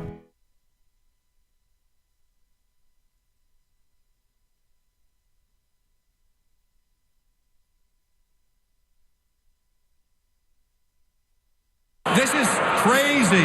Now, back to Willard and Dibs on 95.7 The Game. It sure is. It's crazy. Come on, people. We're streaming live on YouTube right now. Special invite. We do it every day, but special invite everybody to get over to youtube.com/957 The Game. Watch us live. When a caller cusses, you get to hear it, even though Grandy will dump it and no one else does. Although we encourage the callers not to cuss. That way you get to finish your point. 888-957-9570 is the number. But I just did, as I'd said, and if you do want to get over to YouTube today, and I don't want to speak for you, Dibs, but I'm going to spend a little bit more time than I normally do during the breaks chatting with everyone on YouTube. Questions, comments, you want to rip us, make fun of us, whatever. I usually do it mid-segment. Yeah, right. Because, you tend to be talking. Right, so it kind of works for me. When I go on, when I get to the 6-minute mark of my point, then you go over to YouTube. I do it during the commercials. At the 6-minute mark, I usually dip back into what you're saying, try to pick up on the last couple of sentences. You're like, I think it's almost my turn. I think he's running out of gas. He's getting thirsty. He's going to the water. Well, I want to throw to you. So I just did a little back and forth, little Q&A with everybody on YouTube, which was a whole lot of fun. So let me throw out to you some of the things that were said and see what you would say about them. Is Jokic that good, or is the league that low on legit bigs? How would you answer that? He's that good. Okay. He's I that answered good. both. Well, my answer was Steiny. both. I don't have a strong opinion. No, I have a very strong opinion that the answer to both questions is yes. Well, to me, the answer is he's that good because he's not a big. He is a shooting guard. He's a small forward. Yeah, he's a power forward, and he's a big. So if you want to just say the league doesn't have enough good bigs, then I think you're missing the point. Because if you just put a best defensive big in the league on Jokic is going to kill him. And if you put Draymond Green on Jokic isn't going to kill Draymond, but he's going to make life very difficult on Draymond, who, if you talk about the DPOY, the Defensive Player of the Year, in terms of guarding 2 through 5, Draymond Green is the best defensive player in the league as far as being able to guard 4 spots. Jaren Jackson Jr. was DPOY, and Jokic would eat him alive, in my opinion. I don't know that there's anybody who's going to guard Jokic, although, and this is my point all along about how close I still think the Warriors are, that was true last year too. You can't guard Nikola Jokic. Right. But the Warriors beat the Denver Nuggets. Because Draymond Green can guard Nikola Jokic and... Yeah, he can slow him down. He does a better job of it than anyone else. Exactly. Historically. Because Jokic can beat you on the perimeter. Draymond can guard him out there. He can beat you down in the low block. Draymond can guard him down there as well. Draymond's one of the few defenders who can guard him in multiple ways, and that's why the question was a good one. That's a good question. It's also a stupid question. It's a great question. Because I don't think the lack of bigs in the league has anything to do with stopping Nikola Jokic. What about this question? I love these questions. Comes from Uncle Looney. Looney! Mark, is Dibs trolling with your CP3 take? I'm really not. Which is how I answered it. Yeah, good. Yeah. Good. I think we don't do that around here. We don't. And, the show I was on a couple of shows back, we always had to have a dynamic argument in order for it to work. And the guy with whom I worked tended to have opinions that I didn't agree with, so it usually worked. Good. When you and I agree, we'll agree. Because the one thing you said to me on day 1, hour 1 of our show is you're going to be authentic. And I try to be authentic as well. I like to joke around. I have passionate sports opinions, but I'm not going to sit here and argue with you for 4 hours because I think that's what makes good radio. When it comes to CP3, I think he can be a good veteran bench piece, 20 minutes a night, 50 to 60 games in the regular year. If you keep him healthy, if you bubble wrap him, come playoff time, he is an asset. The one thing this team needed more than anything else in these playoffs is grown-ups. They didn't have enough grown-ups. You ran out of bodies because you didn't have enough guys to play. In my opinion. Yeah, so, I'll answer it this way as well. It doesn't mean that we don't get sarcastic sometimes. But I think when we do, we advertise, for the most part, that we're being sarcastic. I've had a lot of these circulating from the station on the internet just this week. takes that people, oh my gosh, does this person think this? Boy, he's saying this just for clicks. Do you know how much money I make per click that the station gets? Yeah, that'd be none. Wow. That'd be none. I don't say things for clicks. When you do this and you give opinions all day, every day, there are going to be plenty that the world thinks are crazy. They're not trolling. I do think Jordan Poole has the number one problem for the Warriors. I'm not blaming him for the whole world. I do think that he is the number one problem. I also know that these things sometimes take on a life of their own. Apparently, what I said yesterday got translated to mean that Brandon Allen is better than Trey Lance. Good God, never said anything close. The point that I was trying to make was that the 49ers made moves this offseason that would suggest they are very far, and I mean far, like out of cell range, from being convinced that Trey Lance is going to be a good player. They have set up their room so that if Lance is totally gone, they still have a fully functional quarterback room. Brock Purdy, Sam Darnold, Brandon Allen. That's all. They have set that up, and they told the agents for Sam Darnold and Brandon Allen something that made the two of them say yes, even though those guys had options to go to other places. That's curious to me. Somehow this got all, here we go, and now Brandon Allen's amazing. Brandon Allen is not better than Trey Lance. He's not. And he's not better than Sam Darnold. No, but he's a viable QB3 for a team. He was a good team's QB2 last year. So he's a very viable QB3, and but he's not QB4. He's better than that. Well, we'll see. We'll see. And if Trey can play, Brandon gets cut. Brandon's going to get cut. They're not keeping four.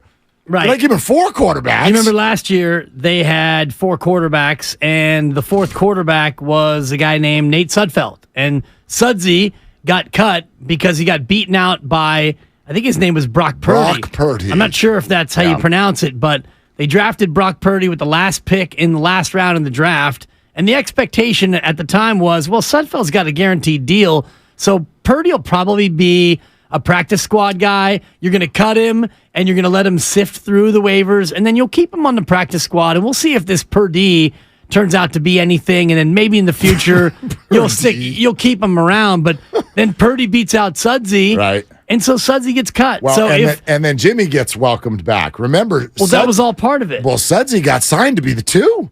He got signed to be the two. It was going to be Trey, Sudfeld, and maybe Brock. And then then Jimmy gets welcomed back, and then Brock outplays him, and they cut someone who was getting guaranteed money. Brandon Allen has guaranteed money too. Yeah.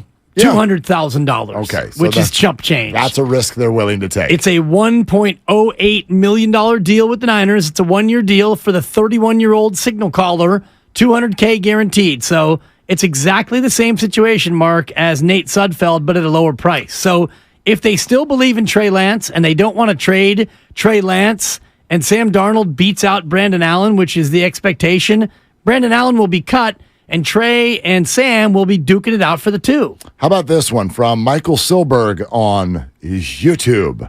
Michael says, hey, Mark, I know you're solidly for keeping the big three together. What has to happen short of an announcement that would make you think that just maybe, Joe Lacob has moved on from Draymond? I answered that by saying nothing short of an announcement would make me think that Joe Lacob is ready to move on from Draymond. What would you say? Well, not an announcement, but a procedural... a transaction. Okay, yeah. Although the transaction, the first one would have to be Draymond's. June 29th. He would have to opt out. He either opts in on June 29th or...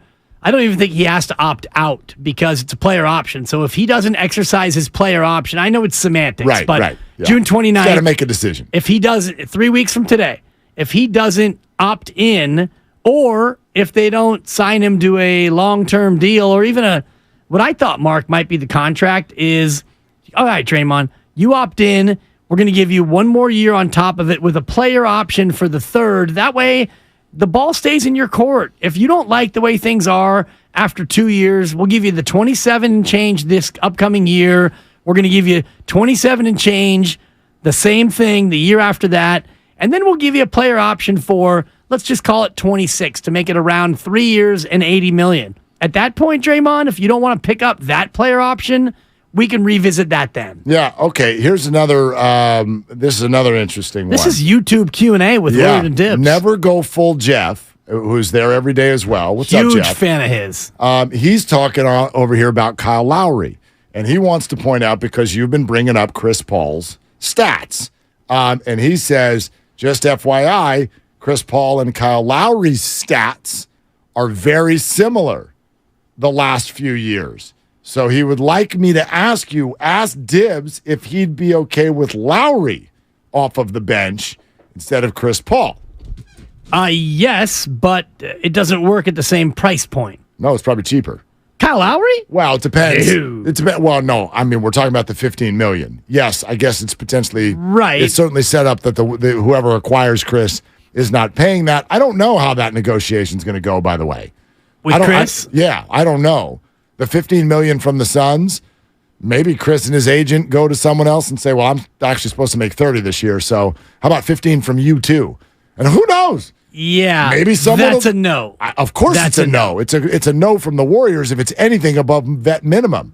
But we're making a lot of assumptions about Chris Paul that he would accept a veteran minimum. I don't know that. Well, and that to me makes it a deal breaker. That's the only reason why I was interested on the surface in Chris Paul, because if he gets 1.8 and you're over the tax, that 1.8 is actually 1.8 plus 10 large. You're paying Chris Paul $12 million all the way out the door. I would also admit I don't even know the details of how this works. It's possible that Chris is not allowed to make any more than what he was supposed to make if the Suns waive him, right? It's a 50% guaranteed deal on a 2-year, $60 million contract. So if they waive him, he gets the 15. I don't know if he's allowed to go negotiate more, or if he signs elsewhere, it's automatically for the minimum and he just gets the 15 and the Suns have to pay all except for the veteran minimum.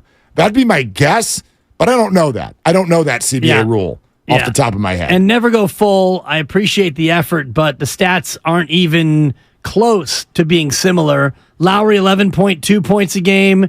Chris Paul, about 14 points a game. He did say last few years. He said last few years. Yeah. How far back? Because Lowry, Lowry, 5 assists a game this year. Down from 7.5. But last year, Chris Paul led the league in assists. Yes, but what about minutes? Minutes for Lowry versus Paul. They got 31.2 for Lowry this year over 55 games. Okay. Fewer minutes than Chris Paul. That's what I'm saying. So, of course, his numbers are going to be lower. Fewer minutes than Chris Paul. Like almost identical minutes, but not quite as many minutes. Okay, almost identical. Yeah, almost imperceptibly different. 55 times 31.2 as opposed to 59 times 32.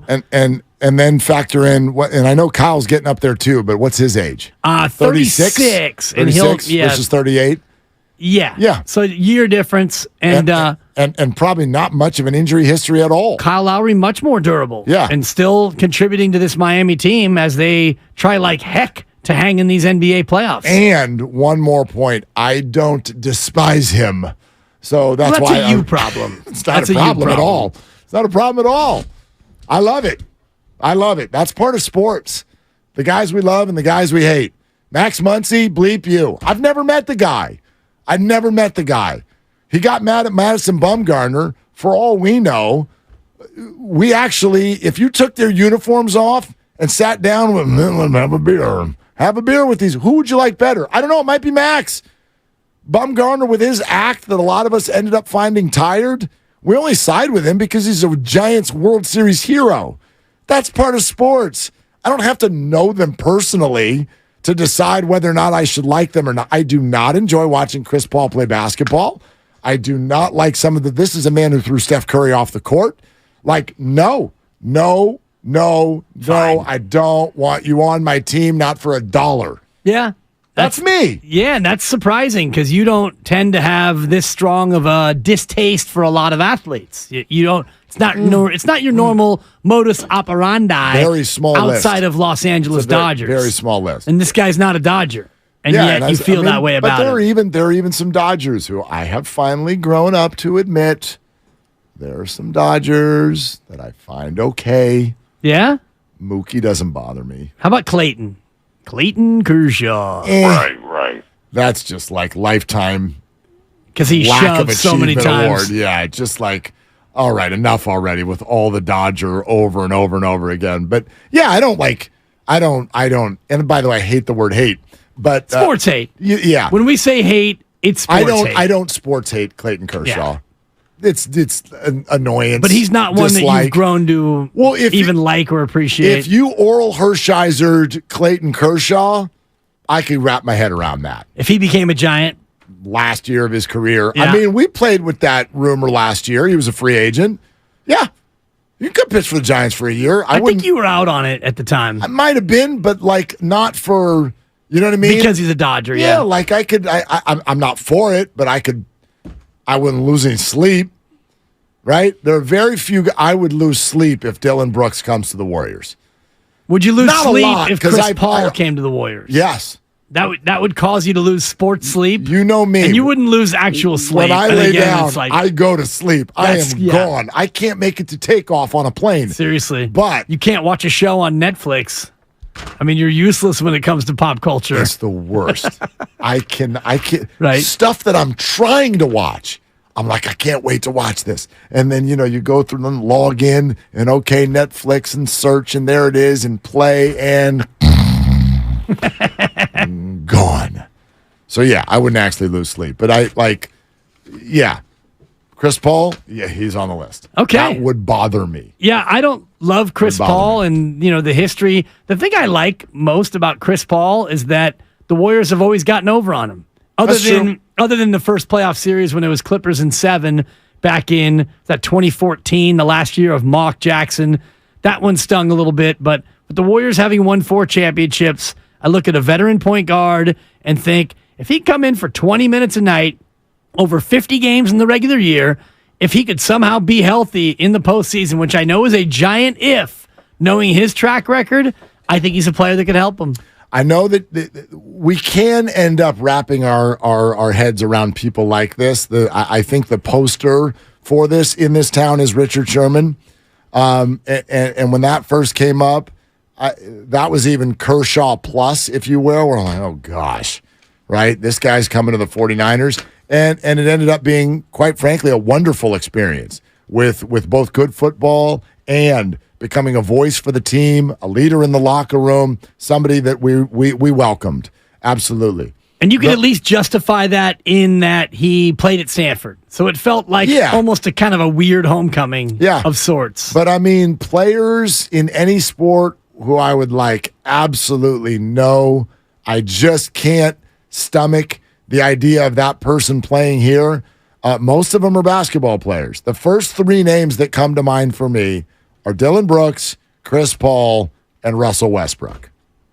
That's my list. And not LeBron James. That's interesting. No, because I think most people would put LeBron on that list. They would. I'm not into the idea. What about James Harden? Would Harden be up there before? If you had to do a Rushmore, four players you would not want to see as a Warriors. Oh, it has to be an NBA player?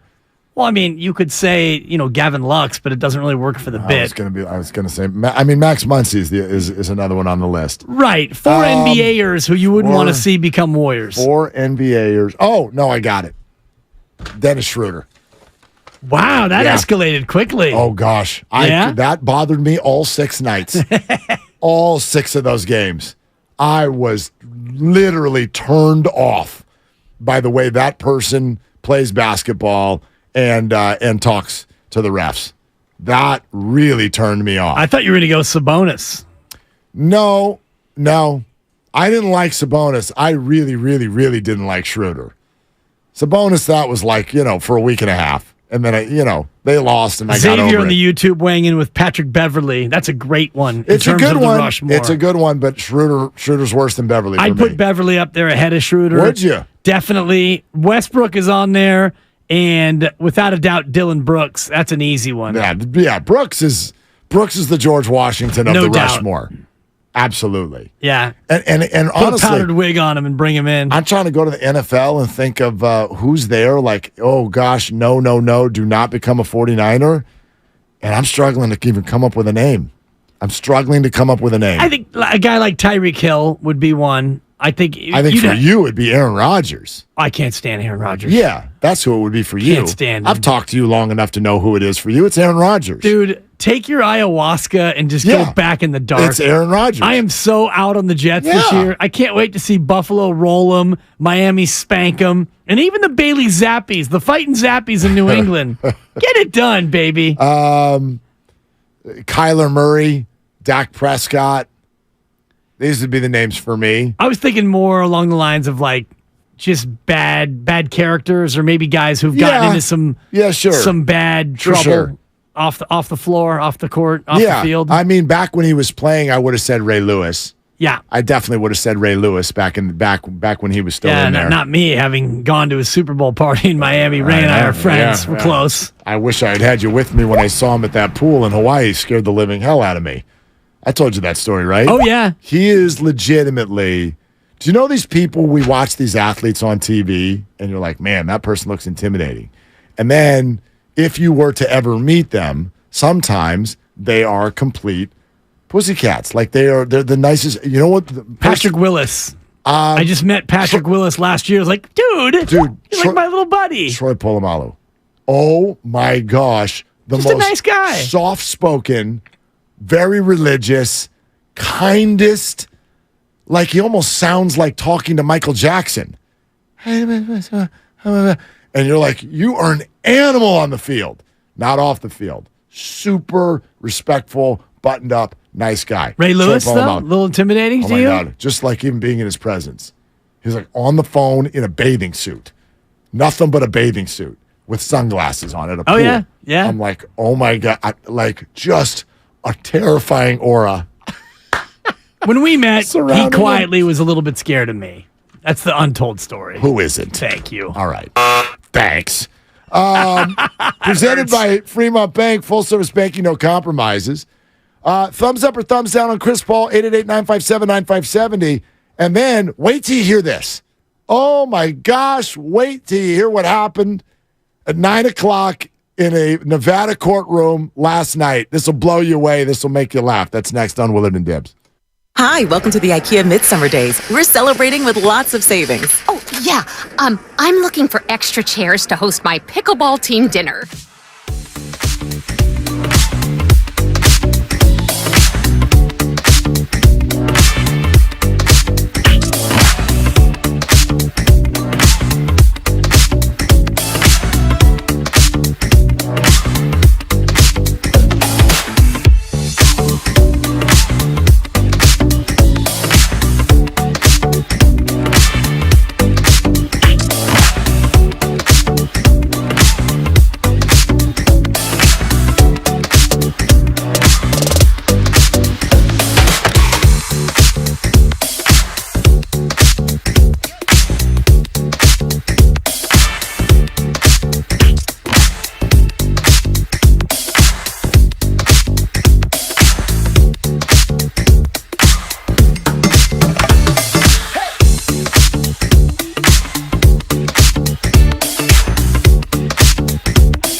2.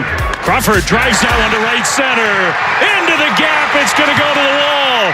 Sable sprints around third. Here comes Yastrzemski. He gets the late stop sign and slams on the brakes.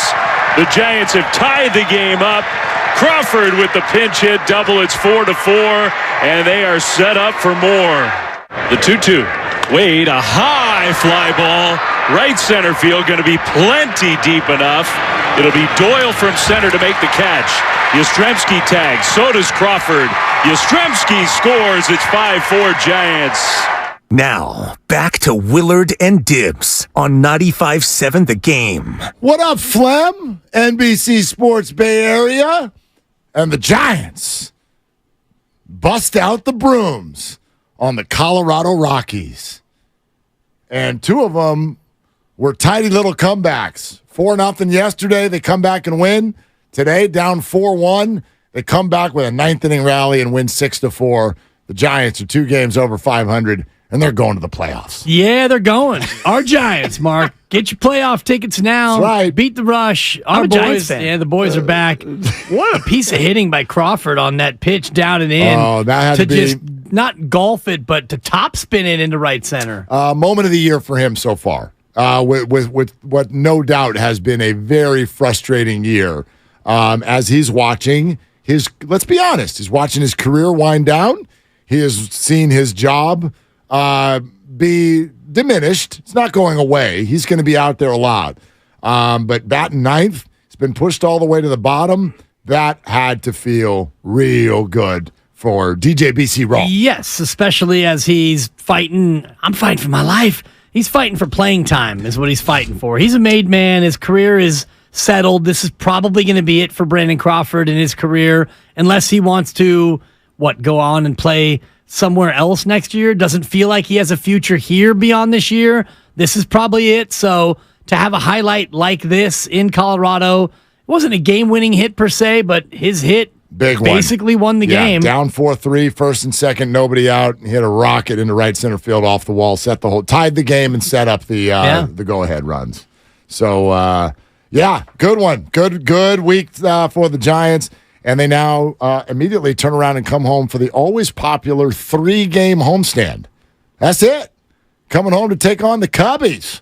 The Cubs coming to town. And we talk about our show open all the time, and my quotable piece of Major League Baseball, you stink.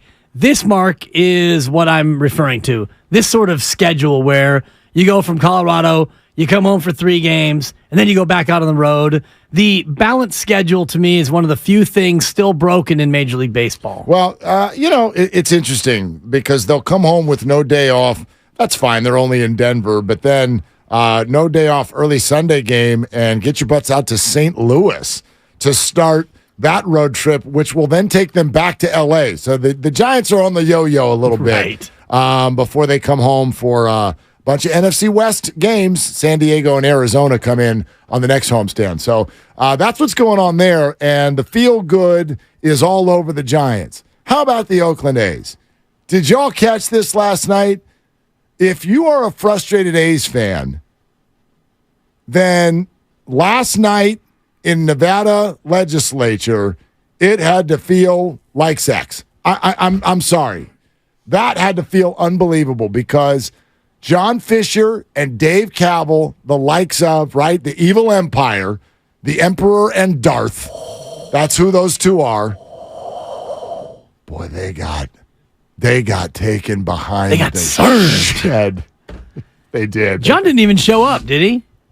No. Yeah, I mean, I know Dave was there. Kaval was there. And, he got hit with questions and follow-up questions, and he was trying to play dodgeball with all of it. It was a pretty embarrassing processional from the A's organization. Okay, let's start with Nevada Senator Wynn on the state funding for the A's. He's going directly at Dave Kaval. This is a back and forth with Dave Kaval. Again, credit the Nevada State Legislature. I want to get this correct. You've all called us in here for a special session and are asking minimally for the state to give you all $36 million per year for the next 5 years of for a taxpayer-funded stadium at the same time that the governor has vetoed funding for summer school, a bill to support children's mental health, a bill requiring paid family leave, all because the governor said we couldn't afford them. Can you explain to me why we need to provide hundreds of millions of dollars for a billionaire team to come to the Las Vegas Strip on some of the most valuable property in the world if we can't provide funding for critical resources like summer school and healthcare? And to follow up on that, I guess my specific question is can you explain to me why this is such a good deal that we should agree that no taxes generated on the corner of Las Vegas Boulevard and Tropicana should go to these critical state and local services for the next 30 years? By the way, the answer to this was, it went something like this. Because that's not what's in the bill? Well, the actual answer is yes, that's what I'm telling you. Right. I'm telling you that A's baseball rooted in, wait, where are we again? Vegas? Gosh, I keep losing track. Yeah, rooted in Vegas. A's baseball is more important than lunches for kids and summer camp. That's what I'm trying to tell you, Your Eminence. Senator Fabian Donate, which is spelled like donate, which is what they'd be doing to the Oakland A's, by the way. Not bad, that's a 4. But Donate. Now, this is actually, you'll hear a little back and forth with Dave Kapler. That didn't answer my question. So again, it's a yes or no. Will you willingly commit to pay the live entertainment tax in the near future to fix the equity issue that exists?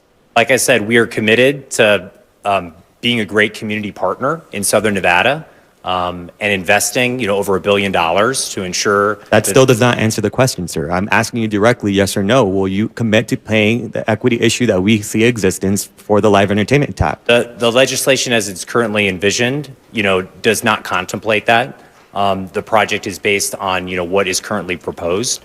And so we've been focusing on that as really the path forward for the team and for the community. Thank you. I mean, I find that disingenuous. I asked you directly, you're going to be capturing this as part of your legislation, yet you can't even commit to doing it yourself. And so I think that's something that the taxpayers must know of this state, but I divert my questions for the next round. Thank you. Basically, I'm out of time, and I'm tired of sitting here asking yes or no, and you won't say yes or no. Exactly, because the answer is no, but he can't say no. So in other words, we're going to recoup taxes and we're not going to give you any of it because that's not what we want to do.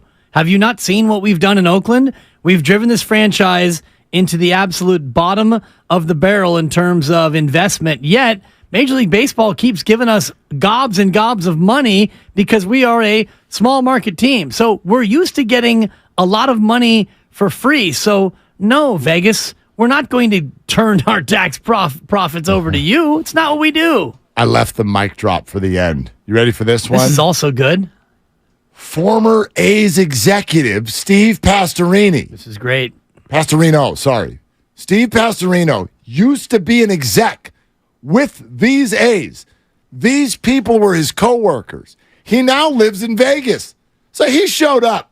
He showed up to the meeting and he had a little something to say about his former coworkers. Dondero Loops District. I live in Senator Dondero Loops District. But from 2014 to 2018, I was a senior executive for the Oakland Athletics, living in Oakland, California. I worked for Dave Kapler and 2 desks over from Catherine Aker. There are so many holes in what the A's are trying to sell us that I can't cover it in 2 minutes, but just a few. First of all, the walking, talking bobblehead known as Dave Kapler can't even answer Senator Donate's questions today about whether the A's will participate in the live entertainment tax. You cannot trust Dave Kapler. My former colleague, Catherine Aker, is sent here to do John Fisher's bidding, meekly offering $1 million in community support. How many fields does $1 million build? Those of us who are in Clark County who have seen our high schools redo all their football fields in recent years, $1 million is a drop in the bucket. The A's community programs are a joke in Oakland, and they're going to be no better here in Las Vegas. When asked by Senator Flores how much time, money, and effort the A's put into developing or drafting one player, no one could answer because the A's representatives aren't here talking to you? Well, the answer is years and years and millions of dollars, and yet they're going to try and cram a $380 million stadium scam in 10 days before us. Please, I urge you to give this more proper consideration. It will not be priced for Vegas families. And lastly, the smallest modern Major League Baseball park is in downtown Minneapolis. It sits on 8.5 acres.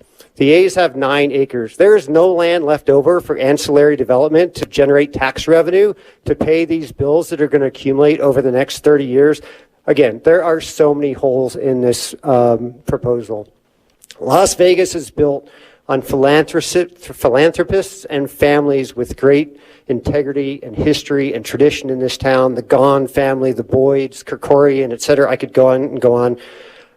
My last question is, where is John Fisher? Where the hell is John Fisher?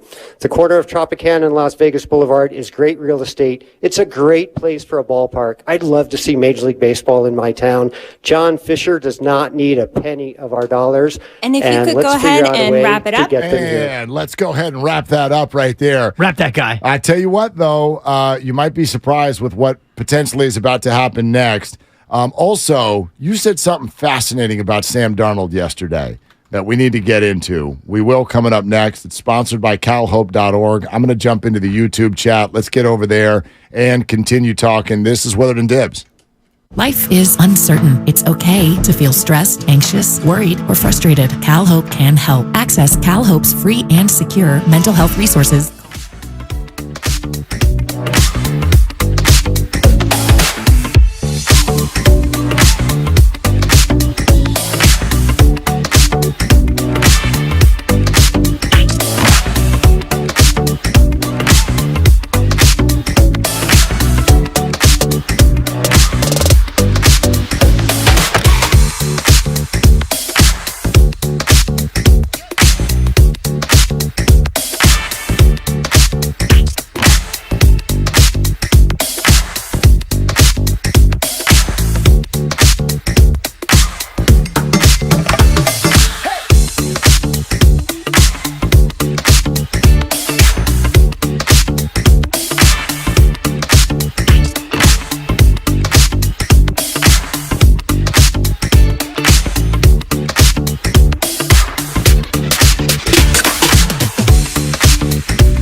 man. Best day of the week.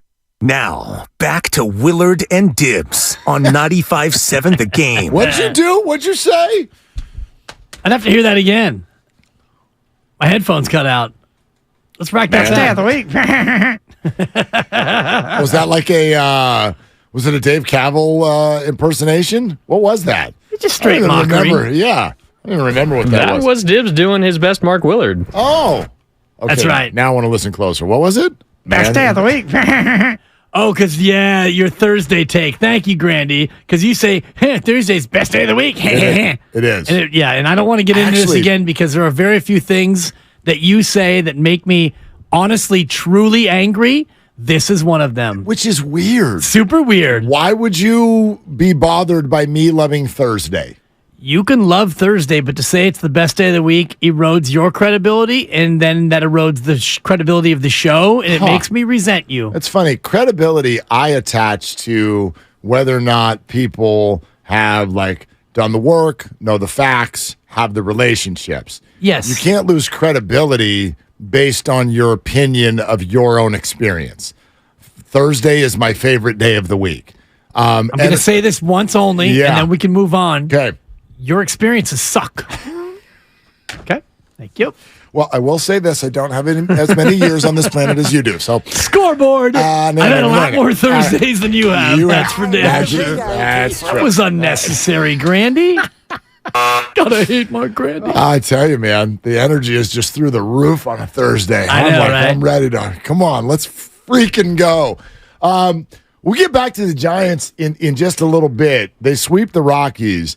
And I think we could have a pretty interesting conversation about do you or do you not see a core developing? Do you not see a nucleus developing with the Giants, and who's on it and who's not? And what is their ceiling this year? So we'll get to that in a little bit. Lucas, will you hop on here for a second? What exactly did Dibs say about Sam Darnold after we were all at OTAs yesterday in Santa Clara? And then that got you going. What exactly did he say? He said that. Sorry, Dibs. I should say Dan Dibley said. Dan. My mom always said never use pronouns with someone in the room. Always, you can always use my pronoun, and it's he and him. But go ahead. All right. Thank you.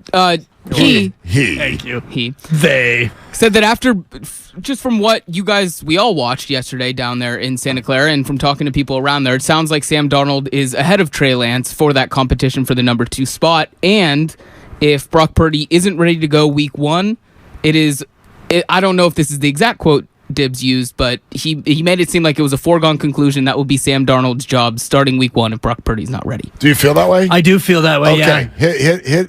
Hit me with it one more time. Yeah. Let's go, baby. Britney Spears. I just don't believe that if Brock Purdy is out, if Trey Lance is going to win that job, Trey Lance would be ahead of Sam Darnold. I think that he already would be anointed as QB2, and I think that there's an open competition for that spot at QB2. And I also think that if Sam Darnold and Trey Lance are close, and if Sam Darnold's going to win the job as QB2, I think Brock Purdy's 90% certain that he's going to be able to start based on the timeline of when he'll be able to come back. He should have 2 or 3 weeks before the opener to get ready and start the opening game. So if he can start the opening game and Sam Darnold's going to be QB2, you can't have Trey Lance be around and be QB3 on your depth chart, because I think that completely erodes his trade value between now and September 12th when the season starts. Agreed, but I don't know that the trade value hasn't already eroded.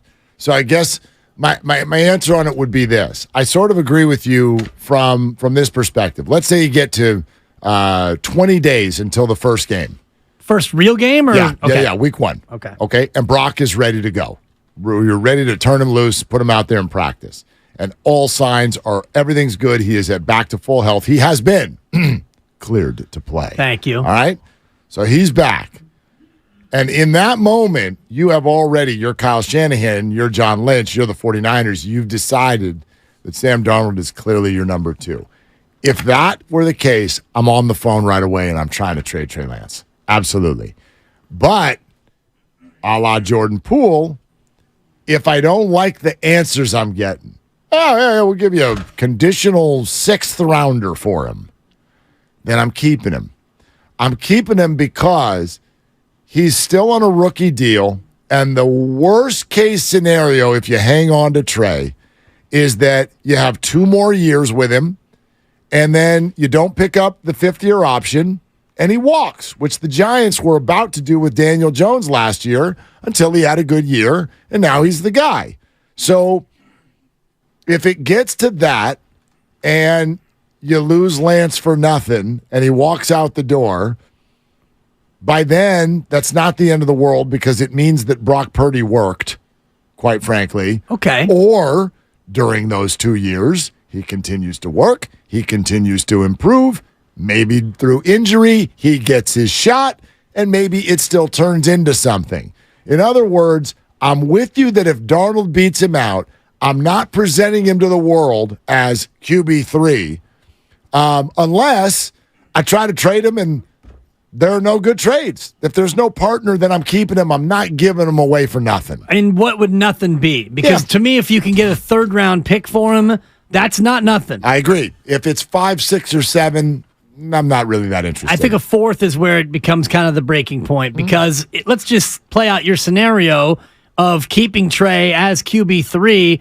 What does this do to Trey Lance's interest and his confidence? He's been a good soldier. He said all the right things. Sure has. He's done all the right things. And now he's going to come out of camp.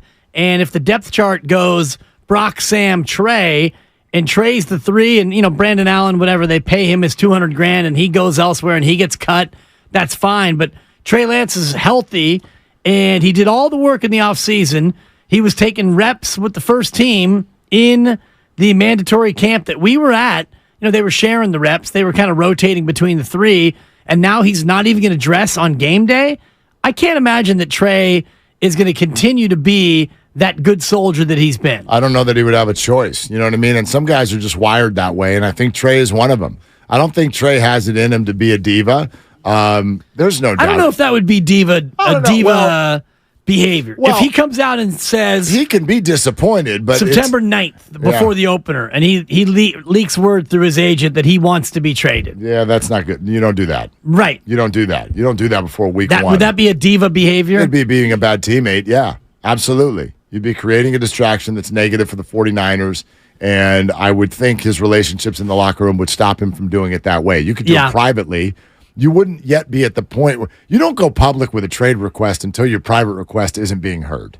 Do you know what I mean? That's a good point. Yeah. You know what I mean? Like, sure. So you do it privately. I wonder if his private request hasn't already been intimated in that, hey, if I'm going to be QB3, how about you let me go somewhere else and try to be a QB2 somewhere else? If Sam Darnold, and I think you're right in terms of the signs, shout out Tesla, the signs point to the deal Sam Darnold got. Sam Darnold signed it early in the window of free agency. They obviously told him something about his ability to maybe be QB2 and possibly have a chance to be QB1 based on Brock being a young player, being injured, and all the rest of it. So if that's the case, and Sam then beats out Trey for the backup spot, if I'm Trey, I already would have talked to the team and said, look, if I'm going to be QB3, just trade me. Yeah, but again, the team may say, look, the games are about to start. There's no trade partner. So what we're going to do is we're going to hang out right here, and we'll see if a need develops by another team, or we'll see if opportunities continue to open up here.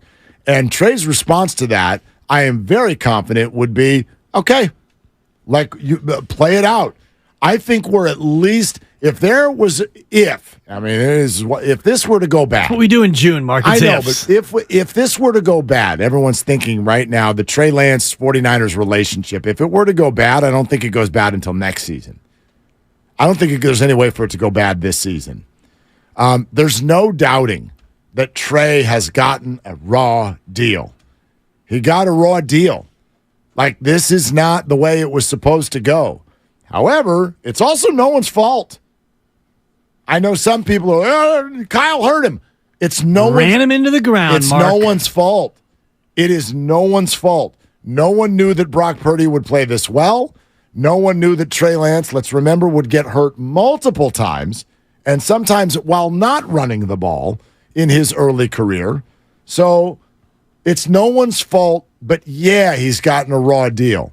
But if he gets to the end of camp and it's just clear as day that he's the third best QB in camp, you sit. You sit and you wait. What demand can you make? Well, you can't make any demand, but you can certainly make things uncomfortable, and you can't make life miserable on Kyle Shanahan, but you can make it uncomfortable, and you just mentioned it. I don't think he would do that. I don't think he'd be in position to do that. He would definitely be in position to do that. I don't think so Any at all. athlete, especially a guy who was drafted so high, you can complain. I mean, he has that ability. Now, does it help his career? Does it help his ability to get a job elsewhere? Probably not. Probably not. So why would he do it? Like, what because would he wants out. And again, we're playing out this what-if scenario. So what if he already knows? And I think that the 49ers already know. And I'm not saying that I have the most well-trained eye on the sideline yesterday, but just watching the way my eyes were seeing these various quarterbacks, he didn't stand out as a guy like, whoa, man, this guy sure looks good. Not at all. He was a quarterback who was reluctant to throw the ball in a helmets and shorts environment. He seemed reluctant to make difficult throws. He was running the ball on plays that were designed passes. He was scrambling and trying to get, QB run yards outside the pocket, which if I'm coaching up a quarterback in June in helmets and shorts, throw the ball. Right. Throw it into double coverage. Take a chance. Show me that big arm. And he was checking down everything. He threw the only pick, and he had about 4 plays that he broke off and ran the football. Yeah, we watched about 8 to 10 passes for each guy, and so I'm not going to overdo 8 to 10 passes. Oh, I will. Well, tomorrow's whole show is me overdoing 8 to 10 passes. Well, you'll have someone with you who'll be right lockstep with you, and actually, I'm not lockstep with you. I agree in terms of how he looked yesterday, but I will also acknowledge it's only yesterday. True. I'll say this, based on all the reports that have come out of there, there's no two ways about it that Sam was more consistent than Trey in OTAs. But I don't know that that's surprising or if it even matters. Sam Darnold has played more football than Trey Lance, and it's June. So you don't need to be consistent in June. This would be like freaking out if someone had a bad spring training. For all we know. We've done that, though. Yeah, I know, but it's never fair. Like, pitchers, you're like, oh my God, his ERA is 8. Well, yeah, he's working on a new pitch. And he's, you know what I mean? It's like, I don't know what Trey's working on. Maybe he's working on a couple of new things. But he's not established. And no. To your analogy, if we had a pitcher, like if Kyle Harrison came out in camp and had an 8 ERA, then we wouldn't even be thinking about him breaking camp with the big club. He'd be shuttled to the kiddie field. Except for he started the year in AAA and he got shelled for a few weeks. Yeah, which is why he didn't come up in May. But nobody just shrugged. Everybody knows what talent Kyle Harrison has. That's the difference between him and Trey Lance.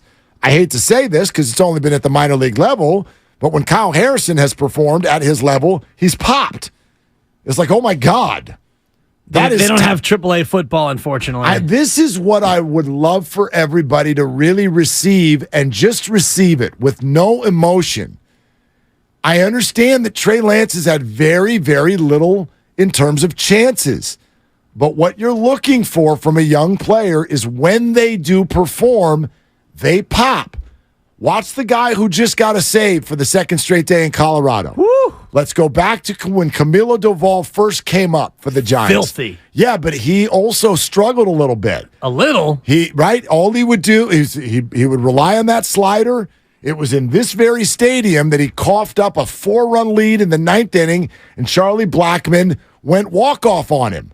Okay? Because he wouldn't throw the fastball. Because he didn't control the fastball. But there were also moments where you went, holy hell, look at that guy when he hits the zone. Because it's 101 offset by 92. The slider's 92. Right. It's inconsistent, but you're like, I see it. I see it. If you can harness this, we got something. I don't see that with Trey. And that's what is hard. That's what's frustrating. It's not that you can see the raw tools. Yeah, he had a long touchdown throw yesterday to George Kittle. You can see raw ability. You can see it in there, but it's way too inconsistent. It's way too few and far between. Majority of the time when Trey Lance drops back, it just looks like, okay, quite frankly, even when he runs, I think everybody would admit that. He's not as fast as y'all thought he was. Not as fast as I thought he was. No, which is why Kyle Shanahan had him running inside the tackles, which is why he got hurt. And I know this is a leap that you don't like to take, and I'll take the Bob Beamon for you and the long jump, but because he's not that fast to the outside, he's not Justin Fields, he's not Lamar Jackson, so when you want to run him as a quarterback, you're not going to run the same sort of runs that even Colin Kaepernick would run, where you fake it inside and you get to the outside, because he's just not that quick. So what does Trey Lance do that is appreciably better than Sam Darnold and Brandon Allen? Because he might have a bigger arm, but this is not an offense that usually throws the ball a lot down the field. He's not more accurate than Sam or Brandon. He's more mobile, but not so fast that you're going to run him a ton to the outside and look for him to make big plays. You know what's interesting? Quarterback mobility, that subject alone, I think is worth just repeated discussion. I don't know that there is any line between quarterback mobility and NFL success. Well, it depends on how we want to define quarterback mobility. Well, right. And I know you mean like run versus mobility within the pocket. Correct. Like Patrick Mahomes is Aaron very Rodgers mobile. is incredibly mobile. Well, not anymore. Well, He used inside to the be. pocket. Yeah, but Tom Brady to me is incredibly Totally mobile. immobile. The ability to move your feet and get rid of the ball. That's the in-pocket mobility I'm talking about. He moves within the pocket. Aaron could move outside the pocket. That's become something that it's like sex appeal. It's like everyone's drawn to this. Yeah, use the deep voice. Okay? Everybody's drawn to this. It's much better when you do that. Jalen Hurts. Talk to me, Daddy. Can move. He got the moves like Jagger. Okay? So. Sorry, Lucas. Yeah, it got hot. Zion Williamson just walked in the room for some reason. I'm like, why is Zion here? That's a 4. Anyway, so point being is, we get wooed by this mobility and we want it. We want Lamar Jackson. And I'm like, he never won anything. And I know it's early. It's very early in Lamar's career. But I think mobility we should settle on. It's something that you take if you can get it. But stop demanding it. Stop looking so hard for it. Because a lot of Super Bowls get won by Tom Brady and Peyton Manning and Drew Brees and people who just sit back there. So I love mobility too. In sports, speed is good. It doesn't matter your team or your sport. Speed is good. But you don't have to sell out for it where it's like, my gosh, we need mobility. We need a quarterback who runs. Like in NFL circles, if you run a lot as a quarterback, it means your career is going to be very short. It's going to be very short. Hard to find a lot of quarterbacks who have won Super Bowls from outside the pocket. Yes. Quarterbacks need to be able to throw from inside the pocket to win the Super Bowl. To me, mobility is more than just, can you make plays with your legs outside the pocket? Can you run for yardage? Are you a threat, a dual threat like Jalen Hurts, Lamar Jackson, Kyler Murray when he was healthy, and all the rest of it? That's one part of mobility. I also look at Brock Purdy and his mobility, his ability to slide in the pocket, avoid the pass rush, and make throws on the move, not completely on the run, but off-schedule throws. That, to me, is more functional mobility. That's the kind of mobility that Drew Brees had and Aaron Rodgers had for the most part. The ability to make throws when the pressure's coming, be able to slide in the pocket, move in the pocket. That, to me, is the mobility that's more important than Justin Fields and Jalen Hurts. Yeah, I agree with you. And actually, almost all the greats know how to do that. It can be very subtle. You know who wasn't great at it was Jimmy. Jimmy was not great with that. And I think it's one of the reasons that he has had a lot of injuries, because he's not able to avoid a lot of things in the pocket, and therefore it takes hits. You know what I mean? That was one of the things that we all were drawn to with Purdy over Jimmy Garoppolo, which is that he moves better. He runs around better. He's not going to take off and go on 25-yard scrambles, but he moves really well. And so that's a great asset if you have it, but I'm not going to demand it. We get so wrapped up in it sometimes, and sometimes I think it's because of fantasy football. We like it because we get more points. We get more points. I don't know if your team it's also gets more really, points. really exciting. It's exciting. Even because I'm not a huge fantasy football player, but when you watch Lamar Jackson play and you see a play break down, Justin Fields is a great example. You were at the Niner game where he made 2 incredible off-schedule throws that turned out to be the ball game. It's exciting when a quarterback avoids the rush, spins his back to the line of scrimmage, runs 14 yards back. He's rolling. He's going to keep it. Right, but that's exciting. It is, but that's all wrapped up in our individual experience and not the team. What I think is exciting is when my favorite team wins. And right, when your quarterback turns and just hands it to a guy. Well, if that's what wins. and he plunges into the line for 2. You know who's really fast is Kyler Murray. And the league thinks he's awful right now. Awful. They had to put clauses in his contract to make him read. Well, that's a myth. It's not a myth. It might be a myth. I have no idea how hard he works or how much he studies. That was contract mythology is what that was. What do you mean? That wasn't actually in his contract. There were clauses in there that... I thought that was debunked. No. I believe that was debunked. It was not debunked. Not. I mean, maybe like it took on a life of its own. It did. But no, there's no doubt that there were clauses in there that were talking about Kyler Murray and the work that he was doing off the field. So look, and even if I know probably his agent came out to say otherwise, but yeah, of course they're going to say that. That's what they're going to say publicly. That story was reported on by pretty high-level NFL sources. I think there's a reason for that. It was ripped up, according to the reports I'm seeing. Which ones? The homework clause. Pro Football Talk, Mike Florio, the Cardinals ripped up the homework clause. So maybe it was in there initially. But it was in there. And they ripped it up. Yeah, they ripped it up because it went public and he got embarrassed. Yeah, he did. If Kyler's agent, I bet he ripped the Cardinal. I bet he screamed at the top of his lungs for an hour that got out. That's that organization. Embarrassing. That's an embarrassing organization. Totally. All right. 888-957-9570 is the number. We're presented by Fremont Bank. Full service banking, no compromises. We'll get to your phone calls. And let's do a little who's in, who's out. Do you see a core, a nucleus developing for the San Francisco Giants, who just took care of the Rockies in a 3-game sweep? We'll get to that coming up next. Right here on 95.7 The Game, Willard and Dibbs. Everybody's drawn to this.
FORHIMS.com/JOY.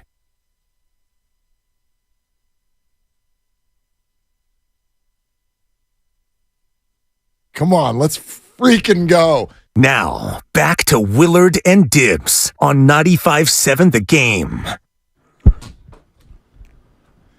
All right, 888-957-9570. That's the number, y'all. Willard and Dibs here with you on the best day of the week. We appreciate you. Stop. YouTube and Twitch, what's been going on? Been talking a lot during the breaks there. Keep coming there. And Comcast Business Text Line. You keep up your chatter as well. I was asked the other day, what's the ceiling for the Giants?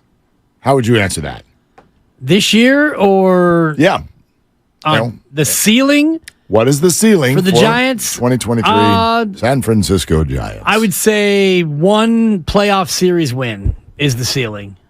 One series win? Yeah. Not one game win? No, and I believe that the Second wild round. card is now a series. It's not just the one piece anymore. That's correct. So they might win one of those hokey three-game best series. of three. Three-game series, all games at home of the division winner. Which, I mean, really doesn't matter in my opinion. The Giants are about as good on the road as they are at home now after this sweep in Colorado. I don't know if baseball has, if I was to rank the home field advantages of the big three, I would put baseball third of the big three. I agree with that. Absolutely, I agree with that. So can the Giants be a wild card and win a series in which all three games are on the road? Yeah. Then they'll go up against one of the real big boys in the National League, and I'm out. Then they're out. Because 6 teams get in now, right? 6 in the National, 6 in the American? Correct. That's right? Correct. Yeah. Yes, yeah. Who are the big boys in the National League? Who are you giving that? Because I know who you probably are thinking. Well, the Dodgers, certainly. Okay. And I know right now, record-wise, they're not. Yeah, they're in second place, but they have a solid record, 30, 36, and 27. Not an overwhelming record, but sure, they're a big boy. And I'm sure you'd say the Braves. Yep. The Braves who have the best record in the National League. Yeah. Who else? That's it. That's it. That's probably it. And those two teams, I think, will get the buys because we got to have buys now in professional sports playoffs. Sure. Well, if you're going to have 6 playoff teams, you better have buys or else you're going to have a problem. You're going to wind up with 3. You're going to end up with 3 teams. You can do a round robin, which would be cool, actually. Everybody play in the parking lot to see which 2 teams get to go inside and play a baseball game. Yeah. That'd be fun. A little sandlot activity. Yeah. Who knows? A few years from now, it might if be you, that. You want to look at the other teams, I'm not sold on the Marlins. The Mets, I think, will be a wild card team, but they don't scare me too much. The Pirates are fading. No one else in the Central. I'm still not sold on the Diamondbacks. I know they're better, and they're a good little plucky team. They are plucky. Honestly, the Dodgers and the Braves would be the 2 big boys I would look at. The Diamondbacks are totally baseball's Sacramento Kings. I was just going to say, They really are. They are. They're pretty adorbs no, right they now. are. Wait till they come here next week. You'll see how cute they are. They're so cute. They're so Diamondbacky. They got a different color uniform every single day. Sure. It's fun. Running around, winning 2 of every 3. Cruising around. Nobody can name anybody on the team. They've won 8 of 10. Yeah. Good little club. They are. They are. They're fun. They try. They try in the regular season. They all try. I got a fun game. Are you looking at the standings? Put the standings away. Okay. Put them away. I just put them away. Put them away. They're away. Grandy, let's go, game show music. Did you know that there are only 2 teams in the National League outside of the NL West with a positive run differential? Oh, boy. Only 2. In the East and Central combined, there are only 2 teams with a positive run differential. 2 teams outside? Can you name them? The West. Well, the Braves would be one. I'm going to say the Braves. Atlanta Braves plus 67. That is correct. Now's where it gets a little tough because the Pirates are leading the Central, but they're darn near 500. It's also incorrect. The Pirates are in second place, but go ahead. Oh, my fault. That's right. They're fading badly in the Central. Game behind the Milwaukee Brewers. That's right. And Milwaukee would be a possible guest, or I feel like there's a tricky element to this question, so I'm going to say the Mets, Mark. Okay. The Mets. The New York Metropolitans at 30 and 32 this year are a negative 16 run differential. Boy, you're not kidding that there was a tricky aspect to this.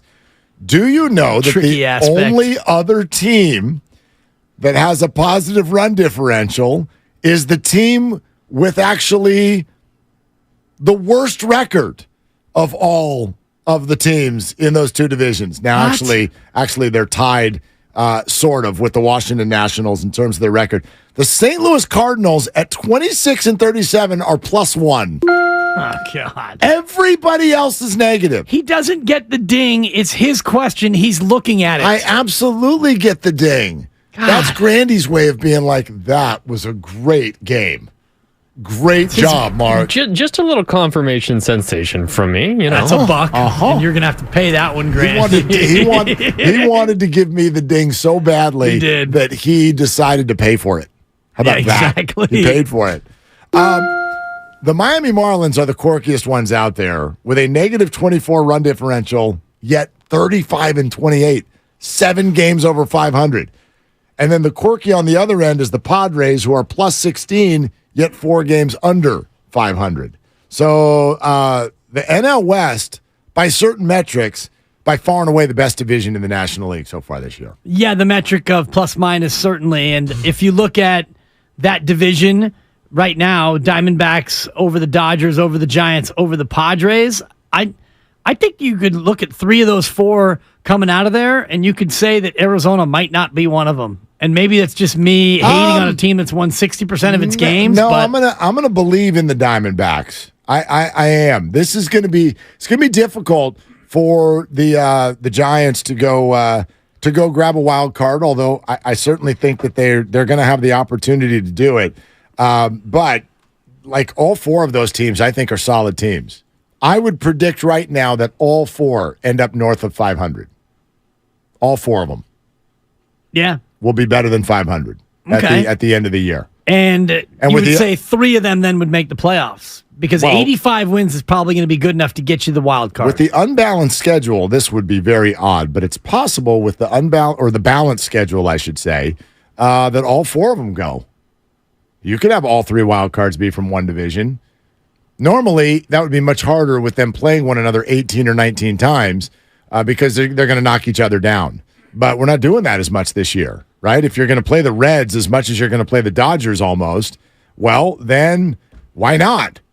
Why not have all the wild card teams be from one division? Yeah, it's more possible. It's possible. I have a hard time believing, just based on their finances, that the Mets are going to be this bad for this long. But they've lost 5 in a row, and they're 2 games under 500 now.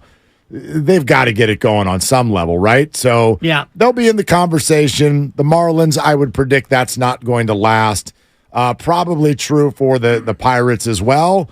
I don't know. Like, if just a prediction, if I were to throw it out there right now, I would say division winners will be the Brewers, the Braves, and the Dodgers, and I'll give wild cards to the Mets, D-backs, and Giants. That's what I would say is they're going to be their ceiling this year. I'm looking at the odds as it sits right now. According to DraftKings, Dodgers -275 to win the NL West, followed by the Diamondbacks +450. The Padres at +700. Oh, of course. The Giants at +1,300. The Rockies are +50,000, which is 500 to 1 to win the NL West. So based on those odds, I would have to extrapolate and say that the Padres and Diamondbacks probably have better wild card odds than the Giants as well. Well, the Padres have a big, huge, high-priced, big-name team. And they have been wildly disappointing so far this year. They've been very disappointing. Yeah, but again, to your plus-minus that you rolled out, they are better in the plus-minus than the Giants at +16 and the Giants +10. Yeah, it's almost nominal, but you look at them with 4 games below 500. With their lineup, you wonder why they've only scored more runs than one other National League team. That's it. And by the way, it's the Marlins, who are good for some reason. Oddly, they've won 6 in a row. But they've been super disappointing.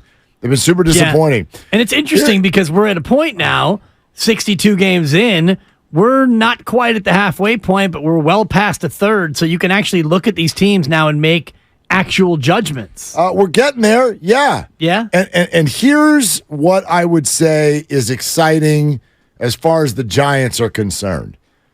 If you really boil down what fans have been waiting for, you always want your team to be good, And the Giants 2 years ago were, and then last year they weren't.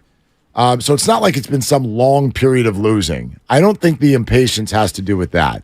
The impatience has to do with what I would call having nothing to sink your teeth into. Giants fans just want something. They want to know who the people are. Unless you're a diehard, like it's been clear to you and me, because, I mean, Dan Dibley, when I think of diehard Giants fans, I think of Dan Dibley. But you know It's what a I mean? fact. Well, I mean, I'm a Giants fan. we can go over to the game this weekend, and we're like, yeah, I know all the players. I could do that last year. But the casual fan that buys tickets when the kids get out of school this weekend honestly would show up at the ballpark last year and be like, I don't know who these people are. And you're like, yeah, because they just acquired them from the Mariners at 1 o'clock. And they got them on a plane, and here they are, and they're in the lineup. Of course you don't know who they are. I think we're coming out of that, aren't we? Do you see it? I do see it. Do you see the and who's in that nucleus? Well, this is the interesting part, because in order to come out of that, you need to have a nucleus that is, let's just say, half your team. Okay. If you can look at a 25-man roster, 26, whatever you want to look at, if you can look at half the players on there and tell me that player will be a Giants in 2 to 3 years, and obviously not completely definitively, because Farhan likes to make moves and trades happen. Always. Schmidt happens. We know all that stuff and beyond. But if you can look at a roster and go through it and go, yeah, that guy's a cornerstone. See, it's not there yet, but don't you feel like it's getting there? Here's what I mean. And I wonder if you can't come up with 12 guys. Okay, you're listening to 95.7 The Game, KGMZ FM and HD1 San Francisco, always live on Twitch, YouTube, and the free Odyssey app. Pitching staff, Logan Webb. Oh, he's here. Camilo Doval. He's here. And I actually would probably, if I had to give you more names right now, I would give you the Rogers brothers. I'm going to give you one Rogers brother. I only get one? You only get one. Why? Because I want both. Well, you can't have them both. I'm going to give you a half for each, because Taylor is signed for 2 more years at 12 apiece. Then he's a free agent. And what we've known from Farhan Zaidi is he doesn't like to sink a lot of money on free agent pitchers. Now, Logan Webb was not a free agent pitcher, and he got burned by Minaya and Stripling. Mm-hmm. Those were free agent pitchers that he inked. He gave Gosman 1 and gone, and Carlos Rodon the same treatment. So I'm not giving you Taylor Rogers. I'm going to give you Tyler. No, but Taylor's, because he is R. No, but yeah, Taylor. They're both under control for 2 more years after this year. Right. They're both under team control for 2 more years after this year. Tyler is for 2 more arbitration years. Tyler's got ARB 2 and ARB 3. Taylor signed a 3-year contract. Right. I'm going to give you one Rogers. Well, I'm taking both because they're both. Then the bit's over. No, it's not. They're going to be here. I'm done with this bit. You don't know that they're going to be here. Well, they can be traded. That's my point. But so you're not trading Logan Webb. What? How do you know? You're not trading Camilo Doval. So that to me is the nature of this bit. Well, Farhan Zaidi might deal one of the Rogers, and you know if. I doubt what's Tyler going to get in arbitration? Well, not $4 million? Yeah, nothing crazy. Yeah, so of course he'll be here then. Yeah, well, Taylor's pitching phenomenally. I don't want this to get bogged down in Rogers's, right, so, but I'm giving you one. All right, you can take them both all you want. Okay, so you asked if I could get to 12. Yeah. All right. Can you get to 12 with one Rogers? I didn't know the rule was that you could bat them back and be like, no, you're not allowed to have them. I thought we were having a conversation. Of course we are. And I'm a Giants fan, so are you. It's a couple of Giants fans chopping it up. Patrick Bailey. I'm going to give you Patrick Bailey. Okay. Even though he might be a AAA guy, I think that he's here to stay. Lamont Wade. An interesting one. Yeah, Lamont Wade. He's an ARB guy. Right. He's going to make a ton of money the way he's playing, but I think they'll pay for him. I think he stays. But I mean, how many more years before? He's got 2 ARBs. 2 more? He's got 2 more ARBs. He's making 1.38. Yeah, so next year he's going to make about 12 with the year he's having. Oh, that's way too big of a jump. I don't think it'll be that big. He might be an all-star this year. Yeah, but it doesn't. You don't get a.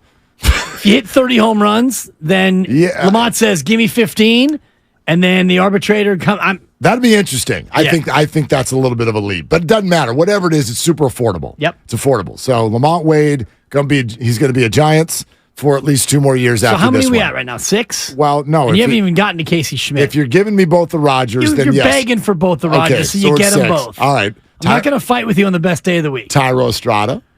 Yeah. Okay. He's got 3 arbs. Okay. Oh, that's a Farhan wet dream right there. Schmidt happens. Of course. Okay. Hopefully it keeps happening. So there's that one. You're at 8, I think. How about, I mean, Haniger's got 2 more years. Yeah. Okay. I Oh, know, he's got 1 more year. I know it hasn't popped yet. He's got 20 and then a player option. Oh, it was a player for option? 25. So I'm not going to give you Haniger. He's probably going to take that option. Now, if he plays poorly, he will. Now, here's the other part. We're going to have to, because we're only a certain point in the process, you got to grab some people who aren't even here yet, right? I mean, I'm surprised you didn't ask for Yaz because he's got 2 more arbs. I'm not done yet. I'm not done yet. Well, I thought before we went to the farm that you would. No, I'm setting the table that I'm getting close to bringing up people who have not even debuted in the majors yet. And I'm going to be honest with you. Going to be less likely to give you those guys. Okay. All right. Then I'll take Yaz. You got Yaz. I'll take Yaz. And then I'm going to ask for Kyle Harrison. It works better this way. I'm going to ask for Kyle Harrison. I'm going to give you Kyle Harrison. Harrison. Okay. Because I think that he is close enough and they love him enough and he's good enough. I'm giving you Kyle Harrison. Some of these guys may not end up being a part of the crew. My point is that there's a crew. There's a core, yeah. There's a crew developing. There is a group where you're like, oh, that's our Giants. Even when you're good, you're always going to have randoms. How many people who are like, I'm a huge Giants fan. You're like, okay, tell me about Ryan Terrio. And you'd be like, tell me what he did that was amazing for the Giants. Good glove at second. I mean, you know what I mean? Yeah. Do you know that he scored one of the most important runs in the history of the team? Like, there's always going to be randoms. So you're not going to get 25 core players. That's why I think 12 is a good number. 12, if you can get 12, that's amazing. I don't know if the Dodgers have 12. The Dodgers and Padres probably have somewhere near 12. Core guys? Yeah, guys, you know what I mean? Yeah, probably more than that, but maybe. The Padres have inked so many guys to these monster deals that they got them. like 7 of them. They got 7 of them. Right. But even some of them, is Blake Snell a core guy? No, he's going to be gone. He's going to be gone. Yeah. This isn't just are you good?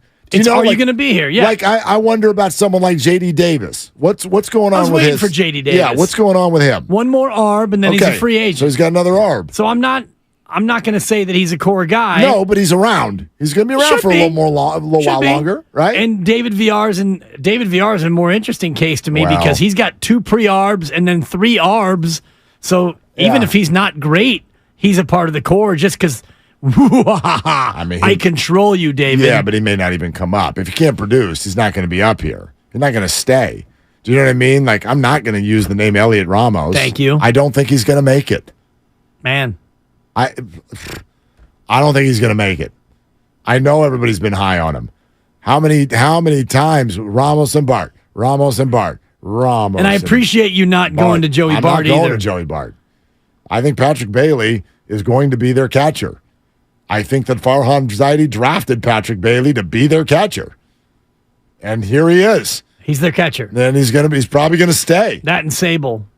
Guys running around doing safety squeezes for crying out loud. Incredible. How many safety squeezes does Bart have in his 4 years? I'd have to look that up, but probably not many. Can I have Matos? What about Luis Matos? This is where it gets interesting. It starts to get a little fuzzy. Because, Matos has yet to debut, right, in Major League Baseball? Correct. And we don't know if he's going to be a classic Farhan 4A player. So I'm reluctant to give you Matos because he hasn't come up. But boy, his AAA numbers. I'll give you Matos because I think that you're going to get a chance to see him this year. And if he goes the way of the Joey Bart and appears to be a 4A player, then I'll have egg on my face. But I'm willing to give you Matos. I appreciate that. Thank you for giving me. I'm trying here, Mark. Thank you for giving me Matos. I'm trying to get you there. I really appreciate it. Where's he at? Month of June. Oh man, he's still. It quieted down. Cooling off. Well, no, remember he had 3 hits a night for like 4 straight nights. He was having 3 hits a night. That was back right on, let's see, May 30th, 3 hits. May 31st, 3 hits. 4 hits on June 1st. 2 hits on June 2nd. 3 hits on June 3rd. And then he only had 1 hit on June 4th. Cooling off. no hits on June 6th. Bust. And then he came back with 2 more hits. Attaboy. Last night. He's still hitting 400 for the month of June. Okay. At AAA. I'll give him to you, but I'm going to caution you. Matos. I'm going to caution you about going any further down on the farm because we're getting down near the petting zoo portion of the roster. Well, I mean, look, I could start projecting way too far out and say that I would like Luciano to be a part of this conversation, but he's not there yet. No. He's not there yet. He may not make it. He may not. I mean, he's super his stock young. He's super young, dipping. But he's the same age as Matos, and Matos is starting to fly. Luciano's not. Not yet. Injury issues in multiple years and struggles. So I'm not giving you Luciano. Well, that's fine. The point is in that, like that group that we're talking about, can I get to 12? The answer is probably no. You're close. No. But, like, do you see it? Do you see it? Do you feel it? Does that give you some sort of a different kind of a vibe or an experience? A little bit. As a fan. It does. I feel like that's what we've been asking for. We've wanted it to come in the form of money, but to be honest with you, this is actually better. You just don't know if you actually get it. That's the thing. It's better, but I'm looking at that list, and I'm not seeing more than 2 or maybe 3 of these players where I go, wow, that's a homegrown star. I'm giving you Camilo Doval. We talked during the break. Mm-hmm. He's probably is an all-star. He might be the best closer in baseball, you were saying, and tough to dispute that. Logan Webb, not a star, but a good, solid pitcher, and he's earned every penny that he's going to get. And he's signed up. Yeah, Beyond that, though, Schmidt and Bailey, these aren't stars. These aren't like, this is not Buster Posey. This is not Tim Lincecum. Probably. These are good regular players in the majors. We don't know. I don't know where it's going to go. Right. You know what I mean? Like maybe Casey Schmidt is going to be a star. I don't know. I mean, if he wants to hit north of 300 for the rest of his life with his defense, well, then he's going to be a star. Yeah. I don't know that he's going to do that, but you know, they're allowed to become stars. I get that. You know, I mean, Bailey, the 13th overall pick in the draft. Sure, it's supposed to be a big deal. Yeah. So you know, here he is. But if you can find those things without having to pay for it, that's even better. And I think in general, teams, it feels so much better when you do augment with the big money person. Yes. When you have this stuff already here. So again, just because that's the crown jewel, if you're to go sign Shohei Ohtani in the offseason, and that falls into, well, we also got all these guys, right? We got Estrada and Schmidt up the middle. Lamont's going to be over at first. Right? What's going on in the outfield? Okay. Haniger's in left, Matos is in center, Yaz is in right, or whatever, something like that. The whole thing, it feels different. It feels a lot better. Yeah. And that, to me, though, is still the remaining big piece for Farhan is can he get that done? Because this other thing, the core that he said that he would develop, you're right. It's developing, but can he land the big fish? Starting to see it. You know what I mean? Like, how long ago was this the case? I think I can tell you right now today who their opening day starting infield is next year. It's been a long time. How about that? Who's their starting left fielder, though? Because that always is the annual question. It's probably Mitch Haniger, which this year it wasn't because he wasn't ready. There you go. go. There's going to be yet another. But the infield is probably going to be Wade, Tyro, Schmidt, and Davis next year, and Bailey behind the plate, and Logan on the mound. I'm going to tell you opening day infield. Sure, 1,000 things could happen, but I think there's a decent chance we can already say that. And the fact that they're all, young players and on the come. I know Lamont Wade Jr. wasn't drafted by them, but all feeling like they were homegrown. Yeah, Tyro and Lamont are like homegrown extended. Exactly. Extended family. Right. They're like, aunts and uncles married somebody who you like. That's a good call. All right. 888-957-9570. We can get into this. Is it feeling a little bit different? Do you see the development of a nucleus with the San Francisco Giants? Also coming up next, I got a text from my guy. Ooh. About Chris Paul. You're stacking teases. Mm-hmm. That's coming up on Willard and Dibs. It's Ram season. which means it's time to serve with Ram 1500, Ram 3500, and Ram TRX.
Now, back to Willard and Dibs on 95.7 The Game. We want to keep going with the San Francisco Gigante. Half game out of a playoff spot right now if the season ended today, but Dibs, it doesn't. But before we go to your Giants phone calls, would you like me to read a text from inside the Phoenix Suns hallways? Sure.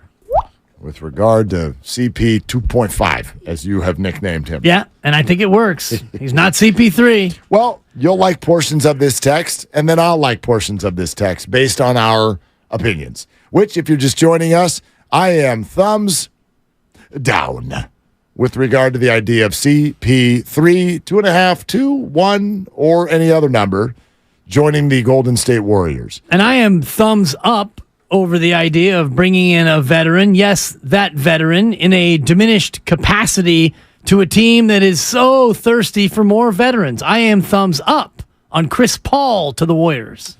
I asked my guy, all right, and this is someone who has legitimately now watched every minute of every Suns game for years. League Pass. Yes, he has purchased. Thank you. Trying not to out him again, so let's just pretend that he watches him on League Pass. I know this guy is a total Suns super fan. He can't get enough of them. No. It's almost like it's a job for him to watch them. It's almost like he treats it like a job. Weirdo. Sorry. Okay, so he starts off with, hey, bro. Of course. I think he can still play. Which I want to circle back to that being the first thing that he said. Right. Well, you can look at that one of two ways. I think he can still play, but not 30 minutes a game as a starting point guard for a full season in the playoffs. Last 2 years, he starts slow, and then by the time January rolls around, he looks like an all-star before falling in April and May. Now, here's another interesting piece. I'm not sure what he wants, but I can't imagine that it's anywhere other than Phoenix or L.A. Yeah. So we talked about L.A. earlier, and you asked me. I'm like, yeah, if I were CP3, and again, I don't know the family side of it, the personal side of it, I would be calling Memphis. I'd be calling Memphis because I'm like, Ja's about to get suspended. But they've also got a young point guard in Tyus Jones. I can pair with that guy, but also I can be the voice that you need. You need an adult. It's been so obvious for so long. The Memphis Grizzlies, they're like, oh, what should we get in the offseason? An adult. You need an adult. Steven Adams, the oldest one on that club. Who's 29 and hurt. And also, I think challenged to really be that locker room voice. Don't hate on the Kiwi. Well, I mean, right? Like, you're going to bring in some Aussie. He's a Kiwi. All right. You're going to bring in a Kiwi to because he understands the life of Ja Morant. I doubt it. So that's what I would do, but that's beside the point.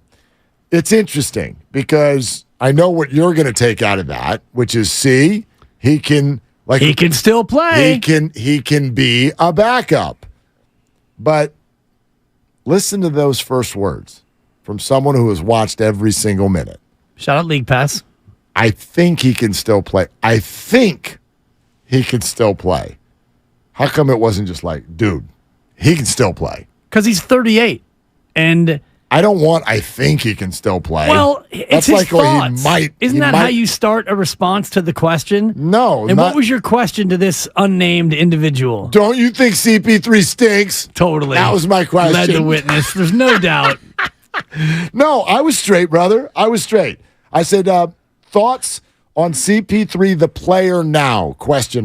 That's fair. And then I added my opinion. You poisoned the well. I think the decline is steep. What do you see, what did you see this year, and what do you think he wants to do next?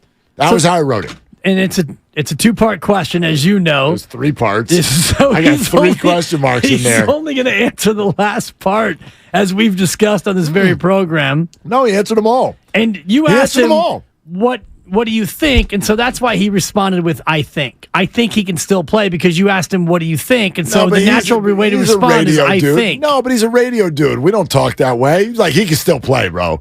He can still play. And he makes a good point about his season, his trajectory. And again, these are just his numbers, but February and March were his best months. He averaged nearly 10 assists a game in those months. He played 10 and 15 games respectively in those months. So that was the time where he was at his best.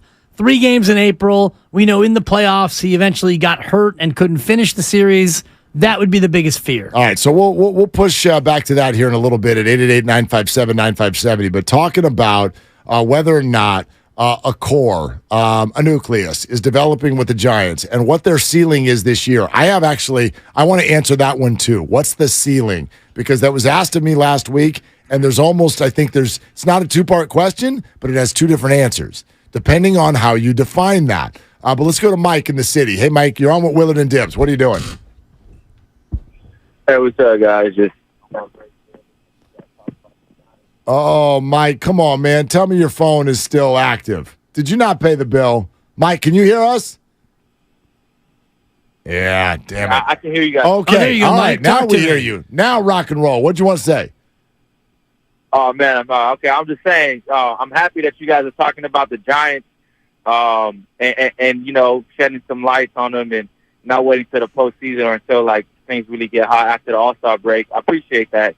I just want to say, look, I don't got a chance to call in Bart and Shasky in the morning, but Bonte, you did not want to cover the Giants at all. You slept on the Giants. You did not want to hear one thing about the Giants, but look at them now. They're hot.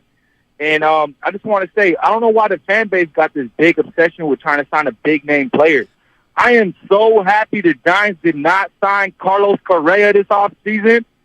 We getting that same production from Mitch Haniger, and he hasn't even played all that much.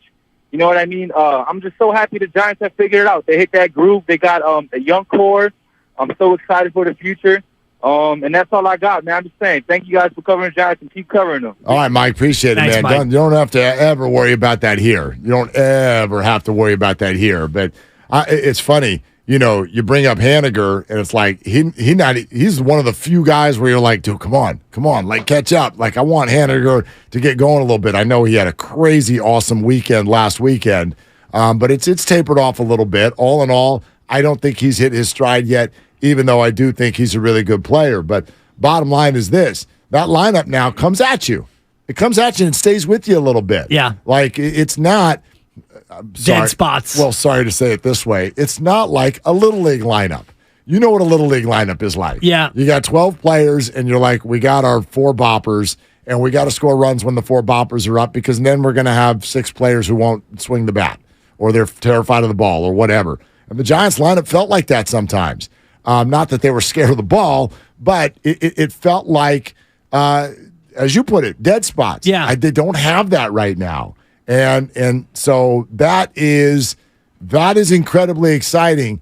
This is what they've been waiting for. Now, to answer his question, why is the fan base obsessed with a high-priced player? I don't think they were obsessed with a high-priced player. I think that the fan base has become obsessed with a player they can follow. Yeah. A player they know. A player that they're excited to watch. How about that action, Mark? The easiest way to do that is to pay for somebody. Yeah, a known commodity. Now, that does not guarantee that person's going to play well. In fact, I think as we've detailed, it usually doesn't work when you do that. But even though I'll say that, I'll be the first in line on the Shohei bus this offseason if that was something that Ohtani wanted to do. I definitely think there are moments where you break the bank and you go out there and do it. But all this fan base wants is they want players who you were like, I know they're going to be there most nights.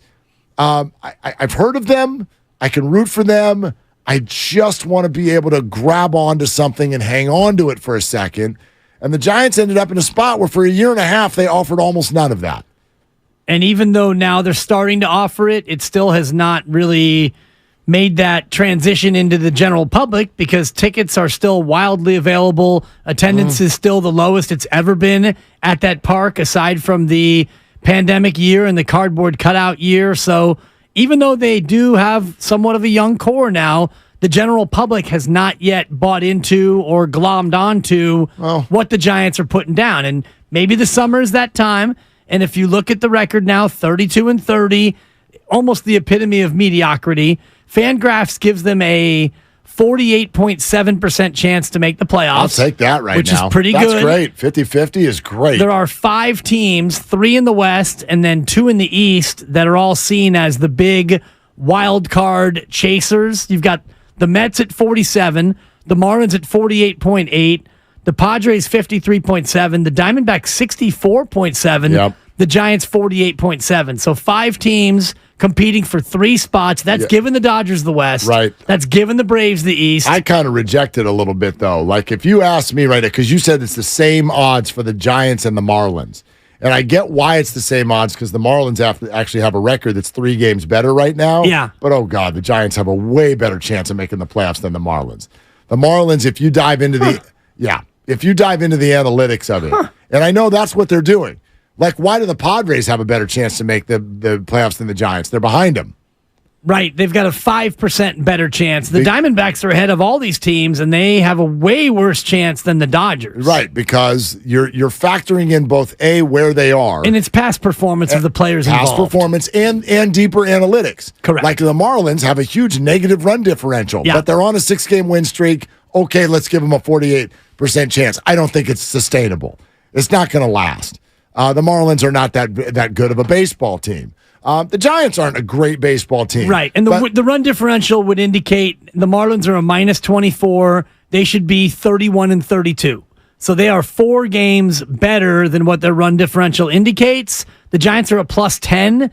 They should be either 31-31 or 32-30. Exactly what they are. They should be exactly what they are. So, however, though, I do give a nod in situations like this where you're like, okay, but where did these teams come from? What were the Giants at their worst? Weren't they like? I feel like 4 they were below, 7. I think. No, it was more than that. It's got to be more than that. You talk. Yeah, It usually works better that way. Well, if you're 32-30, but you were like 7-14 or whatever they were. And then, here comes Haniger. You've got some health. True. Logan Webb got off to a wobbly start. Now he's consistent. I think they still need to tighten some screws with their starting rotation. There's no question about that. This Brebbia opener thing is really wobbly. It's not great. And DeSclafani is tapering off. Cobb struggled today. He's struggled a little bit in recent weeks, even though he's been great this year. Alex Wood is now hurt, like Manaea and Stripling, either wobbly or hurt. So that depth is not what we thought it was. Either some guys need to start pitching better, or do Harrison and Keaton Wynn come up, or do you go acquire something when you get to the deadline? You got to tighten those screws. But if they do, man, it's starting to look like more sustainable. Sustainable. Yeah. That's what looks so good about them right now. They've been 6 below 500 thrice this year. Okay. The last time of which they were 17-23 when they got walked off by Arizona in a 2-1 defeat. So they've gone from 17-23. They've won 14 of 21, which is 667 ball. Okay. And 17 of 21, and now they're 32-30. So that would be. They were. You said they were 17-23, right? So and now they've they're won 32-14. They've 15. gone 14-7. 15. Oh, sorry, it didn't show up the baseball reference. The latest victory. Yeah, the victory today. So 15-7 since then. That's really good baseball. Yeah, it's good enough baseball to get you back slightly above 500. Yeah. Now, if it really is sustainable, then you handle a bad Chicago team, and then you go to a still weak St. Louis team, and you win that series. They're getting better, though, but yeah. They are, and you mentioned positive run differential, even though they're in the cellar. They're not a bad team. No, but these are series that if you're going to fancy yourself as a real threat, these are series that you win.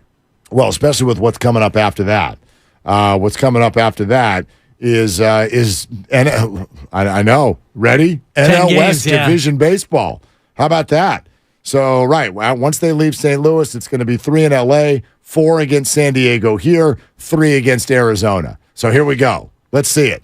That's what? 3, and 4. That's 10 straight games against the teams that are supposedly the other competitors in your division. Let's get it on. It's the last time you see the Dodgers until September 21st. Golly. The Niners will have 2 games under their belt by the time the next time they face the Dodgers. You can call it wild. Oh. I think it's stupid, Mark. Yeah.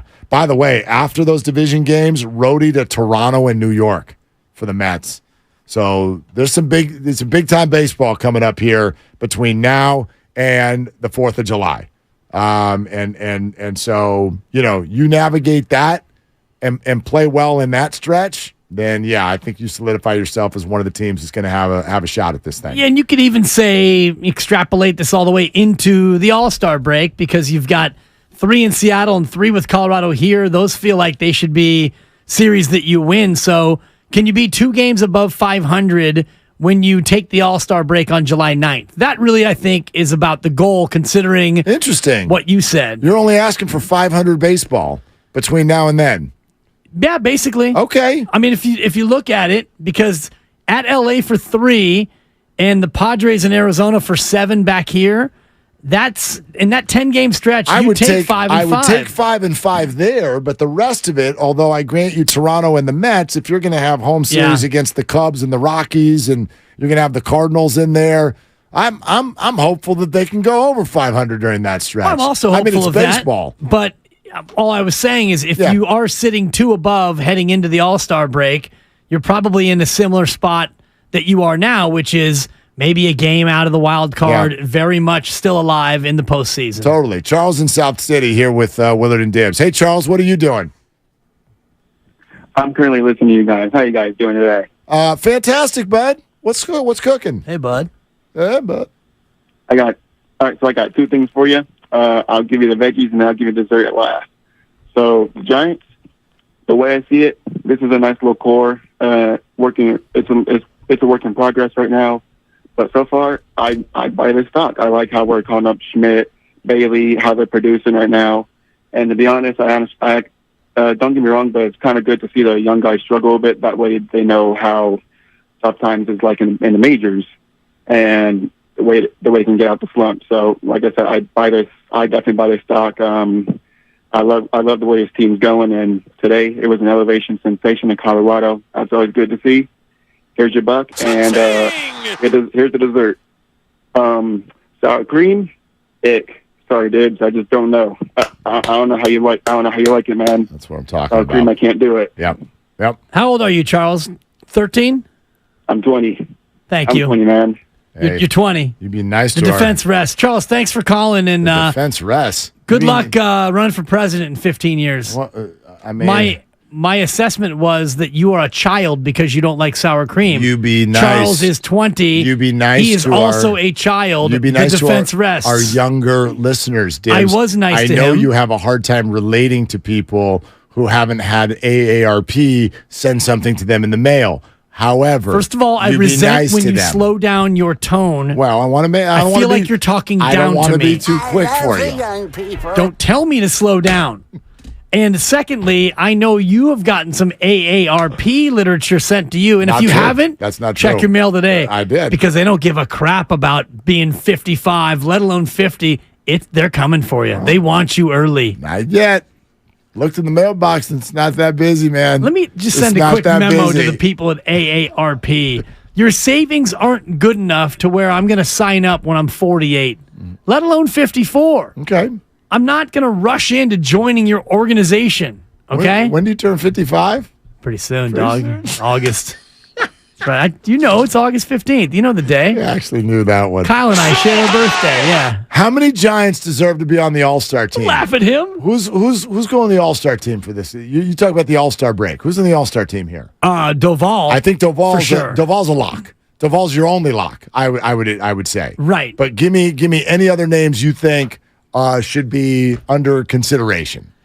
It was a consideration. Maybe it's because I've been watching too much Giants baseball of late, and I was in need of a closer. And when I tell you to guess who the closer of the week is, we selected a certain late night left-hand hitting first baseman who's had a good little run, Lamont Wade Jr. Dude, he's playing great. I think he's got a real chance to be an all-star. It's interesting, though. First base is a little bit always harder. Tough. You're right. Yeah, first base is a little bit harder than who the other two candidates are in terms of their position, I would say.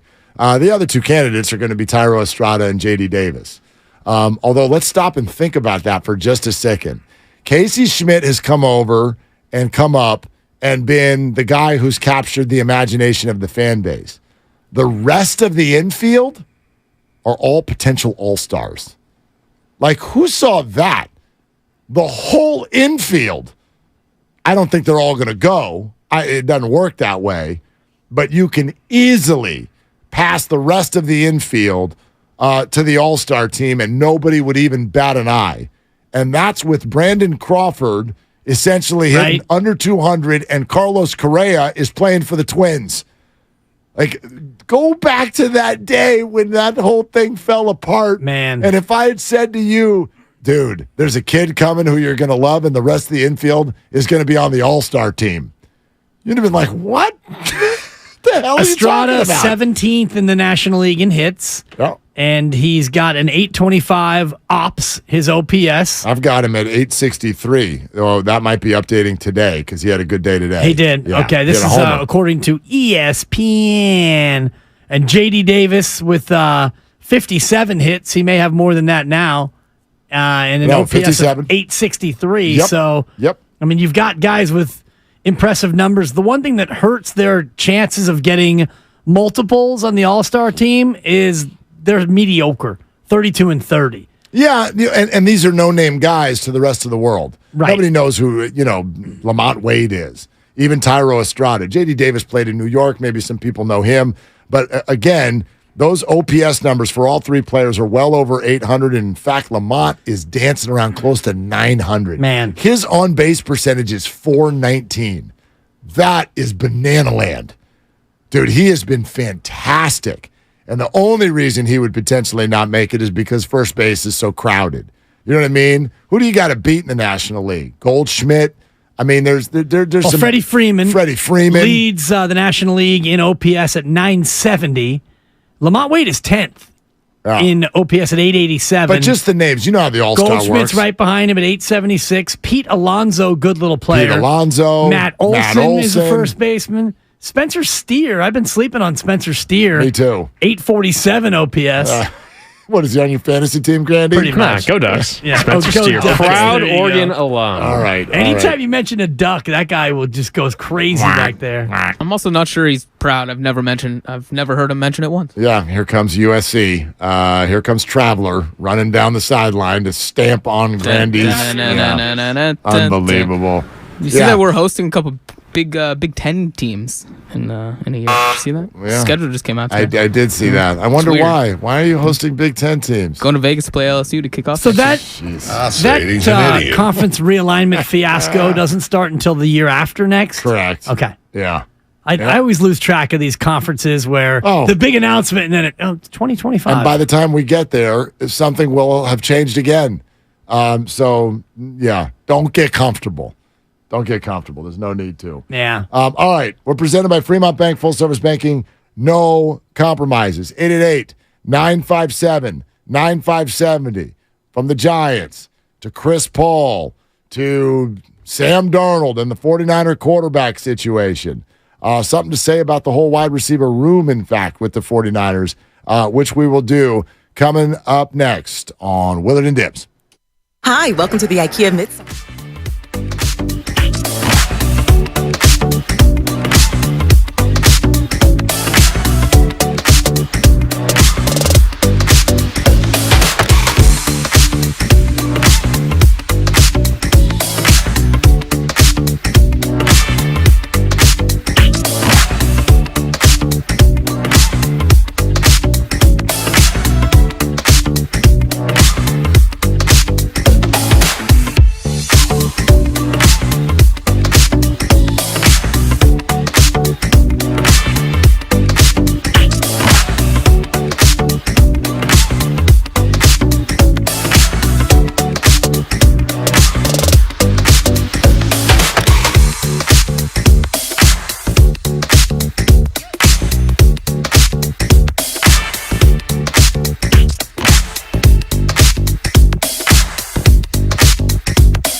back to Willard and Dibs on 95.7 The Game. Oh, yeah.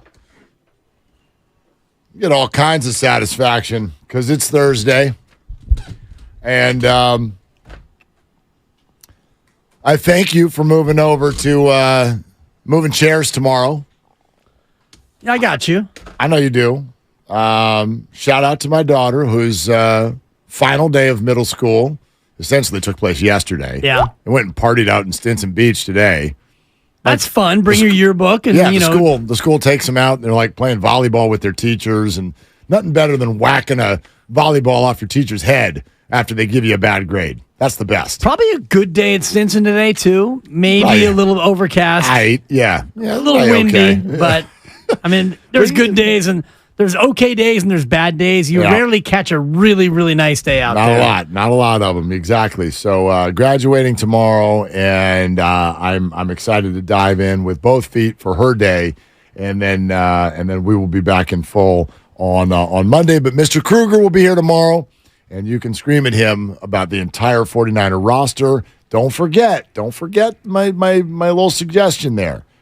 Anytime he gets out of line, I want you to hold Lamont Wade over his head. Okay. He hated the idea of Lamont Wade being the starting first baseman. I'm not big on grudges and angry radio, Mark. I'm a pretty easygoing guy. I don't ever file anything away. For those of you on the YouTube feed, you can see the sarcasm. I got grudges that I've been holding on to for about 15 or so years. 15? I got a couple that I thought you were going to say 50. Well, that's my family. Okay. Shout out Mikey 1.0. How's he doing? He's doing great. He's doing great. But don't think that when I get an opportunity, I won't take a shot at him. Of course. He's 60. I'm 54. And there's still some things that I'm holding out, waiting for. All the way till the end. I have no doubt. But might be a casket slap. Which was a famous... Wow. Well, there was a big bit on the Jolo and Dib show because there's a video of a guy who walked up to an open casket and slapped the person who was in the casket. Wow. So the casket slap became a thing because Lo Neal, my former partner, we would Joe said something about, what if somebody slapped you and you were, in the casket? And he got so mad. And he's like, you could do X, Y, and Z to me, but don't you dare, slap me when I'm dead or whatever. So you can do whatever you want to me, and when I'm dead, I won't know. The casket slap became the ultimate act of disrespect. Let's go to Gus and Tracy here with Willard and Dibs. Hey, Gus, what are you doing? What am I doing? I'm sitting in the backyard having a beer and soaking up the sun. How you guys doing, Willard Dibs? That's how it works out in Tracy, isn't it, Gus? What kind of beer? A Modelo, baby. I knew you were going to say that. I knew it. Good choice, Gus. Yeah. Hey, okay, listen. Hey, Dibs, listen. I don't care if the Giants are 32-30. Right now, I'll tell you what. I've been a fan since, 1967? It's finally exciting baseball. It's exciting to see these kids grow up and see what they're going to do and what the future lies. So I don't care about the 32-30 record. I'm just having a good time watching the boys get better, and you could see that they're having fun again. And I'm enjoying that as a fan because I love my Giants. I love my Giants, my Warriors, my Niners. But hey, now on the Chris Paul thing, Dibs, I agree with you, man. If you could get him, I get him. You play him. Let his ego go out the window. If you could play him 15 minutes a game, and he could give you 10 points, 6 assists. Hey, I'm all good with that. Yeah, how do you let his ego? Don't interrupt him. He was agreeing with me. But Gus, how do you let his ego go out the window? How do you do that? Say it again. How do you let his ego go out the window? I don't think that would be the team's choice. How do you get Chris to let go of his ego? Well, to tell you the truth, I don't think he's going to have a choice. Put it this way: when a team that has Kevin Durant on the team and they let you go, they say bye to you, and hey, you know what? We don't care. We'll pay whatever we have to pay, but we'll see you later. That's got to do something to your head. And I think if the Warriors pick them up, I think they'll be in a lot better off. Like Dib said, in the playoffs, you got to have a guy that could distribute the ball and also make plays for himself. So I'm all for. I mean, I hate the guy. Believe me, I've always hated Chris Paul. I hate his commercials. But you know what? If we're going to win the chip, I'll take him on my team any day. Yeah. So I mean, yeah. Thanks, Gus. I think there's a bunch of leaps that are going on there that are beyond the whole. Because he agrees that, he's on my list of players. Whether it would even help or not, I don't want to see that guy on my favorite team. But there's a bunch of other leaps. Like I keep hearing people say, hey, this is something you could use in the playoffs. When the heck is Chris Paul in the last 5 years played in the playoffs? He doesn't play in the playoffs. That's part of the point. He's never available come playoff time. And he's only going to be a year older. When people talk about declining athletes, and one of the reasons I hate that we're putting Chris Paul and Steph, Clay, and Dre in the exact same bucket here is they're not the same.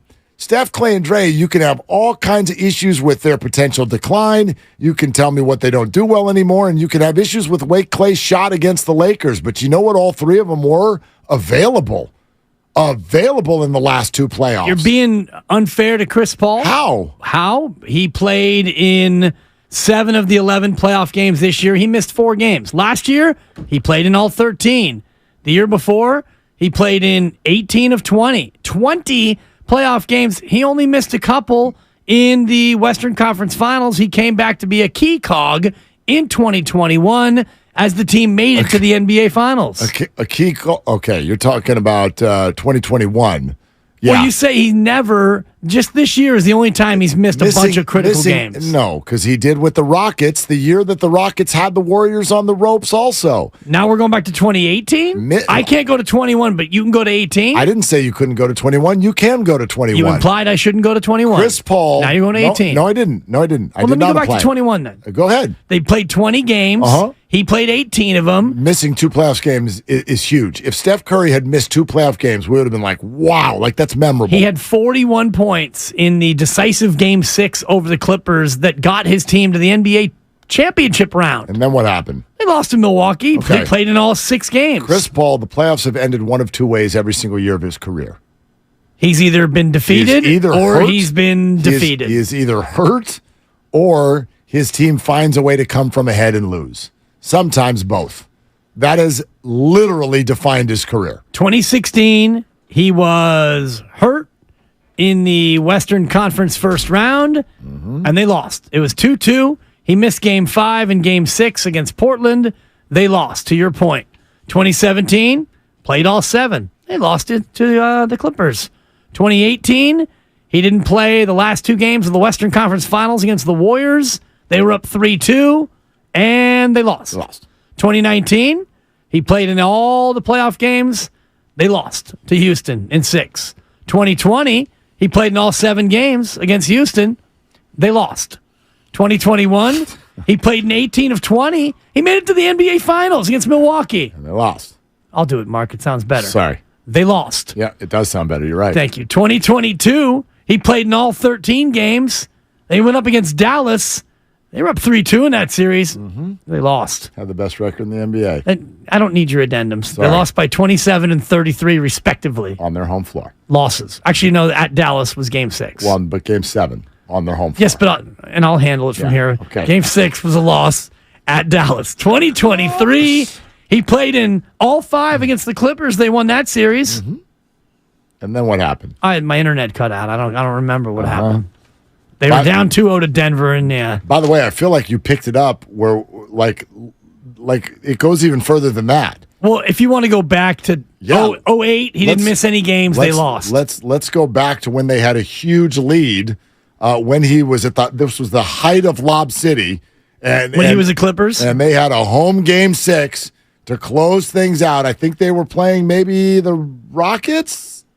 Who were they playing? Memphis. Somebody. Well, they lost to Memphis in successive years. No, they beat Memphis in 12. They lost to Memphis in 13. They were up 2-0. They lost 4 straight. I'm out on Chris Paul. I'm just kidding. Yeah. So I just think that the narrative of him always being hurt in the playoffs is not fair. No, but it's more than others. Like, there's no doubt that the body is breaking down. That's not breaking news at all. And I know what the retort is on that. People are saying, well, wait a minute, his role would be lesser. And sure, that's fine. But I'm actually more focused. I'm less focused. That was a fun exercise, but I'm less focused on that. And I'm more focused on the fact that I really think people right now didn't see the kind of basketball player that he was the last 2 years at the end of the year. It is insanely mediocre. It's just not special at all at the end of these years. Which is why he's going to be available. I'm not saying that he's special. He's a useful piece for a veteran team that needs a veteran. That's the way I look at it. I think you can find usefulness in other spots that have way less baggage. First of all, he is a massive personality who I do not trust is going to change lickety-split overnight just because the Phoenix Suns want him gone. He has been wanted gone from a number of teams, and he doesn't change. So I don't trust that. Not for a little bit. I also think the name is bigger than the talent at this point. So you think you're getting Chris Paul? You say you're getting CP2.5? Yeah. I think you're getting CP2 at best if he stays healthy. And then after all that comes my point. I just don't like him. I don't like watching him play, and I don't want him on the Warriors. I want to explore that because you don't dislike a lot of things, people, certainly athletes. It's not your bit. It's more my bag. So the fact that you've been this passionate about it, and I wonder what other fans think in terms of players that they feel similarly about. That's a fun question. 888-957-9570. Who are the players that no matter what they could contribute, you just do not want on your team? We'll take some calls on that. 888-957-9570. I want to make sure that I throw it out there that for me, it's not personal with Chris Paul. Sure feels personal. I'll explain. You're listening to 95.7 The Game, KGMZ FM and HD1 San Francisco, always live on Twitch, YouTube, and the free Odyssey app. Did you have a bad experience with his insurance company that he represents? No. My parents actually used that insurance company my whole childhood. I used that insurance company forever until I married into USAA. Which is where I am now as well. Shout out the military. There you go. My dad was a Navy. When my fulfill became simply the fill, I was able to slide to the left. That a babe. Slide to the right. USA is pretty awesome. Yeah. If you can get it. Yeah. So anyway, it's not. I've never met the man. I know a lot about the teammate he's been, and I got questions. Absolutely. I'll tell you though what it also is. In addition to that, I don't like the way he plays basketball. If you really look at the people that I struggle with, it's not personal. One of the reasons I don't have a problem with LeBron James. If you don't like LeBron James, it's probably because you don't like his way, right? You don't like He's a flopper. Well, he's a crybaby. You don't like the decision. You don't like the nicknaming himself the chosen one. You don't like You were the chosen one. You know, the arrogance. That stuff doesn't bother me.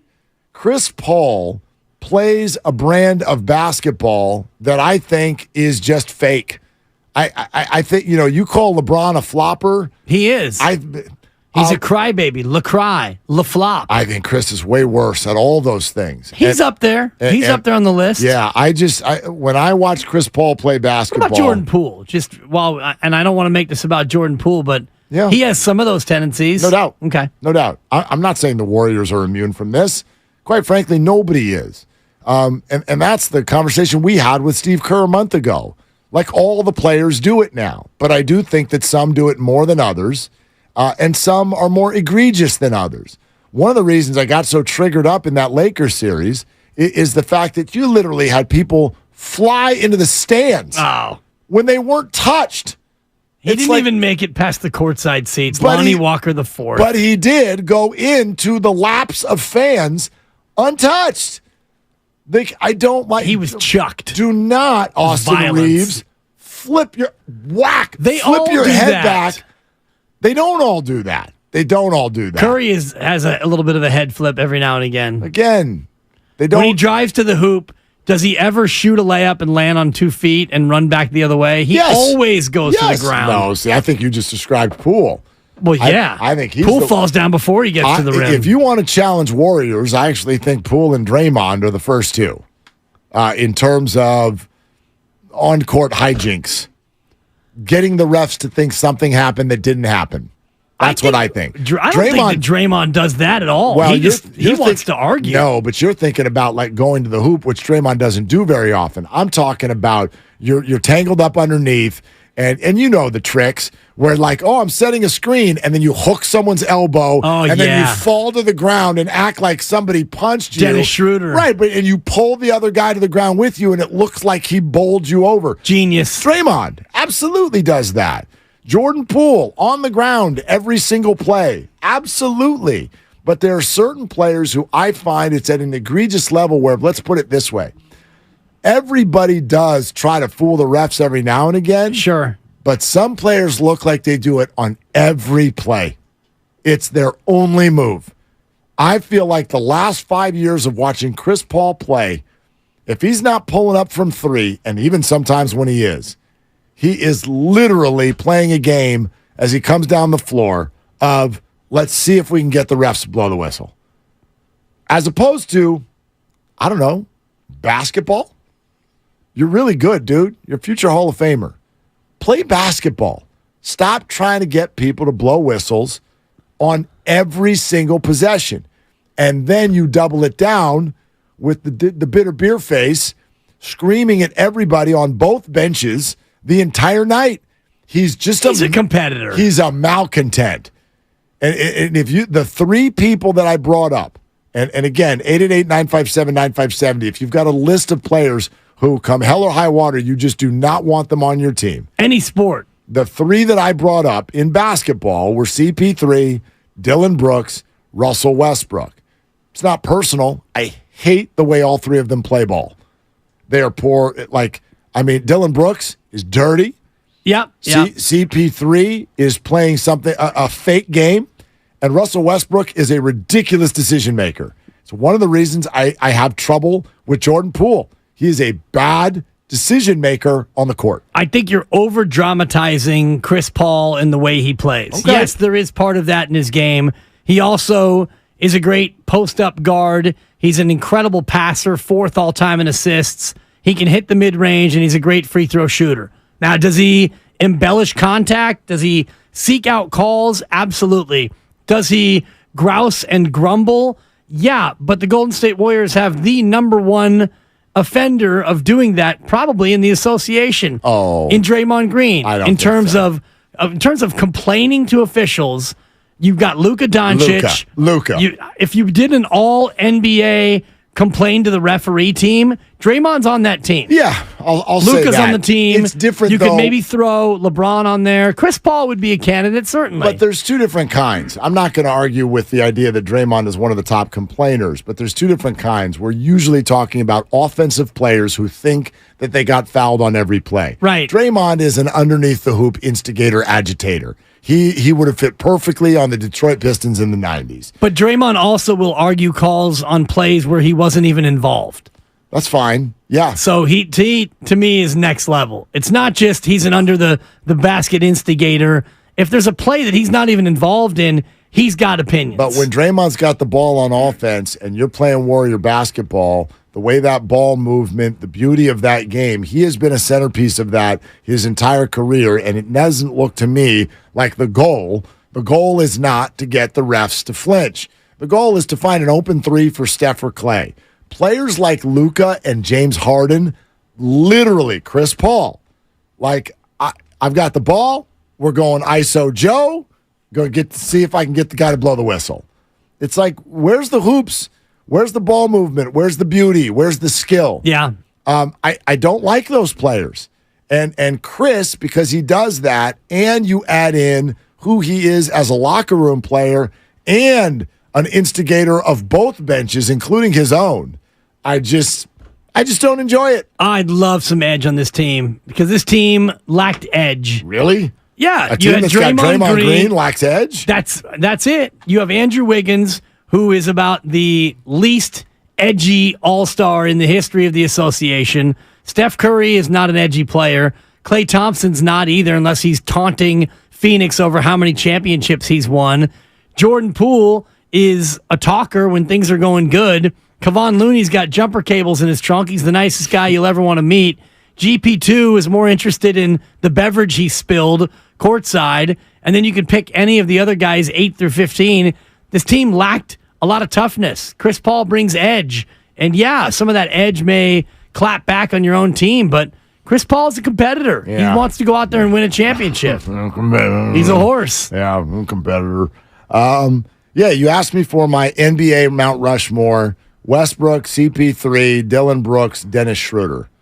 Of guys you would not want to be Warriors. Do not come to this team. Like, the emotion is such that I don't know that I could root for them. I don't know if I could root for them. Yeah. That's a good list. And the list is not very long for the other sports at all.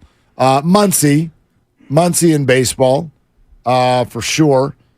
Because of the way he carried on? Just Muncie, yeah. Or the fact that he hit so well in Oracle 400 Park. homers against the Giants and struts around and go get it out of the ocean. It just... Well, Bumgarner had that coming to him. I don't disagree. For barking at Muncie on his way to first. I don't disagree. But by the same token, I don't like the guy. You don't have to. Like Hunter Strickland has reached this point. Is he still in baseball? I think he. Probably. I think so. Yeah, that's not even worth Googling. Yeah, I'll look it up when we get a chance. I'm trying to think of anyone else. Altuve, it didn't hit me the way it hit some others, but I know that would be the case for a lot. I heard that last year, low key, but when the Correa thing was coming, oh gosh, sign a cheater. Right. You know what I mean? The Dodgers fans would have revolted if they had signed Carlos Correa. I know that we had this conversation with Steiny earlier about taking fan emotion into account. I do think you have to. They are your customers. And the Dodgers were never going to be in on Carlos Correa because it honestly was emotionally too hot for the fan base. They despise that group of core Houston Astros from that World Series.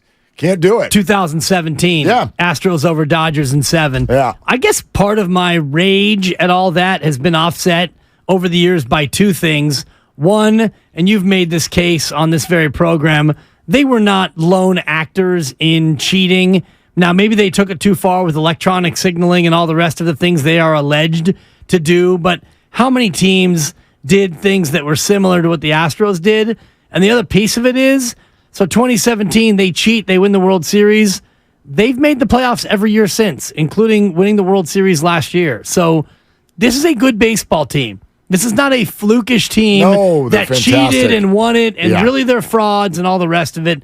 They've been amazing. Yep. Altuve, he might be a Hall of Famer. I don't know how much this smears his eventual campaign, but that'll be interesting. He's been an incredible player, and I saw him play in the Cal League when I was doing games down in San Jose, and I've always been smitten by that little guy. It's interesting. I'm trying to think of other names. Whoop. Like, I guess, someone who I would find challenging. Thank you. Thank you. Better late than never. Thanks. Machado. Machado would be a challenge. I think I could do it. I think I could do it. I don't know. Ugh. You know what, though? How about Bruce Bochy? Tatis. Oh, Tatis. Thank you. You always go to Tatis. That'd be a hard one, too. I'd have less of a problem with that. I don't know why. I like him better than Machado. Interesting. Even though he's been caught. Yeah. Machado's just an attitude and he's annoying. I think some of these things, I'll agree with this. Some of these people, you think it would bother you until the idea is actually presented to you. I'll give you someone that 2 years ago, I was like, oh my gosh, this is a blood boiler, is Cody Bellinger.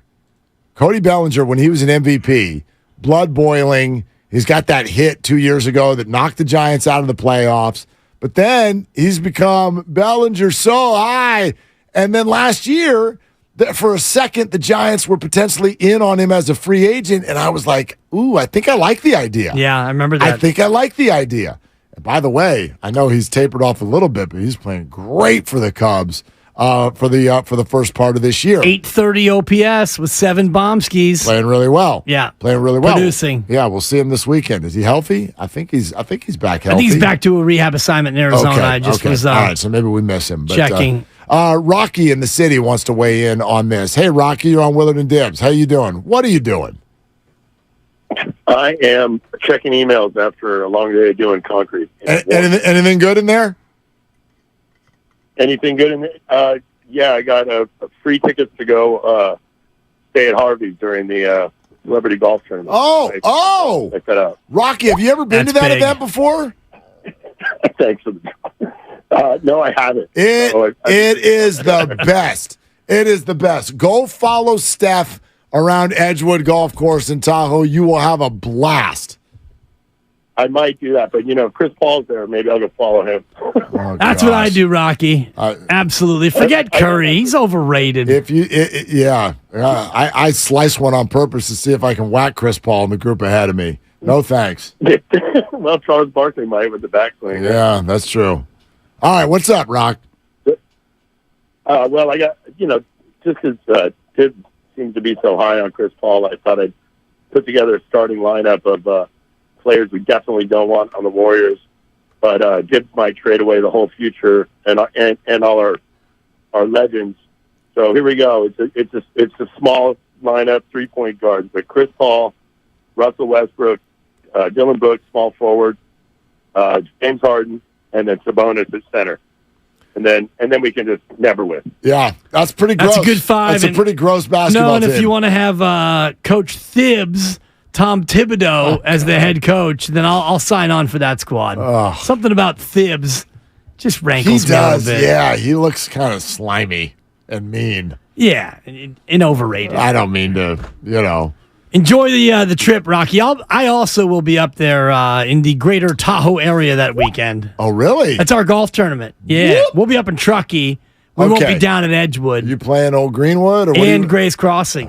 And I'm actually, so good. Hopefully Supper's not listening because I've scheduled a soft opening on Friday at Coyote Moon that I've never played. Oh! Never played the Moon. The Moon is good. So I'm going to play the trio of Truckee courses. Damn, bro. And I'll be staying in lovely Tahoe City. Where's your $700 coming from? I've been saving. Okay. You notice how your boy's been working a lot? Yeah. And I was in need of a closer. Dude. Appreciate you, R&S Garage Doors. You will enjoy Coyote Moon a lot. I hear it's a little tricky. Like some funk to it. It's got some funk. Oh, you got to hit it 160 this way and then 112 that way. Yeah, and a little don't bit. hit it 113. And don't leave the grass. If you hit it up into the your socks will come out with stuff. Oh, really? Yeah, it's just the brambles. There's prickly. It's prickly. It's a great course. The best part, before we go back to the phones, the best part about getting old as a golfer is I find my golf ball a lot more often now. Just 165, 165. Dude, even my misses now are no longer like 4 right. They're no longer 290 to the right. Now it's 203, and I'm in the first cut. Wasn't that bad? You and the misses. I bet Supper thinks that's about her. It's actually about your golf shots. Who knew? Totally. Hey, what about this? This is a great one from YouTube. Thank you very much to who wrote that? Matthew Nathe, or I don't know how to pronounce the last name. I'm so sorry, Matthew. But Matthew said Trevor Bauer. It's a good one. Yeah, you're not allowed on my baseball team. No. I don't know. I don't think he's coming back to Major League Baseball ever. I think he's been, blackballed. Yes. With you. Which, I think that he had. Didn't he get his money for this past year? Didn't the Dodgers have to pay him? And I'm just looking at a report here. He's playing in Japan. I don't think he got all of it. He might have gotten some of it. I don't know how that thing shook out. But no, he did not get all of it, and I don't think he's coming back. He's currently playing for the Yokohama Dina Bay Stars of the Nippon Professional Baseball. Correct. He had a viral video about a week and a half ago. He got hurt, went on a rehab assignment, so he was pitching in the minor leagues of Japan, and the first pitch that he threw absolutely tanked over the left center field wall. A tank job? Gone. Man. Oh, that's right. Boom goes the dynamite. Let's go to Gary and Martinez. Hey, Gary, what are you doing? I am sitting here in the sun watching my son play soccer, and it's awesome. Oh, right on, man. How about that sun? Yeah. Life is good. In the sun, watching the sun. Perfect. I was thinking of the worst, the most hated players, and then it all changes once, they're wearing your shirt. And I can't think of a better example than when Sherman slaps Crabtree on the ass in the end zone. I know exactly where I was, what time, and what I was doing, and how infuriated I was, and how much I hated that dude. Mediocre. And then as soon as he comes to the Niners, I love him. It's a great example. There's no doubt about it, and we've mentioned it a couple of times. For me, that one was just a little bit different. I hated the play more than I hated the player. Don't hate the player, hate the game? I hated the play. I was very, very frustrated, disappointed, angry, all of this when the tip, everyone thinks he intercepted the ball. He tipped it away, and it was intercepted, and the Seahawks went to the Super Bowl, and the 49ers would have won that Super Bowl. They would have killed Denver. I knew it that day. I'm like, the winner of this game is going to easily win that football game. And the Niners would have won a bowl, and they didn't. So I was very, very frustrated. And in that moment, I thought that I really, really disliked Richard Sherman. But, yeah, that was fleeting. That was fleeting. I'll tell you one thing that for me, and this is for those of us who've been around for a minute, for me as a fan, this hit weirder than Richard Sherman was Oral Hershiser. Oral Hershiser in 1988 was the poster of anti-Bay Area sports. 59 consecutive scoreless. And he is part of the team that defeats the Oakland A's in the World Series. And the picture in my mind, sports vomit, if you want to call it. There are a few things in the history of my life that, felt this bad, which is Tommy Lasorda flapping his flippers. Oh, rest in peace. As he ran onto the field. Attaboy, Bulldog! Attaboy! Oh, my gosh. Sports vomit. And so, but you weren't an A's fan. But it was anybody but the Dodgers. Anybody but the Dodgers. And I was also young enough to where I had no issues with the A's at that point. You're 13 at the time. I had no issues. In fact, I think my issues with the A's came the very next year when I think Jose Canseco called Will Clark a three-toed sloth. And I was like, well, that's about enough out of you, A's. And yeah, the 1989 series was, for me, the birth of the rivalry, if you will, the birth of really not liking the Oakland A's. But the year before, dude, I went to one of the playoff games for the A's in '88. Absolutely, wow, absolutely.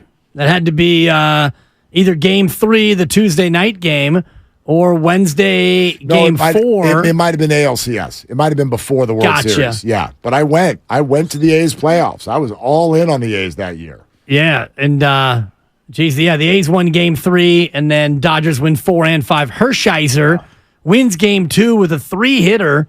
Dodgers win 6-0. He went the distance, allowing 3 singles, all hit by Dave Parker, and he comes back in Game 5. That A's team was so stacked, Coach. Oh, dude. 88, they get Gibsoned. And then Game 2, Hershiser's dominant. You're down 2-0, and that's all she wrote. No. 89, of course, they win it in the quake. And somebody came down my road earlier for saying that, hey, the Giants might have had a chance. The Giants might have won that series. The A's were able to go with their 2 best pitchers in Games 1 and 2 and 3 and 4. And 3 and 4. Which was a big advantage for them. The A's were better. And then 1990, the Nasty Boys the get Reds. it. The Reds, yeah, but the with A's, Norm Charlton and Randy Myers and company. Nobody calls a team a dynasty when you only win once, but there's no question over that 3-year period, over the whole thing, they were the best team. They were the most talented team. They were the best team. That was a great example of that conversation we were having the other day about the best team doesn't always win. Some people will go, well, no, if the other team won, then they're the best team. It's like, you know what I mean. So, yeah, the Reds won. And the Dodgers won. The A's were the best team, in my opinion. But, yeah, there's a lot of those guys There's a lot of those guys. And after that World Series in '89, for a period of time, you could put Canseco and McGuire on my list back then.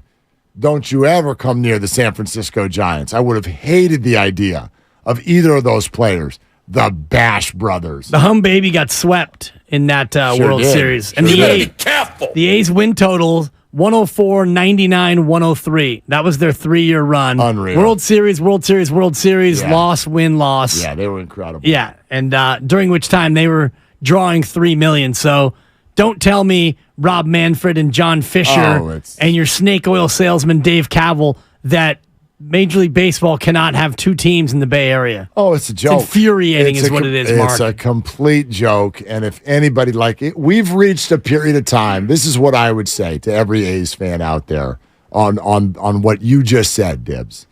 Right? I think this is what happens in the arc of abuse. This is what happens in the arc of abuse. For a lot of people, it takes them a long time before they realize that they're being abused. And so you buy certain things that are being said to you, or you blame yourself, or you look for other people to blame. You look for circumstances. It's only years later sometimes that you realize, oh my gosh, this is what abuse is. The Oakland A's are abusive. They're abusive toward their fans. It not only does it start with mistreatment, it then turns into gaslighting, followed by what is totally disingenuous and totally dishonest at every turn. And Nevada is seeing it right now. You could listen. We already played it for you once, what happened in the legislature last night. The odd thing about Nevada is, and I saw Casey Pratt say this, and Casey's probably right, even after all of those moments last night where Dave Kaval and the whole Oakland A's organization got served in the middle of the legislature, it's still probably going to pass. It's still probably going to pass because the word is there's 5 people who are undecided. They need at least 2 of them to say yes. They're probably going to get it because the group of lawmakers overall does not want to be the ones who held away something fun from Las Vegas, Nevada. But some of them will put these things, these comments on tape because they also want to be able to go back to that years later when people are like, we're getting completely served here by the A's. This was a bad money deal. And the lawmaker can go, well, look what I said. Right. I said it right back then. I knew everybody's out for themselves here. Everybody's out for themselves. It's a big exercise, and they're probably going to go.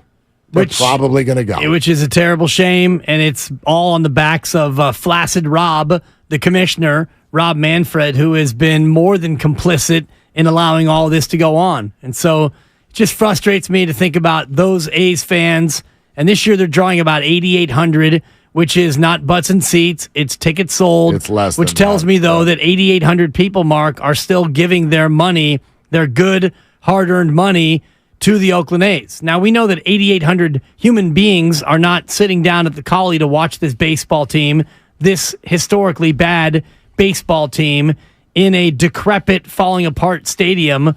But the fact that many people are giving money to that organization, that's what makes me sad. Yeah. No, the whole thing, that's what I wish. I wish for A's fans. I want you to know that. It's not as serious as when it happens inside the home because it's just a baseball team. It's just entertainment. But you've been abused. It's mistreatment, followed by gaslighting, followed by dishonesty. That's the definition of it. That's what it is. And what do you make of this, Mark? And we'll get back to your phone calls about the most hated players that you don't want on your team. Even if they could help your team, you still don't want them. But yeah, 888-957-9570. Tuesday is reverse boycott day at the Coliseum. What does that mean? That means this local booster club is saying, we want you all to show up. So instead of a boycott, don't show up to this team, they're instituting a reverse boycott, trying to get 30,000 people to show up to show Major League Baseball, see, it's not us. It's not the fans. It is, in fact, the ownership. Wow. And they're going to be handing out those green sell shirts, begging John Fisher to sell. So I feel a little bit mixed about it. On the one hand, you're giving John Fisher money. Yeah. The very essence of buying tickets is putting money in his pocket, but I do like the message that's being sent. I like the message, except for that it's being sent to the wrong place. Like you mentioned that Major League Baseball is complicit. They are. But by the same token, they're not the ones that can do anything about it because Rob Manfred is an employee of John Fisher. He's an employee, not an employer. He's not in charge. John Fisher is in charge. The only people who can do something about this, there's two groups. It's A, the rest of the owners, or B, the Nevada legislature. Say no. And if everybody says no, then he sells. Right. That's the only way out. Like going to Rob Manfred about this is not going to do. Manfred is a puppet. He is being told what to say by John Fisher, and he will say it. So to me, that's the only way out. The only way out is to Nevada legislature, say no, and the other owners would have to step forward and be like, we do not want to be represented by this anymore. Right. And that's probably not going to happen. I mean, what do they care other than the fact that they all are contributing to the revenue sharing that John Fisher is able to reap year in and year out? But I read something earlier.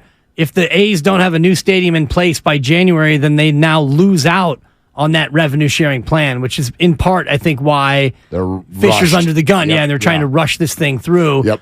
Even though the stadium, I don't think, would be done until 2028 in Vegas, which would have been the timeline in Oakland, had they decided to try to make that work here again, where they are so-called rooted. The whole thing's a show. It's just a show. You sham. It's a sham show. Cannot take anything at face value at all. It's another show, too. Rich is sham show, and it's a... But what about Sham Wow? Remember that? Still up? Yeah, rest in peace. Yeah, 1:30 in the morning. You'd be still awake, and there's the Sham Wow guy. Yeah. Rich, did he die? No. Damn it, Dibs. Sorry, Vince. Why'd you do that? The guy's not even old. Why'd you kill him? I thought he was no longer with us. Where'd you hear that? Offer Shlomi, the ShamWow guy. What's his name? Offer Shlomi? The man's name is Offer Shlomi. Shlomi the money! Now that should be the general manager of the A's. Offer Shlomi. Better known as Vince Offer or Vince Shlomi. He is an Israeli-American infomercial pitchman, director, writer, and comedian. And how old is he? He's 59. Dude, killing people that are barely older than you. Sorry, Vince. Vince. Hey, Rich, you're on with Willie and Debbie. What are you doing? Start with whether or not you're still alive. Rich, are you with us?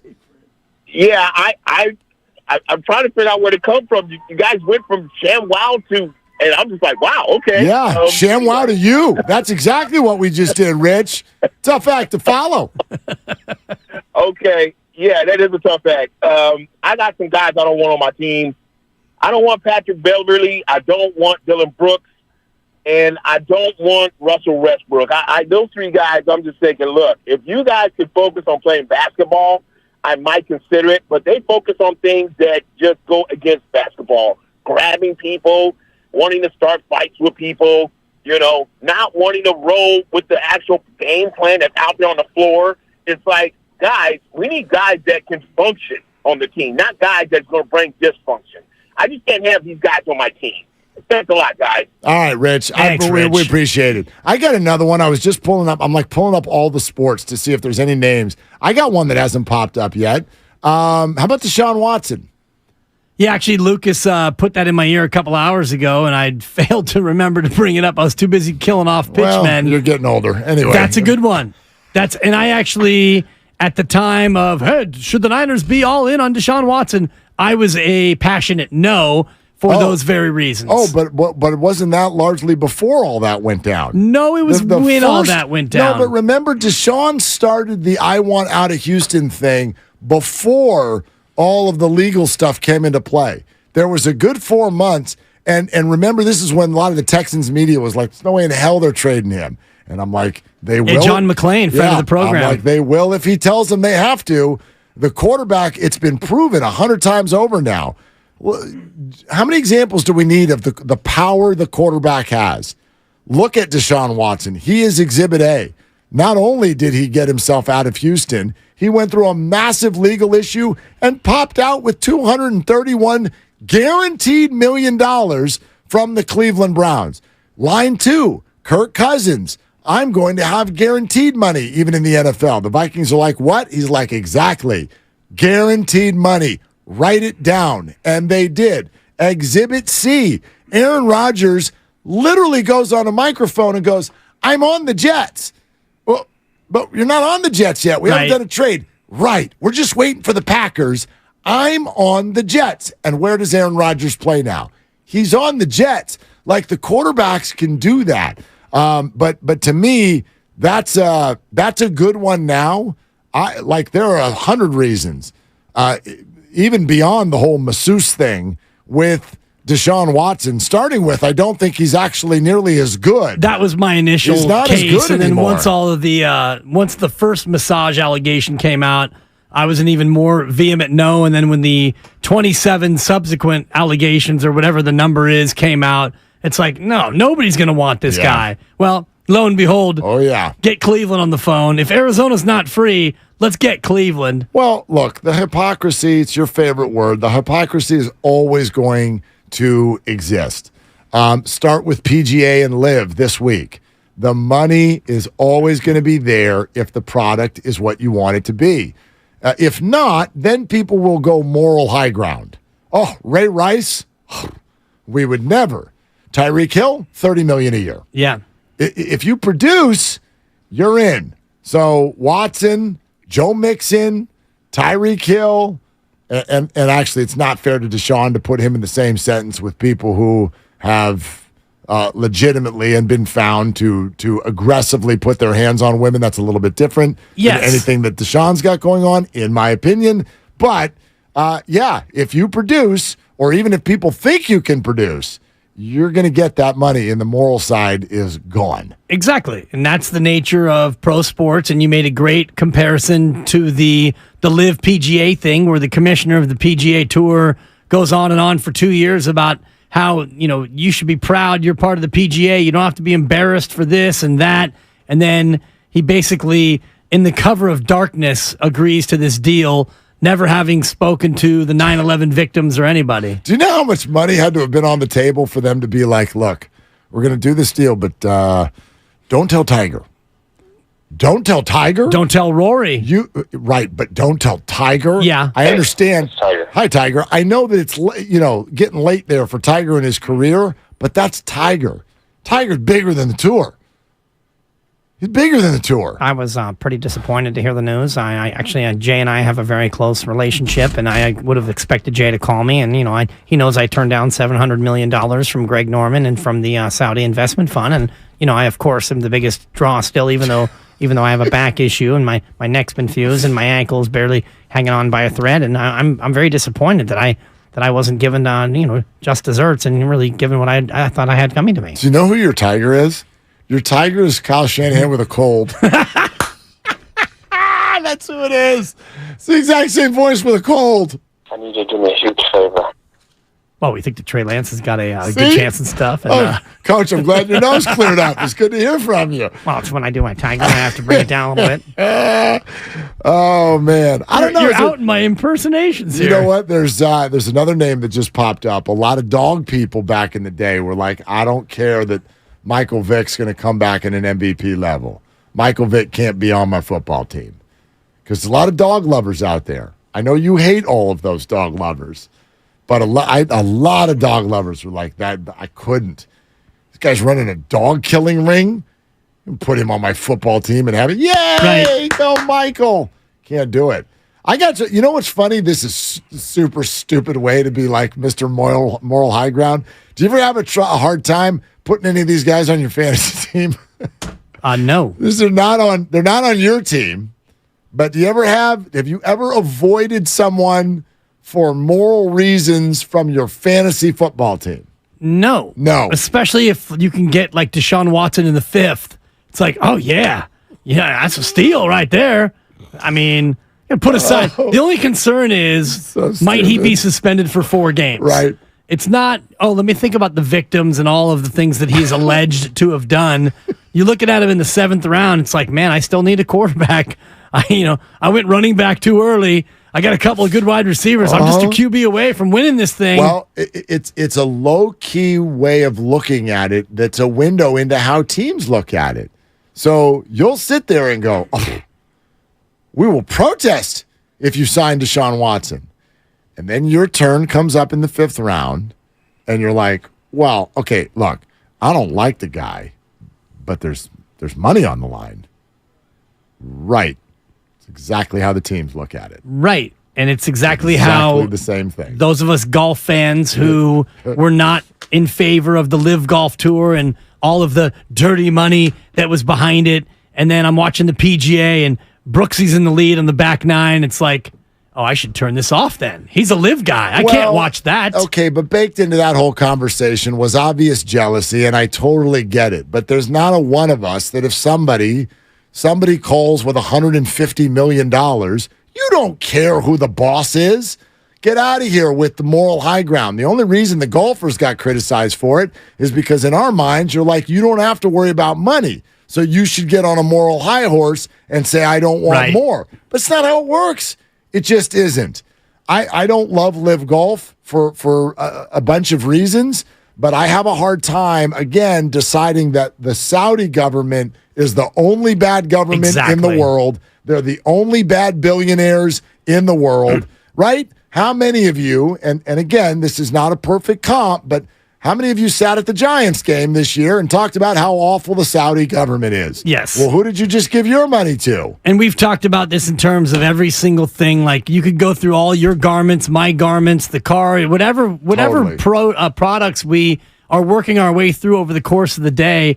Go ahead and figure out where that came from, how it was made, and then make the judgments therein. Sponsored by Chilton Auto Body. Got some more thoughts on the Giants and the quarterback situation as we viewed it yesterday out at OTAs. Time for your phone calls, 888-957-9570. This is Willard and Dibs. Have you been in a car accident? Chilton Auto Body has 15 convenient Bay Area locations to help restore your vehicle to pre-accident condition. Chilton Auto Body is also actively hiring for all positions. For more details, head to ChiltonAutoBody.com, the Bay Area's leader in collision repair. Hey, it's Willard for Evolve Training Center. I've been talking about it, the Bay Area's premier training center, because there's...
items only. Exclusions apply.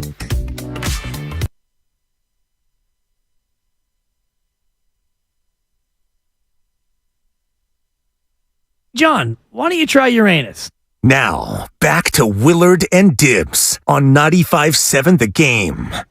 I'd say that's out of context, but No, it's actually not. right in It's context. It's not at all. We were talking planets, people. I feel like Grandy saves one for the end every day. That's just a nice little pow, like right in the right, yeah.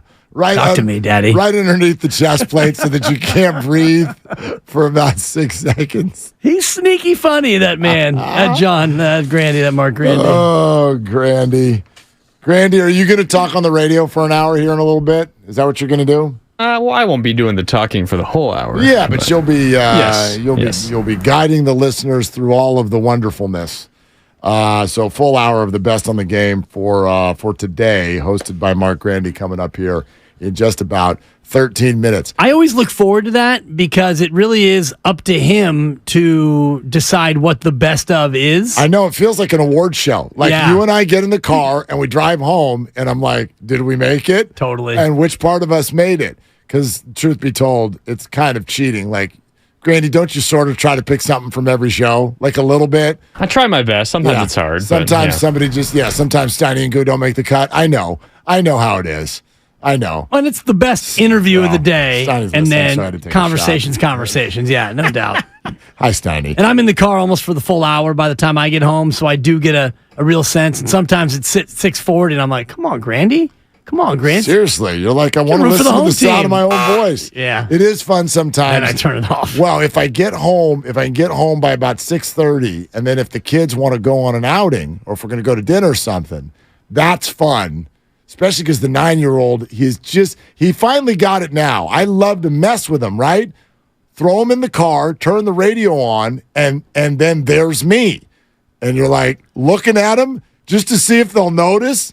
And then you try to do the thing with the 9-year-old, like, it's magic.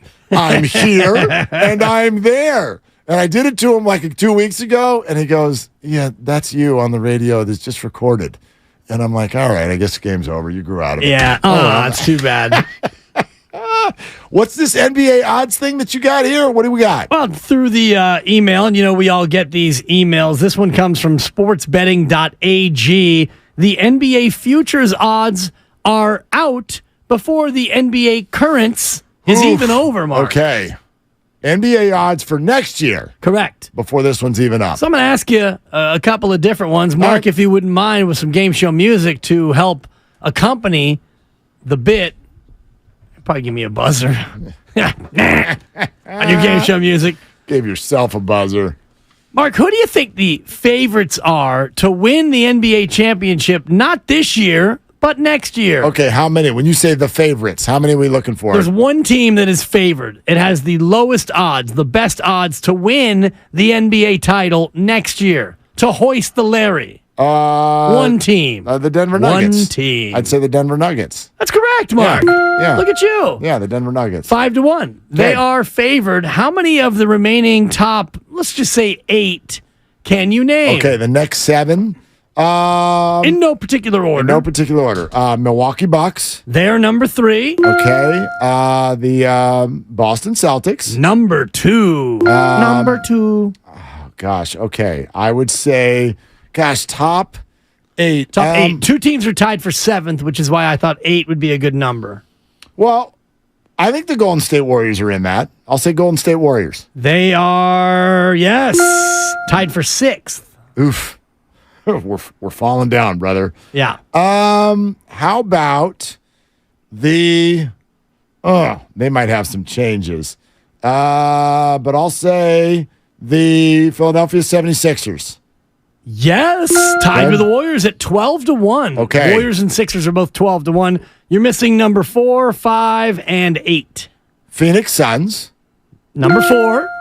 And so there's 2 more? Yeah, 2 more in the top 8. Well, because of the ridiculousness of the way this works, I'll say the Los Angeles Lakers. Number 8 at 14-1. Okay, so I'm missing one more. One team. One team. In the top 8. And look at all the candidates. This according to sportsbetting.ag, the odds for NBA championship in the next year. Isn't it fascinating that I have not yet mentioned one of the teams that's in the finals? Yeah. And they are a candidate to be this team. It is fascinating. I will say the candidates. Some would say it's adorable. Okay, hey, YouTube, help me out. Because to me, the candidates for this last spot, and I'll be really loose with candidate. The candidates are the Heat, the Knicks, the Cavs, the Clippers, the Kings, and the Mavericks. I would say those are my candidates. Did I just mention the team? Yes, you did. It's one of those 6 teams. Heat, Knicks, Cavs. Grizzlies, Kings, Clippers, and Mavericks. Yes, okay. I will say I will go with the Los Angeles Clippers. Dang it. Yeah, make it louder, Grandy. Make it feel. Make it hurt. Thank you. No, actually, it was a good guess because the Clippers are 9th at 16-1. Okay, who was the it? Dallas Mavericks. Dallas Mavericks. Yeah, I'm not surprised. 8-1, tied with Phoenix. Other teams that you mentioned, Miami 18-1. Yeah. Even though they are knocking on the door. Cleveland at 25, New York at 33, and those adorable little Sacramento's 33-1. Wow, that's going to be found to be offensive in Sacramento. That's going to be offensive. Memphis 18-1, tied with Miami. And again, these are futures odds. And the Fighting Wisemans. I mean, the Memphis back to Wiseman, 400-1. Yeah, this is James Wiseman. Thank you. I had to get it in there. Hope you get a ring there, James. I really do. I mean, the Sacramento Kings are twice the number of the Memphis Grizzlies, who literally we know are not going to have their best player for at least half the season. Right. It's wild, man. It's wild. The Warriors are 4th among Western teams. Okay. Dallas at 8-1, I thought, was the surprise. Wait, the Warriors are 4th? So among Western teams. Nuggets, Suns, and then who? The Lakers? Mavericks. Oh, Mavericks are ahead of the Warriors? Yeah. Suns and Mavericks are both 8-1. That's absurd. That's because Kyrie brought up LeBron's name and the Mavericks in the same sentence, but that's not happening. It's not happening. Lakers 14-1, Clippers 16-1. I thought that was a good guess. You know how to translate what Kyrie did this week, right? I want out. No. The translation, he's telling the Lakers, dude, do it.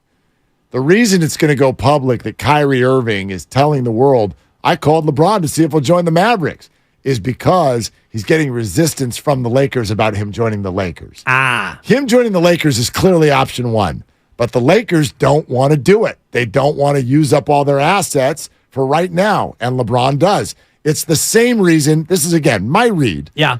The same reason LeBron floated retirement. What is their leverage? Their leverage is to say, give me Kyrie or I'll walk away. And the Lakers are going, we don't want to put all of our resources into Kyrie Irving. And so Kyrie, who wants that too, goes, well, I reached out to LeBron about him joining me here. How about that? How about that? So I think that's what's happening. I think Kyrie and LeBron both want Kyrie in LA. And Rob Pelinka finally has the leverage because a little bit. LeBron, if you want to, LeBron's got probably 2 more years in the association if he wants, 3 at the absolute most. So you want to give away one of those years over a contest, a certain kind of contest. Well, finally, I think that the Lakers brass will win this one. They can if they want to, but upsetting LeBron, you do that at your own risk. Yeah. So, man, there's going to be a lot to play out here this NBA offseason. Doesn't it feel like there's no obvious big moves, but that there are going to be a bunch? I think it's going to be some surprises. Yeah, if we ever get there. I mean, these NBA finals, I'm ready for this season to be over, frankly. When's game 4? Next week?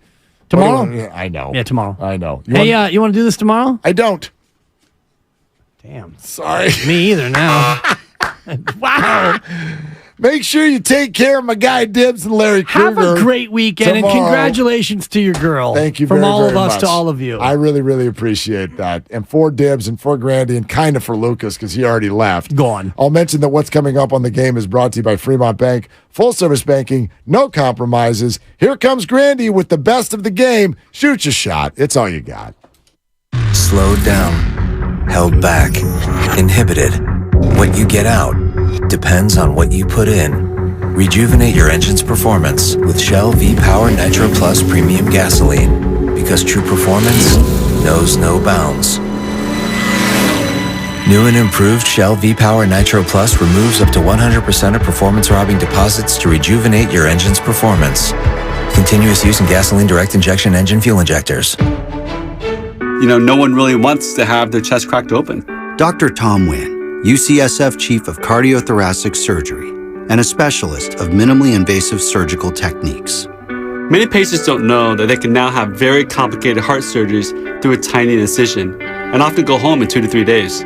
With a variety of new technologies, Dr. Wynn's team is able to successfully treat all kinds of cardiac patients. Age now is really only just a number. We're fixing people's hearts in their 70s, 80s, 90s, and 100-year-olds, right? It used to be scary, but it doesn't have to be. And studies have shown that minimally invasive surgeries decrease time in the ICU and accelerate recovery. My goal as a physician is to make patients feel better and get back to doing what they love doing, running, swimming, cycling, or spending time with family. I'd like to get you back to doing that as quickly as possible. And that's what's most important to me. That's why I do what I do. UCSF Health, redefining possible. You know, I cried when I stepped on the scale and I was weighing about 255, and I said, damn, how am I going to get into these suits? And I got into that suit and I said, boy, if I eat anything, a button's popping. And I almost cried. I almost shed some tears. Real life thug tears. However, soda came into my life. You get these weekly weigh-ins, right? And you start eating better. And in the first week, I'm like, wow, I'm under 250 for the first time in months. Then the next week, oh, wow, I'm under 245 for the first time in months.